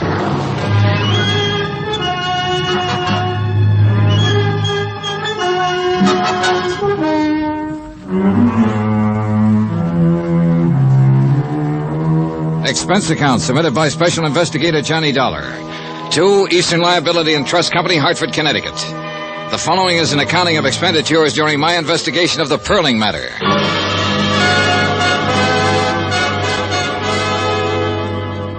Item 9, 10 cents, one phone call to Morton Scottman advising him that Jeannie Perling had been located in New Orleans by one of Amwell's operatives. Mr. Scottman thought that over for a while and then assumed it would be in the best interests of Eastern Liability to make certain this was the truth. I told Mr. Scottman I intended to do just that. Item 10, $5, cab fare from the New Weston Hotel to the home of David Perling. Hi. Come on in. The man who opened the door wasn't a servant. He wore a dark blue double-breasted suit. He smelled of cigars and bourbon, and private detectives stuck out all over him. He jabbed a pudgy finger in the general direction of what later turned out to be the library, and I followed. The room we went into was empty, except for us. As far as I could see or hear, the rest of the house was empty, too. The man in the blue suit sat down on a leather sofa and pointed to a quart of bourbon that had just come out of a sack. You must be this Dollar guy, huh? Yeah. Mr. Perling will be along in a minute. He asked me to say hello to you. By the way, my name's Brad Copeland. I'm one of Niles' men. Niles Amwell? That's great. Where is Niles? He's with Mr. Perling. They'll be along. Sit down, relax. They said they thought it was about time for a little conference. What for? The girl's been found, hasn't she? Oh, sure. Now they gotta figure some other things out. I'll bet. You don't believe much of this, do you? Nope. Well, then I'll put it this way. I'm the guy who found Jeannie Perling. How about it now? Okay. Look, I got put on this thing because an insurance company executive thought Perling might have had a false death report made on him to juggle some things in the stock market. Oh, that story in the papers about Perling dying, huh? Yeah, Perling paid to have that story printed, all right, but not for any stock market angles. He did it to try and scare up this daughter of his who scrambled away from home a year ago. Now, I found that hard to believe, even after I talked to Niles Amwell and he told me the agency had been hired to find the girl a year ago. I suppose you're one of the men who's been looking. Yeah, that's about it. No luck either. Then yesterday morning comes a phone call. I don't know who it is, tells me where she's living, what name she's using in New Orleans. I scram down there by plane and check it out. It's all true. So I come back here and here I am. Conference. You found her on a tip from somebody you don't know? Man or woman? Always a man's voice. Wonderful, ain't it, what happens sometimes? How does it look to you? Like a sealed freight car full of nothing. That's the girl down there in UO, all right. I managed that. I picked up her prints and checked them with what we had to go on. But what's what, I don't know. Well, what's Amwell going to do now? That's why the conference. We see what we'll see. Relax. I tried to do that, but I didn't do very well. Copeland settled to his bourbon, and I picked up and laid down a half a dozen magazines, smoked 2 cigarettes, paced up and down. Finally, I heard a door open somewhere, and Niles Amwell and David Perling walked in the room. Then Amwell motioned Copeland to his feet, and both of them left the room without a word. David Perling and I were alone. How much do they pay you, Dollar? Oh, I'm paid well enough. What's that got to do with it? I was just curious, is all. You seem like a competent man. As a matter of fact, the most competent I've met, and that includes Mr. Amwell and Mr. Copeland. By the way, I just fired them. Really? I don't think I need them anymore now that I know where Jeannie is. No? You've had an extraordinary interest in my affairs lately. I'm willing to bet that you won't leave me alone until you're satisfied about my daughter. You'd be right. I want Jeannie to come home. Here, where she belongs. Why don't you go get her? I think that might be difficult under the circumstances. I'm afraid she bears considerable rancor for myself and Mrs. Perling. Perhaps someone like you could, persuade her that it would be the best thing to do. I go down to New Orleans and get her? Exactly. I was going anyway. Oh? Why? Well, offhand, you don't seem like the father who's happy to know that his daughter, whom he hasn't seen or heard from in a year, is alive and well. You haven't made a move to go and pick her up yourself.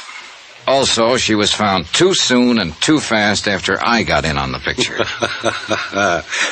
You can stop right there. I'm sure I wouldn't even attempt to explain any of those things. I didn't think you would. Or could. I'm on my way to New Orleans, Mr. Perling, to get your daughter. I think she'd be crazy if she came back here, but I'll take it up with her. Do that. I wonder if you'd like to try to explain something else for me. What? Why you were feeling me out a couple of minutes ago to see if I'd buy off. Get out of here.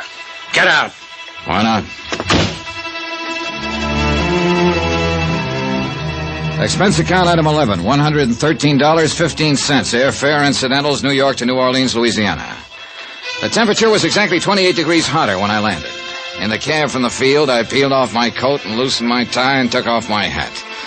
I walked into the lobby of the Roosevelt Hotel that way. Everyone else seemed cool enough in linens and tropicals. Everyone except myself and a big blonde giant of a man leaning against the CNS ticket counter. Boy, take Mr. Dollar to 511. The giant smiled when he saw me and stuck out his hand. Well, I'm certainly glad to see you. We thought you'd never get here. Hope you had a pleasant trip. I was okay. I know you're tired and hot and would like to wash up a little and refresh yourself, but the rest of the boys are headquartered in 810. They're mighty anxious to meet you. Mighty anxious. Us Delta cotton growers are going to make it or break it at this convention. Yes, sir. Yes, sir. We sure are, aren't we? As soon as you're cleaned up, you come right over. We have a drink, and I'll show you around the town. Yeah, that'll be swell. 8:10? 8:10. About an hour? About an hour. I'll see you. Hey, clerk. Yes, sir? How long have the Delta cotton growers been in town? Delta cotton growers? Well, they had their convention last month, sir. Who's registered in 810? We have no 810, sir. I'd done someone dirty. When he came over with a hand out in front, I was supposed to say, "You got the wrong fellow, my name's Dollar." But I made him play it out for a particular reason. He wanted to know who I was, and he didn't quite know. But then I wanted to know who he was, and I didn't quite know. I wanted to know him because of that .38 strapped under his left arm. It bulged out just enough to make me curious. By 7:30, I'd eaten dinner and found an address on Ursuline Street, the address where Jeannie Perling was living. The mailbox carried that name. It was one of those unpainted apartment houses in the French Quarter, full of heat and low-watt light bulbs. The girl who opened the door was a medium-sized blonde, and she wore a black dress. The girl I was looking for had coal black hair. Yes? How do you do? My name's Johnny Dollar. I came here to see Jeannie Perling. Come in, please. You're a friend of Jean's? In a way, I just came from New York. You know her father, then? Yes. Oh. I'm Janice Floyd, Jean's roommate. This way. Careful, it's a little dark. Sure. Maybe I had the feeling when I saw the black dress. But I knew I had it when Janice Floyd turned and led me through the 2 large rooms that made the apartment. I thought that was the end of it, but there was one more room. The blonde girl stood to one side so I could see in.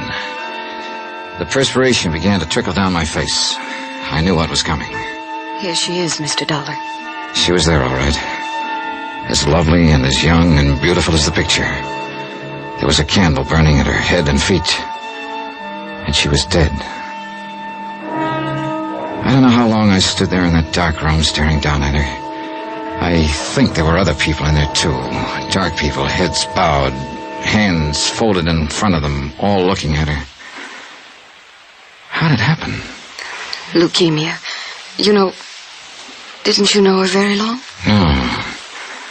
No, as a matter of fact, Miss Floyd, I didn't ever know her. I certainly didn't know she was dead when I came here tonight. I hardly expected She asked that it be this way. But who are you? I'm an insurance investigator. From her father? Not exactly, no. Oh, yes, I see it now. You aren't the first one who's been here looking for her. There have been others. Detectives and lawyers trying to get her to go back. What? If he'd loved her, if they'd loved her for just one unselfish moment, she would still be there. Well, Mr. Dollar, she's where her father can't bother her anymore. You tell him that when you go back to New York. Tell him he can stop hiring lawyers and detectives to find her. Now, get out. Expense account item 13, $5, the usual charge in any city for having a legal document copied and photostated. A death certificate verifying the fact that the girl had died on the 20th day of the month. A medical report attached to the certificate named the cause of death as leukemia. I had copies of all these legal documents by 10 o'clock the following morning. I even went through the motions of phoning the desk and asking for a bill and making a plane reservation for that night. I had a feeling someone would be very interested to see me take care of all those things, and I was right. The big blonde man with the .38 happened to be in one corner of the lobby when I paid my bill. He also happened to be at the airport when I picked up my ticket, but then he got careless. I walked through the gate, waited 2 minutes, and slipped back to grab a cab in front, just in time to see him wheel a battered convertible out of the parking lot and head back for town. I followed in my cab. He went to the Ursuline Street address. 2 minutes later, he came out. Expense account, item 14, $8. I let my cab go and strolled up to him just as he was getting in his car. Hiya. What? Look, we've been playing games long enough, don't you think? Well? Why don't you go back to New York and do what you have to do? Deliver this death certificate? I don't believe it. You saw her dead, didn't you? Still don't believe it. That's too bad, because that's the way it is. He got in his car, started it up, drove away. I stood there and watched him go. Money, I kept saying to myself. Money. There's money in it somewhere. Plain old money.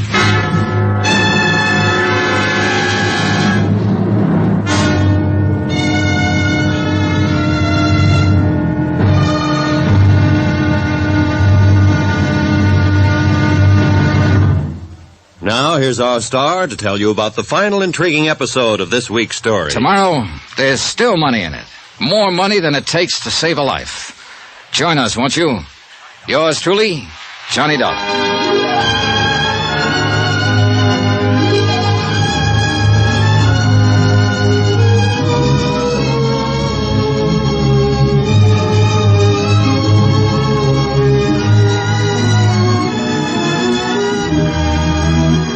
Yours truly, Johnny Dollar, starring Bob Bailey, is transcribed in Hollywood. Written by John Dawson, it is produced and directed by Jack Johnstone. Be sure to join us tomorrow night, same time and station, for the final episode of this week's story of Yours truly, Johnny Dollar. Roy Rowan speaking.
From Hollywood, it's time now for... Johnny Dollar. This is Janice Floyd, Mr. Dollar. Hello. I understand you don't quite believe that Jeannie Perling is dead. That's about right. I'm really not concerned one way or the other what you believe or disbelieve. I do know that I've been through quite an ordeal lately, and if you have any plans for interfering or bothering me in any way, I'll call the police. All right. I hope you understand that. I do. Well then, goodbye. Goodbye.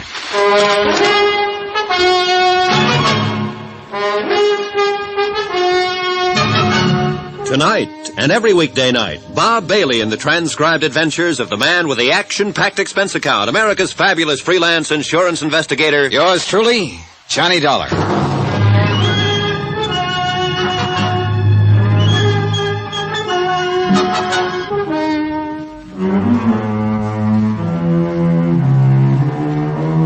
Expense account submitted by Special Investigator Johnny Dollar to Eastern Liability and Trust Company, Hartford, Connecticut. The following is an accounting of expenditures during my investigation of the Perling matter.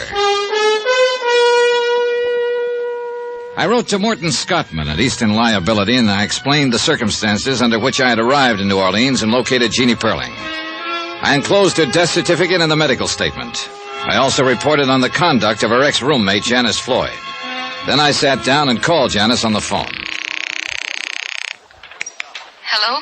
This is Johnny Dollar, Miss Floyd. Yes. I think it's time we had a talk. Mr. Dollar, we have nothing to discuss. I think we have. What? How you're being taken. Taken? By whom? By a couple of people. Goodbye, Look, Mr. don't hang up on me, Miss Floyd. I came down here to find Jean Perling. I'm with an insurance company. It was my job to check on a story her father told. Finding her was part of it. Let me come over and talk to you. I'll be home tonight. The apartment was 6 blocks from the hotel. I walked it for a reason. All kinds of people have followed me at one time or another, and I've followed all kinds of people. But the man who followed me off and on in New Orleans, the big blonde man with a .38, knew what he was doing. He was a professional. I made up my mind about that the first time I saw him, and I thought I was ready for him, but I wasn't. He waited until the streetlights got dim and no one was in sight. I vaguely remember that he caught me under the arms and laid me gently down on the street. That was all.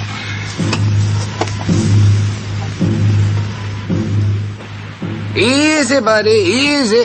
You've been making too much whoopee. Oh. You folks visiting down here ought to be more careful. Oh. Get your suit all dirty.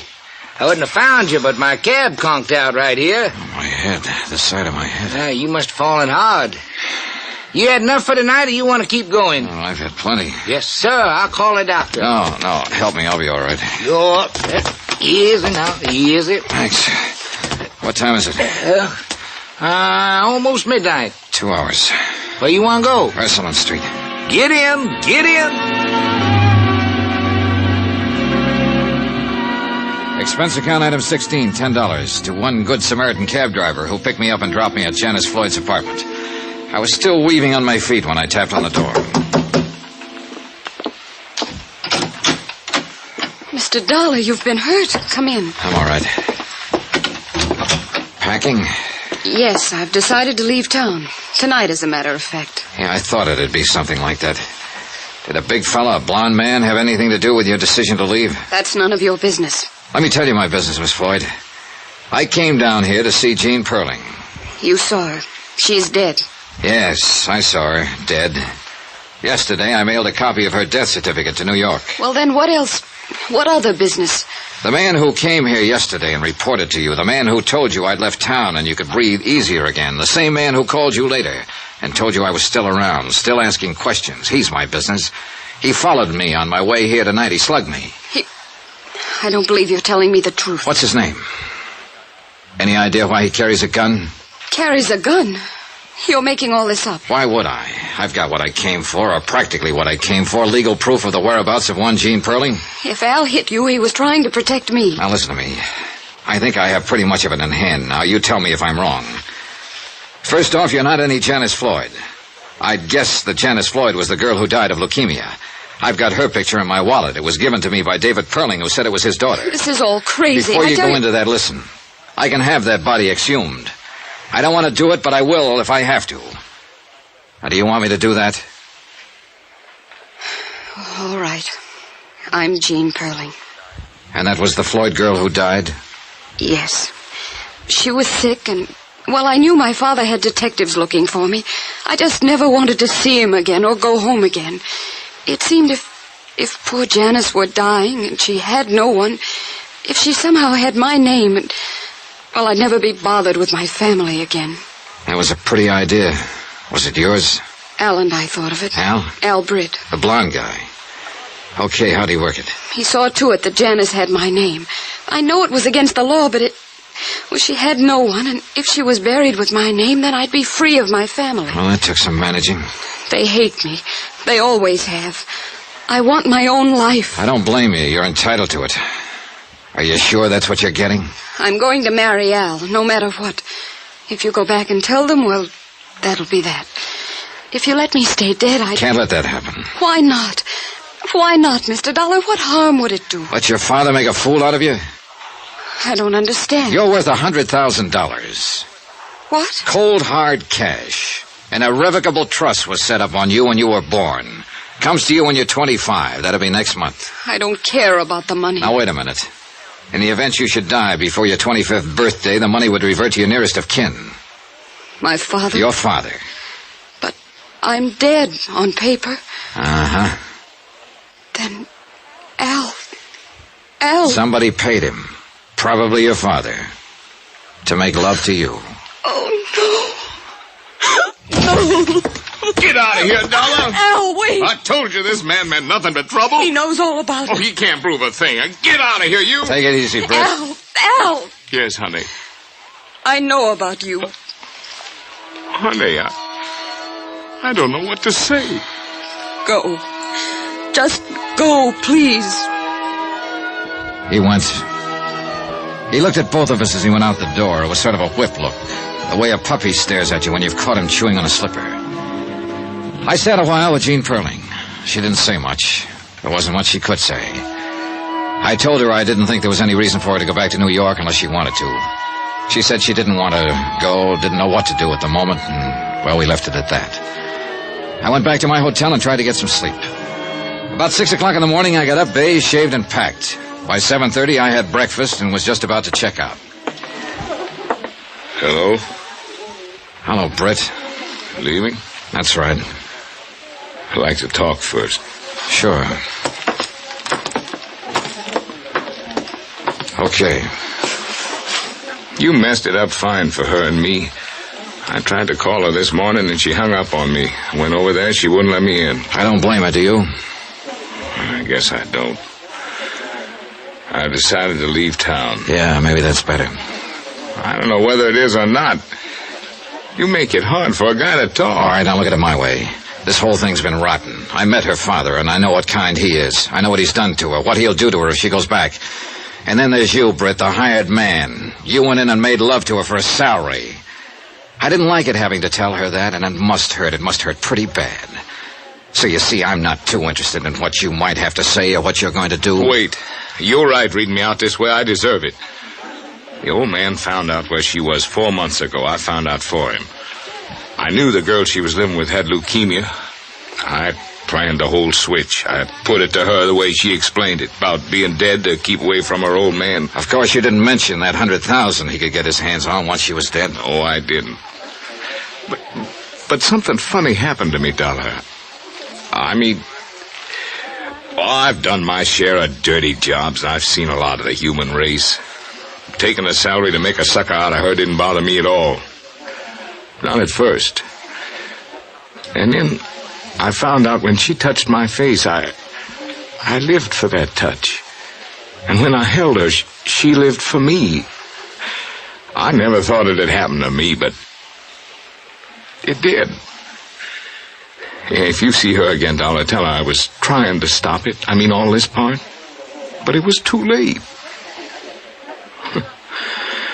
Funny how things turn out, huh? Yeah. Funny.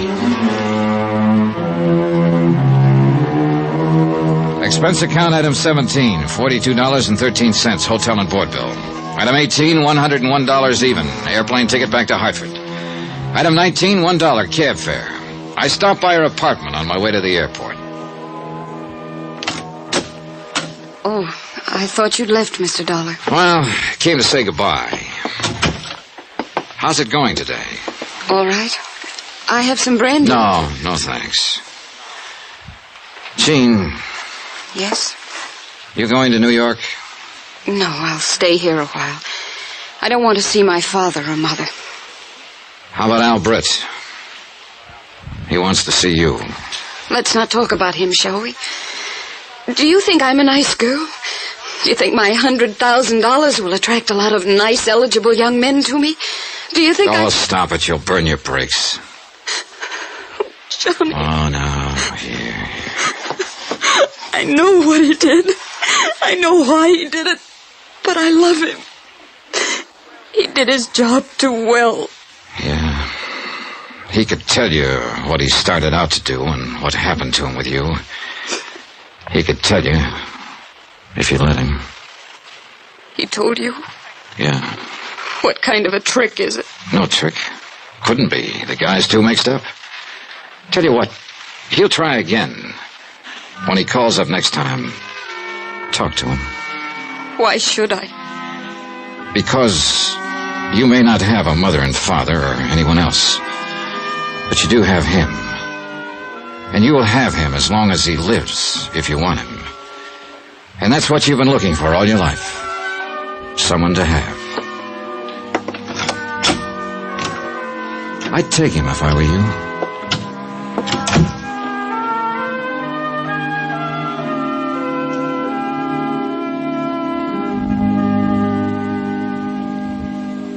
Item 20, $10. Miscellaneous. Total expense account, $714.35. Remarks, none. Report? She took him. They were married in Tampa this morning. Yours truly, Johnny Dollar.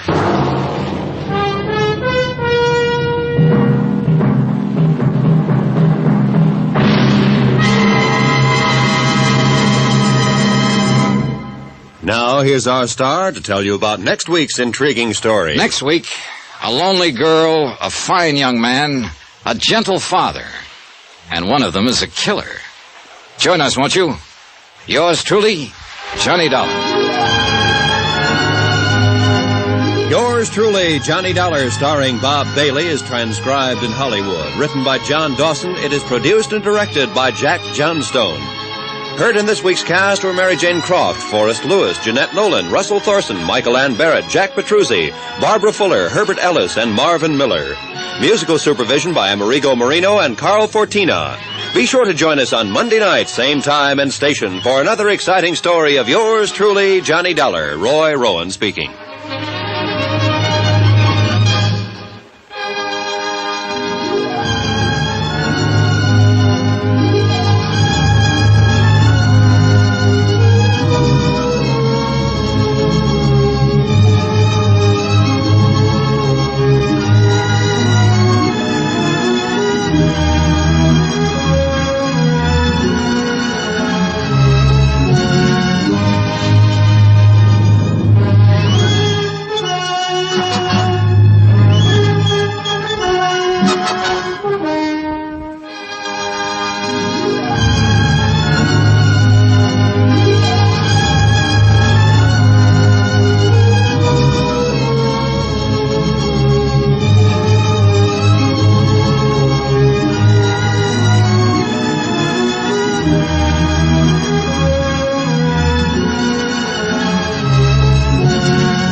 From Hollywood, it's time now for Johnny Dollar. Welcome to Hollywood, Mr. Dollar. This is Darrell. Darrell? Jim Darrell. Darrell and Clark Insurance. We wrote up the Palm Quiz policy. Oh, that Darrell. For a minute I thought maybe... Yeah, everyone does. About the policy. Understand you're worried about it. National Underwriters is. They asked me to take a look. Come on over and help yourself. It's a simple enough policy. $100,000 coverage on both Dr. Carl Palmquist and his wife. It's that double indemnity clause I'm interested in. Becomes effective the end of this week, doesn't it? That's right. Why? What's wrong? An anonymous letter sent to underwriters. Kind of hints that somebody's going to try to collect.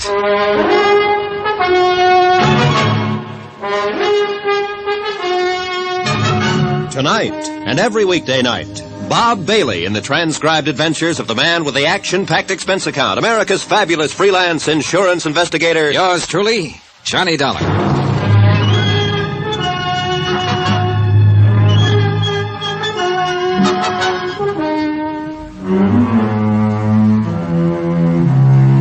From Special Investigator Johnny Dollar to National Underwriters Association, 1180 River Road, Hartford, Connecticut. The following is an accounting of expenditures during my investigation of the long shot matter. Expense account item 1, $174.90, airfare and incidentals to Hollywood, California. A good night's sleep at the Beverly Hilton Hotel, and in the morning sunshine, Hartford's slush was only a clammy memory.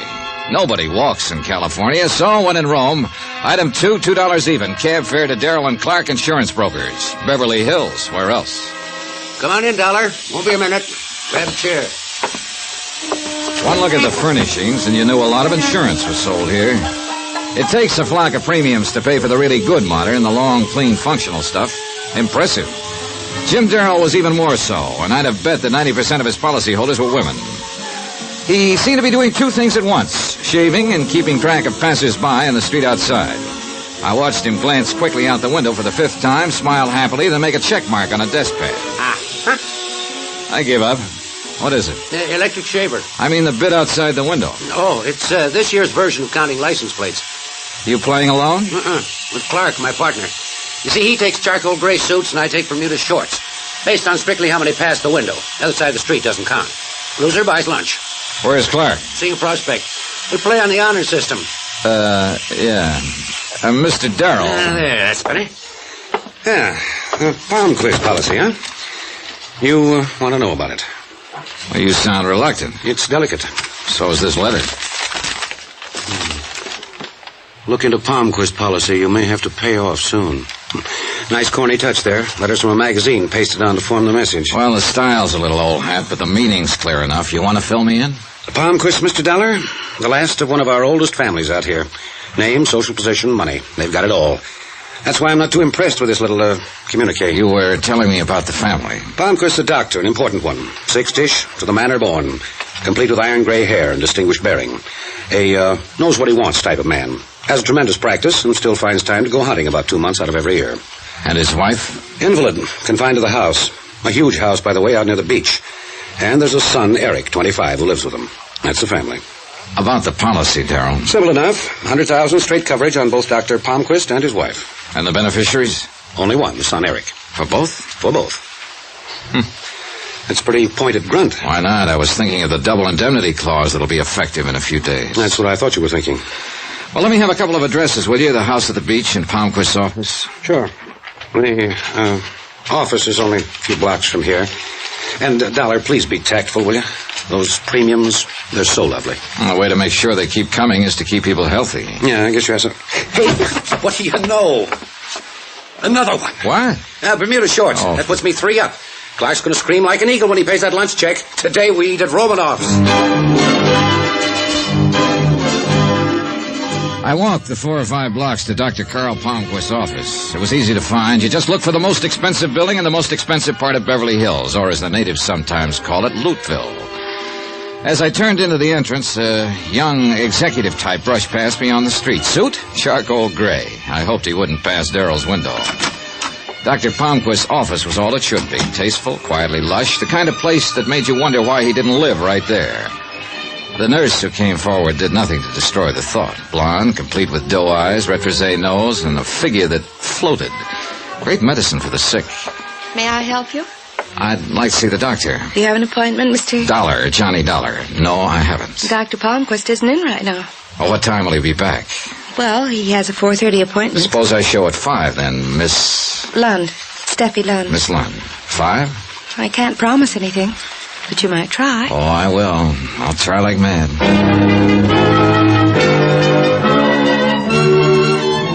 Expense account item 3, $38 even. Deposit and first day's rental on a drive-it-yourself car. And driving it out along Sunset Boulevard was delightful. I had no trouble at all getting into the California spirit. I pretended that I was a movie producer going home to his starlet wife. I found the Palmquist house on a quiet dead-end street high on the Palisades overlooking the Pacific. Darrell was right. It was huge, a single-story farmhouse that seemed to ramble endlessly.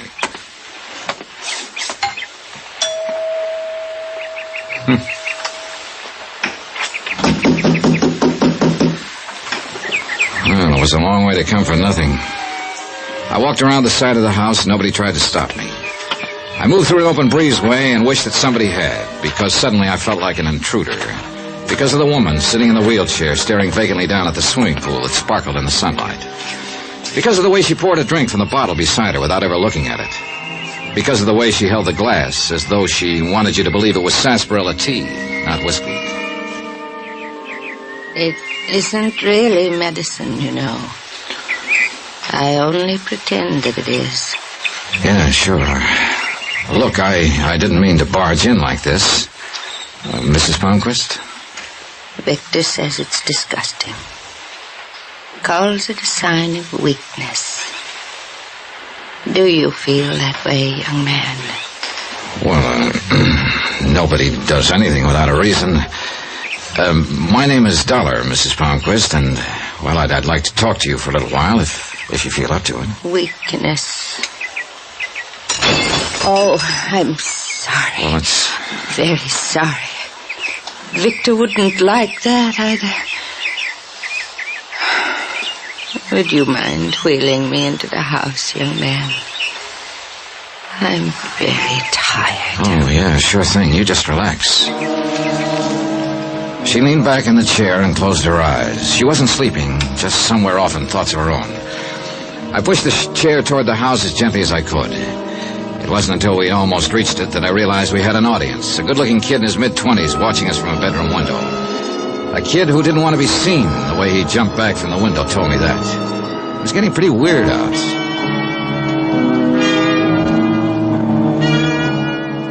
Inside the house, I wheeled Mrs. Palmquist into a large living room. Gently, patiently, I tried to get her to answer a few questions, but I got nowhere. She wasn't rude, just secretive, smiling, and very far away. I was wondering how to get out gracefully when...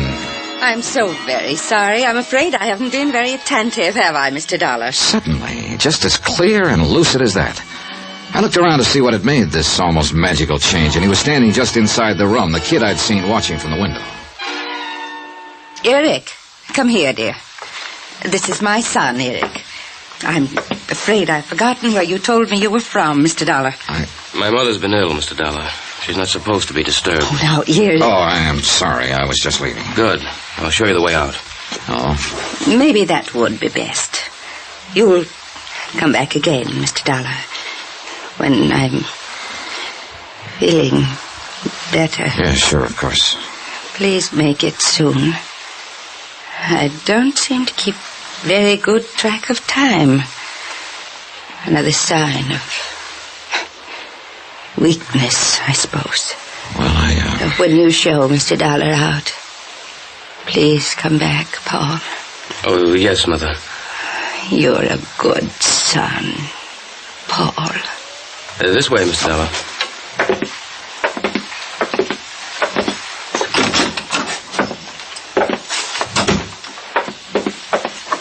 What do you want here? You can see she isn't well. Yeah. It didn't take you long to go from Eric to Paul, did it? She is not insane. You hear, Mr. Dollar? I didn't say she was. Now, why did she call you Paul? Paul was my older brother. He died 3 years ago. That's part of why she's like she is. A small part. Oh, I'm sorry. Nobody's asking you to be. Just don't come back here.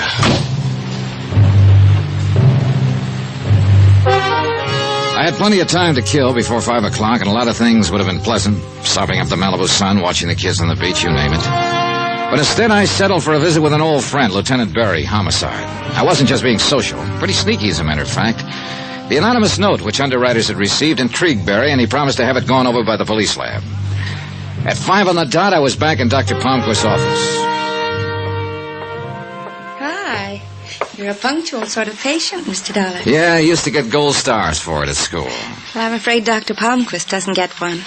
He called just a little while after you left this morning. Oh? He said to cancel all appointments for today, that he wouldn't be in. I'm so sorry. Yeah, so am I. I would have called you, but I didn't know where to reach you. Oh, sure, that's okay. What about tomorrow? I can give you an appointment at 10. How's that? I'll be here. Thanks. Mr. Dollar, would you like to give me some information now? Like what? Medical history, previous illnesses, complaints, the usual thing. Saves time in the morning. Well, why don't we wait till tomorrow, in case Dr. Palmquist decides to play hooky again. There's one nice thing about this job. You get around so much you learn to pick up local habits without even thinking about it. For instance, that evening I had a leisurely dinner, then took in an endless double feature. All without ever once getting out of my car. Drive-ins, you know. It was well after midnight when I got back to my hotel, feeling a kinship for bus drivers everywhere. I headed across the lobby, ran smack into Jim Darrell as I rounded the cigar stand. Whoa! Dollar, where have you been? Well, hi, Darrell. Hey, who wound up paying for lunch? Listen, I've been trying to get hold of you all night. Where were you? Dinner, a movie, the wildlife, huh? Well, don't look that unhappy. I didn't do anything illegal. Somebody did. What? Hey, what is it, Darrell? What are you talking about? Mrs. Palmquist. Dead. Shot to death. A couple of hours ago.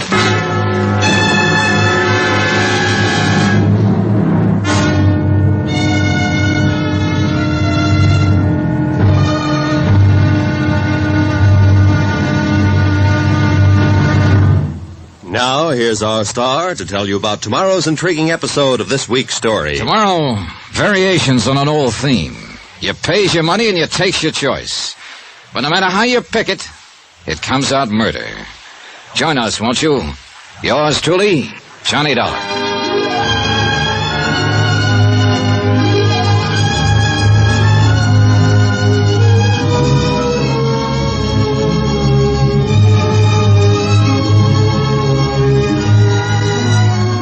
Truly, Johnny Dollar, starring Bob Bailey, is transcribed in Hollywood. Written by Tony Barrett. It is produced and directed by Jack Johnstone. Be sure to join us tomorrow night, same time and station, for the next exciting episode of Yours Truly, Johnny Dollar. Roy Rowan speaking.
From Hollywood, it's time now for...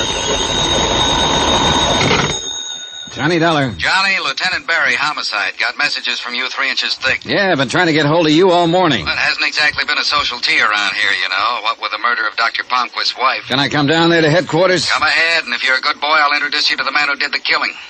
What? Of course, he denies it completely. Who wouldn't? But will you hear his story? It's a wild one. Hold it, you're way ahead of me. You're saying you've got the killer there? That's what I'm saying. Well, who is he? You wouldn't know him. Nobody seems to. Make a little sense, will you, Lieutenant? Look, you coming down or not? Right now.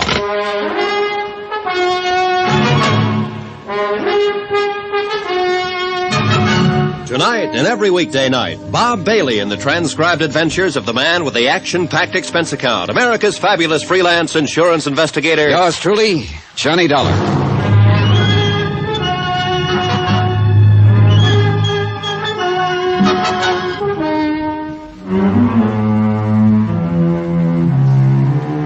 From Special Investigator Johnny Dollar, location Los Angeles, California, to National Underwriters Association, Hartford, Connecticut. Assignment, the long shot matter.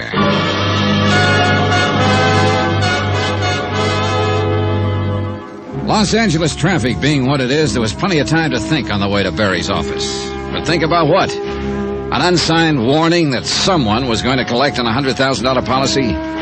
A frail, defeated woman who wasn't going to have to worry about weakness anymore.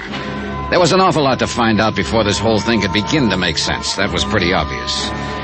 The man I was going to see was anything but obvious. Big and round, he was like a fat Cupid doll with a gun. You always had the feeling his round little eyes were dreaming past you, seeing an island where there was no jail cells.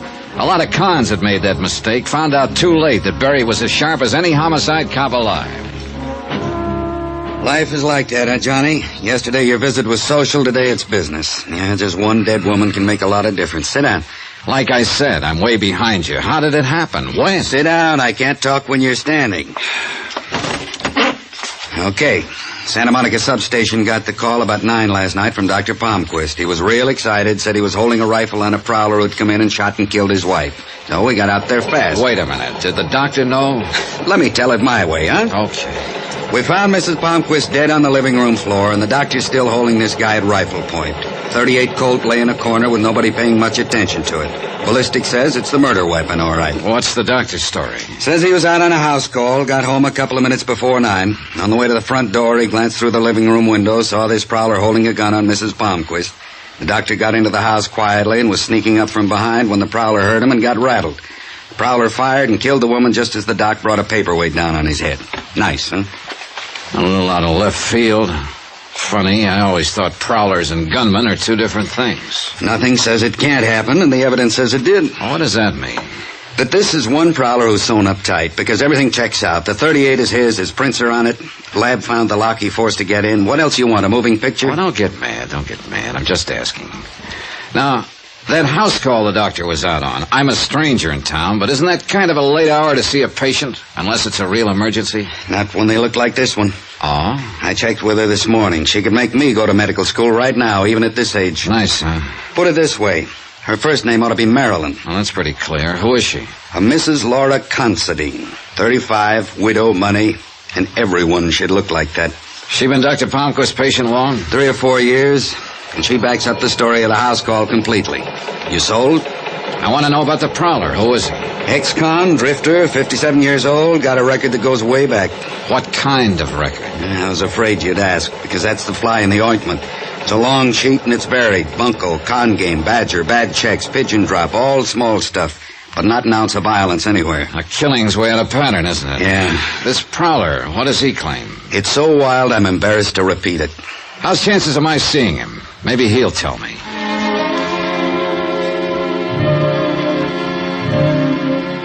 Barry took me upstairs to what they call the hotshot section. A very exclusive floor, this one, because the cells hold only prisoners suspected of the big rap, murder. And you know something? I never had a place like this, but what an old fallacy comes bouncing back into my mind. That bit about being able to tell a man's character by looking at him. What does a murderer look like?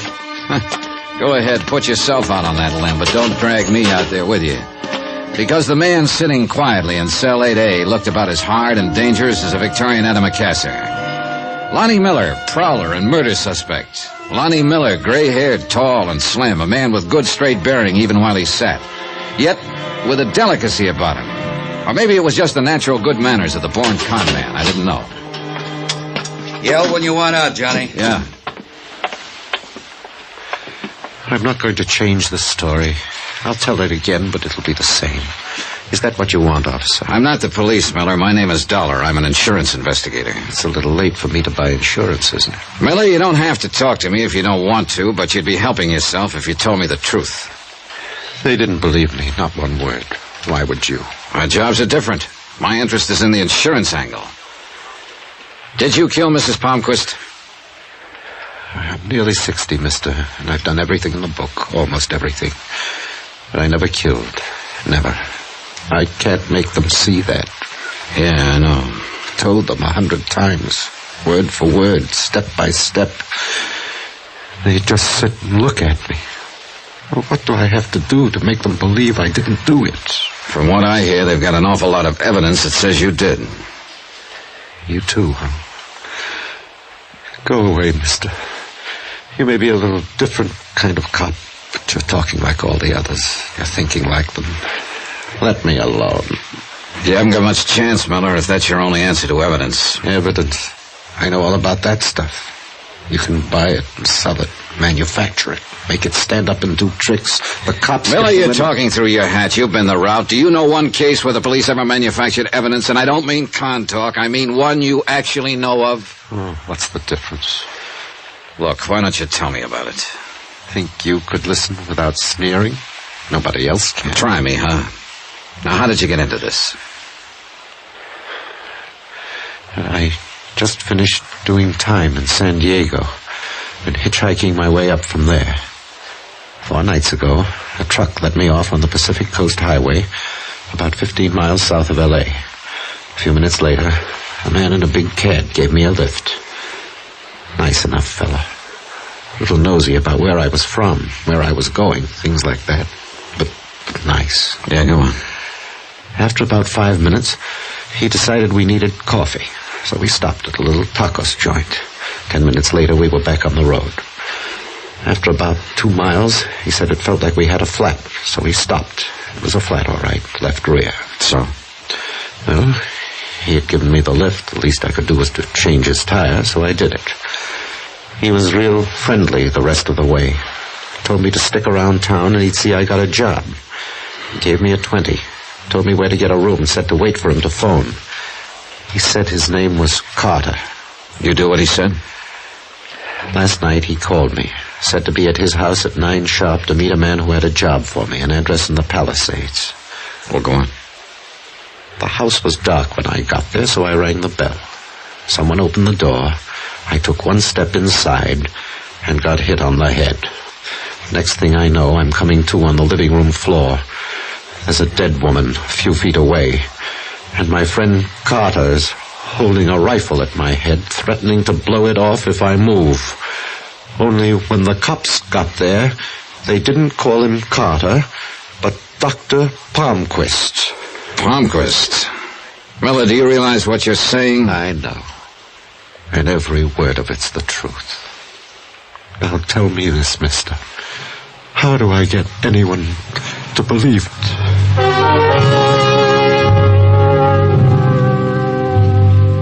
Miller sat there quietly, looking first at his burning cigarette, then at me. It was as though he didn't expect either one of us to believe him. I was glad to get out of there. Well, I'll say this much for Miller, Johnny. He's got that story down pat. He didn't tell you one word that he hasn't been telling us. Lieutenant, does Dr. Palmquist know what Miller claims? We haven't discussed it. Didn't I tell you the doctor's resting at Blair Hospital for a day or so, shock of his wife's death? Do you intend to tell him? Look, I know you're a fellow who automatically roots for the underdog, but face it, boy, what have I got? An ex-con with a wild story against a respected citizen with a perfect alibi. I'd look kind of silly questioning Palmquist at the moment. At the moment? Does that mean you've got doubts about Palmquist? I doubt everybody till the last page, boy. That's how I got to be lieutenant. And that's where we left it. I had a long, thoughtful lunch, which included 2 very dry martinis aimed at helping solve a new problem. To wit, how best to arrange a few words with a hospitalized Dr. Palmquist at such a delicate time. In the end, I did the only thing I could, walked into room 913 at Blair Hospital and introduced myself. Dr. Palmquist didn't seem at all surprised by the visit. He seemed annoyed, if anything, but the annoyance was with himself. I'm not a very good advertisement for my own profession at the moment, am I, Mr. Dollar? I'm sorry to intrude, Doctor. I probably could have picked a better time for a visit. You've been doing your best. What? Which do you prefer, Mr. Dollar, my office or my home? Would you like the names of a few friends? Perhaps they can tell you whatever it is you're trying to find out about me. It's my job, Doctor. And just what is your job, Mr. Dollar? Insurance investigator. For the company that holds the policy on Mrs. Palmquist and yourself. I see. Then you can stop running around now, can't you? You can simply go to the police and they'll tell you anything you want to know. Doctor, may I... Mr. Dollar, I don't usually prescribe without a thorough examination, Bob. Please do. Very well. I don't think California is your cup of tea. I suggest another climate entirely.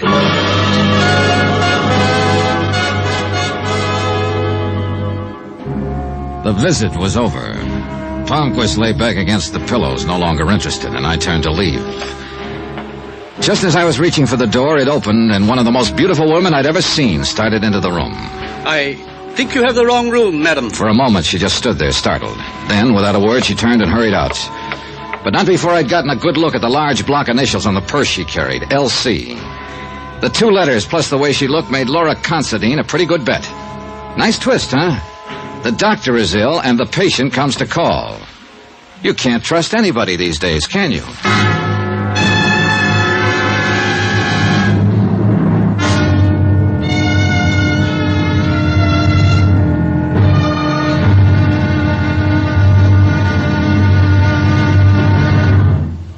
Now, here's our star to tell you about tomorrow's intriguing episode of this week's story. Tomorrow, beauty may be skin deep, but fear goes a lot further down than that. Sometimes as far as death. Join us, won't you? Yours truly, Johnny Dollar.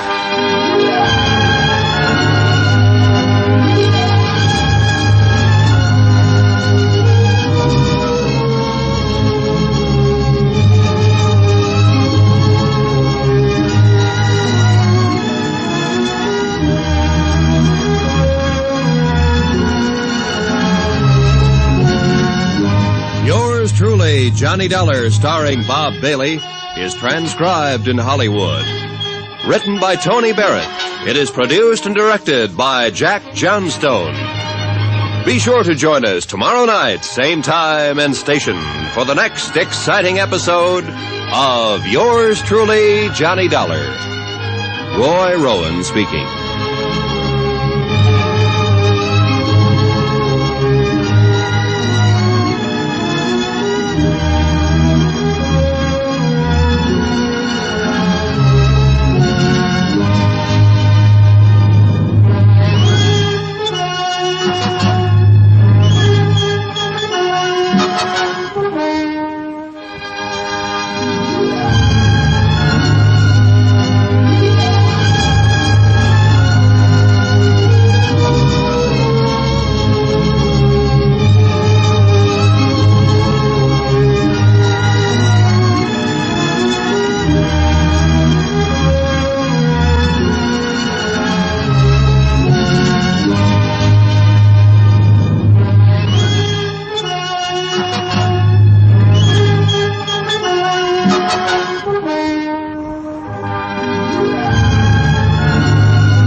From Hollywood, it's time now for...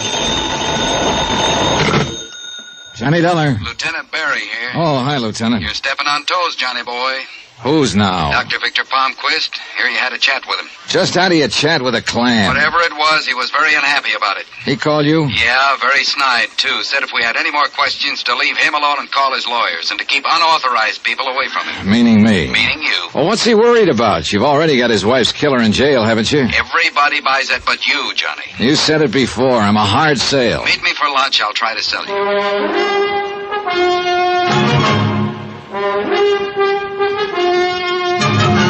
Tonight, and every weekday night, Bob Bailey in the transcribed adventures of the man with the action-packed expense account, America's fabulous freelance insurance investigator. Yours truly, Johnny Dollar.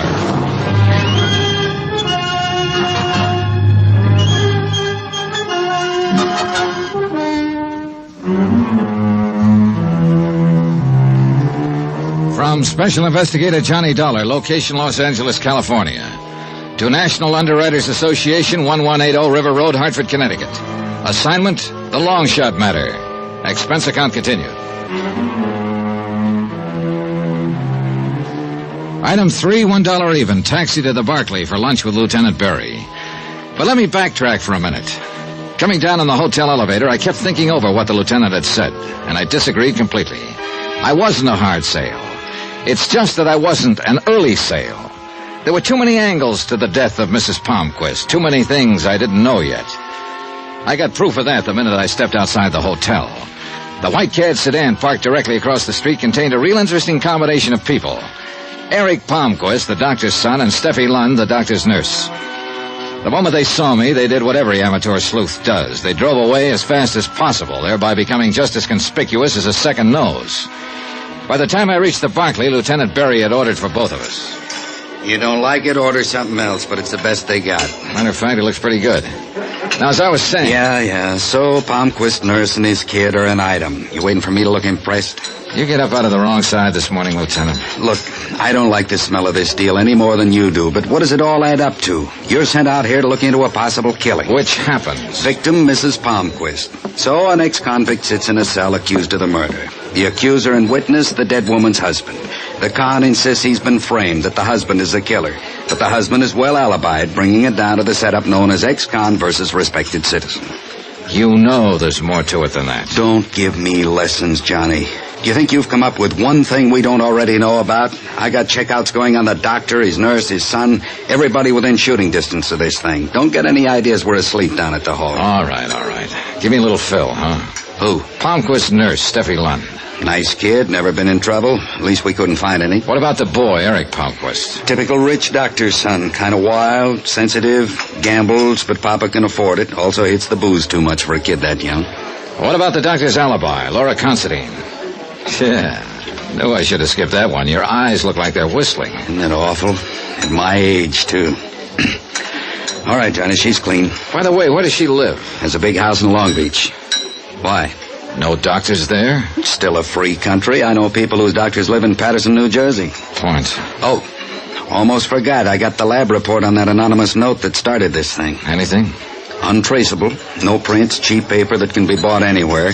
And the letters were cut from a dozen different magazines. Didn't tell us a thing. What do you mean it didn't? What?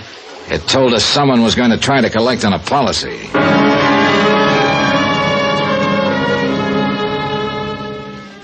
We knocked it around a little while longer, getting no place in particular. Then suddenly I was being paged for a telephone call. Barry's raised eyebrows were eloquent. They made me feel like one of those would-be movie stars who have themselves paged in the Brown Derby so that other would-be stars will know they're there. I had a funny notion about who might be calling, so I told the waiter I'd taken in the booth out front and left Lieutenant Berry by himself. Johnny Dollar. Mr. Dollar, I'm so glad I found you. Oh? This is Steffi Lund, Dr. Palmquist's nurse. Well, the day's picking up. I'm sorry. I hope I didn't interrupt your lunch. You see, I called your hotel and they told me where you'd gone. I'm sorry. Well, don't apologize, Steffi. A working girl who drives around in a beautiful white Cadillac doesn't have to, you know. I'll explain about that. Why should you owe me any explanation? Please, Mr. Dollar, I've got to see you right away. It's terribly important. Mr. Dollar. Where are you? I'm at Dr. Palmquist's office. Can you come here now, right away? Okay, I'll be right over. And please, don't bring anyone along with you, will you? However you want it, you're calling the shots. Oh, thank you. And hurry, please.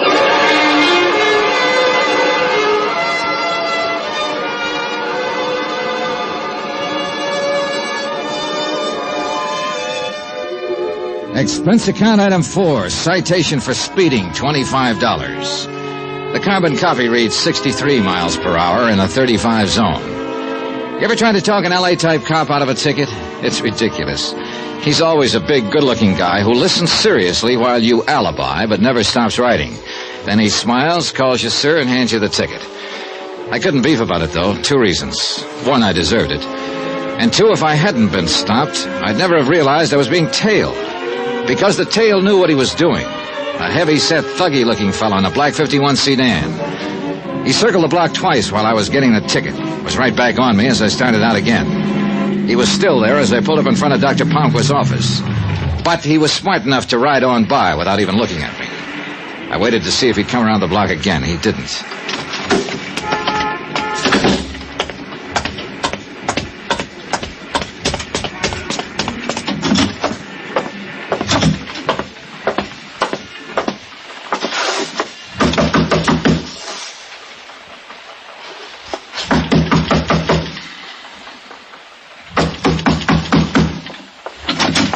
Yes, sir. What is it? What? What do you want? Well, now, that's a switch. When you called me a few minutes ago, you said... No, you're mistaken. I didn't call you. Wait just a minute. I didn't call you. Don't Her you words were understand? deliberate, emphatic, but her eyes were suddenly doing the real talking, signaling desperately into the room behind her, trying to tell me that she wasn't alone. But I wasn't the only one who caught the signal. Get away from the door, Steffi. Come in, you. Did you hear me? I said come in. Eric, please. Hello, Eric. What seems to be the trouble around here? That's far enough. Oh, now, come on. Why don't you put that thing down? Your family's had enough misery with 38s. Darling, do what he says. Why did you call him, Steffi? Why? Because somebody's got to help you because of what you're going through and what it's doing to you. Eric, I can't stand any more of it. You're half out of your mind with fear. Now listen to him, Eric. Maybe he can help. You think he can help? You think anybody can? One thing's sure. That gun's not going to help you any. Come on now, kid, put it down. No, because nobody tells me what to do. Not when I've got a gun. They're afraid to. That's right. They're afraid to. You're both afraid, aren't you? It's nice. It's nice for somebody else to be afraid. I like that. I really like that. He wasn't even looking at us anymore, just somewhere off into space. Somehow, Steffi sensed that I was waiting for a chance to grab his gun and motioned for me not to. And suddenly I remembered where I'd seen that lost, empty look before. Mrs. Palmquist, Eric's mother. She'd had her share of that look the day she died. Mr. Dollar, help me with him, please. I picked him up, put him on the couch. He had that terrible whiteness that a deep faint brings, and Steffi didn't waste any time. She loosened his collar, shoved his head forward. In a few minutes, he shuddered once, came to, took a deep breath. We made him comfortable on the couch, but you could see that it had been a rough trip for him. He was conscious, but he didn't have the strength to open his eyes. Steffi just stared at him. He'll be all right now. What's wrong with him, Steffi? Why that thing that just happened? You want the technical name? Circulatory lability. Sound impressive? Talk layman, huh? A form of extreme hypertension. Nerves. Enough to make him faint like that from anger, from fear. It's a lovely thing for a man to go through, isn't it? Well, that calls for a different kind of medicine, doesn't it? Analysis with a psychiatrist. He's in it now. Only with Eric, it's going to take a long time. Maybe a very long time. But a kid like that, how? Why? Fear. Overpowering, petrifying fear. Of what? His father. Of Dr. Palmquist? Yes. The nice Dr. Palmquist. The gentle, quiet healer. My employer. My father-in-law. You and Eric are married? Tijuana 6 weeks ago. Eric is 25 years old, Mr. Dollar, and he's so afraid of his father we're still keeping the marriage a secret. Why, Steffi? Why is he so afraid of Palmquist? His analyst hasn't been able to get through to that. You expect me to? Well, somebody better.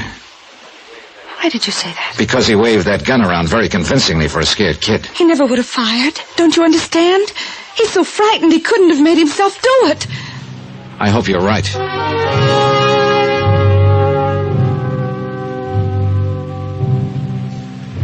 I didn't think it was quite the time to mention one small fact. That if Eric Palmquist was incapable of pulling a trigger, it might turn out to be a very good thing for him. As the sole beneficiary of his mother's will, he would soon have $100,000 in a nice, tidy lump. And if he really was afraid of his father, a piece of money like that could take him a long, long way from the parental fold. In fact, no matter which way you turned, you couldn't get away from the logic that Eric Palmquist might be regarded by some parties as a first-class suspect in the death of his mother.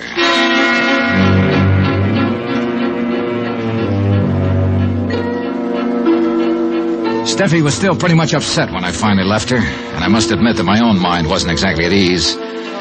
Hoping that the fresh air would help to clear my thoughts, I took my time driving back, and it must have been nearly an hour later when I pulled into the subterranean garage of my hotel. I guess I was thinking too hard about what had just happened. In any case, I wasn't quick enough. Just as I passed one of the garage's big concrete pillars, a figure stepped out from behind it, brought the business end of a Colt banging down on my head. The ground climbed up and got me. But not before I had a look at him. My heavy-set, thuggy-looking friend who tailed me earlier in the day. He could talk, too. You're in the wrong town, punk. Take the hint. I took the hint. I passed out.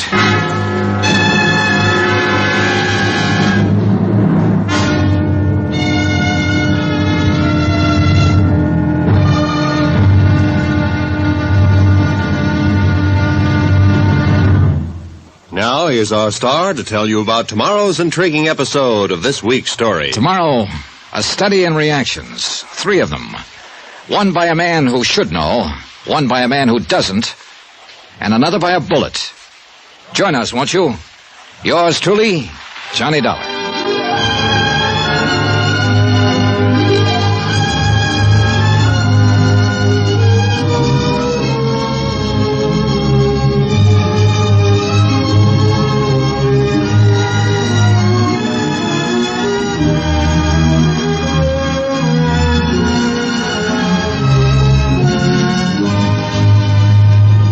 Yours truly, Johnny Dollar, starring Bob Bailey, is transcribed in Hollywood. Written by Tony Barrett, it is produced and directed by Jack Johnstone. Be sure to join us tomorrow night, same time and station, for the next exciting episode of Yours truly, Johnny Dollar. Roy Rowan speaking.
From Hollywood, it's time now for Johnny Dollar. Oh, this is Dr. Van Clausen returning your call, Mr. Dollar. Oh, yes, Doctor. May I ask who recommended me? I inquired about a good psychiatrist, and it came up you. Yes. The first step is usually an office appointment for a preliminary chat. That's what I had in mind. Today? My schedule is quite full. Would tomorrow be suitable? Today would be better. Oh, I see. But there should be ample time. There should be ample time, but there isn't. In fact, I'm running out of it fast. Very well. 11 o'clock. Dust off your couch.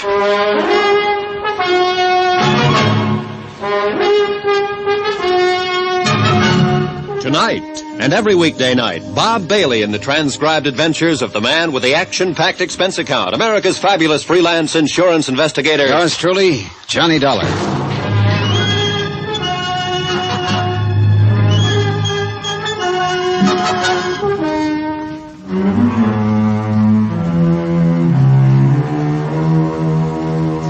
From Special Investigator Johnny Dollar, location Los Angeles, California. To National Underwriters Association, 1180 River Road, Hartford, Connecticut. Assignment, the long shot matter.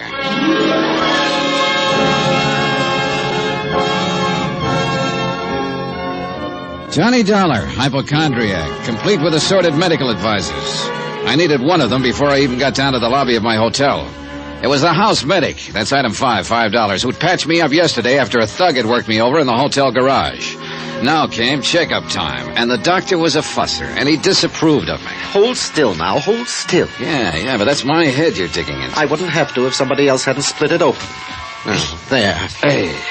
Yes, looks a little better. Yeah, well, don't sound so enthusiastic. Walking into a wall. It's the best I could think of at the moment. Likely story. Hold still now. I want to redress that wound on the other side. Hold still. Temper.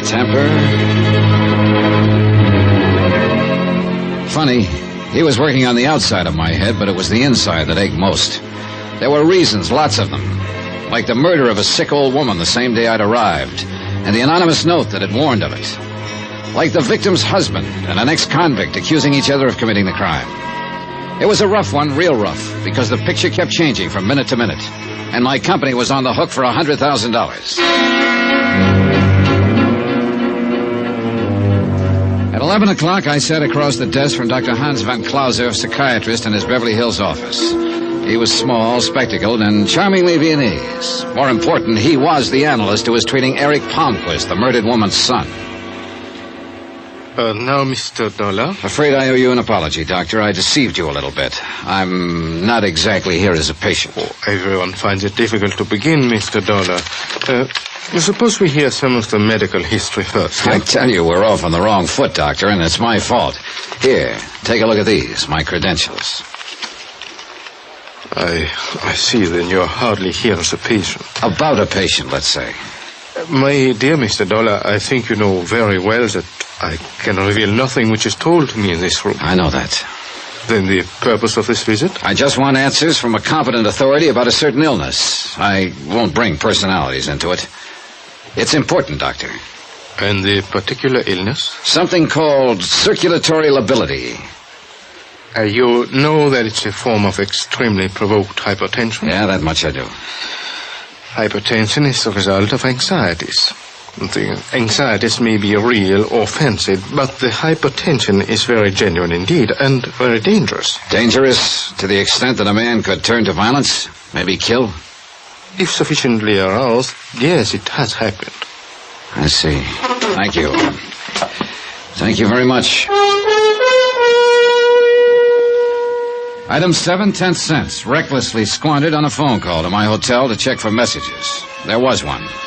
Lieutenant Berry of the L.A. Police Department would like to see me at my convenience. Would I? I would. You get practically nowhere ignoring police lieutenants. He stared at the bandage on my head and my assorted cuts and bruises, and his opening line was quite inspired. Oh, what happened to you? Somebody was pretty fast with a gun barrel last night. Where'd it happen? Garage under my hotel. It seems he didn't like my being in town. You got a look at him? Enough. Want to go through the mug book? No, I'll catch up with him someday. Besides, whoever was paying him is the interesting one. Have it your own way. Well, now, you didn't call me all the way down here for laughs, Lieutenant. Anything special on your mind? Lonnie Miller, the guy we got sitting in cell number 8A, the prowler who shot Mrs. Palmquist. So Dr. Palmquist insists. He isn't the only one, Johnny, not anymore. What? Yeah. We finally traced the murder weapon. It was bought at a pawn shop in Burbank. The pawnbroker positively identified a mugshot of the buyer, Lonnie Miller.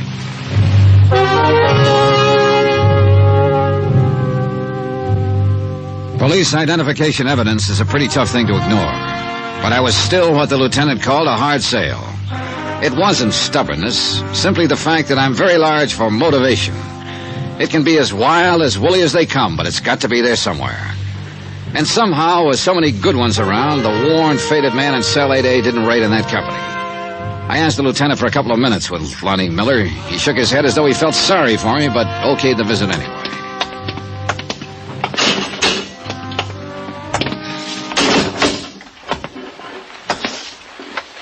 Miller? You're angry about something, Mr. Dollar. I can tell. It's in your face. Yeah. About a story you told me the other day. About Dr. Palmquist giving you a lift, keeping you around town, then using you as a patsy so he could kill his wife. You want to change any of it? You're asking if I lied, mister? Is that it? That's it. Is it figured to be like this sooner or later? Goodbye, mister. Come on, Miller, talk to me. Lie?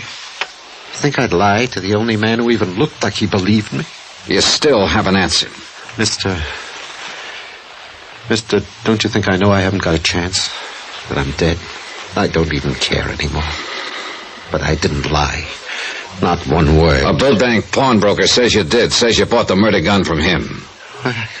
I've never even been in Burbank, I swear to you. How could I have bought the gun? He identified a picture of you. Says you showed your driver's license as identification.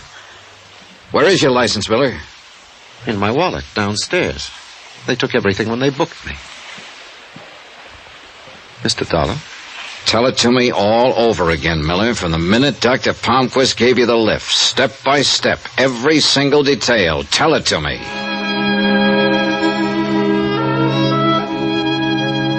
He began slowly, haltingly. The words just kind of fell out of his mouth in a tired, hopeless fashion. It was the same story he told so many times now. I had reason for making him go through it, some small, hazy idea that was tugging at the back of my brain, jagged, undeveloped, but an idea. When I left the cell, I had Miller's permission to look in his wallet. The police custodian showed it to me 5 minutes after that. The license wasn't there. Expense account item 8, 10 cents, an L.A. newspaper, 3 days old. One which played up the Palmquist killing big, contained pictures of both Dr. Palmquist's grieving husband and Lonnie Miller, suspected killer. Purpose? To be used in backtracking. The drive down to Long Beach could have been pleasant. Sun, ocean, a relaxing type day, but not for me. Not with what was going on inside my head. Even the soft breeze coming in off the Pacific couldn't sweep the pieces together for me. Sure, for a few seconds everything would make sense. Then, a moment later, some small fact would make the whole theory collapse. I knew one thing, though. If this whole deal was a frame, it was a great one, a work of art, something to be admired. Provided your name was neither Lonnie Miller or National Underwriters. About 6 miles this side of Long Beach, I found what I was looking for, the little tacos joint where Miller claimed he and Dr. Palmquist had stopped for coffee.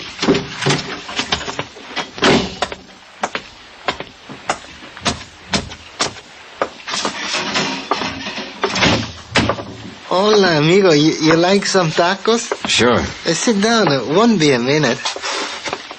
Owner around? You're looking at him, amigo. Irving Gonzalez, owner. Irving? Sure. I had it changed. Nobody could pronounce Plutarco Gonzalez. I see your point. It doesn't pay to make problems for your customers in business. Yeah. When are you going to work up to asking the questions, amigo? What? I can make tacos blindfolded, and I can tell a cop the same way. Well, you're not too far wrong. Want to take a look at this newspaper? Either of these men ever been in here? And Dr. Victor Palmquist and Lonnie Miller. Oh, I read about that killing. Very interesting. Yeah. Well, what about it, Irving? What about what? These men. Have they ever been in here, alone, together, any time? Yes, I mean, they look kind of familiar, but maybe it's only because I see them in the papers. You know, Is that the best you can do? Well, look, amigo, you stand behind a counter all day and everybody looks like everybody else. But you wouldn't want me to make a guess, and that's all I'd be doing, guessing. No, I wouldn't want that. Here, nice and hot. Eat your tacos, amigo. Thanks anyway. I'll skip them this time. Here. You know something? I don't blame you. Hey, look at this. Pills. Pills? Pills. I eat them by the dozen. Do you know why, amigo? Tacos. There's this about the racket. You try, you strike out, you can't waste time thinking about it. You get on to the next step. The step? Laura Considine, Dr. Palmquist's lovely alibi the night of his wife's death. Her house was only a few miles out of Long Beach. It seemed logical to head for it. I reached it about 20 minutes later, a large, old-fashioned and seemingly deserted house in a promontory that jutted out into the Pacific. Strikeout number 2, the hostile iron fence that circled it made its point. Keep out, so I did. Trespassing applies to everyone. From where I stood, I couldn't identify the car that suddenly roared away from the back of the house, but one thing was obvious, the driver was in a hurry, and I was getting nowhere. I decided to head back to town. It happened 5 minutes later as I rounded a curve on my way back to the Pacific Coast Highway. Choice, the Pacific on one side, granite cliffs on the other. I picked the cliffs.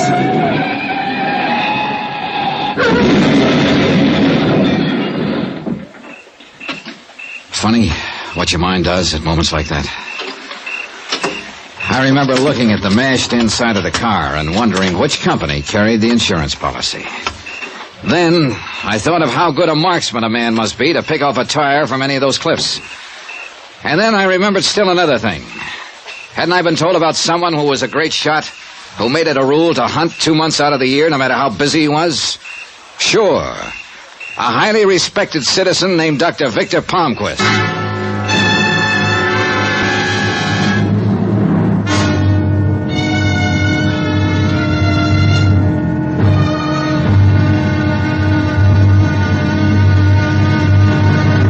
Now, here's our star to tell you about the final exciting episode of this week's story. Tomorrow, you want to hide something? Put it in plain view. Only don't go overboard on the system if you're hiding a murder. Join us, won't you? Yours truly, Johnny Dollar. Yours truly, Johnny Dollar, starring Bob Bailey, is transcribed in Hollywood. Written by Tony Barrett. It is produced and directed by Jack Johnstone. Be sure to join us tomorrow night, same time and station, for the next exciting episode of Yours truly, Johnny Dollar. Roy Rowan speaking.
From Hollywood, it's time now for Johnny Dollar. This is Laura Considine, Mr. Dollar. You don't know me, but... Oh, but I do, Mrs. Considine. You're the best friend a doctor ever had. Dr. Palmquist, that is. Mr. Dollar... He paid you a professional call the night his wife was murdered. That was lucky. Alibis don't grow on trees. Just a minute, Mr. Look, Dollar. lady, I've been slugged, shot at. Matter of fact, someone tried to pick me off with a rifle a couple of hours ago, right near your house. Maybe Dr. Palmquist will alibi you this time. Return the courtesy. Will you please listen? I've got to see you. I've got to talk to you. All right, when? An hour. The bar at your hotel. The martinis will be waiting.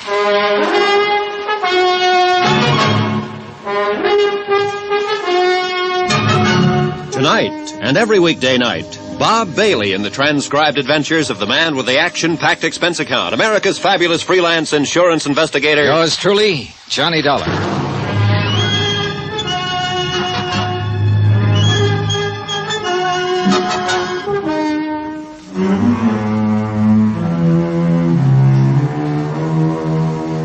From Special Investigator Johnny Dollar to National Underwriters Association, 1180 River Road, Hartford, Connecticut.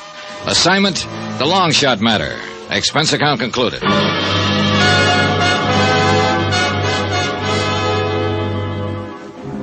There was still a lot of questions, like where I was getting, trying to find out who really had killed Mrs. Palmquist.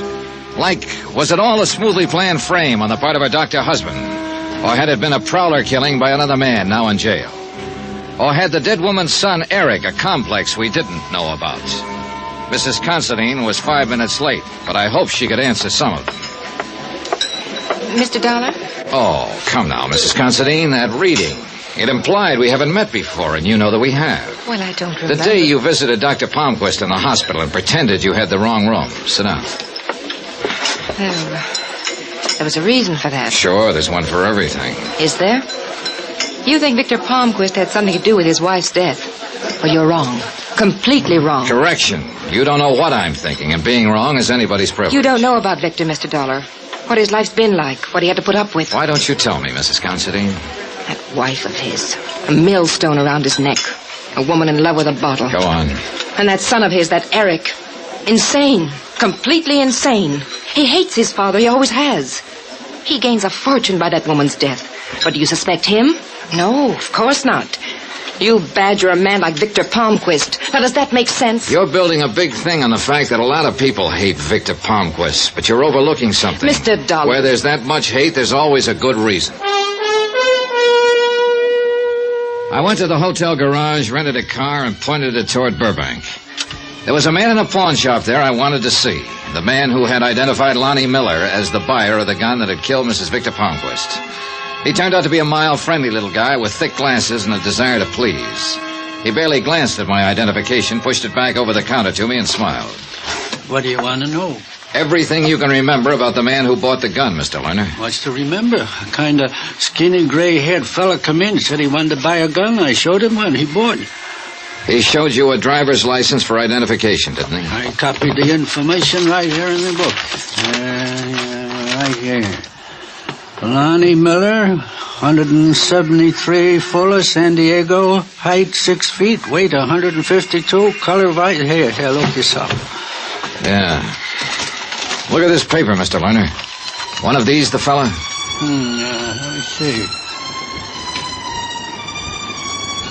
Lerner adjusted his glasses and leaned forward to peer at the newspaper I'd put on the counter. It was the way I was leaning on the paper that really started the whole thing. The two pictures were side by side, Dr. Palmquist in a business suit and Lonnie Miller in a cap, leather jacket, and work pants. My arm was covering everything but the faces. Lerner moved my arm before pointing out Miller as the buyer of the gun. Then he nodded emphatically. Sure. That's the fellow who bought the gun, that Miller. You had to move my arm before you'd say so, Mr. Lerner. You were covering up half the picture. What am I, a mind reader? No, but I think you might have made the most normal mistake in the world. Wait. You trying to tell me this Miller didn't come in here and buy a gun from me? That's about it. So how come a fellow who wasn't here gave me a driver's license and said he was? That's a good question, Mr. Lerner. There were two people I wanted to see now real bad. Lieutenant Berry at Homicide and Lonnie Miller, Cell 8A, City Jail. I streaked down to headquarters, and guess what? The lieutenant was out on police business. Should be back in a while. I knew Lonnie Miller wasn't out, so I settled for him. There were only 2 or 3 questions I wanted to ask him, but they were important. I spent about 15 minutes in the cell with Miller, got my answers, and they made sense now. Then I spent an hour waiting for the lieutenant. He finally showed. This time he was the hard sale, even after I discussed what I'd figured out at the pawn shop. Johnny, I'm tired. Oh, sure, me too. Now look, Lieutenant, you know what I'm pushing is possible. Dr. Palmquist and Lonnie Miller are approximately the same size, age, coloring. Even the bone structure is fairly similar. But they don't look alike. They don't have to, because it's the impression that counted here. Johnny! That's exactly what Palmquist was counting on. Now look, Lieutenant, you've been around. You know what people go by when they're asked to identify someone. An all-over impression. So? And you know a big factor is clothes. Particularly the type of clothes. All right. What are you going for? This. If Dr. Palmquist walked into that pawn shop wearing a cap, leather jacket, and work pants, and then, 6 days later, you show the pawnbroker a picture of Lonnie Miller, dressed in the same kind of clothes, you know whom he'll identify every time. Especially when he'd already seen a driver's license made out to Lonnie Miller. 1,000 ways to make a living. What did I pick? Lieutenant. Look, suppose I buy that. Where are you? Dr. Palmquist, for some reason or other, wants his wife dead. He needs a patsy. So he picks up Lonnie Miller, a hitchhiker on the Pacific Coast Highway. If you say so. At a coffee stop, the doctor remembers something he left in the car.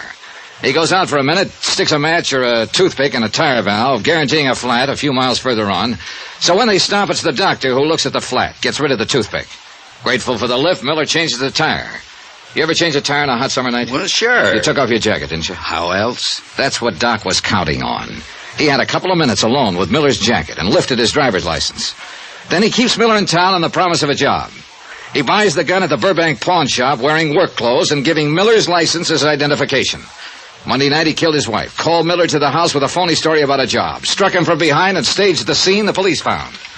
Smooth, huh? Johnny, can you see me going to the DA with all that theory and no proof? Palmquist would laugh me out of town. Barry, look. Knock it off. You're no kid. You know I'm right.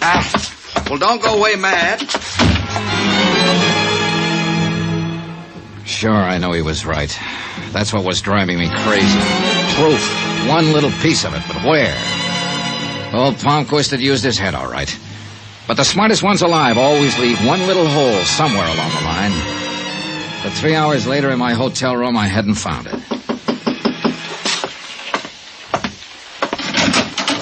Steffi, what are you doing here? Johnny, Eric's been drinking all day, brooding, working himself into a rage, saying terrible things about Mrs. Considine and his father, and about his father being a murderer. I don't know what he'll do. Help me, Johnny, please. Did he give you any idea of where he was headed? He mentioned going home to get a gun, and then going to Mrs. Considine's house. Johnny, I'm afraid. All right, come on. The drive to the Palmquist house on the Palisades was a long one, but educational. Because Steffi had nothing to hide now. She was just a kid worried to death about her husband, and her bitterness toward Dr. Palmquist came rolling out. He's an easy man to hate, my father-in-law. All charm on the outside. Petty little dictator inside. Man who's trying to prove something, who can't abide weakness. Tries to make everyone over into his own image. A horrible man. Tell me about Eric's brother. Paul? He was the favorite, the doctor's pride and joy. They hunted together all the time. Only one day, Paul had a cold, tried to get out of a hunting trip. This offended the doctor's weakness fetish. It made the boy feel like a coward, so Paul went hunting and died of pneumonia. Mrs. Palmquist never got over it, as you saw before she was killed. Nice, Johnny. You like the family I married into? The house was dark when we got there. We hurried to Eric's bedroom, and Steffi leaned against the door, weak with relief. Eric lay sprawled on the bed, snoring fine alcoholic noises. The rifle he still clutched made very clear what he'd been thinking about before the liquor had taken over. We were just getting him comfortable when we heard it. A car pulling into the garage. Palmquist. I got Steffi down the back stairs and out of the house as soon as I was sure he was inside. And then I turned back. Because suddenly I was tired of a killer walking around free while everyone else stepped softly. And the anger was good. Because it suddenly drove into my mind the one thing Palmquist might have overlooked. I let myself into the garage by the small window. Moved to the doctor's big car. You ever try to force open a car trunk with a claw hammer? Don't. A, it's rough, and B, it takes your eyes off the door leading to the kitchen. Why don't you ask me for the key, Dollar? A gun, Doctor? No instrument of healing? Oh, that's nice. And it tells me something about the trunk. That there's a spare tire in there that's flat, but doesn't have a puncture. A service station might remember a thing like that, huh, Doctor? Right, Mr. Dollar. Goodbye. He couldn't pick me off because of the car, but the car was working against me, too. You did better with a rifle yesterday, Doctor. I'll manage, Mr.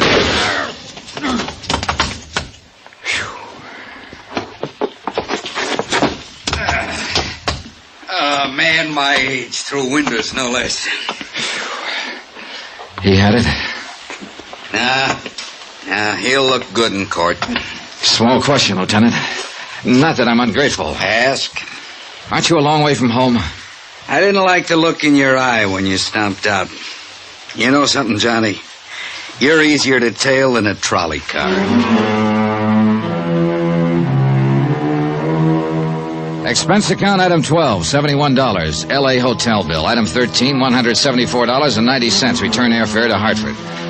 Expense account total, $490.80. Details? Eric Palmquist admitted sending us the original warning note out of fear of his father. He never knew till the death of his mother that he himself was the beneficiary. Remarks about Hollywood. Let's call it the Easterner's Revenge. Quote, it's a nice place to visit, but I wouldn't want to live there. Unquote. Yours truly, Johnny Dollar.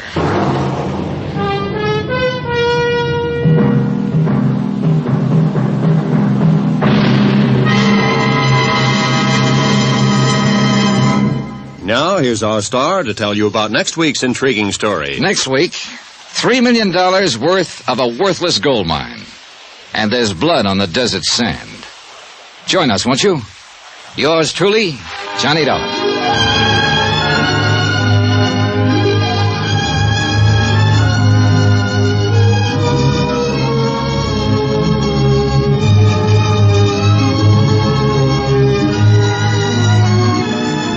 Yours truly, Johnny Dollar, starring Bob Bailey, is transcribed in Hollywood. Written by Tony Barrett, it is produced and directed by Jack Johnstone. Heard in this week's cast were Virginia Gregg, Victor Perrin, Lillian Baeff, Russell Thorson, James McCallion, Edgar Barrier, Don Diamond, and Herb Butterfield. Musical supervision by Amerigo Marino and Carl Fortina. Be sure to join us on Monday night, same time and station, for another exciting story of yours truly, Johnny Dollar. Roy Rowan speaking.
From Hollywood, it's time now for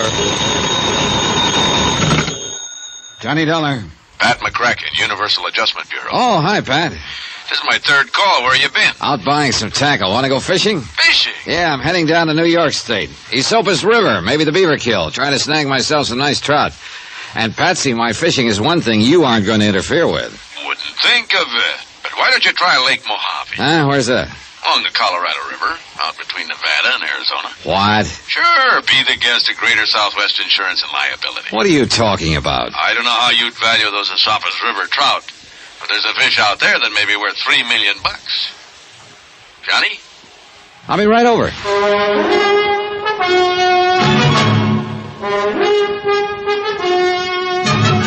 Tonight and every weekday night, Bob Bailey in the transcribed adventures of the man with the action-packed expense account, America's fabulous freelance insurance investigator. Yours truly, Johnny Dollar.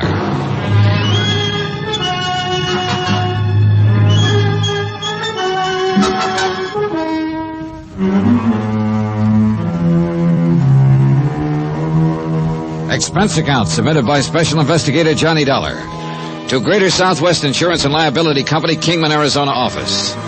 Following is an accounting of expenses incurred during my investigation of the Midas Touch matter. Expense account item 1, cab fare from my apartment to the Universal Adjustment Bureau, 8242 North Spring.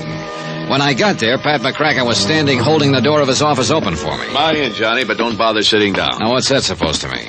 It means you haven't got time. You all packed? Oh, you bet I am. For a trip to the Esopus and some of those pretty rainbows and eastern brook trout. Got a new lure oil called Fast Strike I want to try out. I hear it's great. Sorry, but if there's going to be any actual fishing, it's going to be for Lake Mojave bass. Says you. Here are your plane tickets. Here to New York, nonstop to Los Angeles, and out to Las Vegas. From there, you'll have to go to Kingman, Arizona by car. Slow down, boys. Slow down. The man to see in Kingman is Jake Kessler at Southwest Insurance. Oh, Pat. Yeah? You mind telling me what it's all about? The Midas Touch Mine. New racket in uranium? I said Midas. Gold mine. Oh, sure. Well, what's the insurance angle? Ask Jake Kessler when you get to Kingman. Well, but you can at least tell me what... You've only got 20 minutes to catch your plane to New York. You mean if I decide that? And with $1.5 million, maybe $3 million at stake, nobody's going to quibble too much over your expense account. Maybe I should take a crack at those Lake Mojave bass. Expense account items 2 and 3, $2.90 even, a handful of American Express traveler's checks, and cab fare back to my apartment for my luggage. Then to the airport from my plane to New York to Las Vegas, Nevada.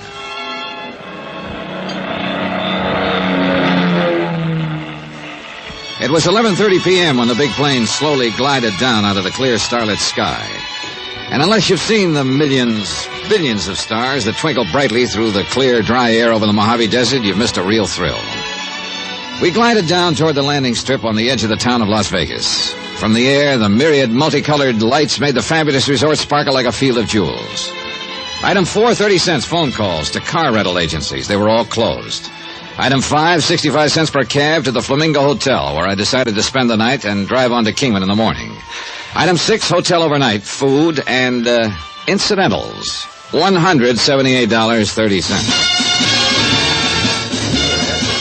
If you know Las Vegas, you know what that word incidentals means. 15 odd. And black. Place your bets, please. The dice are passing. All right. There we go. 6 to the point.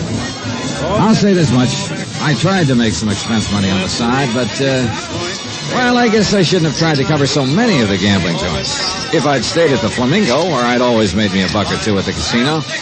But this time, Lady Luck just wasn't on my side. Anyway, well...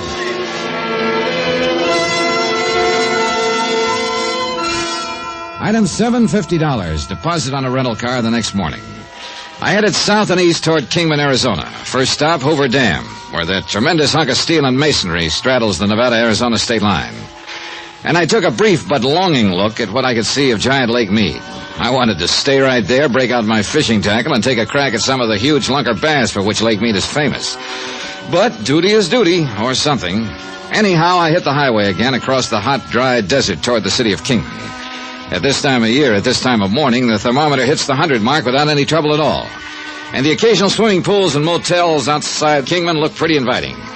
But I drove straight to Jake Kessler's insurance office on East Palm Drive. Oh, hi. You must be Dollar. It's a good name. Come on in. Jake was tall, angular, well-tanned, and dressed in blue jeans, open denim shirt, high-heeled boots, and broad-brimmed hat. He looked as though he'd be more at home on a range pony than in this insurance office. All right, Dollar, let me tell you what this is all about. Okay, thanks, Mr. Kessler. Jake, you want the folks around town to think I'm putting on airs? Okay, Jake. By the way, Johnny, I hope you didn't make any arrangements to stay right here in Kingman, did you? No, my bags are still out in the car. Very good. I got a place waiting for you down at Catherine Landing. What's that? Lake Mojave Resort's what they call it now. It's nice cabins, good restaurant, nice people right down at the edge of the lake.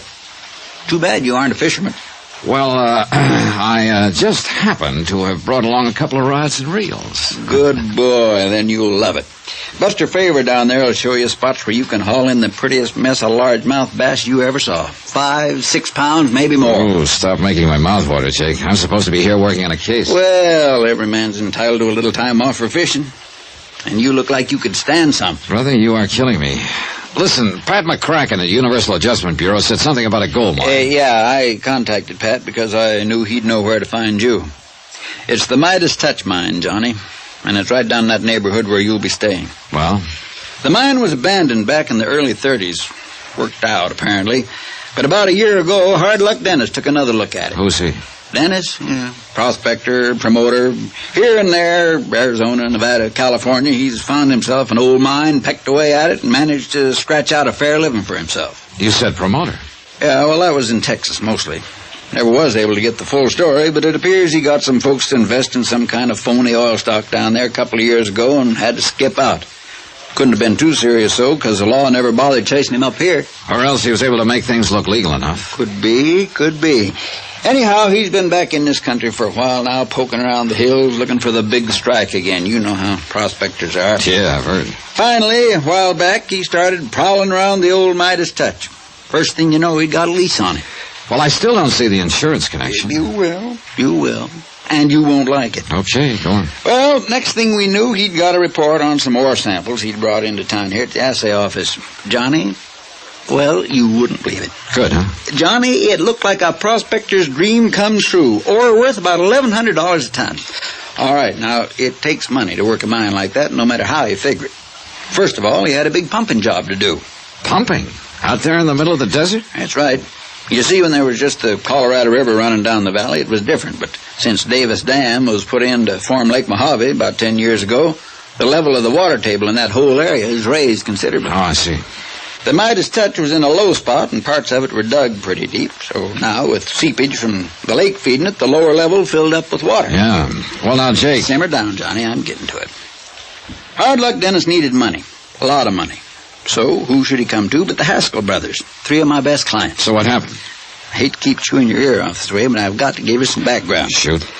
Ernie, Kevin, and George Haskell, they're money men from back east. What do you mean, money men?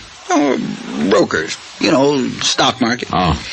They made themselves a big pile of dough, got the usual ulcers doing it, and then decided to give up and get as far away from New York as possible. I don't blame them. But when they got out here, instead of just retiring and taking it easy, you know, much as you might like it at first, you can get pretty bored just riding around on horseback and hunting and fishing all the time. Get tired of fishing? Huh? Nothing. Go on. Yeah, well, after a few months, they decided they'd have to have something to do with themselves, or at least something to occupy their minds, so they bought up the old Too Lazy 2 ranch. Cattle? 80,000 acres north of Easton here. Not very good grazing land, but enough to keep 200-300 head of beef alive, and with Alex Bundy as their foreman, they did all right. Well, now let's get down to... Gentlemen ranchers, they called themselves, and that's just about what it amounted to. They built a nice house on the property, settled in it, and... well, not much work, but just enough worry and responsibility so that time didn't hang too heavy on their hands. Now, all their insurance is with my company. The Straight Life, that is. $500,000 apiece. And you're afraid something's Yes, sir. $500,000 each and double indemnity. Wow. $1 million apiece in case of death by accident. Right. Accident. So, let's get back to Hard Luck Dennis. Well, that part's easy, isn't it? Is it? Sure. Dennis needs money to open his mine. The Haskell boys are obviously loaded. Right. First off, even before he got his lease, he tried to sweet-talk him into putting up some money, but after years of fooling around with those bulls and bears in Wall Street, they were too smart for that. So we took him down in the mine, let him chip off some samples of ore, and had him take it themselves down to the assay office. And was that the ore that you said tested so high? Yes, sir. And from the minute they saw the report on it, you couldn't have held them back with a 20-mule team. How much did they go in for? $20,000 apiece, cash, on the strength of a handwritten agreement with Hard Luck Dennis that they'd get 30% of whatever came out of the mine. Okay, Jake, now let's get down to business. Are you afraid that something connected with this Midas Touch mine and Hard Luck Dennis has put the Haskell brothers in jeopardy? I'm afraid it's got beyond that, Johnny. Huh? 3 days ago, Hard Luck took the Haskells over to the mine again for another look. Yeah? Cave in. They finished digging their bodies out yesterday morning. All 3 of them. Hard Luck Dennis? He wasn't caught in that cave in. Where is he? Who knows? Then for you, it's a question of a $3 million payoff on the policies or $1.5 million. Yep, Johnny. A question of accident or murder. Then for me, it's a matter of finding a killer. Yeah. Named Hard Luck Dennis. And when you do, look out for him. Yeah. Tell me, Jake, does anybody know I've come here to look into this? Oh, the whole town, I'm afraid. Maybe I should have kept it quiet. Well, sometimes it is better if... where are the policies? Here, I'll get them for you. They're right in this little side office. Who are the beneficiaries? There's only one. The girl that was married to Kevin Haskell. The other 2 are bachelors. She lives at the ranch. She filed a claim yet? No. Has, well, can you make the coroner's reports available to me? Anytime you want. I'll take it for you. Johnny Dollar. I mean, this is the office of... You're the one I want to talk to. Huh? I want to talk to you. I want you to meet me alone. Oh? Who are you? Tell you where and when in a second. And don't come carrying a gun. Because, mister, I can outdraw you 2 to 1. Who is this? They call me Hard Luck Dennis.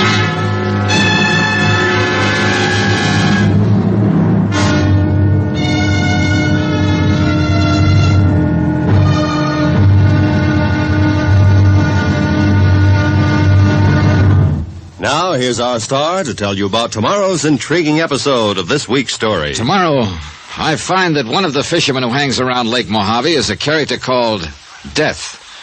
Join us, won't you? Yours truly, Johnny Dollar.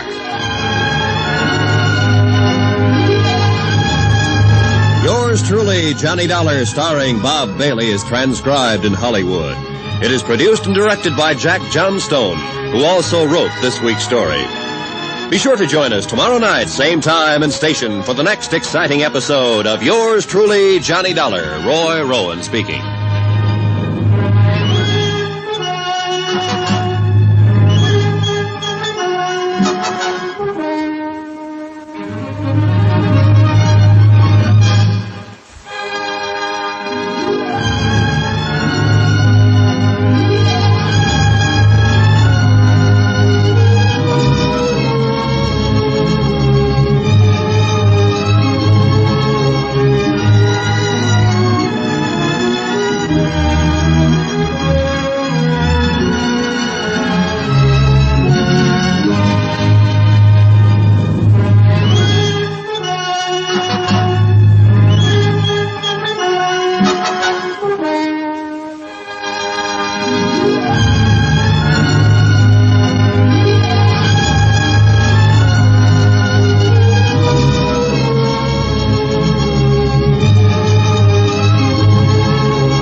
From Hollywood, it's time now for... Johnny Dollar. This is the office of Jake. Dollar, you're the one I want to talk to. Huh? You heard me. I want you to meet me alone. Oh, who are you? Tell you when and where in a second. And don't come carrying a gun, because, mister, I can outdraw you 2-1. Who is this? They call me Hard Luck Dennis. Oh, you planning to add another murder to that of the Haskell brothers? 13 miles out of Kingman on the highway east. Little side road to the right, mark Yucca Trail. Now listen. Mile and a quarter on, you'll see an old miner's shack. Be there at 3 o'clock sharp. And what if I decide Remember what to... I told you? Bring somebody with you or try anything funny and you'll never get out of this desert alive. Hello. That call for me, Johnny? No, it wasn't, Jake. But I wonder why a killer would call me.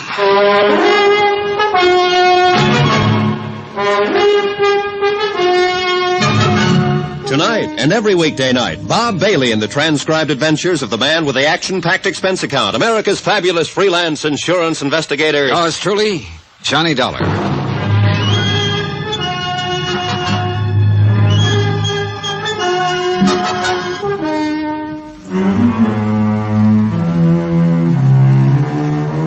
Expense account submitted by Special Investigator Johnny Dollar, location Kingman, Arizona, to the Greater Southwest Insurance and Liability Company. Following is a report of expenditures during my investigation of the Midas Touch matter. Jake Kessler, local representative for Greater Southwest Insurance and Liability, had laid it out pretty clearly.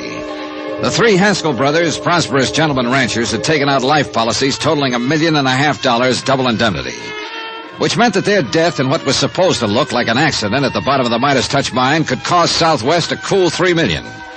And the finger of suspicion pointed straight at one Hard Luck Dennis, prospector and promoter. It was in Jake Kessler's office that I'd received the phone call from Hard Luck. Where did Hard Luck tell you to meet him, Johnny? Oh, I'll find it all right. Where? Look, I think I'd better handle this alone, Jake. Johnny, he's being hunted by every available policeman here in Kingman. He's a killer. Like I told you, he got $20,000 apiece from the Haskell brothers, cash. Then took them down to the Midas Touch and caved it in on them. All right, even supposing that he did.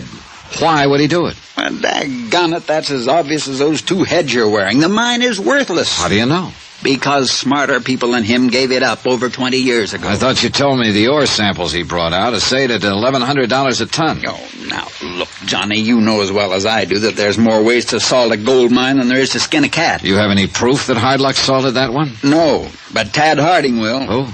Captain Tad Harding, police. He hasn't lived out in this country all his life for nothing. Where's Harding now? At the Midas Touch. But when he gets back here, you see him. He'll show you that I'm right. Well, if you are, it certainly would point the finger at Hard Luck Dennis, wouldn't it? Can't you understand, Johnny? Hard Luck needed money. He's always needed money. He salted that mine, got $60,000 from the Haskells on a lick and a promise, then caved in the mine on them before they could get wise to him. Good theory. You'll find it's a fact. That's why he skipped out as soon as he... Oh. Yeah, he couldn't have skipped very far, could he? And if he were guilty, why would he want to see me? All right, Johnny. Now listen to me. The Haskells were 3 of our finest citizens, so the whole town will cooperate with you. So don't do anything foolish like meeting that Hard Luck Dennis alone. That willingness to cooperate includes you, Jake? You know it does. I'll do anything. All right, then just give me your word you won't tell anyone that I'm meeting Hard Luck. Well, now... Because if you do, I'll drop this case like a hot potato.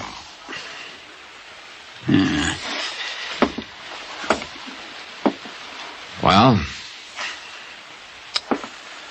Okay, Johnny. For the time being. Okay. I just noticed out the window. Tad Harding's car just pulled up in front of police headquarters. Then what are we waiting for? Let's go.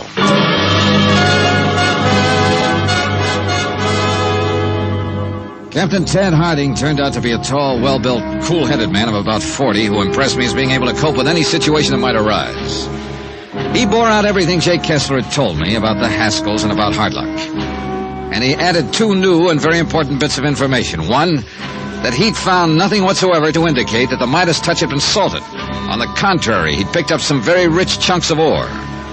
2, he'd learned the probable cause of the cave-in and what it meant. I told you it was murder, Johnny. I told you. Tad Harding had found a length of wire rope, one end wrapped around the spool of a powerful hand winch. The other end had very obviously been tied around a pillar, a thick pillar of rock and gravel that had been dug around so as to leave support for the ceiling of a horizontal shaft. Jake and I walked back to his office. That's it, Johnny. No doubt about it. No doubt. A few quick turns of the handle on that winch, the pillar came down and the roof caved in. I'll have to admit it certainly looks that way. Well, at least the company's off the hook for $1.5 million of the insurance. If we can prove that somebody operated that winch while the Haskells were down there. Now, look, and Johnny, that means finding that person. I'm satisfied it was murder. Would the courts be? The court? Sure. When the claims on these policies are filed, they'll be for $3 million on the basis of double indemnity for accidental deaths. You can bet your last penny on that. Claims haven't been filed yet, have they? Oh, no. Well, I hope we'll have time before they are. Time? To prove it was murder by producing the murderer. You still plan to see and talk to Hard Luck Dennis? Yep. Alone? Yep. When? Sometime soon. When, Johnny? Tell you all about it after I've seen him. Johnny, it's dangerous. Say, look, if I'm going to stay at that place you told me about over at Lake Mojave, I may as well go and get settled, huh? How do I get there? I'll drive you over, Johnny. No point in that. I've got my rented car. Well, you'll probably want to be seeing the mine, too. Maybe I can be of help to you. Or maybe you just want to be present if I happen to keep a date with Hard Luck Dennis. Now, I didn't say that. You didn't need to. Jake, I want you to stay right here in Kingman so you can keep in touch with whatever the police dig up and still be in touch with me. There's a phone at the Lake Mojave Resort, isn't there? Well, sure, Johnny. Also, don't forget that $3 million claim may be filed here at your office any minute. If so, I want to know about it. Now, how do I get to Lake Mojave? Head east on Highway 68, he said, so I did. And 13 miles out of town, I found the little side road, Yucca Trail, that Hard Luck had described over the phone. The next mile and a quarter was about the worst driving I ever encountered. This was nothing but an old wagon trail. Several times the crankcase and rear axle scraped on boulders in the middle of it. The trail had dropped off sharply from the highway, and as far as I could see, there was nothing but sun-baked rock and gravel of the Mojave Desert, splotched here and there with withered sagebrush, tumbleweed, some weirdly shaped Joshua trees, an occasional yucca plant with its stalk poking upward like a huge candle, and too many kinds of cactus to mention. All of it surrounded by bleak needles and crags of rock, by high plateaus and mesas. The going got so bad, I almost decided to get out and walk when I spotted the old miner's shack that Hardluck had named as our meeting place. As I approached it, I could see no sign of life around it. Hello? Anybody here? Hardluck Dennis? Hello? Nothing. No one. No sign of life at all, huh?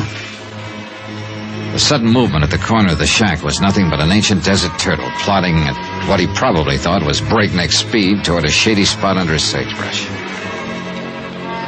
Hello? Hardluck?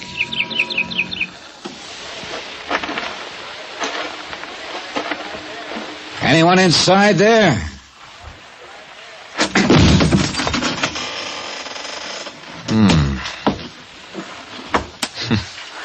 Well... That's mine. What? Should have looked round back at this shack right. Don't reach for anything, mister. Hardluck? Dollar? Yes. Yeah. You come alone, like I said? I don't see anybody else around. Stand real still, Dollar. Don't move. No gun. That's smart. Sit down there on that bench. Sure. Now, what's this all about, Hardluck? I didn't do it. That's what it's all about. I didn't do it. I didn't kill the Haskell boys. You understand that? I didn't think you did. No. Why not? Because if you had, I think you would have skipped the country. You wouldn't have asked me to come here and talk to you. That's right. That's right, Dollar. Oh, you just trying to soften me up. Not much point in that, is there, with you holding a gun on me? If you didn't do it, Hardluck, why don't you go to the police in Kingman and tell them that? I wouldn't have a chance. Judge or jury or anything else. The whole town's against me. They made up their mind I did it, so the best lawyer in the country couldn't save me. Apparently the whole town thought a lot of the Haskell brothers. Sure they did. Fine men. That's why I picked them to share the mine with me. The only reason you picked them was because they had money and you know it. Yeah, like all the rest. Didn't you see the ore they took out of the Midas touch? I heard about it. Rich ore. $1,200 a ton, and I didn't plant it there. It's been there all the time. Even Captain Hardin couldn't find where I'd sorted it because I didn't. Oh, you know that he was out there? Sure I do. I know everything that goes on in this desert. All right, then look. Suppose you put down that gun and tell me what happened the day the mine caved in on the Haskells. You bet I'll tell you. That's why I called you. But I won't put down this gun until I'm sure you're on my side. Well, then wave it in some other direction. You want to hear what I got to say? Then sit still and listen to me. First tell me this. Was it murder? It was murder. Then who... But not by my hand. Then who did it? Do you know? Yes, I know. Who? They wanted to see the mine again. Get some more samples. That was last Friday. The day of the cave-in? Yeah, so I took them down there. Gave them a pick. Showed them where to chip it off down on the second level. Go on. But then I left them there for a minute. Why? I heard a car pull up, so I went back out. Went back to see who it was. There wasn't supposed to be anybody around that mine. I had it posted. But I'd heard this car pulling up. Well, go on. So I left the Haskells below and went on. You said that. In a hurry I went. No time for my eyes to get used to the bright sunlight outside. All I saw was the car. When I stuck my head out, that's when it hit me. What do you mean? When what hit you? A rock, a club, or something. And it knocked me out. When I come to, the cave-in was all over. The Haskells were dead in there. And I knew what everybody would think, so I lit out, stayed in the desert. Well, do you know who it was who hit you? Sure, by the car. Who? The same one that made the cave-in. Who? Dollar. It was... Listen. That's somebody coming out there. You cheated me. You brought him. No, I did not. Hardluck, get away from the door. Duck!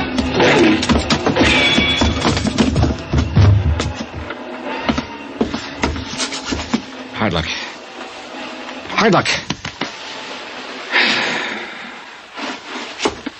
Yeah, I guess they named you right.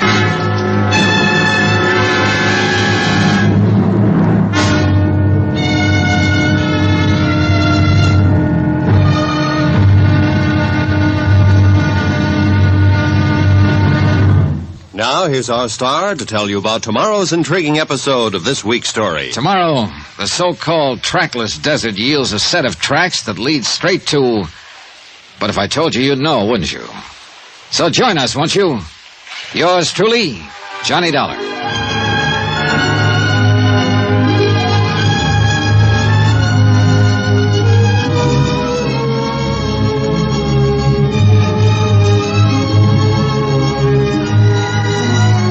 truly, Johnny Dollar, starring Bob Bailey, is transcribed in Hollywood. It is produced and directed by Jack Johnstone, who also wrote this week's story. Be sure to join us tomorrow night, same time and station, for the next exciting episode of yours truly, Johnny Dollar. Roy Rowan speaking.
From Hollywood, it's time now for Johnny Dollar. Jake Kessler returning your call, Johnny. I just got back here to my office. You been at the hospital? Yes, and it looks like Hard Luck Dennis may pull through. Has he been able to talk? He may never be able to. That bullet went right through his neck. Anyhow, he's still unconscious. He's the key to the whole case, Jake, so phone me here as soon as he can be talked to. Meantime, I'm going to try to snag me some of these Lake Mojave bass. Lucky dog.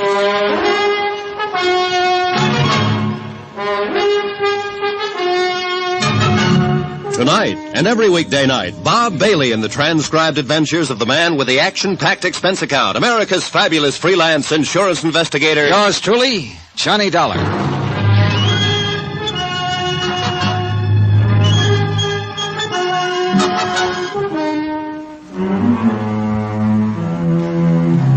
From Special Investigator Johnny Dollar, location Catherine Wash on the Colorado River, to the Greater Southwest Insurance and Liability Company, Kingman, Arizona office. Following is a report of expenses incurred during my investigation of the Midas Touch matter. Item 8, $6.20 gas for the rental car that I drove down here to the Lake Mojave Resort on the Colorado River just above Davis Dam. And what a place. Modern, comfortable cabin within spitting distance of the lake itself. Good restaurant, tackle shop, dock.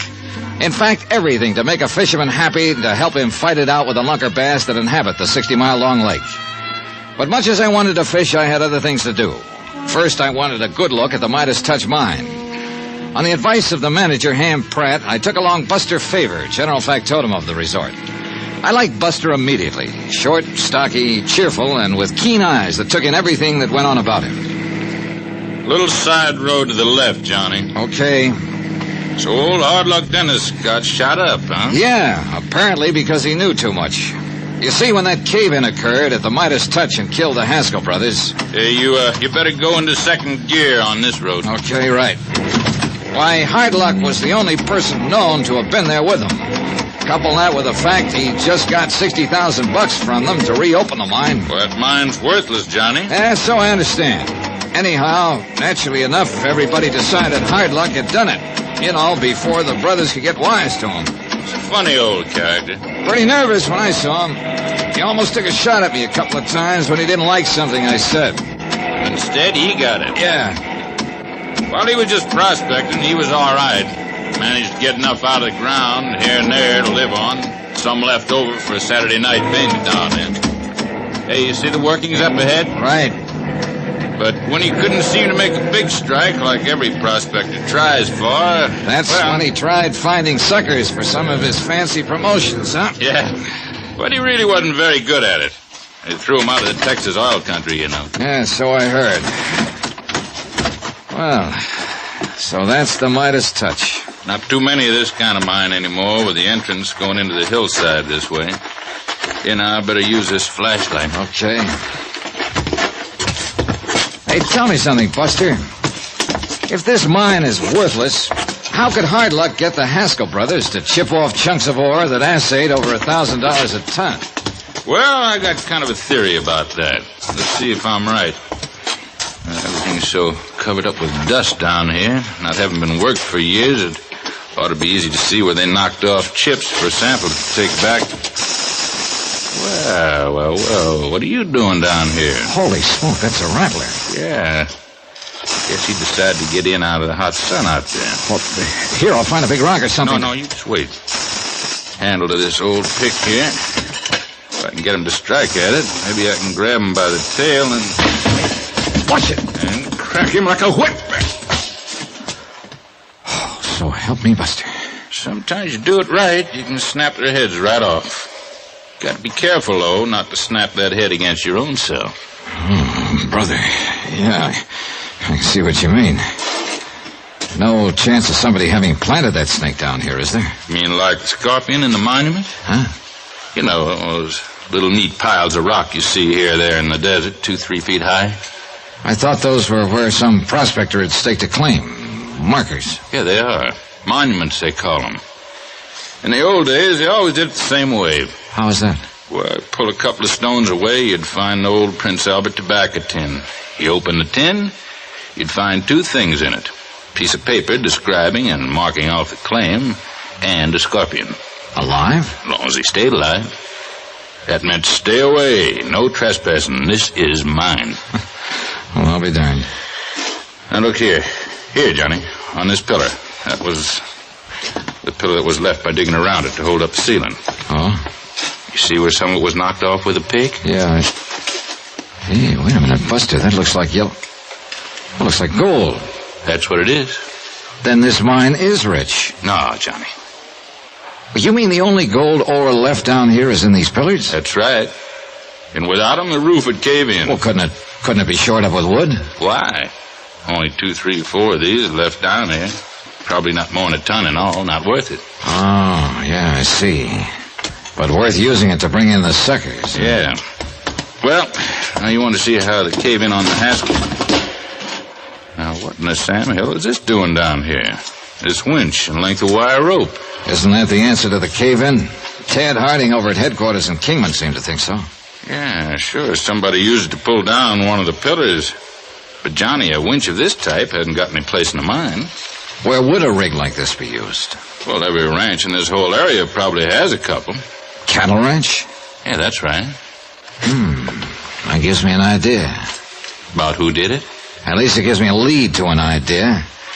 Or at least the kind of questions to ask Hard Luck Dennis. Well, I thought you said he was still unconscious. Yeah, so I'll have to wait. Well, let's get out of here.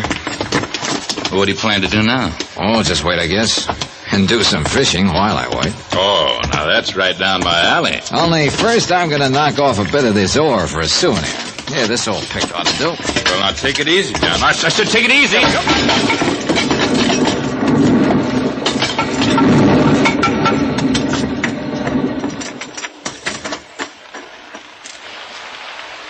Now, Johnny, you should know him better than that. Here, let me help you out of that pile of rubble. My face was pretty red as we drove back to Lake Mojave. Only once did Buster mention the fool thing I'd done. Yes, sir. If you'd banged away at one of the pillars further in the shaft, we'd have been in real trouble. Probably ended up like the Haskell brothers. And I suppose instead of planning on going fishing, I should have been cooking up some new angle of attack on this case. But after all, I had been promised fishing time on this trip. And until Hard Luck Dennis could recover enough to talk...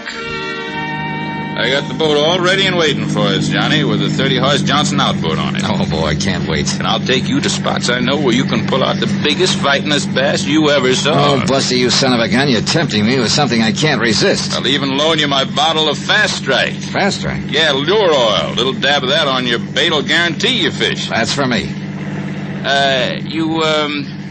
You sure you wouldn't rather just sit and try to figure out some new lead on this insurance case? You want my answer? Here.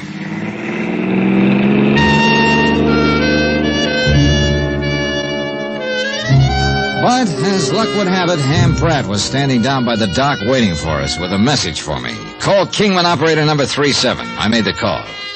This is Jake Kessler, Johnny. How's the fishing? Well, if it wasn't for the message from you, I'd be out on Lake Mojave right now. So if that's all you want to know... Johnny. Yeah? I put in this call to you over 2 hours ago, when Hard Luck Dennis first came to. He has? Yes. The doc says it's going to be okay. Has he told you anything about who shot him up? No. He won't talk to anybody but you. Says you're his only friend. Okay, Jake, I'm on my way. In a half-hour flat, I was back in Kingman at the Mercy Hospital on the edge of town. Hello, Hard Luck. Johnny Dollar. That's right. Glad you came. Only one I trust. Not like people around town. They hate me. Wow. Knew he'd try to get me, Johnny. Who? Probably seen me going back to the mine. Knew I'd recognize that winch he left there. The winch that was used to pull down the mine pillar caused the cave-in? That's right. A lot of winches like that on the ranches. But only Alex. Only he used that particular make. Royal Standard. Alex who, Hardluck? Bundy. Alex Bundy. Alex Bundy. Foreman at the Haskell's Ranch? The Too Lazy Two? Yes, Alex. But why? In love. Kevin Haskell's wife, Dora. Okay. Will you tell the police, the court, all this when the time comes? If you say so. If I live... Oh, you'll live all right. The doctor says you're going to be fine. You're going to be okay. Now, is there anything you want? Anything I can have sent up here to make you more comfortable? No, thanks, Johnny. Just come and see me, will you? Sure. Thanks. I guess you're the only real friend I have. Just why he felt that way, I don't know. Perhaps it was because he needed a friend. I decided I'd better let Jake Kessler in on what I'd learned and incidentally ask him for directions to the Too Lazy Two, so I drove on over to his little second-floor office on East Palm Drive. Alex Bundy, huh? Yeah, that's what Hardluck says. And with his testimony to back me up when I find Alex, we'll have a case, a good case. Which means, by the way, that your company won't have to pay off an additional $1.5 million for double... What's the matter? Shh, wait a minute. Yeah, Jake, I'm going on over and do a bit of fishing in Lake Mojave. What under the sun? Buster Favor promises to get me a limit of the finest bass you... What is it, Johnny? What are you doing? Somebody was outside that door listening to us, I'm sure of it. Well, who? Here, look, there he is, going down the street. Recognize him, Jake? Where, Johnny? Where? It's too late. He got around the corner. But if it's who I think it is, yeah, he must have heard all that was said in here. Alex Bundy, huh? What's your guess? I've been thinking, Johnny. Yeah? Old Hard Luck Dennis has been the key to this whole case right from the first. He still is, more than ever after what he told me. All right, then. Excuse me. Jake Kessler speaking. Oh, hello, Chief. I was just... Huh? What? Oh. What's the matter, Jake? What's the matter? You look like you've seen a ghost. I was Tad Harding at headquarters. A fire escape outside the room at the hospital. Huh? Somebody climbed up the fire escape, used a bailing hook. Oh. Yeah. He's dead now. Hard luck.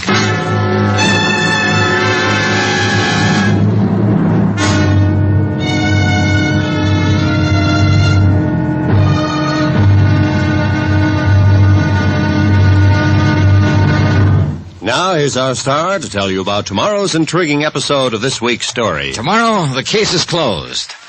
And then it suddenly reopens with a bang from a .30-06 rifle. Join us, won't you? Yours truly, Johnny Dollar.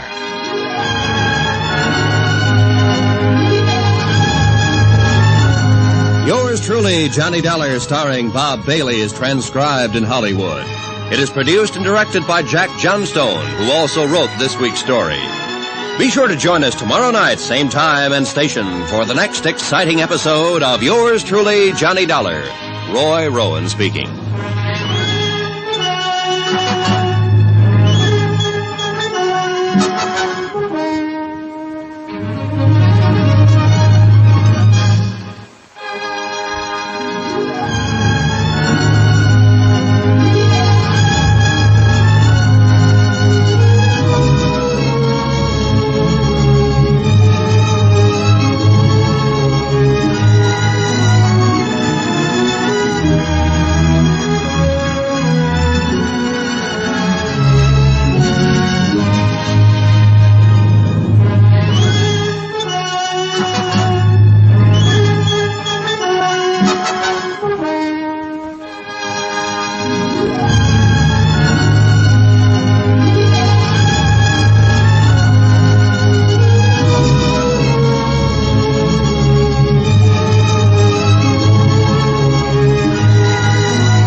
From Hollywood, it's time now for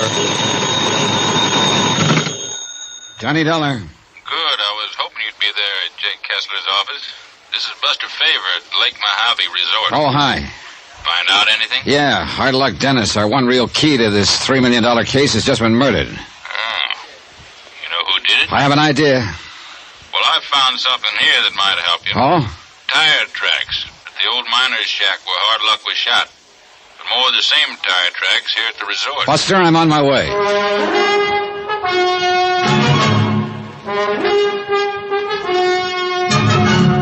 Tonight, and every weekday night, Bob Bailey in the transcribed adventures of the man with the action-packed expense account, America's fabulous freelance insurance investigator. Yours truly, Johnny Dollar.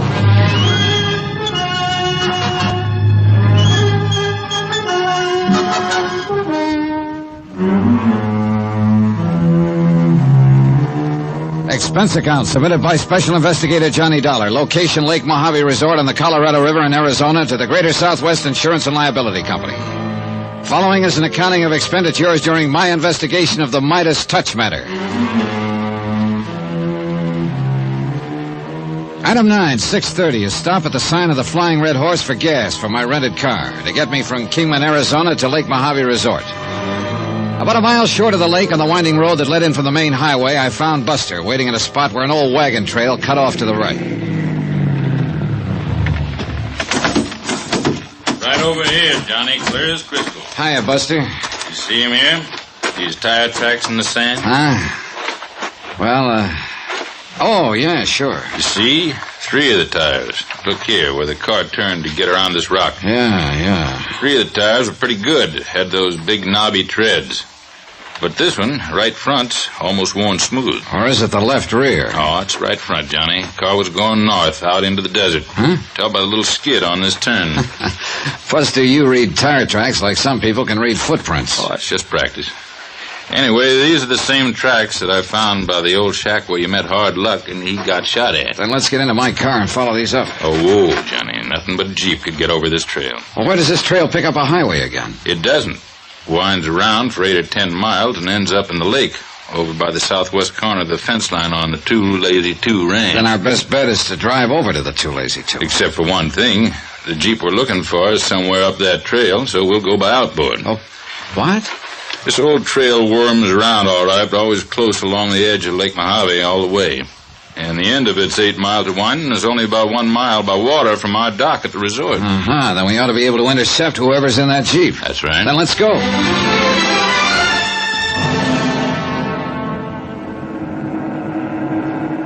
Lake Mojave was clear and calm and beautiful, perfect for fishing. But we had other things on our minds as the 30-horse outboard pushed our 14-foot aluminum boat along at better than 25 miles an hour. We stayed fairly close to the Arizona side. Look, Johnny, see that streak of dust along the shore? Yeah. Somebody's been driving along there, all right. Still is. Won't be able to see who, though, until he comes out from behind that ridge of hills over there. Hey, that streak of dust hasn't grown any longer. Looks like he's stopped. Could be. I'll head us in towards shore. No, I still don't understand why he'd be driving out on that dead-end trail, though, unless he wants to dump a body or something in the lake. Now, that's a morbid thought. All right, but if it is a killer you're looking for... You said that trail ends at a corner of the... Hey, wait a minute, Buster. Yeah? If it's who I think it is, he overheard me tell Jake Kessler I plan to go fishing out here today. So? What was that? The motor giving you trouble? What was what? There.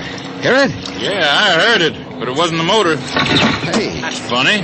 Buster, look, we're taking in water, those holes in the bottom. Here, you take this can and start bailing. Right.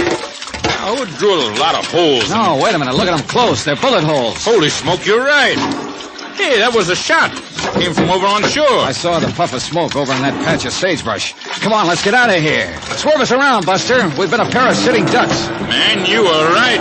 Keep on bailing and keep your head down. Swing us around that little point there and we'll be out of range. Wow. You see that spurt of water beside us? That guy can shoot. You aren't kidding. Okay, Buster, you can ease her up now. We're out of his line. Yeah. Well, I guess we pulled a boner, Johnny. Why not having somebody posted on that road while we came out here? Now he can climb back in his Jeep and... There, you see? trail of dust again, going back toward the highway. I see it. If we hadn't taken on so much water, we might be able to get back and intercept him on the highway, but it's too late now. Well, at least we know what to look for. What? The Jeep that made those tracks. Well, isn't that kind of like looking for a needle in a haystack out in this country? Buster, I think I know exactly where to look. I believe I must have bailed a good 5 gallons of water out of that boat by the time we reached the dock. Then Buster insisted on going along as I headed back up the highway toward Kingman. We stopped where the old trail cut in, only long enough to see if the Jeep tracks had come back on the highway. They had. Now that we're on the way, Johnny, where are we going? Any of these ranches out here use Jeeps, Buster? Most all the big ones, but... Including the Two Lazy Two? Yeah, that's right. Now, wait a minute. I didn't ask you who you thought was shooting at us out there on the lake. Who you thought overheard you talking about going fishing.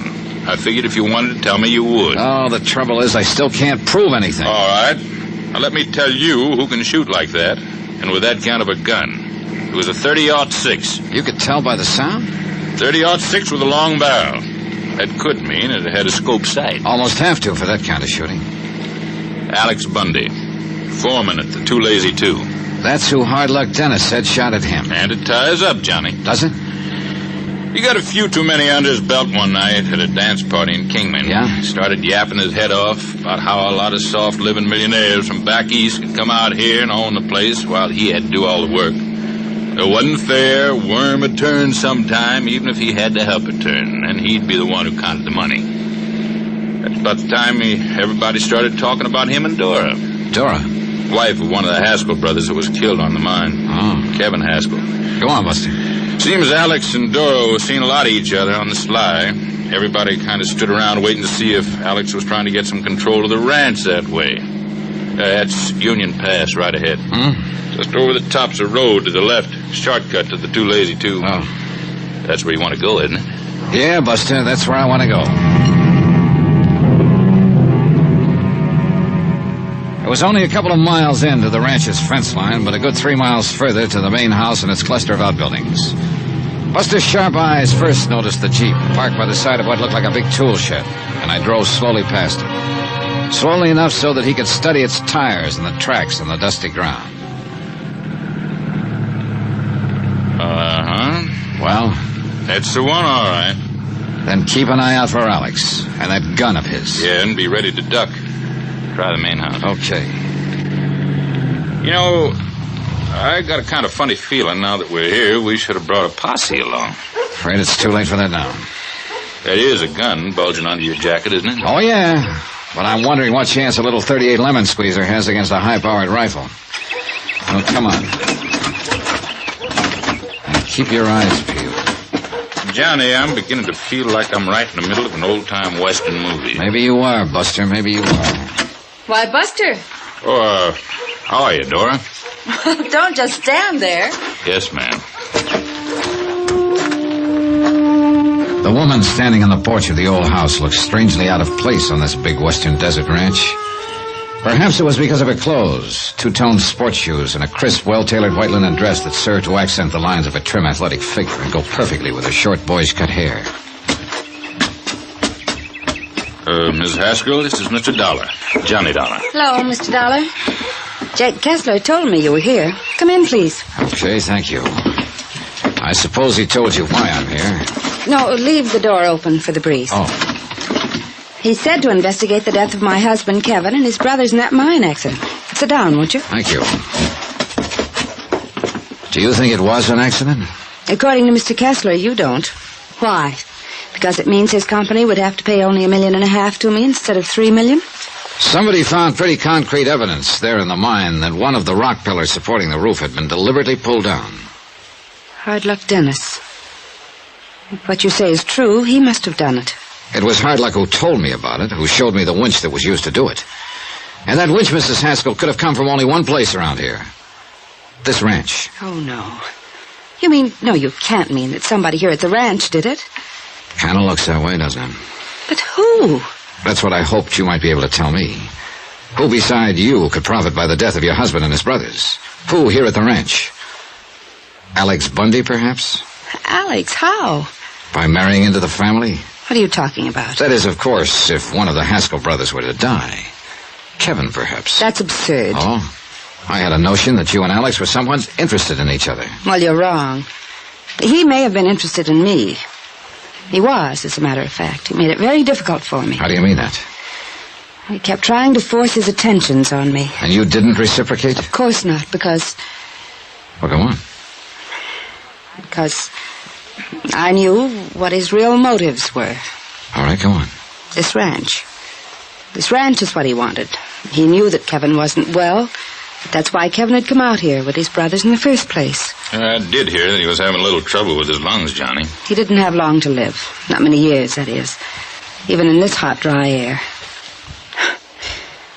So Alex did it. Well, it sure looks that way, doesn't it, Johnny? What led you to look for him here? It was Alex Bundy who shot up Hard Luck Dennis. Then somebody overheard me say I was going fishing down at the lake. That's where I was shot at by somebody who was not only a crack shot, but more important, was driving the Jeep that's parked outside. The Jeep was gone from here this afternoon. Do you know where Alex Bundy is now? He must be somewhere around the ranch. And you must get him, Mr. Dollar. I'll help you. I'll help you find him. But don't go unarmed. Here, I'll give you one of my rifles. Hey, that collection of high-powered rifles is yours? Yes, in a national rifle team in college. Here. I'll give you ammunition. And Buster, you take one. This 30-30. Now, I don't know, Mrs. Take it. What Mr. Dollar says about him is true. Alex may try to shoot before you... Mr. Dollar. Dora! Mr. Dollar, be ready when he comes in. Dora, why don't you tell me you were through with the Jeep? You know I wanted to use it this afternoon. Dora? Well, well. Don't move, Mr. Dollar. Your gun isn't loaded.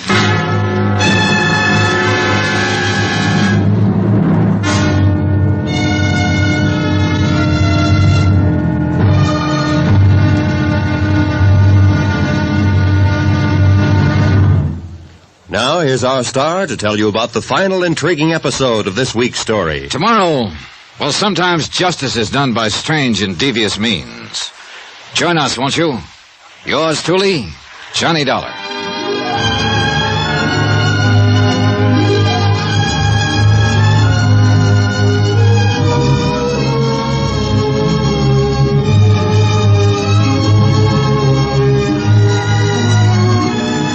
Yours truly, Johnny Dollar, starring Bob Bailey, is transcribed in Hollywood.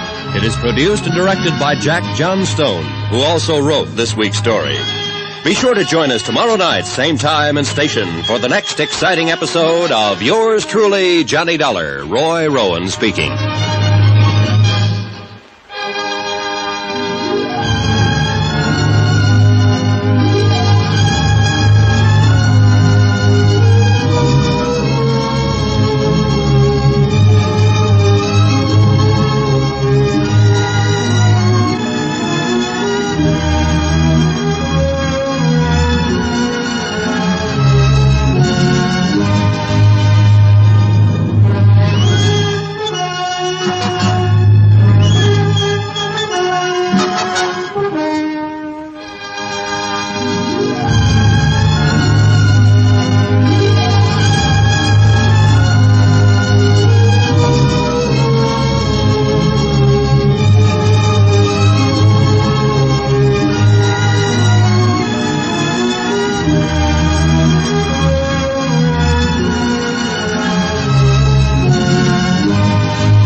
From Hollywood, it's time now for...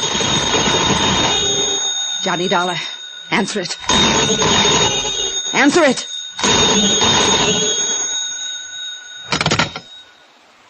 Johnny Dollar. Hello, Johnny. This is Jake Kessler. Be careful what you say. Johnny, what are you doing out there at the Too Lazy 2? Johnny! Talk to him, but be careful. Don't forget this gun. Why, Jake, what's on your mind? $3 million of insurance.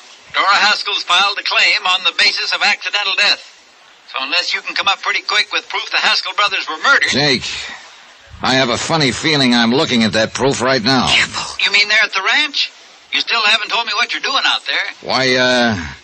Why don't you come out here and see, Jake? What? You fool, I told you to watch what you What say. are you talking about, Johnny? Dollar, I'll pull this trigger so fast. You try that door and Jake will hear it over this phone and come out here anyway. What? Hello? You heard that. Hang up. Hello? Here, hang it up yourself. No, you...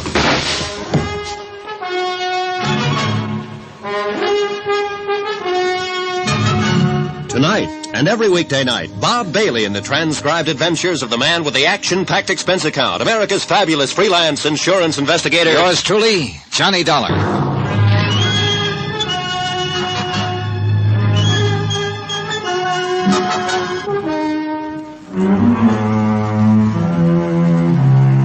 From Special Investigator Johnny Dollar, location near Kingman, Arizona. Attention, Mr. Jake Kessler, Greater Southwest Insurance and Liability Company. Following is an accounting of expenses incurred during my investigation of the Midas Touch matter. Proof that the Haskell brothers were murdered rather than killed accidentally in the cave-in at the Midas Touch mine could save Greater Southwest a cool $1.5 million. But the one man who could have given me that proof was murdered himself. Thanks to Buster Favor at the Lake Mojave Resort, who could read a set of tire tracks like you and I read a newspaper, I was able to trace the killer's car to the Two Lazy Two Ranch. And there the evidence all pointed to the foreman, Alex Bundy. However, when Alex appeared at the ranch house, he also put the finger on Dora Haskell. That's when your phone call came in, Jake. And that's when... Oh, no, you don't know. Oh, thanks, Buster. Yeah, well, I kind of hate to hit a woman that way, but she wouldn't have missed with that rifle. Matter of fact, she didn't. She creased her arm there just above... Oh, forget it. First of all, let's take this gun Don't off. touch it. Oh, that's right, Alex. Kind of forgot about you. Now, why don't you put that thing down before you make the same mistake she almost did? It won't be a mistake, Dollar. Now, look, Alex. Shut up, Buster. You should have known better than to mess around this whole thing. Maybe you're the one who should have known better, Alex. According to Dora here a few minutes ago... I heard her. I heard from outside the window. Heard all of it. And she lied. Keep an eye on her, Buster. Yeah, sure. Just stay where you are. Stay away from that gun of hers, too. Look, Alex, why don't you just calm down? She lied.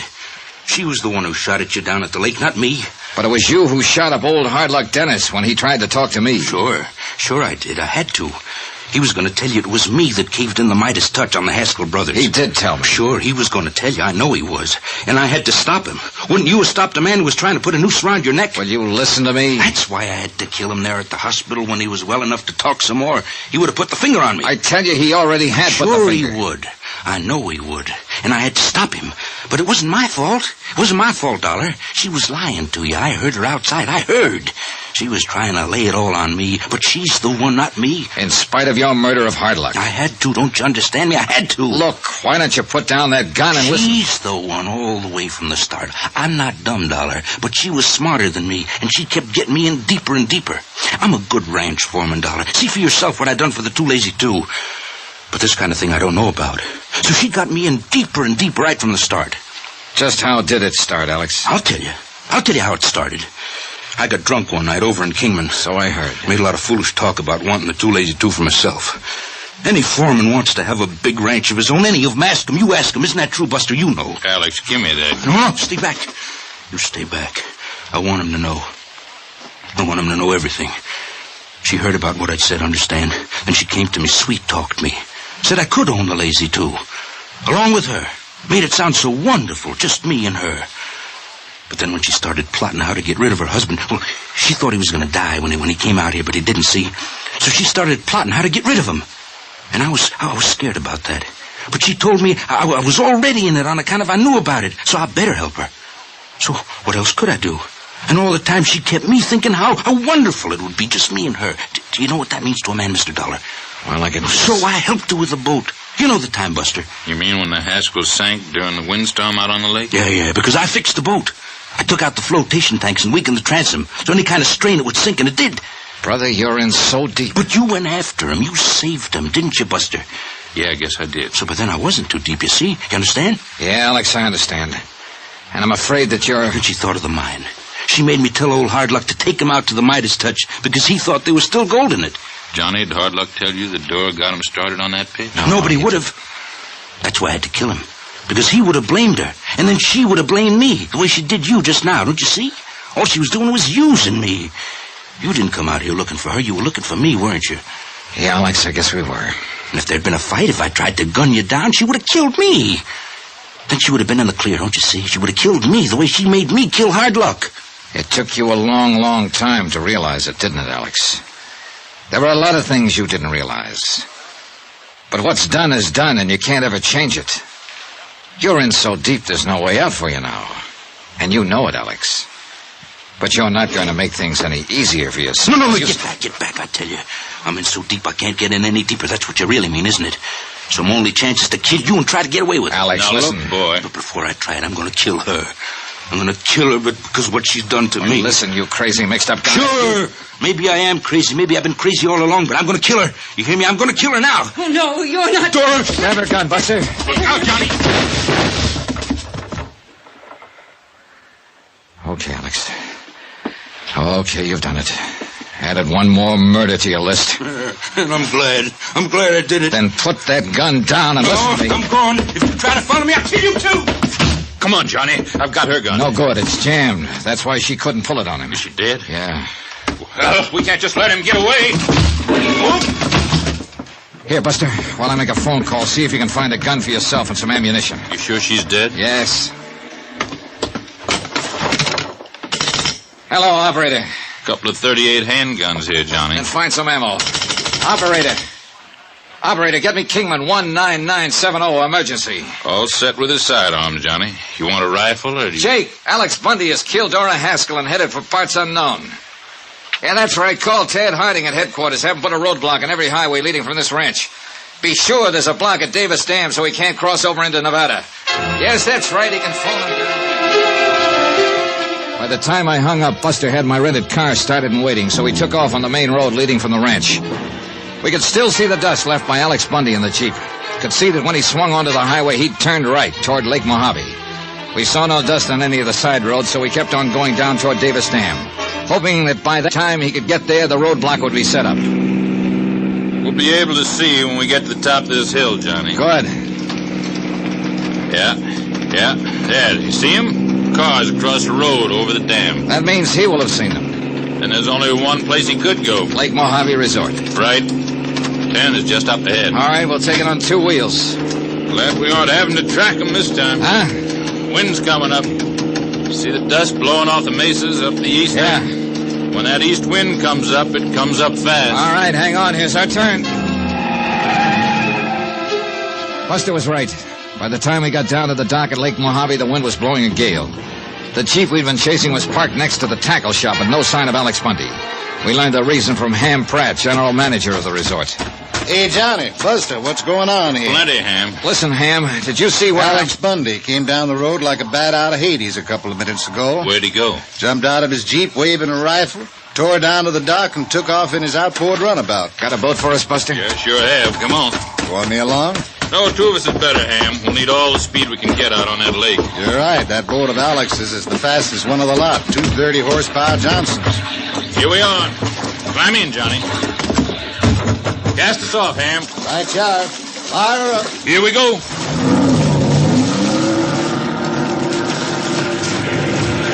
Boy, this wind is really coming up. Sure is. We're going to have us a rough ride. Where would he head? Cottonwood Landing, about 20 miles up. Or even Nelson's Landing, if he has enough gas. Either way, he'd get over into Nevada. All I hope is he's having as rough a time of it as we are. Don't worry. He is. That boat of his is fast, but not as seaworthy as this. Hang on. Out here in the middle is where we'll really get this wind. And we did.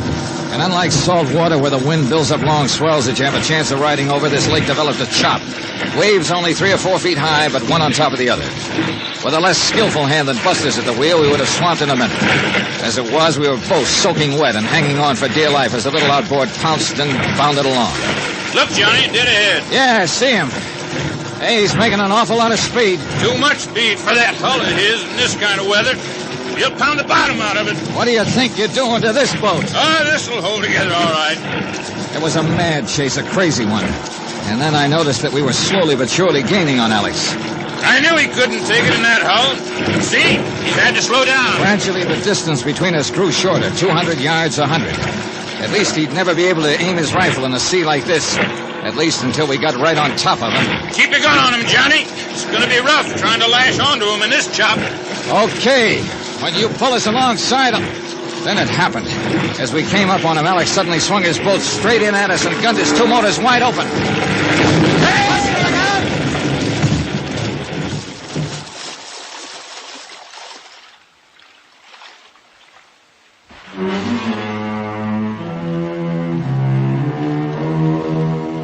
That's really all there is to it.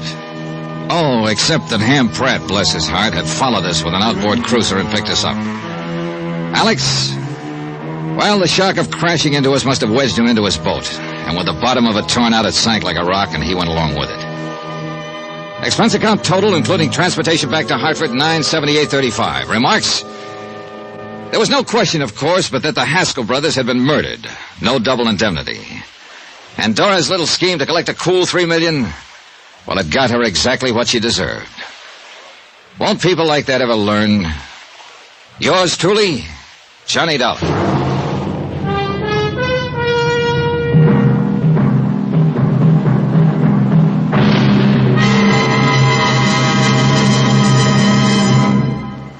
Now, here's our star to tell you about next week's intriguing story. Next week, a quiet little New England town with elm-shaded streets, picket fences, flower beds, and a killer on the loose. Join us, won't you? Yours truly, Johnny Dollar.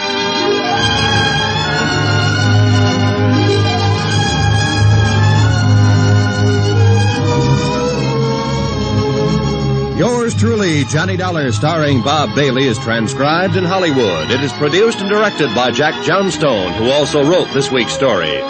Heard in this week's cast were Virginia Gregg, Johnny Jacobs, Herb Butterfield, Parley Bear, Barney Phillips, Shep Menken, and Roland Winters. Musical supervision by Amerigo Marino and Carl Fortina. Be sure to join us on Monday night, same time and station, for another exciting story of yours truly, Johnny Dollar. Roy Rowan speaking.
From Hollywood, it's time now for Johnny Dollar. Pat McCracken, Johnny, Universal Adjustment Bureau. Oh, hi, Pat. What's on your mind? At the moment, you. Huh? Johnny, you've been working too hard. Oh, this I've been convinced of for years, Pat, but I've never been able to convince anybody else, especially you. Okay, I'm convinced. What you need is a nice vacation, all expenses paid. Whoa. Southern California is very nice this time of I year. just came back from there. The beaches, the swimming, sun, golf, nightlife. Look, Pat, thanks a lot, but no thanks. Well, now, Johnny. The last time you invited me to take one of your vacations, I got hit over the head, almost run down by a truck, and kicked around by a guy 7 feet tall. Yeah, but this one's different, Johnny. It's a real simple job. Oh, they all are, according to you. All I want you to do is pick up something out on the coast and bring it back here. That's all. Yeah, what? $100,000. Oh. I'll be right over.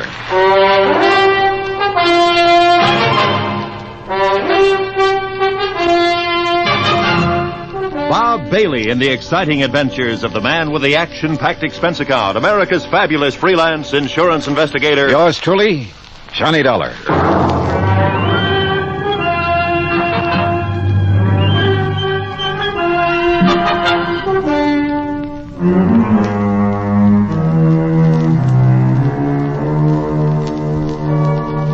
Expense account submitted by Special Investigator Johnny Dollar to the Universal Adjustment Bureau, Hartford, Connecticut.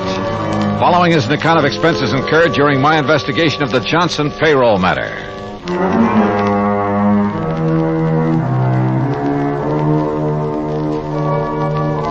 Expense account item 1, $1.25 cab fare from my apartment to the office of Universal Adjustment Bureau in Pat McCracken. Well, $100,000 made you prick up your ears, Johnny. Sit down. Okay, Pat. What's the deal? You hear about the Johnson payroll robbery last week down in New York? I read about it, but there weren't too many details. They got $100,000, and the payroll was insured by one of the companies we represent. How many in on the robbery, do you know? We're not sure. There were several. One of them was fatally wounded. Was he able to talk before he died? Yeah, just enough to tell us the plan was to split up after the robbery, meet in another city to divvy up the loot. Uh-huh. And you think it's out in California now?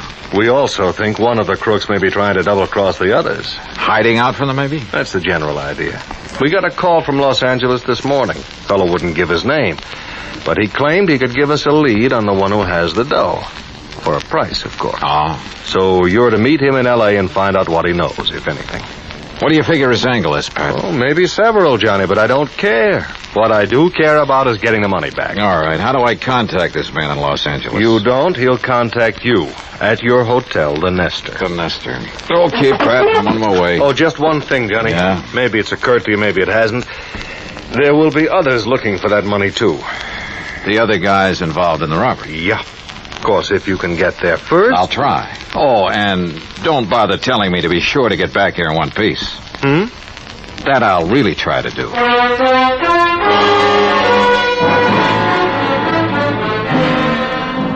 Expense account item 2, $187 even, air transportation and incidentals to Los Angeles.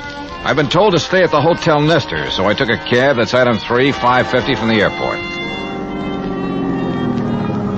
It was just getting dark as my cab pulled up in front of the place. Before I could get out, somebody got in. Oh, I'm sorry. I didn't know this cab was occupied. Well, that's okay. Welcome aboard. Here, I'll get out. It's okay. I've got you. Sorry, I lost my balance. Must have got my heel. You may be sorry, but I'm not. I can't think of a better way to arrive in a strange city than with a beautiful girl in your arms. If you'll let go of me. Oh, yeah, well, if you insist. Oh, thanks. I'm sorry. Oh, wait a minute. You can have this cab as soon as I get my stuff out. Oh, that's all right. I'm in a hurry. I'll get another one. Goodbye. Oh, wait a second. I mean, after all... Oh, well.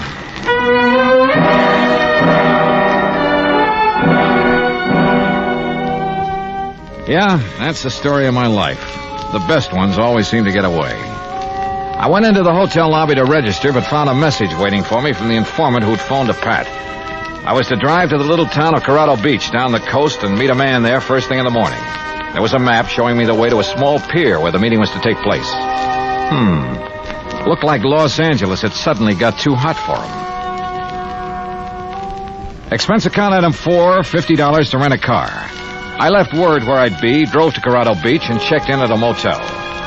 Then early next morning, I went out to the little pier. It was a ramshackle affair with a couple of beat-up boats tied to it and an old character fumbling with the door of a little bait shack. I went over to him. Hi. Morning. Having trouble? Yeah, some kid's been monkeying with this lot. You want some bait? No. This is one trip I didn't come to fish. How is it, by the way? Fishing? Yeah. Fine. Oh, just my luck. No, I'm supposed to meet somebody here. Oh? Must be that fellow out there. He was already there when I got here. Oh, where? Oh, do you see that boat, the bottom side up on the pier near the end? You mean the man sitting beside it? Yeah. Got himself a fishing rod, looks like. Could be he wants some bait. I'll walk out with you and see if you don't mind. No, not at all. So the fishing's been good, huh? What have they been catching? Oh, quite a few bass last couple of days. Off the pier? Yeah. There's some kelp beds in close, brings them in around here. Funny. Your friend there, you don't seem... Hey, asleep, I guess. Hey, watch out, he's slipping. Drive him. I got him. But... Hey, mister, he isn't sleeping. That's right. He's dead.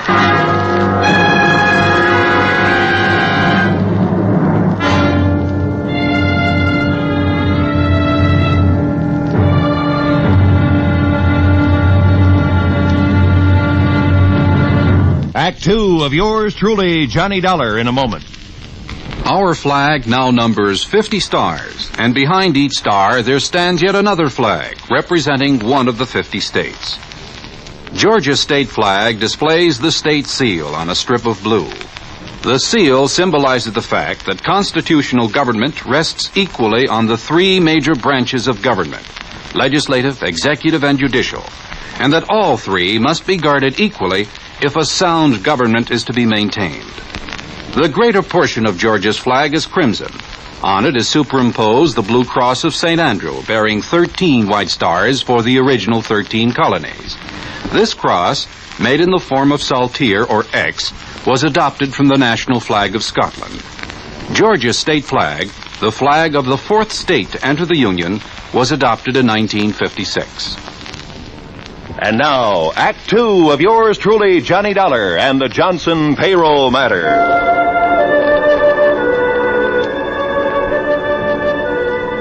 I'd flown 3,000 miles to meet a man, only to find him dead at the end of a rickety little pier at Corrado Beach, a knife between his ribs. I searched him while the old fellow at the bait shack went to call the police, but I didn't find a thing on him to help me. No identification even. Later, talking to the police, well, they didn't have any line on him either. My only lead on the payroll robbery was dead. I waited around the motel most of the day, hoping the police could turn up something on the dead man, but it was no soap. Item 5, $2 for drinks in the town's only bar while I tried to figure out my next move. And my next move was to the phone booth in the corner to call Pat McCracken back in Hartford. Collect. Oh, tough luck, Johnny. But are you sure the dead man is our informant?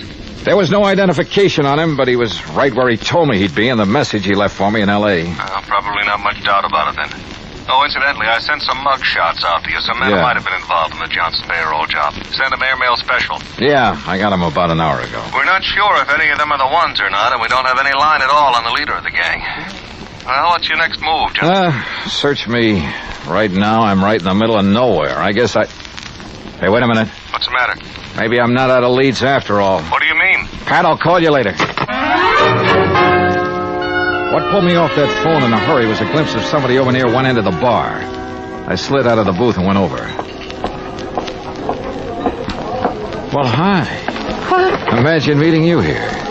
I'm afraid I don't know what you're talking about. You're the girl who got into my cab in Los Angeles. I'm afraid you're confusing me with somebody else. I'm sorry. I have to go. No, just a minute. I'm beginning to think it wasn't just coincidence you got into my cab. Maybe we'd better have a little talk. Please, let go of my arm. You've made a mistake, and there's nothing to talk about. Is he annoying you, lady? Now, look, bartender, I'm just trying to find... Yes, he is annoying me. Take your hands off her, buddy. Now, look, Joe. I mean it, and my name ain't Joe. I got you outweighed by about 40 pounds, buddy. You don't understand. Just let go of her, and we'll talk it over. Okay. Thank you. Now, just what is it I don't understand, buddy? Skip it, buddy. So she got away from me. I grabbed my top coat off a hook and stepped outside the bar. It was damp and foggy out there. I put on the coat and started looking around for her, but it was too late. She was just plain gone. Then, walking along with my hands in my coat pockets, I realized there was something in one. A key to a motel room, but not mine. Funny. Then I remembered I'd had the coat beside me in the taxi when the girl climbed in back in Los Angeles. Yeah, she could have slipped it in the coat pocket then. But why? Well, that's what I wanted to find out. I looked up the motel. It was about a mile down the highway from mine, room 7. Yeah, the key fit all right. Then as I opened the door, I realized I had company right behind me. Freeze, Dollar. Huh? Who are you? Never mind. Inside. Move. Okay. Get that blind down. Okay. Oh, wait a minute. Your face looks familiar. Yeah, those mug shots McCracken sent me. You must be Slattery. Right boy. One of the guys they suspect of pulling the Johnson payroll job. Too bright for your own good, Dollar. You must be the one who killed the man out on the pier. The man who was going to tell me where the payroll dough is. That's a nice stall, Dollar, but it won't work. What do you mean, Slattery? Blake killed him, and you know it. Yeah? Who is Blake? You want to play it coy, huh, Dollar? Okay, we'll do it your way. Blake's got the payroll dough, and you're working with him. Just how do you figure that? Blake's girlfriend climbed in your taxi in Los Angeles. I figure she slipped you the key to this room. Hey, look, you got a few things all twisted. Shut up and stand still. This gun has a habit of going off sometimes. No kidding. So where's the dough? Take it or leave it, Slattery, I don't know. Well, it better be in this room. Yeah? And if it isn't? You guess. I don't think I need more than one. If it isn't here, I'm not leaving. That the idea? Oh, you leave, all right. It's just that you won't be walking out of here. Act 3 of yours truly, Johnny Dollar, in a moment. Over 150 years ago, the Swiss poet Henri Amiel wrote, "Heroism is the brilliant triumph of the soul over fear. Heroism is the dazzling and glorious concentration of courage." During the Korean campaign, Corporal Ronald Rosser was attached to the heavy mortar company of the 38th Infantry, 2nd Division, United States Army. Rosser, a veteran of World War II, rejoined the Army and shipped to Korea when he heard that his brother had fallen in the winter assault of the Chinese Communists. One day, Rosser's company moved into enemy territory. At the time, the corporal was a forward observer and carried a radio. Suddenly, in the midst of an enemy attack, Rosser handed his radio to a buddy, slipped the safety off his carbine, and filled his shirt with hand grenades. He charged at the enemy through fierce mortar and artillery fire, shooting from the hip. Straddling a bunker, he riddled its occupants. Still advancing, he accounted for 2 more of the enemy, shooting one through the head and clubbing another to death. Continuing his one-man charge, he jumped into a trench full of enemy soldiers, opened fire, and forced his way relentlessly down the length of the trench, killing right and left with grenades and carbine fire. Out of ammunition, he returned to his company, where he replenished his supply. Then he charged the enemy again and again. Finally, he returned to his own area, and taking the radio back from his friend, he moved out with his company. Corporal Ronald Rosser was awarded the Medal of Honor for his action. Action which had shown the enemy that his personal code of conduct wouldn't let them push around either his kid brother or his country. And now, Act 3 of yours truly, Johnny Dollar, and the Johnson payroll matter.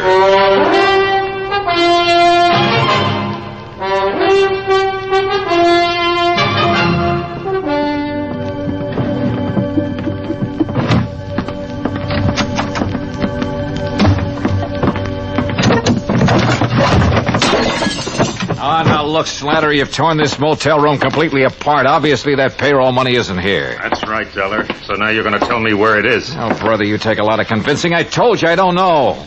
So why don't you put that gun away and listen? You're the one takes the convincing, Dollar, so I start convincing. Oh, that's not going to do you any good. No? Well, for sure it's not going to do you any good, so... Now, wait a minute, look. Look, I'll give you the whole story. And I'm supposed to believe it, huh? Staring down that gun barrel, I'm not about to lie. Let's have it. All right. A guy called us from Los Angeles, said he could give us a lead on who had the dough from the Johnson payroll job. It was Hollis. He was hoping you'd lead him to it. Hollis? Yeah, the guy you found out in the pier dead. And you said a man named Blake killed him. You know Blake killed him. You know Blake engineered the holdup and then ran out on Hollis and me. Do I? Sure, because you're in with him. I seen his girl get in your cab in Los Angeles. Okay, so she got in my cab, but I didn't know her. I'd never seen her before. She slipped you the key to this motel room, didn't she? Yeah, now I think I know why. She was trying to sidetrack us. Lead us to think the dough was here so it would take the pressure off Blake and her. That part of your story I don't buy, Dollar. I think you know where that dough is, and I want it. Now, look. Talk! If you think I'm going to take any more of this. This gun says that's exactly what you're going to do until you decide to talk. I roll with this next one and let my eyes droop when my knees sag. He reached out to steady me, and I gave him a left in the stomach that flattened him. By the time he got to his feet, I was out the door. I dove behind some bushes down the road, and I waited. He pounded right on past me, gun in hand.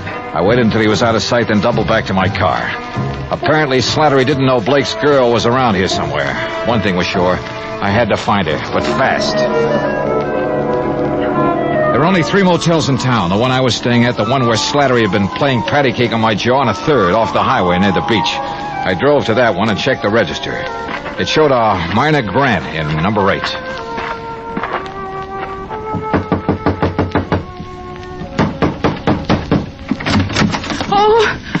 Hello, Myrna. No, please, get out. Oh, no, sorry. But we're going to have that talk right now.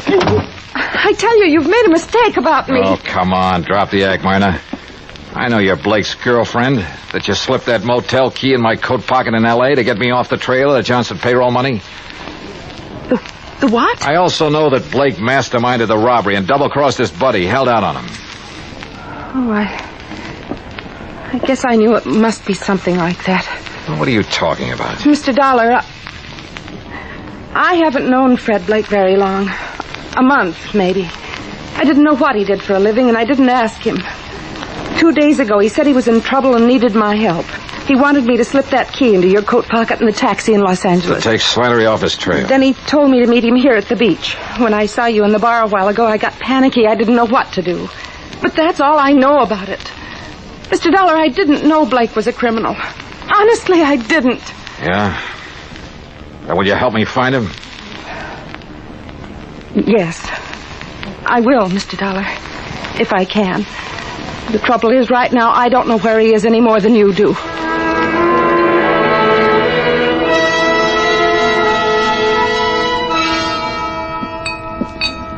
What'll it be, folks? Hey, wait a minute, buddy. Ain't you the one that was molesting this young lady an hour ago? Oh, Tarzan, buddy, my molesting days are over. Oh, it's all right, bartender. I'm sorry I caused you the trouble. No trouble, ma'am. Just glad it turned out all right. Things happen fast here at the beach, I guess. I don't suppose you've ever heard of a guy named Fred Blake, have you? Well, not that I remember. You looking for him? Yeah. What's he look like?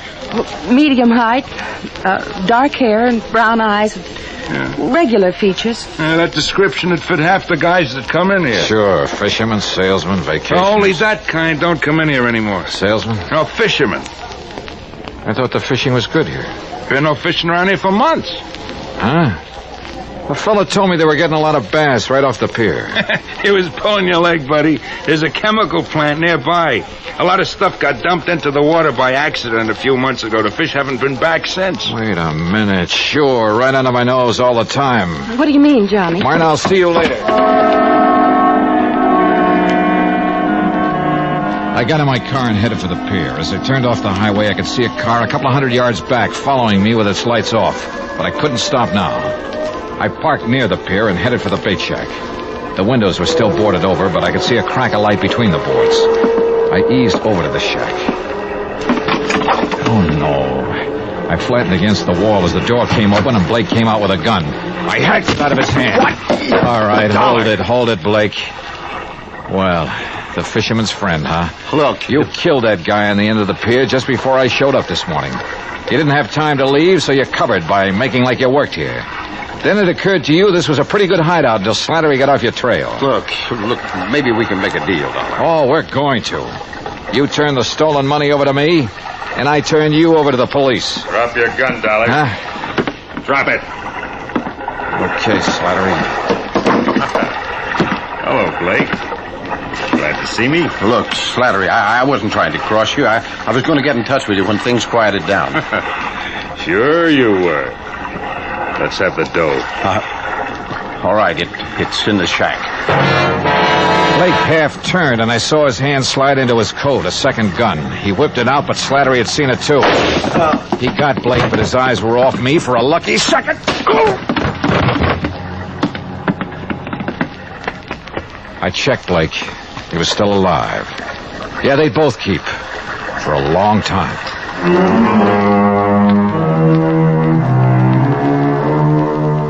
Item 6, $174 even, air transportation and incidentals back home. Expense account total, $526.50. Remarks? The payroll money is back where it belongs. And Slattery and Blake are back where they belong, with Blake facing a murder rap to boot. Funny, I probably wouldn't have nailed him if he hadn't told me that phony story about the fish biting near the pier. Teaches me a lesson, Pat. I'm not going to tell any more fish stories. They can kill you. Yours truly, Johnny Dollar.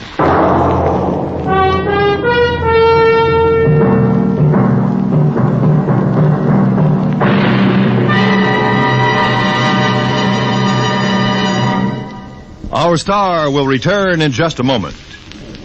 Our flag now numbers 50 stars, and behind each star there stands yet another flag representing one of the 50 states. Ohio's state flag is the only pennant-shaped flag, or burgee, as it is correctly called. The Buckeye banner is the creation of an engineer who created a blue triangle for the hills and valleys, red and white stripes for the roads and waterways of the state. There are 13 stars for the original 13 colonies, and 4 extra stars to indicate that Ohio was the 17th state admitted to the Union. A white circle with a red center represents the initial letter of Ohio and suggests its nickname, the Buckeye State. Ohio's state flag, the flag of the 17th state to enter the Union, was adopted on May 9th, 1902. Now, here's our star to tell you about next week's story. Next week, a pair of common, ordinary glasses solve a case for us. The gruesome spectacle matter. Join us, won't you? Yours truly, Johnny Dollar.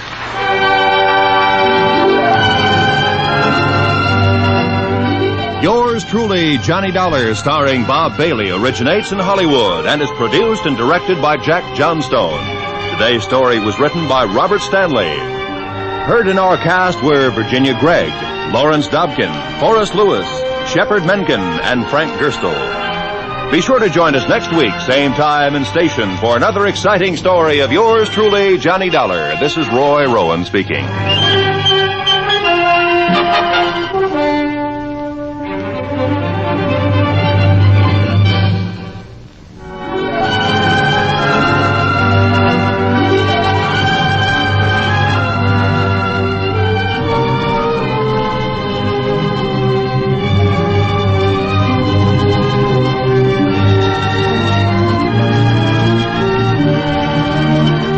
This is the United States Armed Forces Radio and Television Service.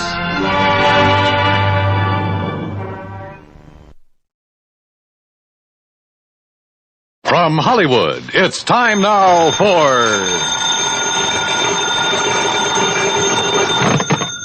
Johnny Dollar. Johnny, this is Ed Barrett at Tri-State Life and Casualty in New York. Oh, hi, Ed. How are you? A little sick at the moment. Oh, what's the matter? I was planning to go up to the fishing lodge of a friend of mine over the weekend, Tommy Hargrave. Oh, but now you've had to call it off, and brother, I know exactly how you feel. No, Johnny, I don't think you do. Look, Ed, I'm a fisherman myself, and when something interferes with going...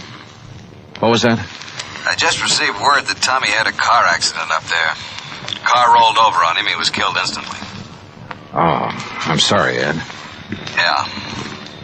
And company policy being what it is, since he carried $70,000 in insurance, double indemnity, since there was an accident involved, Well, I got to order the usual investigation. Yeah, sure, I see. Who's the beneficiary? His wife, Mary. They get along all right? No, as a matter of fact... Now, look, Johnny, don't get any crazy ideas. Just go on up there and help her all you can. Oh, sure. Where, Ed? The place is called Shadow Hill, near the little town of Bethel. New York? Yeah, up in Sullivan County.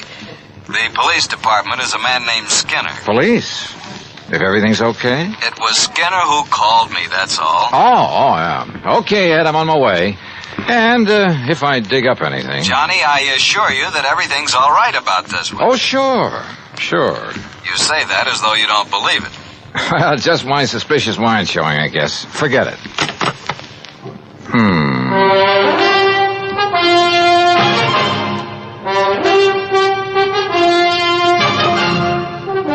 Bob Bailey in the exciting adventures of the man with the action-packed expense account. America's fabulous freelance insurance investigator. Yours truly, Johnny Dollar.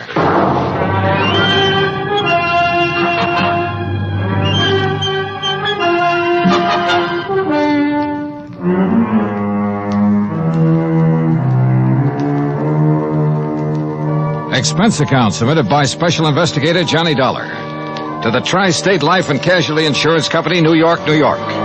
Following is an account of expenses incurred during my investigation of the gruesome spectacle matter. Expense account item 1, $620, fare and incidentals, Hartford to New York. Item 2, $50 deposit on a rental car. I swung north, crossed the George Washington Bridge, then picked up Highway 17 through Goshen with its famous racetrack, through the summer resort town of Monticello, then past White Lake, a good fishing spot, to the little town of Bethel. It really isn't much more than a crossroads, a couple of filling stations, a general store and post office, and Emmer's Hotel, where I park my bags. Shadow Hill, however, turned out to be a beautiful summer lodge sitting high above the edge of a nearby private lake. From the highway, I could see the narrow winding road that led from the lodge down to the lake shore. I could also see the spot where a car had apparently taken a corner too quickly, skidded, and rolled over to where it lay on its side. Then, shortly after pulling off the highway, I could see something else. Another car, just short of where the accident had occurred. It was half hidden in a clump of trees that bordered the road. And as I slowly pulled up to it, a man suddenly jumped out and leveled an old .30-30 rifle at me. Stop right there. Don't come any closer. Oh, well, now, just a minute, mister. Who are you? What you doing around here? Stranger, huh? Yeah, I guess you'd call me a stranger, but look, Then maybe you're the stranger I'm looking for. Get out of that car with your hands up over your head. And don't try no funny business. Hey, what is this, a holdup? Do like I tell you to. And be quick about it. Okay, whatever you say. Come on. I can't seem to... This door doesn't seem to want to... You trying to pull some trick? No, Open that door. Well, it's stuck. I can't... Here, I'll do it. Now then. Thanks. Yeah, now I'll take that gun. Oh, no, you won't. All right. Now. All right, up on your feet. Now, just a minute, son. Turn around. Go on, turn around. You just look here, son. You just take it easy, old man, and remember I have the gun now. I'll lock you up for this. That's what I'll do. You what? Yes, sir. Interfering with the law this way. The law? You? That's right. See? Here's my badge. See? Oh, okay then. Look, Mr. Skinner. You look, you... Hey, how'd you know my name? You are Mr. Skinner, aren't you? Well, sure I am. Amos Skinner. Only it's Chief Skinner to you. Police Chief Skinner. And if you think you're going to get away with this, you... What's your idea? Oh, Chief, it looks like you're just the man I came to see. Huh? Only, maybe you'd better have your gun back. Here. Well, all right. All right, now, you just put your hands up and... Say, now, just a doggone minute. Who are you? Johnny Dollar. Johnny Dollar? Is that what you said? That's right. The Johnny Dollar? I'm an insurance investigator. Well, praise be to Betsy. Well, I might have known there was someone like you, the way you outsmarted me. Banging the car door gets me that way. Oh, I'm sorry about that, Chief. Well, Johnny, I'm real proud to meet you. And believe me, son, I'm just mighty glad you're here. Oh? Why do you say that? Just you look here, Johnny, over the edge of this road. Look, You see it down there? That car? Is that the car in which Mr. Thomas Hargrave was killed? Oh, you know about that? That's what I came here to investigate. Well, all right then. Now, you listen here to me, Johnny. Well? I'm the one that telephoned down to Mr. Hargrave's insurance company down to New York. So I understood. I did it as a favor to Mary. That's his wife. On account of she was so broke up and all. Never did like her, but she was pretty upset. Very considerate of you, Chief. And I told the insurance company just what I told everybody else. That Tommy Hargrave took this turn in the road too fast. Now, you see the turn right above here? Yeah, that's a sharp one. Well, he took this turn too fast and skidded off the side, and the car went over and pinned him underneath it, and that was it. Killed him. Well? Well, all right. Now, Johnny, I just come over here from old Doc Walton's. It was down to Doc that I took Tommy's body yesterday just after it happened. And you know why I come back here? Well, I can think of one good reason. Yeah. From something you just told me. Yeah. And from what I can see of the car down there. Yeah, well, it was because I suddenly started thinking, how could a man who knows this road so well ever make a mistake of... Hey, what were you going to say? Well, Chief, that car was coming down the road, down from the lodge, wasn't it? Yeah, that's right. That means he made a left-hand turn right here. Correct. The car went off the road, fell on its side, and leaned right where you landed, right where you see it. Right on top of Tommy Hargrave. That car is a sedan. Yeah, that's right. And even from here, I can see that the windows are all closed, except for the one next to the driver's seat. Correct. But now... And it's obvious it didn't roll completely over. No, sir. It just flipped over on its side and slid down there. And yet you say that Tommy Hargrave's body was under it. That's right. Under the right side of the car where we practically had to dig it up. Hey? Uh-huh. Can you tell me how he could have fallen under that side of the car, windows closed? Johnny. Yeah. Tommy was murdered. That's what. And the car pushed over on him to make it look like an accident. And Johnny, you proved it. A couple of other things we've got to prove, Chief. Hey? Like what? Who murdered him? And why? Act 2 of yours truly, Johnny Dollar, in a moment. Our flag now numbers 50 stars, and behind each star there stands yet another flag, representing one of the 50 states. Rhode Island's state flag is white with an anchor, first used as a colony symbol in 1647. The motto Hope was added in 1664, when the government was organized under a charter from King Charles II. A circle of 13 gold stars were added for the original 13 colonies. This is the flag of a unique colony and state, which carried out a most noble experiment in freedom. The Royal Charter of 1663 reads, "To hold forth a lively experiment, that a most flourishing state may stand and best be maintained with full liberty and religious concernments." Rhode Island's state flag, the flag of the 13th state to enter the Union, was adopted on May 19th, 1897. And now, Act 2 of yours truly, Johnny Dollar, and the gruesome spectacle matter.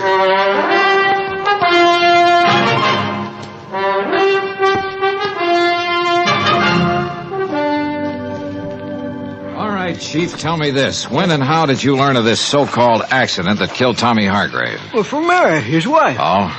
It was like this, Johnny. I was sitting down at Bob and Ernie's and... Who are Bob and Ernie? Well, they run that mobile gas station down the highway you pass on the way. Oh, go on. Well, we were just sitting there talking about the Hamiltonian and all the money... What do you mean, the Hamiltonian?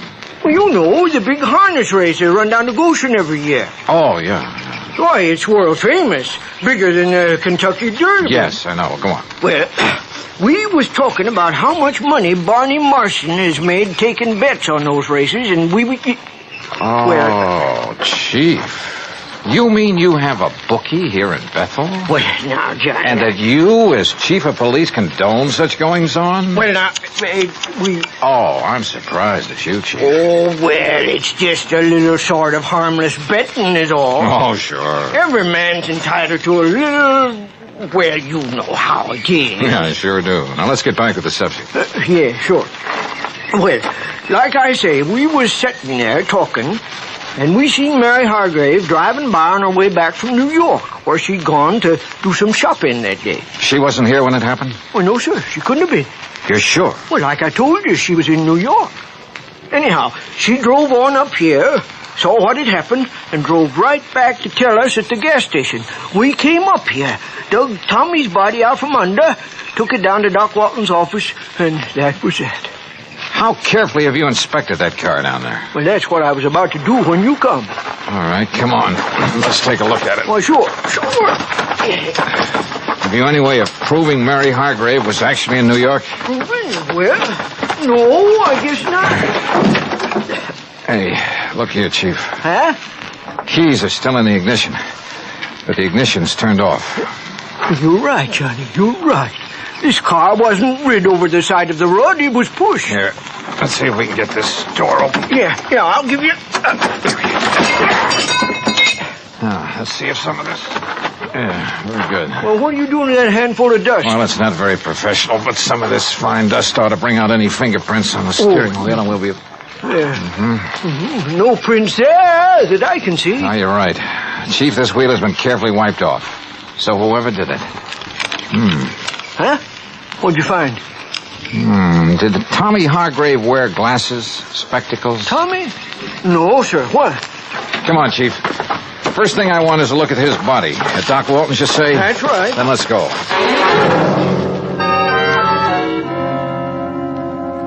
Well, as a matter of fact, it was I who suggested to Amos, to Chief Skinner, I should say, that he go back and have another look at that car, Mr. Dollar.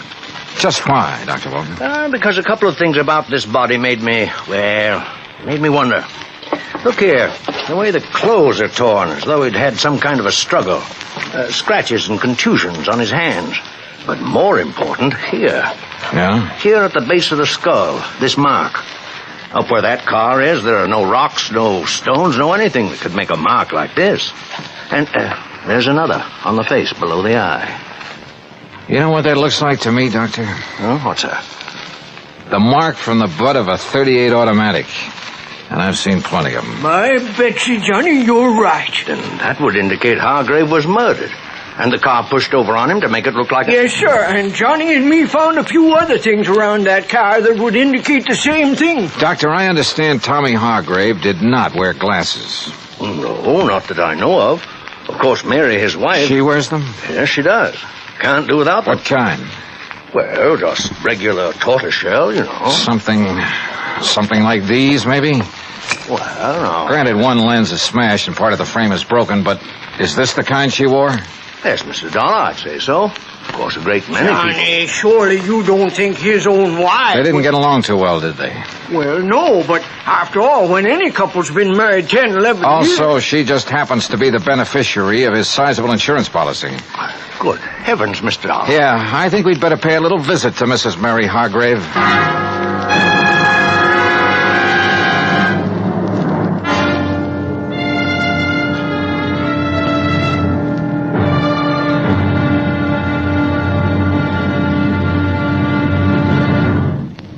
Act 3 of yours truly, Johnny Dollar, in a moment. Many times in the history of mankind, nations have pooled their forces to exert a greater strength against a common aggressor. This happens not only in the face of a world war, but between such giant holocausts, as during the Boxer Uprising in China in 1900. 6 nations combined their forces to come to the aid of their citizens. In the thick of the fight, undaunted by devastating enemy fire, Chief Bosun John McCloy of the United States Naval Contingent distinguished himself by meritorious conduct above and beyond the call of duty. For his valorous action, he was awarded his first Medal of Honor. But a man of action doesn't get the job done because of possible awards. It is the spirit of his code of conduct that guides him. John McCloy was guided by that code again and again.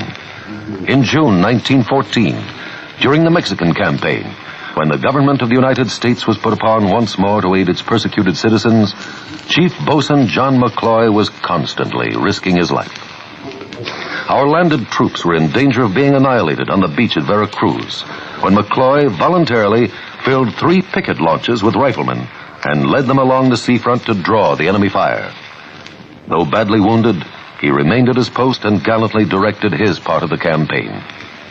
For this action, Chief Boatswain John McCloy was awarded a second Medal of Honor. But he hadn't been concerned with medals. His only concern was conducting himself as a man should, and that is according to the code of the American fighting man. And now, Act 3 of yours truly, Johnny Dollar, and the gruesome spectacle matter. The three of us, Dr. Walton, Police Chief Amos Skinner, and I, drove up to the lodge outside the little town of Bethel, New York, to see why Mrs. Mary Hargrave had killed her husband, made it look like a car accident. That is, if she did it. And what little evidence we had pointed right straight at her. The obvious fact the car had been pushed over on him after he was killed. The marks showing he'd struggled for his life had been struck with the butt of a pistol. The fact he and his wife hadn't got along too well, that she was his beneficiary. And finally, there were the glasses I'd found in the car. My Betsy, I wonder if she found out you were here, Johnny, and has flew the coop. Isn't that her car in the yard? Yes, Mr. Dollar, it is. All right, then. If she is here, well, sir, I'll arrest her right on the spot. No, let me handle this. But, Johnny... I said, please, let me handle it. Yes? Oh, Dr. Walton and Chief Skinner. That's right. And this here is Mr. Johnny Dollar. Oh, yes, Mr. Dollar. Mr. Barrett at the insurance company phoned that you'd be here. Won't you come in? Well... Surely. Thank you. I'm sorry to have been so slow in answering the door, but I seem to have mislaid a pair of my glasses. Yeah, that, Johnny? I'm blind as a bat without them. Won't you all sit down? Thank you. Yes, thank you, Mary. I've been using an old pair of steel rims with an old prescription, but they look so terrible. When did you lose your glasses? Oh, I must have mislaid them a couple of days ago. Ha! Now, what do you mean by that, Amos? You know very well what I mean. You don't seem terribly upset about your husband's death, Mrs. Hargrave. Why should I, Mr. Dollar? We haven't been exactly getting along for years. All he seemed to care about was his fishing and betting on the horses day after day. Oh? And I never did care about spending every summer up in this stodgy little town with all its stodgy people and... Oh, I didn't mean you, Dr. Walton. Oh, yes, thank you. The first thing I'll do when I collect the insurance is sell this place and go back to the city where my friends are. Try to some excitement and... Mr. Dollar, are those my glasses you have there? Are they? Well, they look like mine. Only what happened to them? Sure, they are hers, Johnny. What? No, Dollar. No, I don't think they are. Let me have them, please. Sure. Here. What's going on here? Johnny, we're just wasting time. No, wait. These can't be hers. I should have realized. Sure they are. Gentlemen, please. I've seen your glasses, Mary, many times. Very thick at the edges, very thin in the center of the lens. Well, isn't this pair? This lens, the one that's still intact, bears no resemblance to yours at all. Oh? No. Wait a minute, wait. Listen, Mrs. Hargrave. Will somebody please tell me what's... Listen, will you? You say your husband was always playing the horses. Yes, of course he was. But do you mind telling me what Even while he was up here? Yes, all the time. Mr. Dollar, I don't see what you're driving at. I sure don't. Oh, brother, this is probably the wildest hunch I've ever had. What? Mrs. Hargrave, did your husband owe a lot of money on his betting? Owe a lot? I should say not. Just the opposite. He's been going around for nearly 2 weeks boasting about the big killing he made. If he ever collected... Doctor, let me have those glasses. Oh, yes. Look, here, this little mark inside the temple. Oh, that's the mark of the optometrist over in Monticello. Here, you see? The same mark as in mine. Yeah, okay. Now, just sit tight, the three of you. Oh? No, Mr. Dollar. Now, you look here now, Johnny. And Amos, don't try arresting anybody while I'm gone. But it Johnny... might make you look a little foolish when I get back. Back from where, Dollar? I'll see you all later.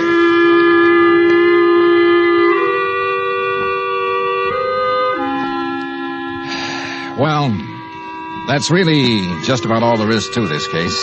Oh, except, of course, for the fact the optometrist in Monticello had no difficulty at all in matching the glasses I'd found with the prescription of... Yeah, you guessed it.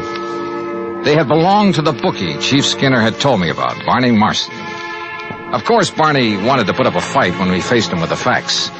But then he couldn't seem to explain the various and sundry bruises he was carrying around. Until we reminded him of the fight he'd had with Tommy Hargrave. Yeah, he'd killed him and pushed the car over on top of him. The reason for it all? Simple. Tommy had won a cool $25,000 from him. Had threatened to put him out of business if he didn't pay, which he couldn't. So, Barney killed him and tried to fake the accident. And you know something? I have a sneaking suspicion Chief Amos Skinner isn't going to stand for any bookies operating in Bethel, New York from here on out. Oh, and Mary Hargrave found the glasses she'd mislaid. Expense account total, including mileage on the rental car and the trip back to Hartford, $148 even. Yours truly, Johnny Dollar.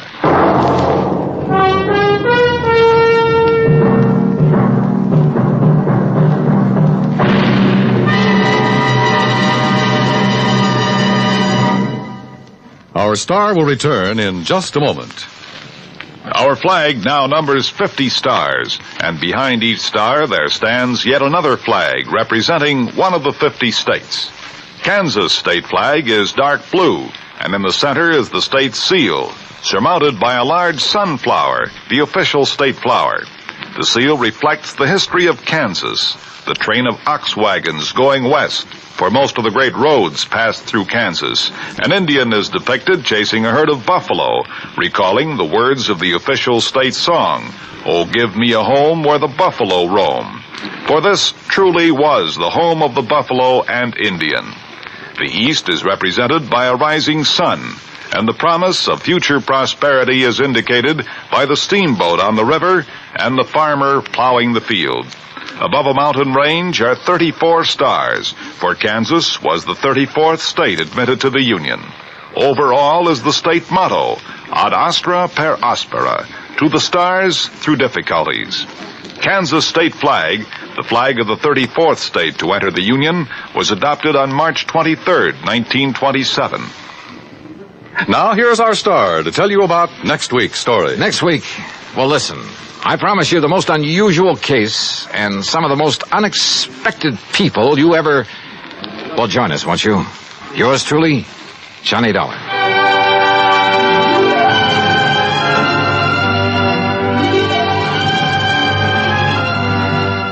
Yours truly, Johnny Dollar, starring Bob Bailey, originates in Hollywood and is written, produced, and directed by Jack Johnstone. Heard in our cast were Virginia Gregg, Harry Bartell, Junius Matthews, and Joe Kearns. Be sure to join us next week, same time and station, for another exciting story of yours truly, Johnny Dollar. This is Dan Coverly speaking.